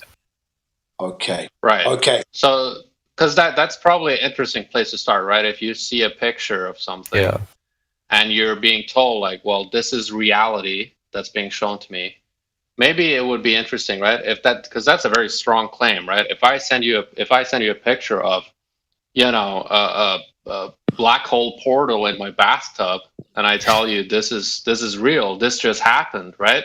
Mm-hmm. Maybe you should, like, wouldn't that kind of tickle your curiosity a little bit? Like, who the fuck is this guy? Like, why? Yeah. Like, how I did definitely he want do to know this? more. Like, Maybe is this real or is this fake? Maybe a more pertinent question is, what would you have believed if you haven't been told about it? Yeah, that might be a bit far-reaching for him, but good question anyway. Yeah. Let's not bombard him with too many questions straight off the bat, because that can be off-putting a little bit as well, and you start to lose concentration. Yeah, So he's not gonna get that A just asking his teacher question. Yeah. No, I think it is a pertinent question. He said he was told to believe that. So my question is, what would you have perceived reality to be if you weren't told about the spinning ball in the vacuum of space? Bang on. What would you be? What would you perceive the reality to be? Cheese. Well, I mean, I would probably just perceive what I've seen, and as far as like the curvature and stuff, I mean, I've been up in a plane, and to be honest, I don't really see much of a big increase in curvature or anything. Pretty much just looks like really flat. But Thank you. So you're talking about observational evidence, right? The things you can observe, you can feel with your five senses, right? You're saying there is no observed curvature, and it's not a rumor, it's a fact. You can't observe a curvature or any degree of curvature or declination of a horizon once you even up to 120,000 feet.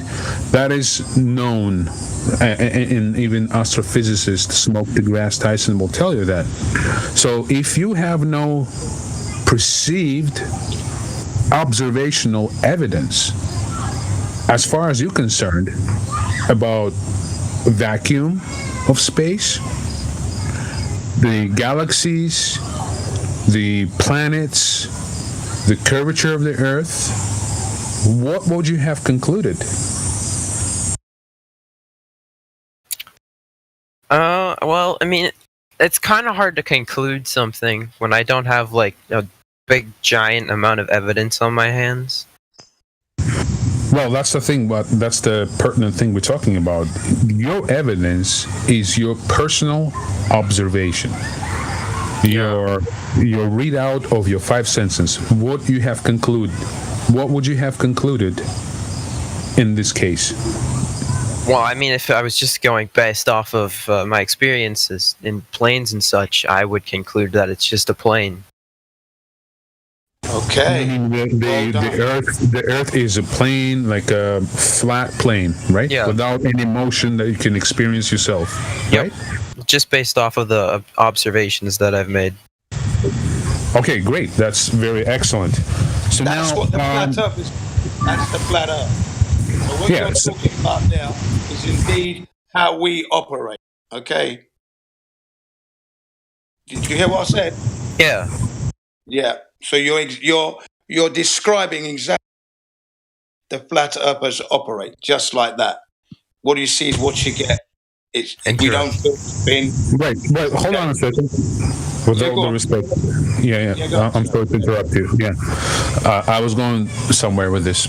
Yeah, go ahead. So, yeah, so most of the members of this panel kind of on the same vibe, meaning we only go by what we experience, how we observe reality, and given the recent evolution in technology, we use the top-notch, high-end technology to verify our own observations.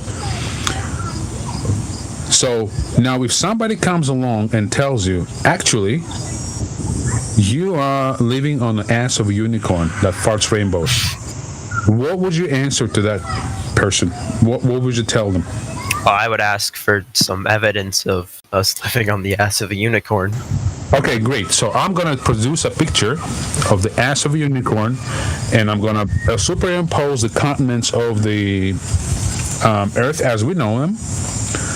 And I'll tell you, okay, well, that's the picture I took from very high above. Nobody can go to. There you go. What would you tell me? Well, I mean, I would ask for some evidence that the photo is indeed genuine, not faked in any way. Okay, here's my evidence. I'm going to claim that I am in the agency of a government X that's been funneled money to the tune of $60 million a day, and I was tasked to produce these images. So they're the images, and I'm gonna tell you, I have 5 of those images, and my proof of authority would be the fact that governmental agencies funnel millions of dollars a day to my account. Well, I mean, the government isn't very trustworthy in general. They funnel money to all sorts of things that they shouldn't. Okay, great. So this, to you, does not consider to be an evidence? I don't see this as that factual of evidence if it's just the government backing it up. Okay, Kinda great. need more proof than that. So we can rule out NASA then, right? Yeah, NASA's bullshit. All right, awesome. I've looked on their evidence pages, and a lot of their sources are just themselves posting blogs. Okay, great. So that's another stone out of the way of the path of clarity. So NASA is out of the question as far as legitimate evidence. So sounds like I'm at the dentist, though. Hang on. Yeah, you got back. He's outside. Chill out, bro. Don't interrupt a good convo, son. Yeah. Please carry on. So what we have determined so far, and with all due respect, sir, so far as your own senses are concerned, as you have confirmed, you perceive the reality as flat and stationary. Number 2 is that the evidence that I have provided to you in the form of pictures and videos are not considered to be valid because NASA is outside the question. Correct? Yep, that would be correct. All right. So what would you then consider as evidence that you actually living on the ass of a unicorn farting rainbows? What would that be? I mean, if I perceived my evidence myself and went out there and got numbers and proof and facts. Let it be noted. The first time I asked you this question is you said picture and photographs. Now that we've got it out of the way, the second answer you had is your own perception, which we've already addressed in the first place. That you don't perceive you're living on the ass of a unicorn fighting rainbows.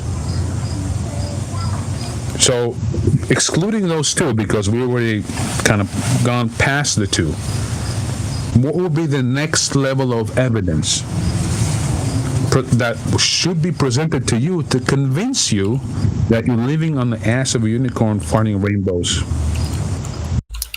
Oh God. I don't know. Somebody else's numbers. Please clarify. What do you mean by that? Like somebody else's measurements. Their material. Oh, excellent. So I have a guy. His name is Al Baruni. He lived about 1,000 years ago. He didn't have telescopes. He didn't have digital cameras with like 200% zoom, 1,000% zoom capabilities.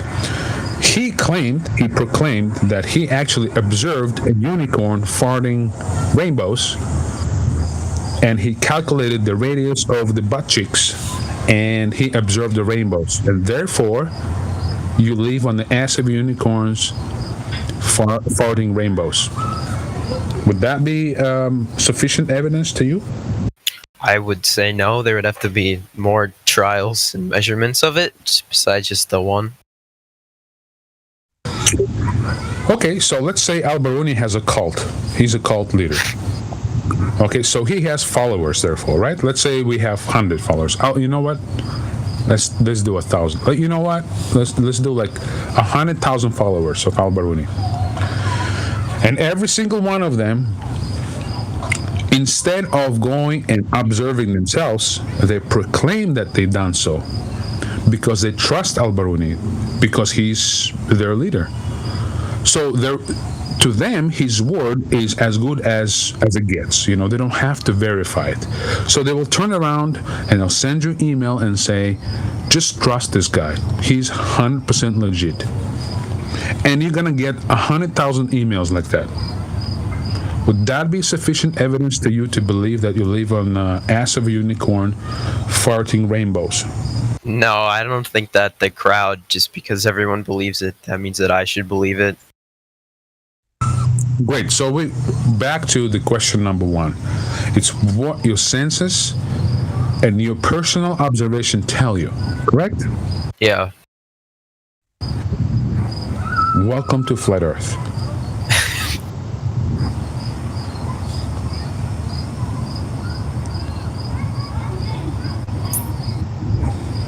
I have nothing to add, bro. I have nothing to add, bro. Is that it? That is very simple, and that is it, yes. Oh, that's a very simple point of view, and it makes a lot of logical sense considering that you only trust your own observations. There is more to that. There's a hell of a lot more to it to that. Now you have to admit to yourself that space isn't real. Well, I mean, you're saying it's simple as if it's bad, right? Do you think that is 1 + 1 = 2? Do you think that's a simple concept? Yeah, I would say that's a pretty simple concept. Right. Does that mean it's less true, less valid? No, it's equally valid. In your defense, Cheeseburger, though, like, they haven't really said that, like, there's no way to go out into space yet. Have they? I mean, they've done the supposed Tesla thing, but that thing looked fake as hell. Yeah, I mean, Cheeseburger, what I would add just as a comment here is that, you know how most people become quote unquote flat earthers, right? It's a little bit of a overutilized term, right? A little bit of an overly politicized term at this point. I mean, you got YouTube and Google censoring everything relating to these terminologies, right? But let's just use that term for simplicity's sake, right? How do people become flat earthers? Well, you hear their stories, and usually it comes down to trying to prove to themselves, not convince anyone else in a debate. People don't become flat earthers as a result of a debate with a flat earther, right? The way people become flat earthers, and this happened for me as well, and it's true for a lot of other people, is they try to prove to themselves that flat earth is wrong. And that's a reality. They try and debunk the notion, yes. Yeah, they try to disprove flat earth. And in failing to do so, they become, at some point, right? If you're in face with, it's kind of like if I'm let's say I was kidnapped or something, right? And I was drugged out. and I wake up with amnesia, and I have no recollection of who this guy in front of me is. And so he tells me that, well, no, I'm your friend. I'm your best friend, right? And we live here in the cabin together. And so I have a choice at that point. I can go, well, okay, I believe this guy. Or I can try to, use my own reasoning to figure out, well, what is the reality here? And that's really the battle that's happening here, is that I'm not going to go too deep here, but just understand that the way that people end up as believing in the flat earth is usually statistically mostly through people trying to debunk the notion of the flat earth, because a point of order, Your Honor. Point of order. We don't believe in flat earth. We know the earth is flat. There's a big difference between believing something and knowing something. I speak for myself. I don't believe the earth is flat. I know it is flat and stationary. Yeah, well, there's a big difference. This was very interesting, guys, and thanks for all the perspective and stuff. I'm sorry, I gotta head out pretty quickly, but... Oh, that was easy for you. You're just gonna pop in, ask a few questions, and take off. I'm sorry. No, that was great. That was great. So hopefully we'll give you enough food for thought. Give you a different perspective other than the cult of Al-Biruni that was forced upon you by putting you in the classroom where the teachers that push in the curriculum care not about what they actually speaking. They just talk about what they were taught and told to tell you. Now you have opposite, a different point of view. You can think about it and try and debunk it. Just every single one of us did. Yeah. All right. That's very interesting. All right, and lastly, here's a little bit of a gold nugget for you, okay? Because you already said you were kind of doubting NASA, and I think that's an interesting approach, right? How a lot of people approach this. You start to investigate the lies. Well, doubting NASA is key. Yep, it is. It is. And, here's a funny little thing for you to look up, right? Nobody tell him what this is, but look up Werner von Braun. Who was he, right? Let me give you a little, right? You came in here the rocket with guy? with your homework. You came here for us to solve your homework. Well, let me give you a little bit of homework back. Who was Werner von Braun, and what did it say on his what is it called? Gravestone? Whatever it is. Headstone? Yeah. His headstone, the graveyard. He was a Nazi. Yeah, man, you got into the Don't weeds. spoil it, guys. No need to. Just look at the long distance photography. Number one. Number two, look into the stellar aberration phenomenon by astronomer called Aries. Look into Boyle's law of pressure, and look into the high altitude footage, high altitude balloon footage. And I'll tell you what, you're kind of already dismissed that, but still, for the fun of it, look into NASA moon landing photos and videos, and make sure you strap yourself in the chair because you're gonna fall down laughing.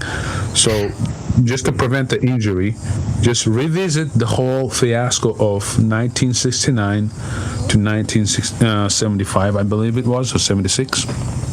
Look at the footage. The footage aged horribly. Yeah. Horribly. Yeah, that's just a fact. Yes. Yeah, and understand that NASA at that time, they never predicted that the internet would become a reality. They thought that once they aired that shit, that was a once in a lifetime thing. Yeah, and that is after true. that, they were out. But I think that is key too. Yeah, no? That doesn't get taken into consideration properly enough. They thought it would be on little black and white television screens. They couldn't foresee the internet and millions, and if not hundreds of millions of people seeing that footage in the future. They had no idea. They probably think. I gotta head out, but yeah, thanks for the conversation. I'm gonna go look that up. It seems very interesting. Yeah, Werner von Braun Okay, had God bless. look that shit God up. bless. Yeah. See ya. See you, buddy. All right, come back and report your findings. Yeah. Yeah. I meant to ask him that. I think that was really, really good. If he was going to come back, he didn't. Don't you agree? It was very cordial, smooth conversation. I love conversations like that. When people see like real conversation, that's what I'm all about. I love it. I love it. Well, that's real. Rarity. I mean, when As a people real guy come coming here, in with real questions. yeah, with the real questions and with the sense of being humble and with the sense of they don't know everything, they open to different perspectives. I think that's awesome. That's why we're here. It was going smoothly before Yeah, you but came this- in, though. But yeah, nice. You know, it was okay. It was going But smoothly let's be anyway. real. Let's be real at the same time, right?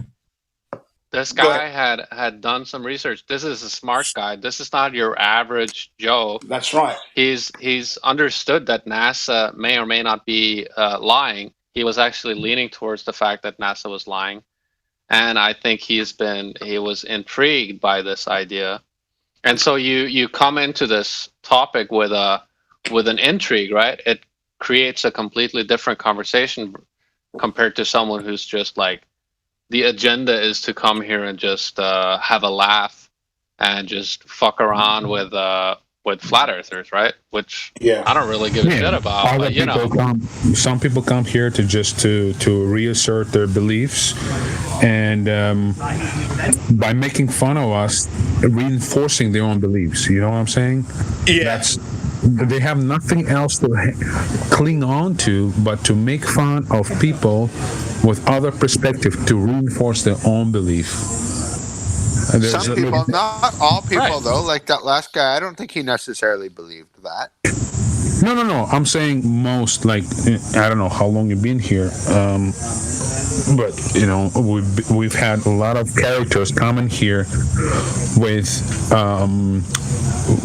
an attitude to make fun of us for the sole purpose as to reinforce their own beliefs, and not necessarily a troll. No, troll is because they can't believe it. The one who knows they are wrong and they still insist. They basically gaslighting you, right? They know they're wrong. Well, in a way, if they can convince you to believe you don't know what they're talking about, then they are correct in their belief system. I get it. Yeah, and I'm glad the whole thing about this conversation was that we didn't go into the weeds, and that's the best conversation, because as soon as we get into the weeds, I have to. It gets boring. Not only gets boring, I don't hear it enough, and my motto is I stop a person who goes into the weeds and I say, before you go there, provide 3 best evidence for the globe. Before you even go there, provide 3 best, and after we demolished it, one after another, you're going to have to concede that you have no evidence for the globe.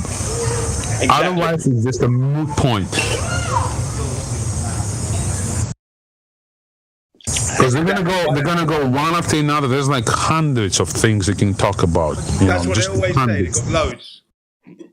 Yeah, and the thing is, you can never corner them. They get cornered, and they're like, oh, okay, there's a hole there. I'm gonna jump in there, and you corner them again. They just keep escaping. They keep, I don't know what the term is, but they change the subject. That's the term. That they change the subject but it's altogether. like you got to think about it like this, right? You've seen an ant go from its hive, and maybe an ant makes its way to like a path and the trail path, right? You can like block them. You can block them with a square, right? You can put your lunchbox on top of the ant. Yeah. And they'll still wiggle around. Are you going to argue with the ant at that point, or are you going to conclude that the ant doesn't know what it's doing? The ant doesn't understand the reality that they're in, or are you going to, because if you go into this realm where you're saying, oh, look at the ant, look at how dumb the ant is. Oh, the ant doesn't understand that there's a liner. The ant doesn't understand that if he goes west, he's going to face the exact same obstacle that he does if he goes south. If you become engaged in that game, you get stuck there. You're stuck there just like the ants. You're nothing. I agree. That's a beautiful kind of way to put it. Like a very, like really, like spiritually beautiful way to put it. Yeah. What right do you have? What if you're the ant's friend? Then what? Like you have an obligation to tell the ant if you have like speaking capabilities. Well, the goal, you got to see the goal. The goal is to explain to the ant the reality of his situation. So if the ant is confounded by 4 square walls, you got to tell him, hey man, you have nowhere to go. But there's something that you're not realizing, and I can actually help you. You being the guy holding, this is like in an argument situation. When you're having a debate with one of these people that don't understand their own reality, you're actually extremely powerful. You have the power to lift the veil off of their confused view of reality, right? And that is an art. It's not an art. It's not a virtuous thing to just endlessly engage in debate with these trolls. The art is to actually get them to understand their logical fallacies. The fact that I've been engaging in irrational behavior, teach him rationality, right? I've been in this room for about approximately 3 months now, and I think I'm a rational person, and I still don't necessarily believe that what is talked about in this room is real. 100%. Yeah, and that's excellent, because it just means you haven't done the work, or you're refusing to believe something's wrong there. Something's amiss. Something's amiss. Yeah, so one thing that was mentioned prior, with dealing with people who don't understand, I beg to disagree. We primarily speaking to people who believe they understand, and who do understand the heliocentric model. Yeah, so they do understand it. That does not mean it's a reality. You can understand the unicorn fighting rainbows. Doesn't mean it's a reality. You have a limited way of understanding. I definitely understand. What is the understanding? I know model isn't a proper word to use in this room, but I mean, I understand the reality that you're speaking of. I'm just saying I don't necessarily believe it personally. Well, so here's the thing, right? The ant believes that he understands reality. To him, reality is going from A to B, and this is extremely simplified, right? Compared to the globe Earth versus flat Earth. We're highly intellectual humans with various ideas and impressions and emotions and ways of thinking logically, etc. All right. Well, the ant still thinks his reality is going from A to B, bringing the resources back to the hive. That is the goal. That is the reality. And yeah, there is physical objects that you will encounter during the way, and this is how you encounter them, right? They have a view of reality, conceptually, right? We don't understand the brain or their philosophical view or anything like that. But it's a very accurate analogy to this, because ants don't think. They are programmed by creator. I know. And that's not the point here. The point is the advantage that you have as a quote unquote flat earther. All it is that you have a higher sense of trust. You have a higher understanding of the validity of your own perception of the world, right? These people. Well, it's a little bit no. Just let me it's finish. a little bit more nuanced than that. So just real quick.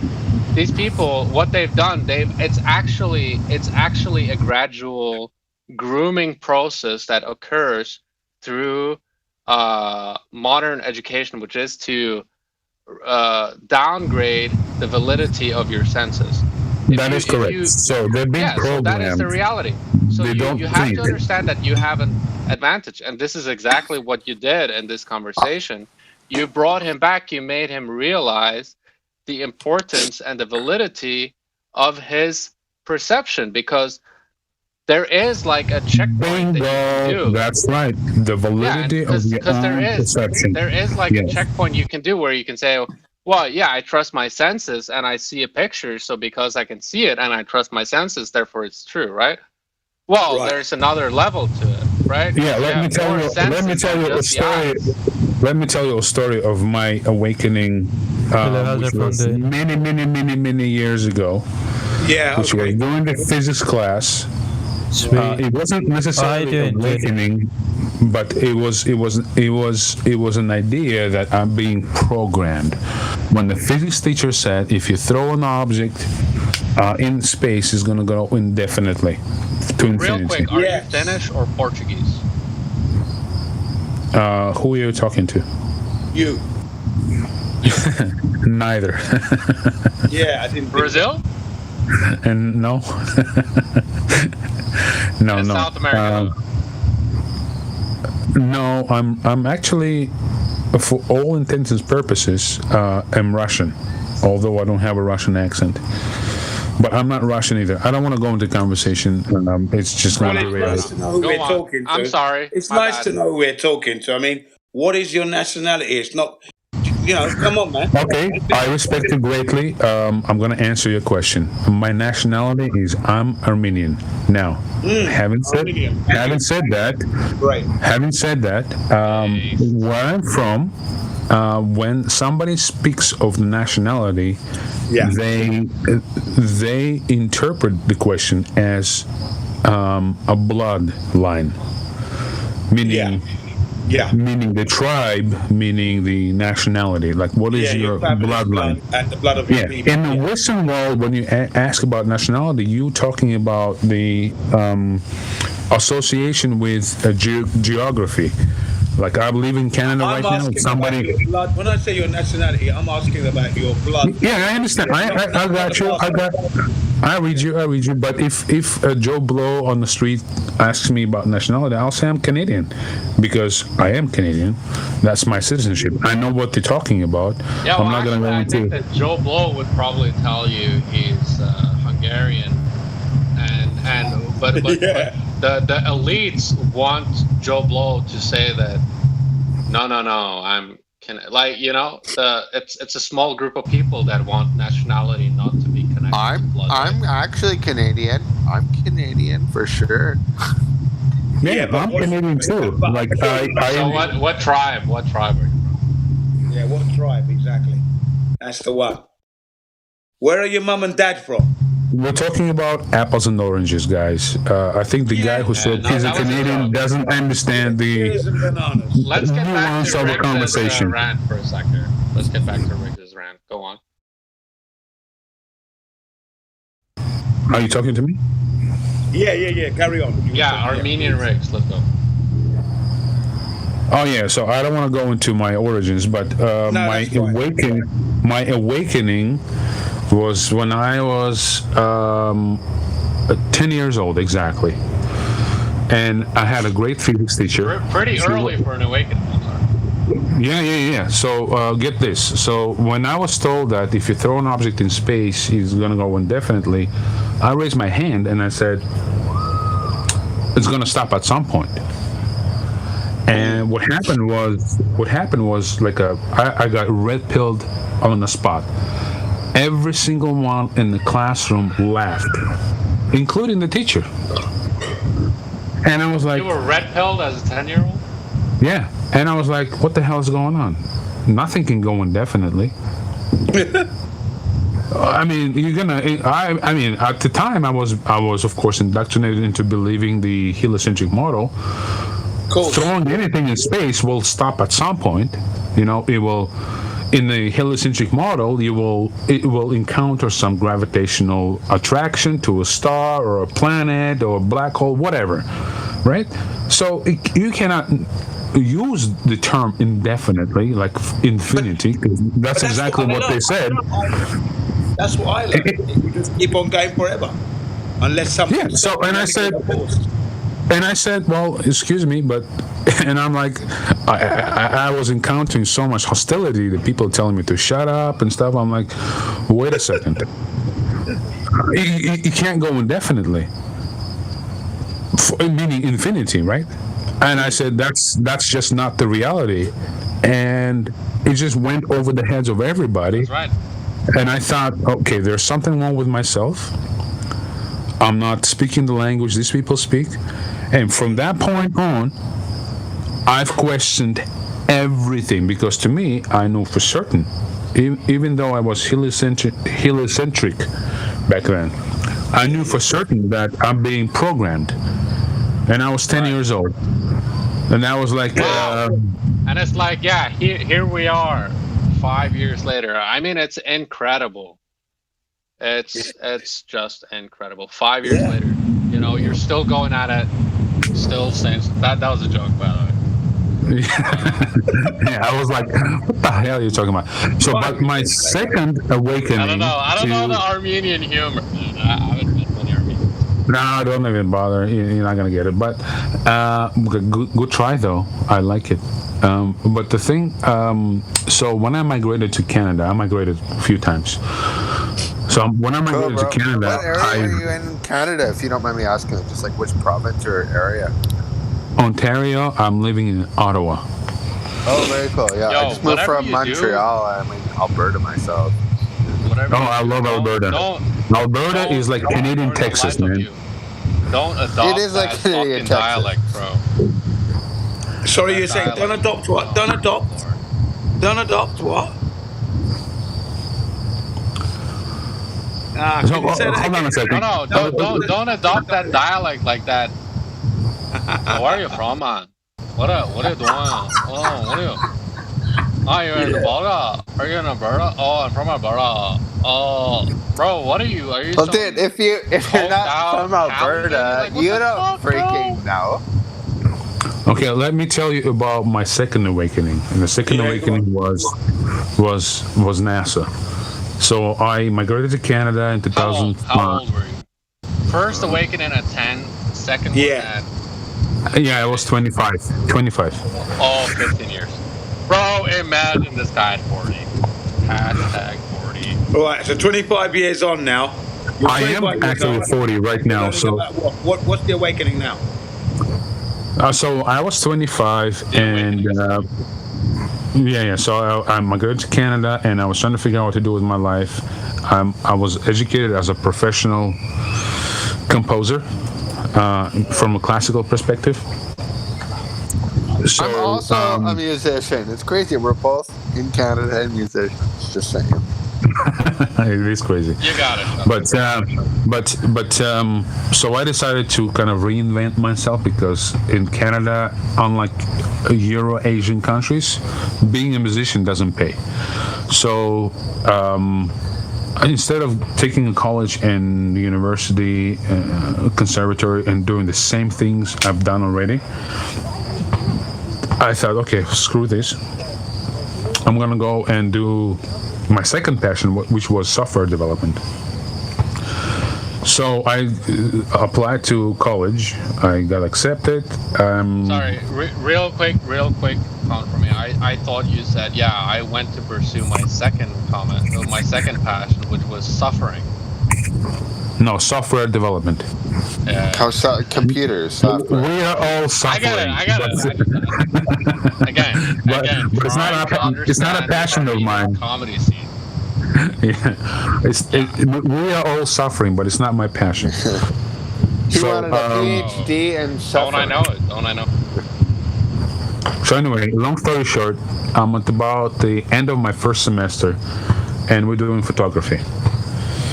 And I'm always a fan of NASA, and dreaming of the moon and stuff like this. And I'm like, oh, there's a news about Mars rover.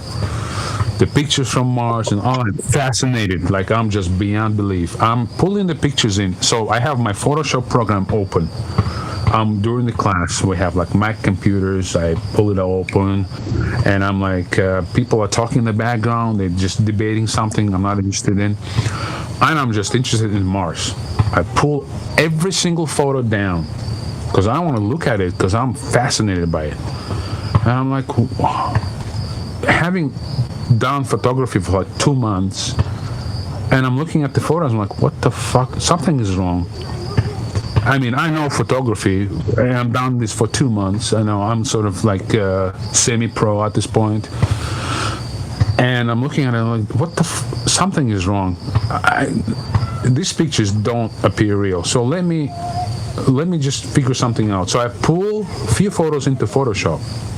And in the Photoshop program, genius program, by the way, and I said, I'm just gonna auto level it. In the Photoshop program, there's an option called auto level, which means it takes the color readout from the photograph for each pixel and compares it to every other pixel in the image and levels it out, meaning makes it either dimmer or brighter, and in terms of color. You need to do that. You need to do that feature with the picture that we were just talking about, the Antarctic expedition photos. But yeah, go on. I'll bring that up after. And so when I clicked on auto level, I almost literally fell off my chair because I was looking at Earth horizon, blue clouds, brown Earth, right? The Earth color, Earth, and the cloud was. I mean, any picture you take, like in the wilderness, and I grew up in desert, by the way, and I immediately recognized, okay, that's a desert area, and to me it was like the huge chasm between what NASA was presenting in their website, color filtered picture, because to me it was immediately evidence of somebody using color filters. The thing about what struck me the most is whoever used the color filter did not know much about color filtering. They did not negate every single color in the photo and canceled it. They left it in. They left it in the photo. Yeah, I think they messed it up because they didn't and I was like, people. No way. So I pulled every single picture from NASA Mars rover, and every single one of them came up with just your usual fucking horizon on Earth. And to me, that was like, what the hell is going on? That's impossible. That is impossible. Because you know what? If you're on Mars with a rover and you take pictures, the first thing you will do is you will auto level it because you want to make it look as real as possible. You don't want to make it look artificial, which is like reddish, right? The shit that they pond. Why would you filter anything? What you want to see? Hold on. This is what happened next. So I'm like turning around to my buddies, like, look at this. And they're looking at it, like, what the fuck is going on? I'm like, look, I'm just putting auto level. Look at this. So they're like, no, that's impossible. So they keep pulling their bodies in, and we're all staring at the same monitor. And it's like a high-end Macintosh monitor. There's no there's very little deviation in terms of color. And all of them like, what the hell? I'm like, yeah, you can try it yourself. And I'm like, why would somebody go to the degree they went to alter the coloring of the photo? They were desperate back in the time. There was a lot of money on the line. No, hold on. The best thing coming in. So there was like a discussion, right, in the classroom. And of course, half of people laughed, half of people like, oh, whatever. Right? It was like fucking NPCs. This is while you're in the university, you're 25? In the college, yeah. About 1 month later, I'm talking to my brother. And I say, you know what? This is the strangest thing, man. This is the photos I pull down, this is what comes out. And he's like, really? Let me pull them down. He pulls them down. And he comes back to me and says, what are you talking about? I did the same thing you said I have to do. And I see nothing what you're describing. I'm like, come on, man. Stop pulling my leg. He's like, dude, you are delusional.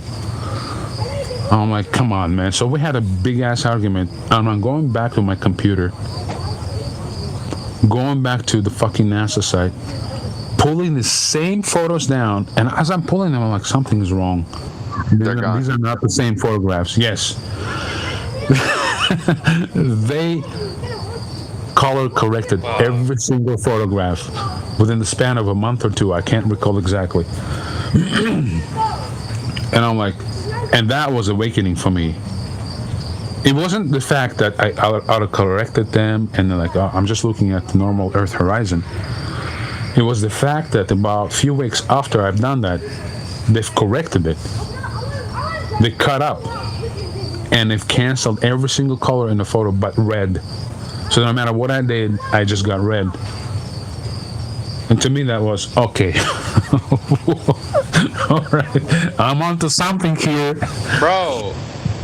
That's what I'm worried about because I'm kind of like I don't know, man. That's what I'm feeling now when I was in this museum, right, where there's real authentic photos, because there's a difference, right, between the authentic original photos versus, well, this is digital upload, right? That on a website that can always be manipulated.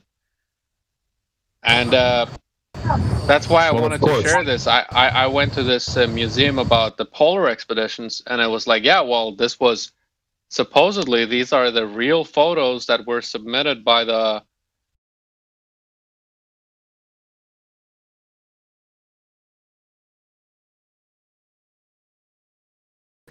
You cut out. Oh yeah. So looking at these photos, you see these paintbrushes, right?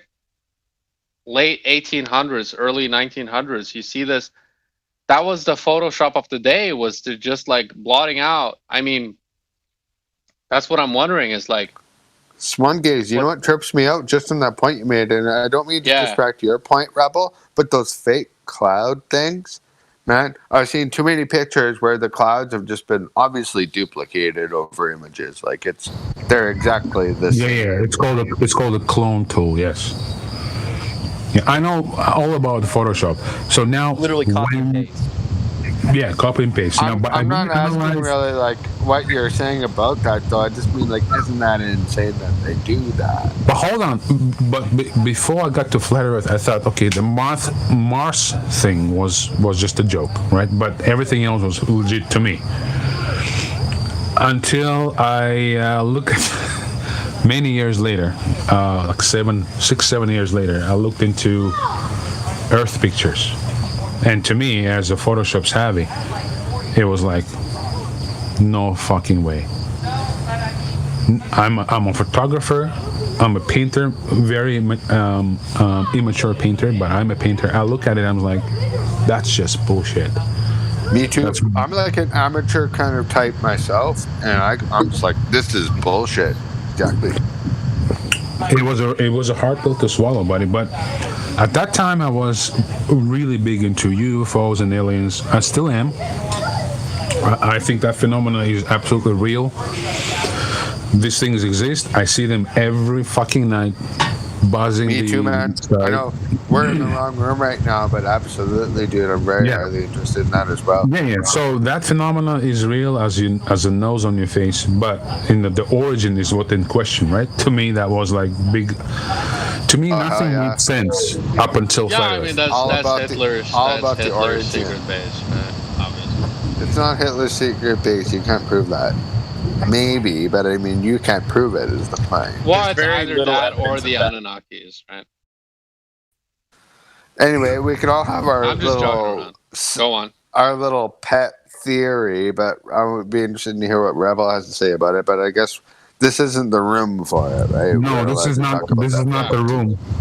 Well, it is, from a biblical perspective. It kind of is the room. Well, I mean, Rebel... But it isn't at the same time. I mean... Can I ask you? I just posted this picture. This is allegedly of the original Antarctic explorers that went to the Antarctic. And since you have experience in the field, and I used my own, so this is literally my own picture of a one-of-a-kind photograph. I don't think you'll find this picture online, but this is some of the original photos that were displayed back in the early 1900s. This is the shit that was proclamated across the newspapers, in order to prove that, well, there is an ongoing expedition to the South Pole, and this is the crew, and this is a status update, right? Doesn't that ring very similar to this entire NASA, SpaceX bullshit where it's like, oh, you know, this is the video report of the moon rover? The answer is no. Two completely different phenomena. Now the picture Yeah, you're I looking agree. at. It's different phenomena. But look at the photo, man. Look at the photo. Don't. Right now, I see nothing wrong with the photo, but I will tell you this. I can take photo in... Can you guys hear me? Because it's suddenly gone all Yeah, we quiet. hear you, man. Okay, I can produce the photo for you in the suburban Russia. That will look exactly like Antarctica. That doesn't mean I took it there. So that photo proves nothing. So that supports my point. Yeah. So, I mean, if you look into like technologies that were involved in Admiral Byrd expeditions, and back then Soviet Union, Ukrainian factory produced these very sophisticated cruisers that were basically housed on the tank tracks. I don't know if you heard of these guys. That had like a kitchen and bathroom and a sleeping quarters, all on wheels, all within themselves. It was basically a laboratory on tank tracks. They all produced that. They designed it. It went where they say it went. It doesn't mean the Antarctica is a continent. It doesn't mean that at all. What does it mean then, in your opinion? It means they went to explore in certain depth, Antarctica. So the drivers and the people on board were told certain thing. They believed it. They went where they thought they went, and they reported back their findings. The temperatures, I highly the pressure. believe that they had that level of deception had not been developed at that time, in my opinion. Well, look, you grab an ordinary scientist, climatologist from Russia, North America, you name it, and if you ask him these questions, they're going to tell you exactly what I'm telling you. They've known people not in the 40s or the 30s, though. The 40s. No, look. No way, man. You know much about compartmentalization? You know much about it? Yeah, you can hardly say it. No offense, but you're talking yeah, compartmentalization. There you go. Compartmentalization. All right, let's hear that. Let's have a big duel. Let's hear the Canadian perfect Canadian pronunciation of compartmentalization. Let's go. Let's hear it. That's all I can say. So, but yeah, compartmentalization is the thing. So if I know the nature of the reality, but I want a team of scientists to go there and report back their findings, I don't have to tell them shit. All I have to tell them is they go into the South Pole. I get the concept, man. But if you're talking about back in Admiral Byrd, in the the pictures, era, though. there's no strong sense of compartmentalization at that point in time. Yeah, because this is what we're talking about. Lie, hardly. I also agree with you. Like, yeah, if you want to convince the world of a worldview, and if I want to tell the world that the bottom of the sea is.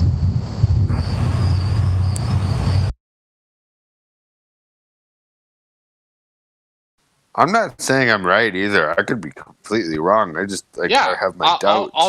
I'll just fund a team of scientists. Like, hey, go down here. If I want to convince the world that the bottom of the ocean is salt, I'll fund a team that goes into an area of the ocean where I know that the bottom is salt, and then I'll get the scientific report and I'll get their perfect witness. Okay, let me ask you this: Not only how many of you? How many? That's that they don't know what the hell's going on down there. How many of you on this panel actually have seen the documentary Shot by Admiral Byrd cinematography team, documentary team? How many of you have seen it? I haven't seen that one in particular, but I've seen like a long documentary. Okay, I don't want to hear from somebody who didn't. I want to hear from somebody who did.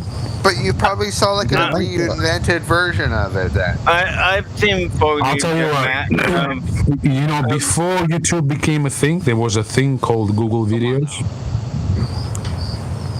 You've heard of Google Videos, right? Yeah. That was before. Yeah, we before all YouTube. remember Google Videos. I will say I saw it. I saw that original footage back in the day. Have you got a link for that video you're talking about? You got a link? No, I don't have a link. God forbid. I tried to download it. They've encrypted the shit out of everything. But you can still find that footage. And it's not very different from original footage, although there's some differences. I think he's just talking about the Admiral Byrd footage, and I think you can still find all of it online. There are at least 2, to my memory, versions of it.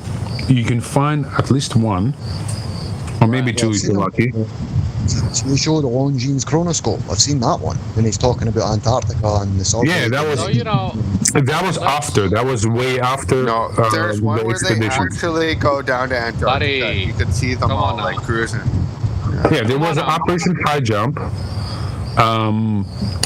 and there was another one. I forgot the name of it. High Jump was the one for Antarctica.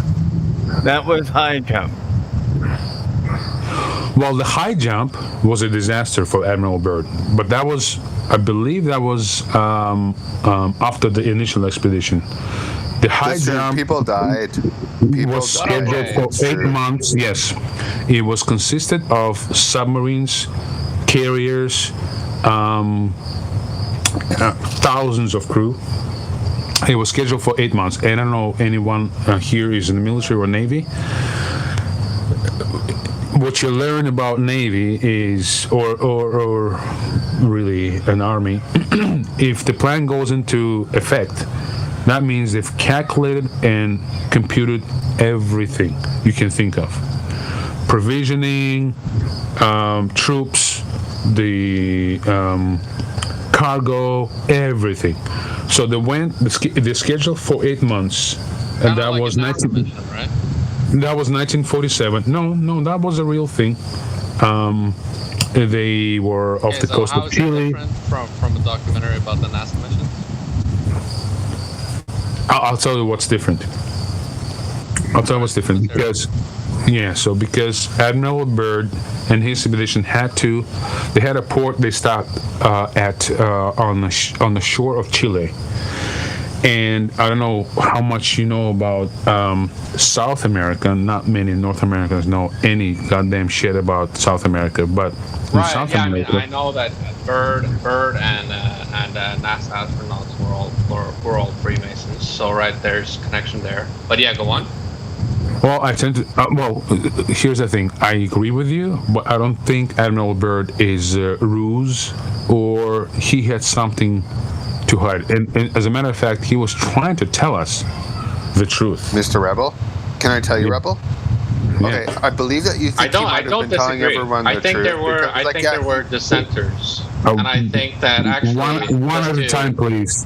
Just real quick on that, I actually agree with Rebel on that. I think that Byrd and a lot of the Norwegian explorers, Amundsen being one, he ended up being a Nazi sympathizer in his later years, and his organization got co-opted, etc., etc.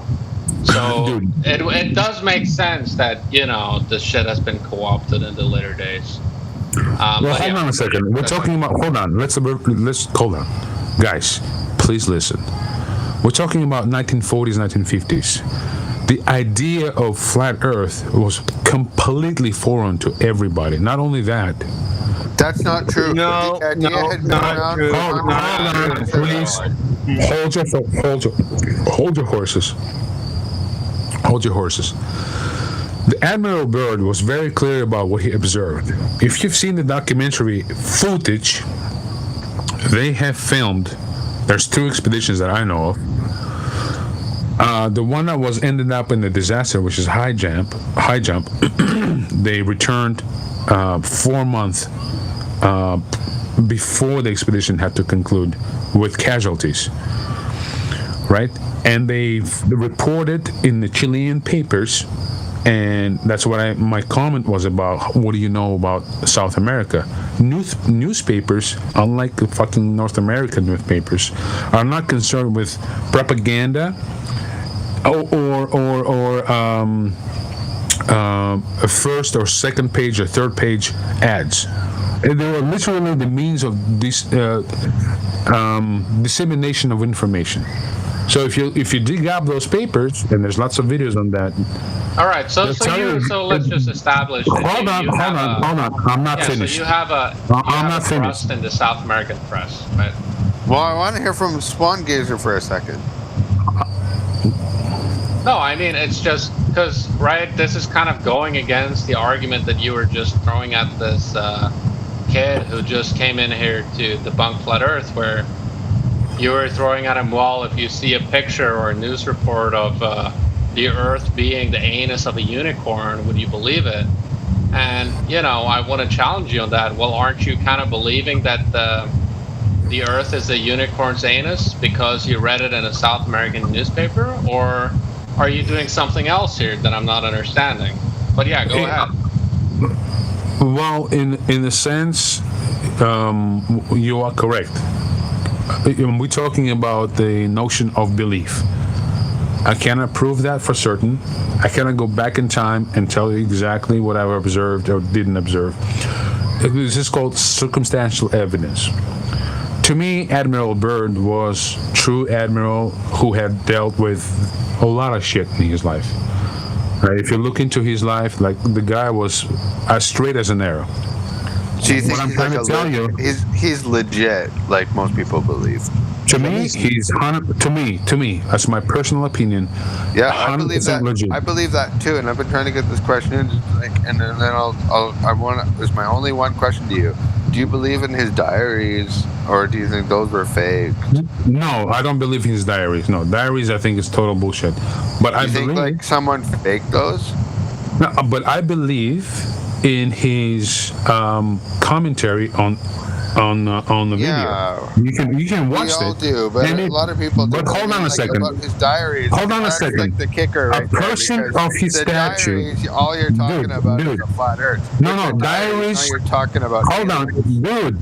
Talking over each other, man. Dude, hold on. Diaries is not the same as seeing Admiral Byrd on TV. Would you agree? I totally agree, and I've seen those videos. Yeah, so let's move forward. How is it different? Let's just hear your explanation. It's different because you have the man himself telling you on camera about his experience. Plus, you can tell when someone's lying or not. You know what I mean? Hold on a second. If the Earth was a globe, there's absolutely no fucking way the Admiral Byrd would utter the shit he did on a Chronogene chronoscope. There's no way he would blab that, because it completely negates the idea of the globe. Like the fact of Antarctica. What if it wasn't what he said was there is a land, undiscovered land, with resources that will last for hundreds of years. And by the way, everybody knows that. Hold on, but when he says that, you can actually pull the documentary footage telling you that with his expeditions. Everyone here has seen that footage. That's not new. The question here is, why should we trust this? Just because it's on camera, you shouldn't. Because he's saying no, you shouldn't. And you can see his face. I'm not telling you should.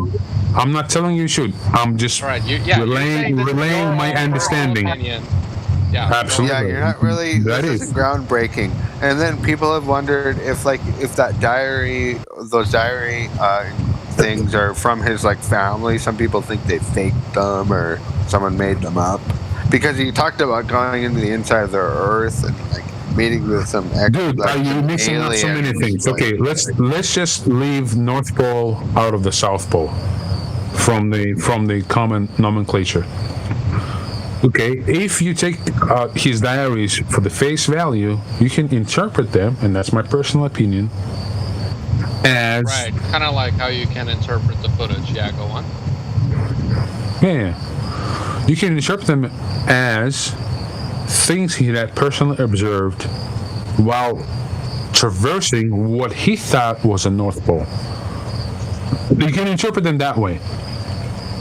So North Pole, for as far as you and I are concerned, is unknown. It's true that maybe he didn't know where he was. Got that backwards. You got that backwards. It's certainly not something you and I can go and verify. Hold on. You got that backwards. We know all the North Pole. We know that. Let the professor speak. No, we don't. It's the Antarctic. Okay, listen, we don't Captain. know all about. Anything about Camp America? Let him talk, man. Because we can't go all the way through Antarctica to look at everything. We explored all of the North Pole. I agree. We can't. You and I can't do that. We can't go either north or south. We cannot. Are you fucking stupid? We have mapped out the whole North Pole. We've done that. Yes, we have. Yes, we have. What's so funny about that to you? Why laugh? What's the point of laughing rather than rebutting the statement? The reality is you're kind of like debating, well, should we do, Buzz Aldrin, his interview, what he said there, that was real. Even Admiral Byrd. But Even that Admiral other Byrd. interview, that was just fake. Can I finish my thought before you try and interpret what I was actually trying to say? Because we're going off the course. Rebel man, go and stop talking over everybody, man. I'm a freaking moderator, dude. You keep doing that, and I'll just ban you. Ban me. Go ahead. I don't care. No, it's all good. I mean, let's be real. He's the guy presenting a controversial point of view. Even it's sparking really good discussion, and it's engaging a lot of people. So let's at least give him the space to defend his point. Even in the video where Admiral Byrd's on the talk show, he talks about that they know they mapped out the whole North Pole. He's like, we know. No, he doesn't say that. Yes, he does. Say that. Yes, he does. No, he absolutely doesn't. He's south of Little America, actually. Exactly. South of Little America, discovered the land the size of a continental United States. That's all he said. North Pole, dude. Little America is a base in Antarctica. Well, he's giving you a clue, doesn't he? Just stop and think about it. Can you locate on the globe? Like if you have a globe or Google Maps, locate Little America. Point south from there. On the other side of the South Pole. I'm talking about the freaking North Pole. North Pole. We know the North Pole. Yeah, I'm with you, Earl. That's what I'm saying. You're disagreeing with me. Absolutely no. Not only we don't know the North Pole. Every single pilot who traversed the North Pole came back crazy. You know that? You know what? I'm out of here. I don't need to listen to the stupid stupidity. Hey, Professor Earl, stick around because you know what? This is the first conversation I've had about the North Pole since I've joined this community. Let's talk about it. I'm sure he does say something that we've already. Japan. I'm sure Admiral Byrd does say something that we've checked out the North Pole, but the stuff the interesting stuff is now at the South Pole. So he doesn't go in depth in it, but he does say that. Yeah, he did say that. So, and then you've got this Antarctic Treaty, you've got this Freemason who's on a mainstream media, on that Longines Chronoscope, really expensive watch, on mainstream media to everybody who's got a TV, saying that there's all this interesting stuff. Then they signed the Antarctic Agreement. So they knew that in the decades to come, once everybody had these TVs that were new at the time, but they knew it was going to spread like wildfire, and it would give us all talking points where everybody would be focused on the South Pole because you're not allowed to go there.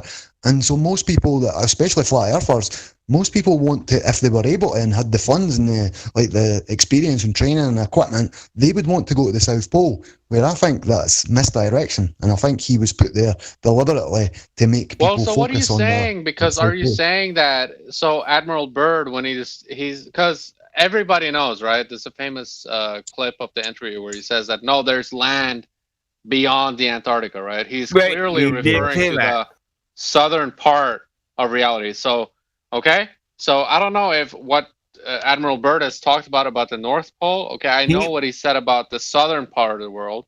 So let's for a second exclude that part, what he said about the North, because I don't know it. But he did say that there's more land. That's a famous quote, right? That he said. So I want to clarify here between Rebel and Earl. Pantomath, are you saying that, well, he's actually, what he's saying is that, no, there's more land beyond this already known piece of mass of Earth that's already explored? Or is he saying that, no, there's more land beyond the quote-unquote ice wall, which would be the kind of supporting... Exactly, that's what he said. Right? That's what we're talking about. But they haven't been... So let's clarify that. No, he didn't say beyond the wall. Yes, he said did. beyond the South Pole. He said beyond the South Pole. What he perceived to be South Pole. He says a continent the size of the Americas. And I think it's all misdirection. It's all there to make us think, oh shit, there's loads of shit down there, man. It'll keep us engaged in this conversation. Right, but we gotta agree. But let's agree. Let's agree on what exactly he said. It could be misdirections. I'm with you. Yeah. That's why I preface it. This is my opinion. But let's agree on exactly what he said. Beyond the South Pole, which means if you traverse that continent of the United States, America, the American base. No, not beyond Little America, dude. Please, from Little America, if you draw a line. That was from his own words. No, that's not what he said. Dude, I watched this video 1,000 times. That's not what he said. He said beyond the South Pole, from Little America, which means if you're on Little America, you draw a line towards the South Pole. I mean, we're hold on. And no, you hold on for a freaking second. You've been talking for the whole time. So why don't? No, I've been fucking silent. Come on, dude. We're all talking about the same thing. Just let him finish his point. Beyond Little America. It's pretty freaking simple. Well, as soon as I contradict your point, you're telling me I have to shut up because I've been talking, which I have not been, because I've been listening to you guys the whole time. But no, go for the last 5 minutes. Your point. I can finish my point. If nobody wants to listen, I have nothing else to add. All right, Rebel. So you're saying that Admiral Byrd was basically saying that beyond the South Pole, there's more land. Precisely. That's exactly the words he put in. Yes. Okay. So maybe let's shake hands. What we're questioning here is so just to clarify, is the question here: are there debates about, because is there a debate about what he was referring to as the South Pole? Well, let's look at it this way. What he thinks the South Pole is purely measurement, right? He thinks in the heliocentric model. Yeah. Right? So he would calculate the fuel requirement, the speed at which his airplanes are going by. So he calculates, okay, we are now at the South Pole directly. And he goes beyond it, right? He's still in the mindset of heliocentrism for the sake of argument. That's why he says beyond South Pole. It doesn't mean it's beyond the South Pole. It's beyond the ice wall, right? But could that be demarcation? Like, it's beyond the demarcation where he thinks the South Pole is supposed to be. Yeah, Pole is supposed to be. Demarcation. It's beyond the demarcation where he thinks the South Pole is supposed to be. Demarcation. It's beyond the demarcation where he thinks the South Pole is supposed to be. What he thinks the South Pole is supposed to be. But maybe. But he did bring up Little America, so they had made up that American base. Yeah. Okay, point, let's and they had leave Little America named out it for a second. Little Right? America. Let's refer to him referring to beyond the South Pole. Is it possible that at the time, right? Because this was a mainstream airline interview, was shown to at least all Americans, if not shown in other parts of the West, at least. Is it possible that he's just, you got to understand, right? At the time, this is around the time when the globe Earth, is being manifested, is being conglomerized, is being strengthened as a whole, universal logo, et cetera, et cetera. Is it possible that this is just like him saying, well, yeah, if you go beyond the South Pole, you get to, Australia, New The Zealand, answer is no. Japan. The answer is no. No, for two Do reasons. you have an explanation? Absolutely, yeah. There's absolutely no reason for him to even blabber shit like this, because after he said that, no one came forward to either verify it or send anything in terms of troops, equipment, to the point he described. I agree. He literally whistleblowed the whole. He literally blew the whistle on that show, and you can tell that by his body language. You can tell that. Find the year that interview was taken in. We've all seen it. I don't know if anybody is in the mood to pull it up right now. What year that was, and that would indicate a lot as to like what we know about the Earth at that point during that year, which I think is mostly covered at that point. Well, and let's be real. If he is, part of this secret society, and he is revealing this reality to the world, well, what consequences did he face after he had this interview? What was the consequences? No consequences at all. No consequences as far as you and I are concerned. The only consequence is that very thing. That very thing. Let me finish. That very thing they don't kill he had everyone mentioned. That faces them. That's like an old argument. It's like, that very thing he had mentioned on Chronoscope had never been repeated, ever. Never been repeated. To me, which telescope observations have never been repeated? Which exactly? No. Longines Chronoscope. I'm talking about the interview. I'm pretty sure if he had observed something at that point in time with that technology, it's either been completely confirmed or completely destroyed at this point. Well, I just had a quick and Admiral Byrd is saying that there's nothing. Wait a minute, man. I'm saying Admiral Byrd literally says that there's nothing to search for at the North Pole, that it's beyond Little America. So that is right what you're saying, Errol. I know he doesn't want. I asked him what he thought Little America was, and you brought that up. Well, we're referring to we're doing this one step at a time. So there's clearly an interview where Admiral Byrd is referring to his expedition going south, has nothing to do with the North, has nothing to do with the North Pole. We're talking about his conclusion of his expedition, his alleged expedition to the quote-unquote South Pole, right?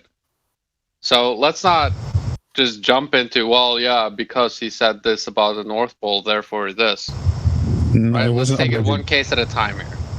It wasn't alleged. It really happened, and he reported back to you and me exactly what he thought was happening. Granted, maybe he admitted his own personal viewpoint, meaning that he thought the Earth was flat. At the time, it's too big of a bomb to drop on the nationwide television.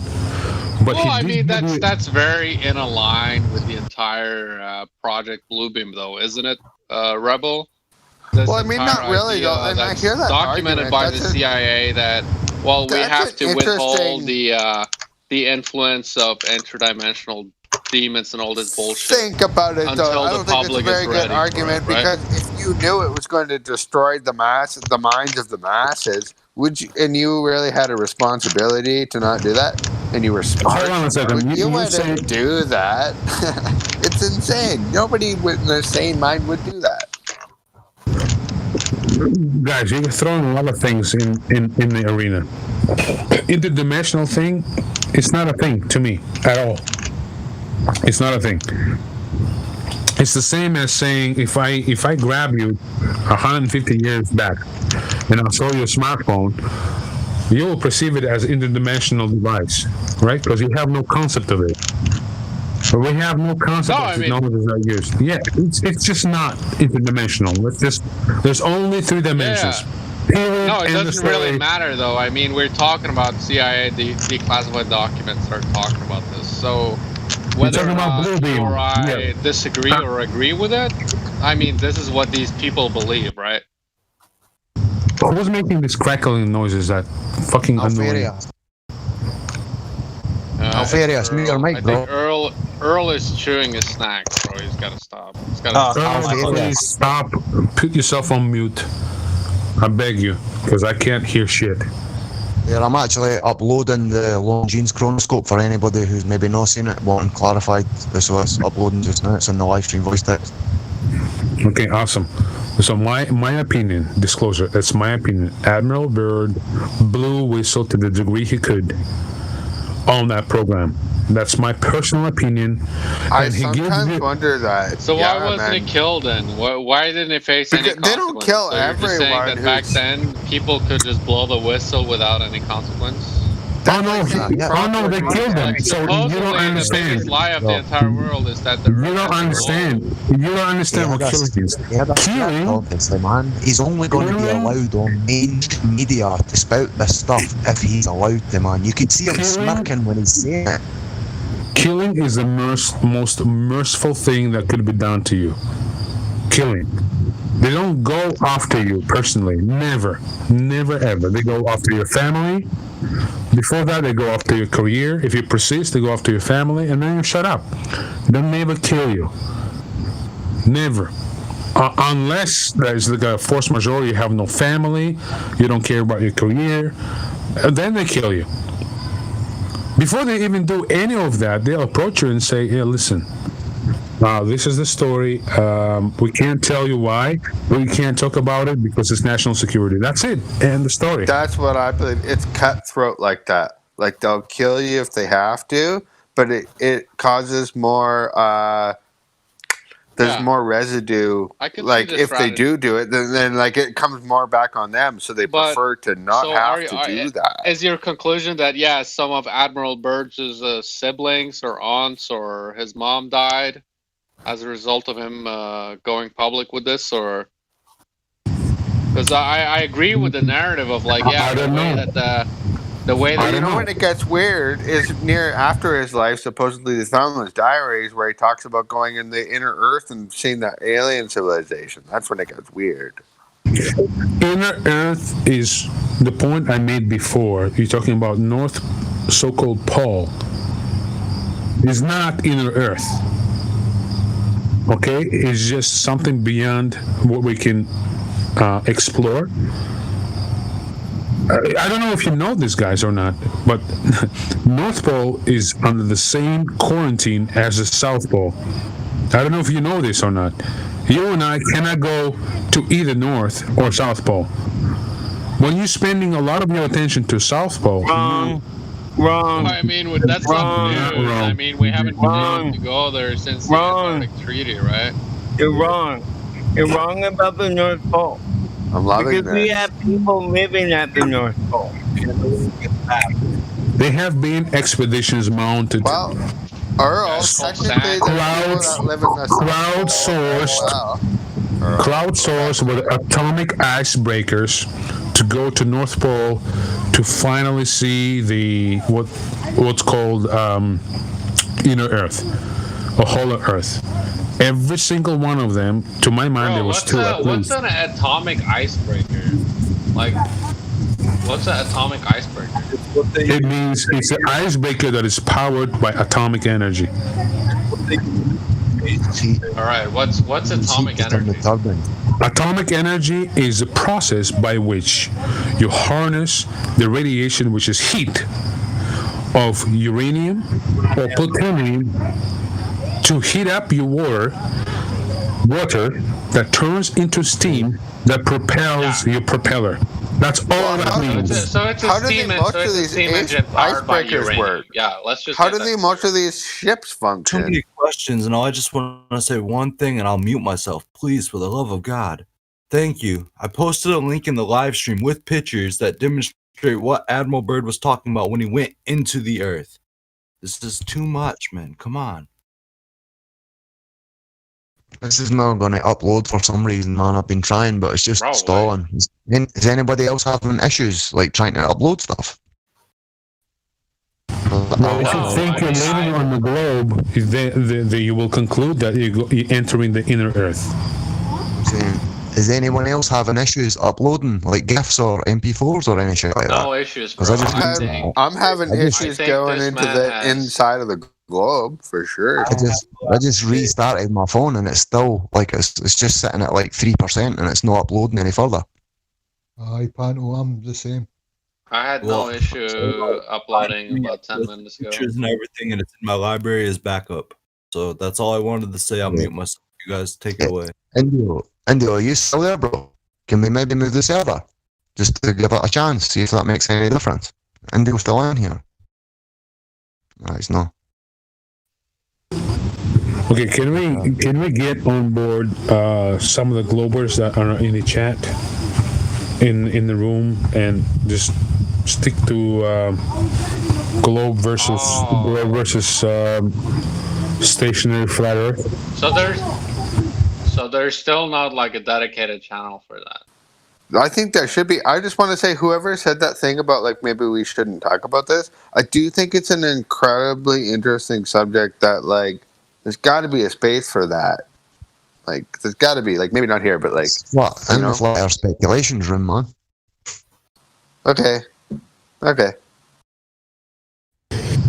No, you're right. So when we talk about Admiral Byrd, it does fall into the topic of flat Earth, but there's so many things associated, like with Admiral Byrd, like inner Earth and aliens and stuff like this.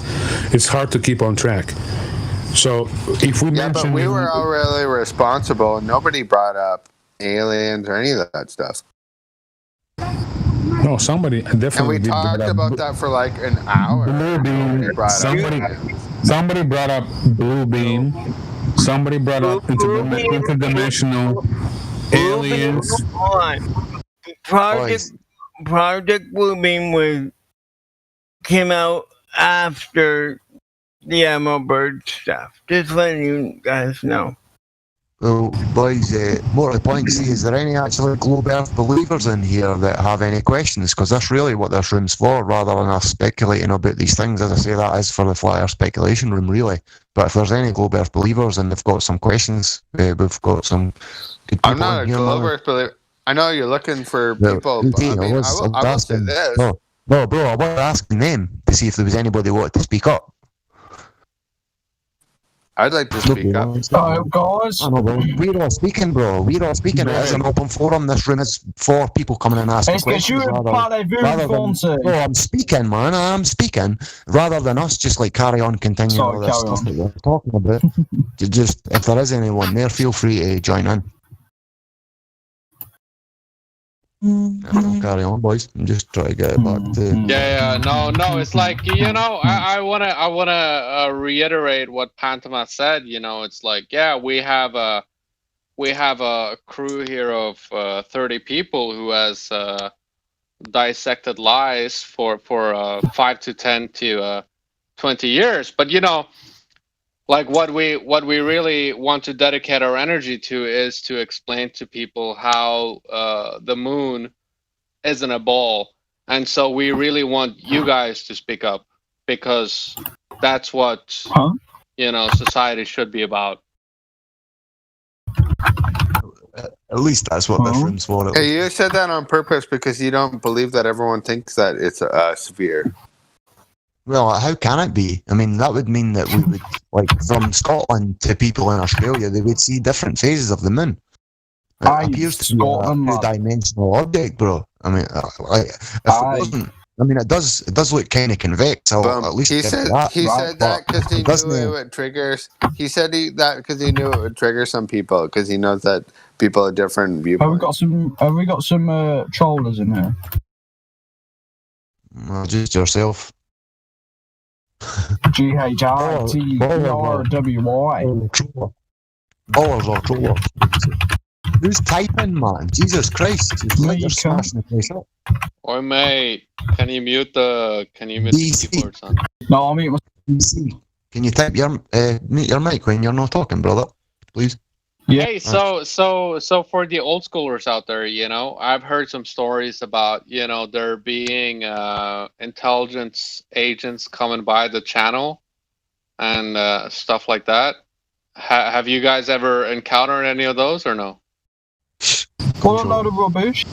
Zanuck. There's many that we could speak. We can only bro, I was speaking, man. I was speaking. See, before you started speaking there, I was actually speaking, man. See, if someone's like speaking and you start speaking and you realise someone else is already talking, just give way, man. If everyone does that, then it'll flow perfectly, man. Aye.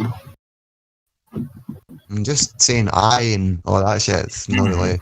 Hey, Panto is all good, man. We're all friends here. Come on now.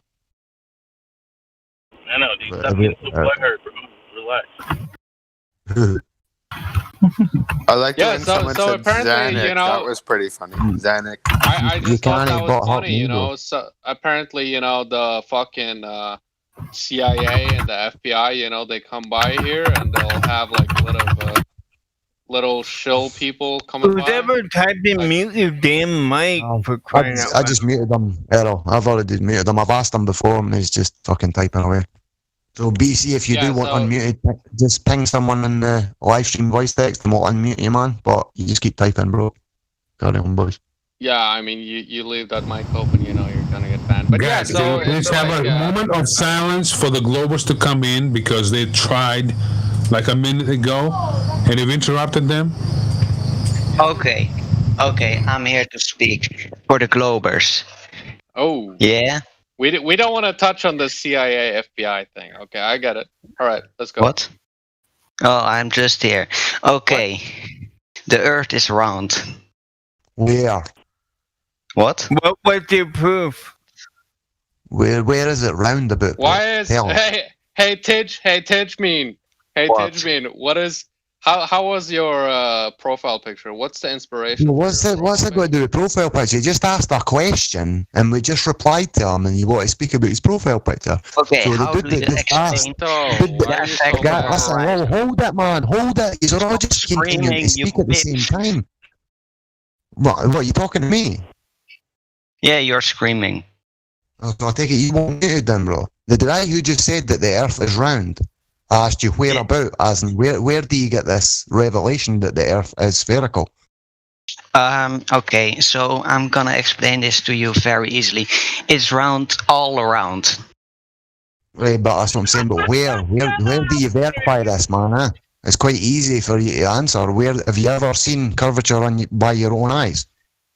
Yes, if you look up to the sky, do it right now. How can you see the ground's curvature by looking up? No, but you can see the curvature of the fucking sky. The moon. But we're talking about the Earth. This is no 24/7 round sky, Discord. What? Right, so but you said the Earth is round. Now you're pointing to the sky. What makes the ground spherical? Convex? Well, you can see it with your eyes. Because it's so... You're small, the Earth's big, so you can't really see the curvature. The calculation Right, so- says that you should.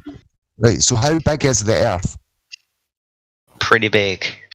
Right, so how big is it? Calculation says that you should see the curve. I'm going to answer. You see the curve. Because Stop us speaking at once, man. He doesn't have Bro, any I have to. He doesn't have any no, I do. Oh, go on, please let him answer the questions. Boys, please let him answer the questions, bro. Man, go on, please stop speaking out. Man, I've asked him a question and you've all spoke over his answer. Right, so bro, stick to. I'm going to mute you, bro, if you tell me anything else like that offensive again, man. Okay, so go back to the you have Earth. an horizon, right? Right? We have no horizon. we have an horizon. How Right, would you so explain that if the Earth's horizontal. flat? Right, so you're saying that if the have Earth a was flat flat, horizon. bro, gun, please let him come back and forward. Let him throw the ball back. So if are you actually saying that if the Earth truly was flat, you would be able to see forever? Yes, because your eyes can see forever. Panto, can I ask him a question? Right, so bro, you can't see forever. Now we're the densest part of the atmosphere down at ground at sea level. Why do So, I see? so wait a minute, man. I was talking, Why bro. do I see a star right now that's bro, millions of kilometers away? Bro, no, you're claiming that you're assuming that what you've been told in this story of the heliocentric model, you're saying these things above you are that distance away, but you just pointed to the ground and says you would be able to see forever on a flat Earth. You know what angular resolution is? Yes. Right, But you so can barely see it with your right, exactly. So something gets further away from you and it gets smaller and smaller till eventually it disappears. Now it disappears due to the angular resolution. There's multiple factors. You've got obviously the density of the medium. Down here at sea level, the most dense gases, oxygen, carbon dioxide. Bro, go and please stop speaking over me when I'm replying to your question. If you ask something, that usually when someone asks a question, they want an answer. If you just speak over my answer, then you're just not hearing what I'm saying and jumping on to another question that you're scattergunning. Okay. So, But imagine. So we're down here at ground level, sea level. The most dense gases, like oxygen, carbon dioxide, they're all down here for the flora and fauna. There's more particles, dust, moisture, whatever else is flying around in the air, pollen, whatever. So the more dense medium you're looking through and the further you're looking through it, that will obviously continue to restrict how far you can see, as well as your altitude off the ground.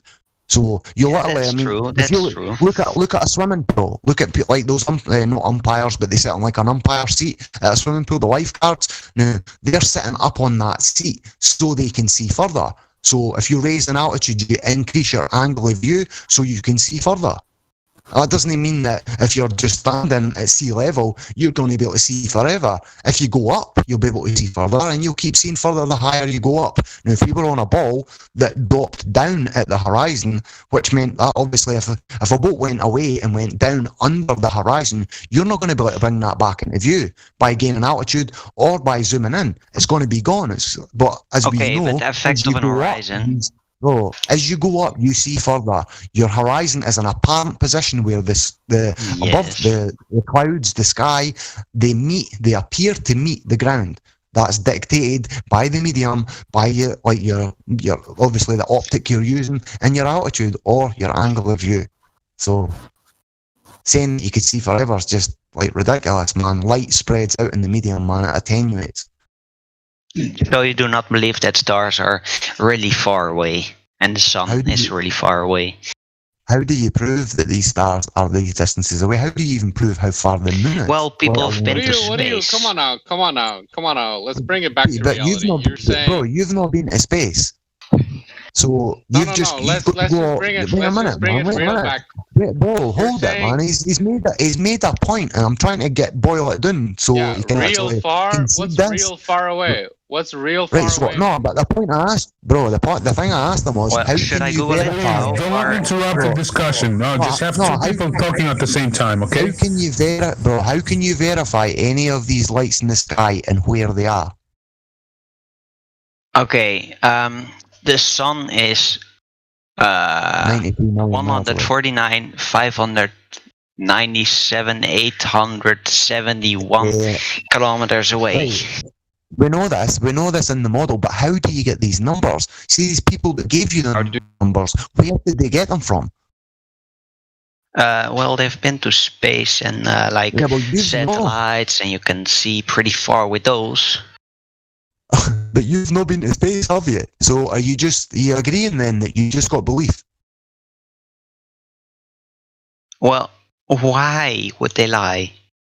All around the world. Why would they lie, bro? It's nothing to do with that. If you're a murder detective and you turn up at the scene of a crime, it does have something to do with it. You don't know. Because why the fuck would every country lie about this? Listen, you're ignoring the answers I've given you, and then you've jumped to why would they lie. So if you're a detective, you turn up at a crime. Tell me why would they lie?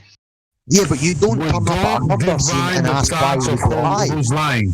Okay, we don't know. That's a question after you analyse the evidence. Then you can go and formulate a hypothesis on why they lied. You stick to what you can prove before you prove why they lied. Okay. Look up in the sky somewhere. There should you see the moon? Maybe, I don't know. That's pretty round to me. Right, but we're talking about distances. Now you've just scattered on yet another thing, and now you're saying that that's round, so we're round. Yeah. Right, so you're conceding that you cannot prove the distance to these Okay, luminaries. so. Are If you? they make space travel commercial, You've jumped all over what the place. SpaceX Listen, wants man. to do. Listen, bro. You've jumped all over the place. Are you conceding that you only have belief, that you cannot verify the distances to these objects in the sky? Are you conceding that point? Yes, because people are smarter than me and they know how to see how far so away you it is. can't. So You're conceding. I believe them. Right, so you've got a religious belief, bro. That's all I want to verify. Do you believe doctors if they give you a prescription for medicines? That's a ridiculous analogy, man. No, it isn't, because they are scientists, and the people that Doctors are see how far away the sun is are also scientists. No. You look at the insert. Whatever doctor prescribes you look at the insert. The answer is no. The number 2 cause of death in North America is doctor's mistake. Any other questions?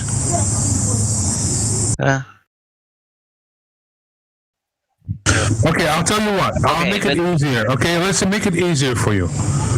Can you please provide 3 best evidence you think proves globe Earth? Before you do that,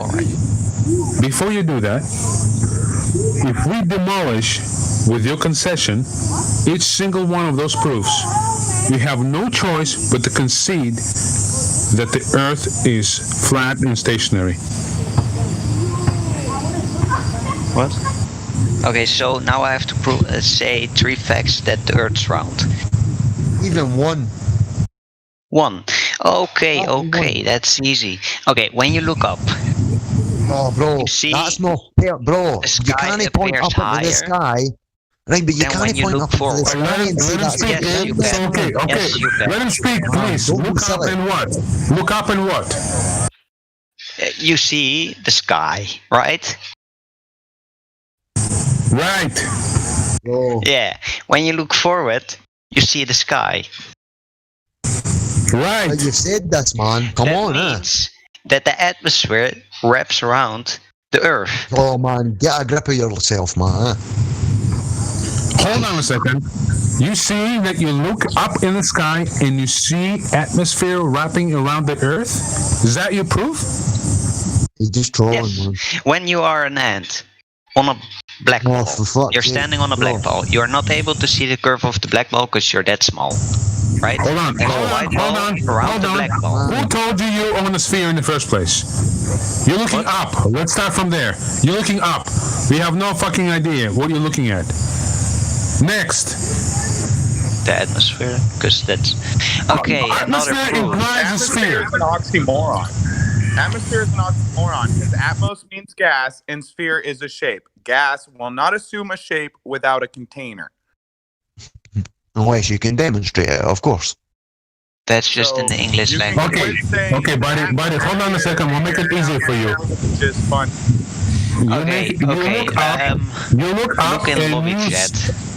You're looking up and you observe you standing on the butt cheek of a unicorn fighting rainbows. Next. Okay, so another thing. You all don't believe that anyone has ever been to space. Why are we talking about beliefs? Science is not. You're standing on the ground. You're looking up. What are you telling us? What are we looking at? Hold up, Rebel. Your mic is pretty cancerous. It's becoming increasingly hard for us to understand you because the overdrive on your mic is pretty bad. Can you maybe like unplug your mic, try plugging it back in, maybe leaving and rejoining and fixing that? Because is this better? Yeah, it's bad. No. Like literally unplug it, plug it back in, leave and rejoin. You gotta like maybe even try bashing your microphone on the ground and then plugging it back in.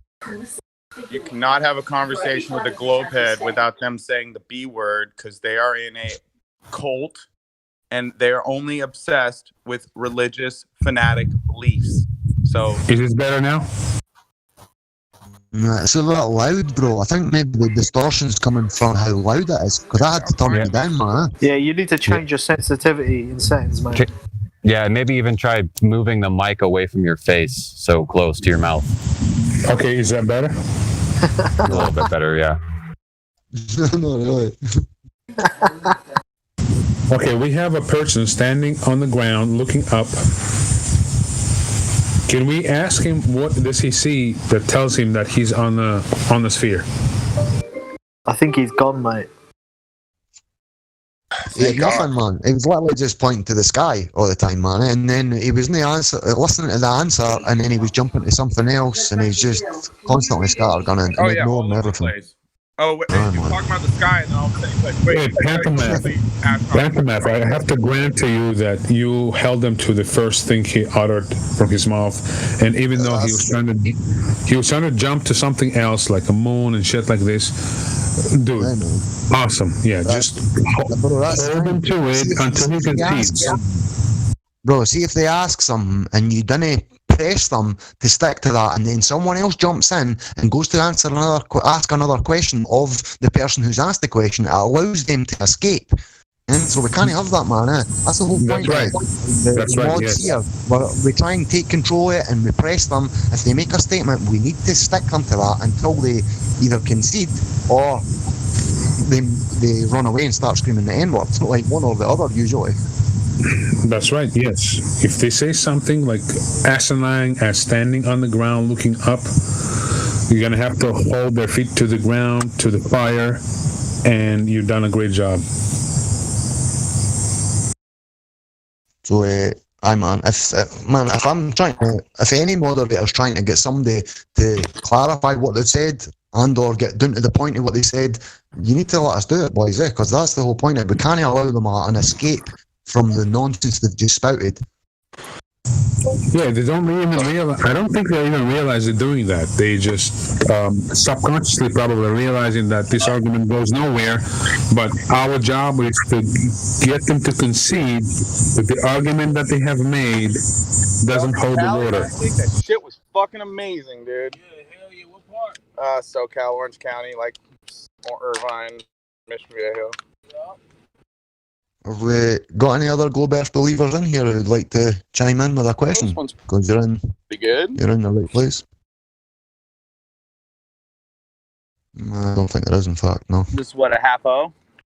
Both of those are whole ounces. I didn't know what you was letting you see what's. Oh, okay, that's good. That's good. I'll take like a quad of that for sure.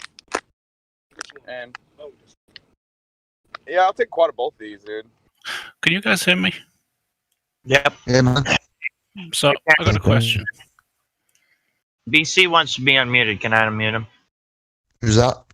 BC. He had a loud keyboard, he said. I'll go for it, man. I thought I already did. So you muted him, so. Go on. Just want to make sure. Guys. Yeah, you're good. Who had the question? Wizard. Yeah, question, please, Wizard. Right, so I am on the fence as my official place here. Okay. Good. So I'm just open to everything, and I really couldn't make out. Yeah, but the thing was, that previous conversation, I really couldn't hear what either one was saying because neither one of them really got a chance to finish. I know, man. That's why I'm trying to, like, if I throw the ball at them, man, that's why I try and get them to throw it back, and then I'm just, like, asking, like, leading questions where they have got no choice but to come to exactly where I'm leading to. They've got no other claim. Wizard, what do you not understand? Okay, so how far away is the moon? You know. Well, in the heliocentric model, or how far is it? Right, so this is a flat earther channel, and I'd like to know what the flat earther believes the moon's distance from whatever we are on is. Great question. It's not 250,000 miles or 239,000, whatever it is, because just Tycho, but there's a crater called Tycho alone. It's either 85 miles, I think it is, in width or circumference or whatever. Now we can see that with the naked eye. Now something at 250,000 miles away cannot be seen, but at that size, it would literally be completely impossible, man. So it's obviously a lot closer than what they say. Wizard, have you zoomed in to something before? Anything, doesn't matter what it is. Zoomed into what you referred Just to? Zooming in with like a camera or a lens, and it doesn't matter. Yeah, I like to stargaze. I've seen things like Saturn. Great, okay. So when you zoom into like a building that's far away, you can see like people inside it, right? You know. No, not unless I've got a polarized lens on there. I mean, if you had a polarized lens, that's what I'm trying to tell you. Right. And even so then, when you can do that, to the moon and see like the indents like so clear with just a standard camera, it's interesting. Hard to understand that it's that million miles away. I mean, that really does not make. Well, I mean, it's interesting that you say that, because when the telescope in question isn't mine, but it's an 8-inch refraction telescope, if you know what that is. Who manufactures those things? He made it himself. No, like the telescopes. Okay, hold on. So telescope and go ahead. So basically, he's just staring at the moon. But this thing's like, the mirror's 8 inches across. I don't know if you know a lot about telescopes or not. I'm pretty new myself, and I'm still learning there as well. But he can literally look inside of a crater with the right eyepiece and stuff on. It's absolutely fantastic thing to see. But Excellent. What is it to do with the distance? Right. Okay. So the question is this, right? There's a guy on YouTube. He's a flat earther, and he claims that the moon is 50 kilometers away, or 50 miles. And I have the link. I can put it in the chat if you want to see it. We don't care what anybody else is saying. Your claim, the distance to the moon, we ask you to prove it. What is your proof, distance to the moon? And anyway, 50 kilometers is 30 miles away. 50 kilometers is 30 miles away. The sun is not 30 miles away. Okay, so to understand this question in depth, you have to understand the trigonometry, okay? To calculate anything, the distance of anything to anything, you have to know one of two things. Either the size or the distance of the object you're looking at. So without knowing the size of the moon, my question to you, can you calculate the distance to the something you have no idea the size of? Can you do that or not? That's a trick question. Let's see how you answer it. Well, we've been told, right, in the astronomy. Listen, I don't care about what you've been told. This channel is not about what you've been told, what you believe. It's what you about. It's about what you can prove. Hey, dude, don't attack me, okay? I'm not attacking you. I'm asking you for your own perception. Right, that's Use fine. your own brain. Okay, don't tell me about somebody else telling you something. Would you like me to finish, or are you going to carry on talking? Well, I'm finished, man. Go for it, bro. Thank you. Yeah. Right? Go ahead, Wizard. So here's what I've been told, and this is what I do to measure something like the moon, for example. Okay? I've been told that because we spin, right, and this is what I'm being told. It's an assumption that somebody's told me. I don't know what your background is. This is just what I know. This is why I'm here, to find out more. So please, just listen. I've been told that when you look at something through a telescope, okay, and because we're moving, if you measure the time it takes for something to pass from one side to the other with respect to where it is in the sky and a few other bits and pieces, you can determine roughly how wide an object is. And they use that to measure the distance, not the distance, the width of the moon. So if you've got the width of the moon, then I'm not sure how the rest works, but they can do something to measure the distance. I don't know what that is. And I'm asking when you're talking about the width of the moon, are you talking about angular size? As in, if you're looking straight at it. So when you're talking about the width of the moon, are you talking about the angular size of the moon or the actual size of the moon? The diameter. Okay, so diameter implies the actual size. The observation you propose speaks about angular size. If I look up at the middle of a night, what I see is the angular size, meaning the arc seconds and minutes of the width of the moon. That means nothing in terms of the size or the distance. It only tells me about the angular size. You know what I mean? Sorry, yeah. Okay. Okay, good. So if we agree on the moon presented to us in terms of angular size, regardless the time of day or night, can you discern either distance or the size to the moon? I wouldn't know. I'm not that advanced. Okay, I'll make it easier for you. Okay, so if I hold a projector, let's say I'm X miles away from you.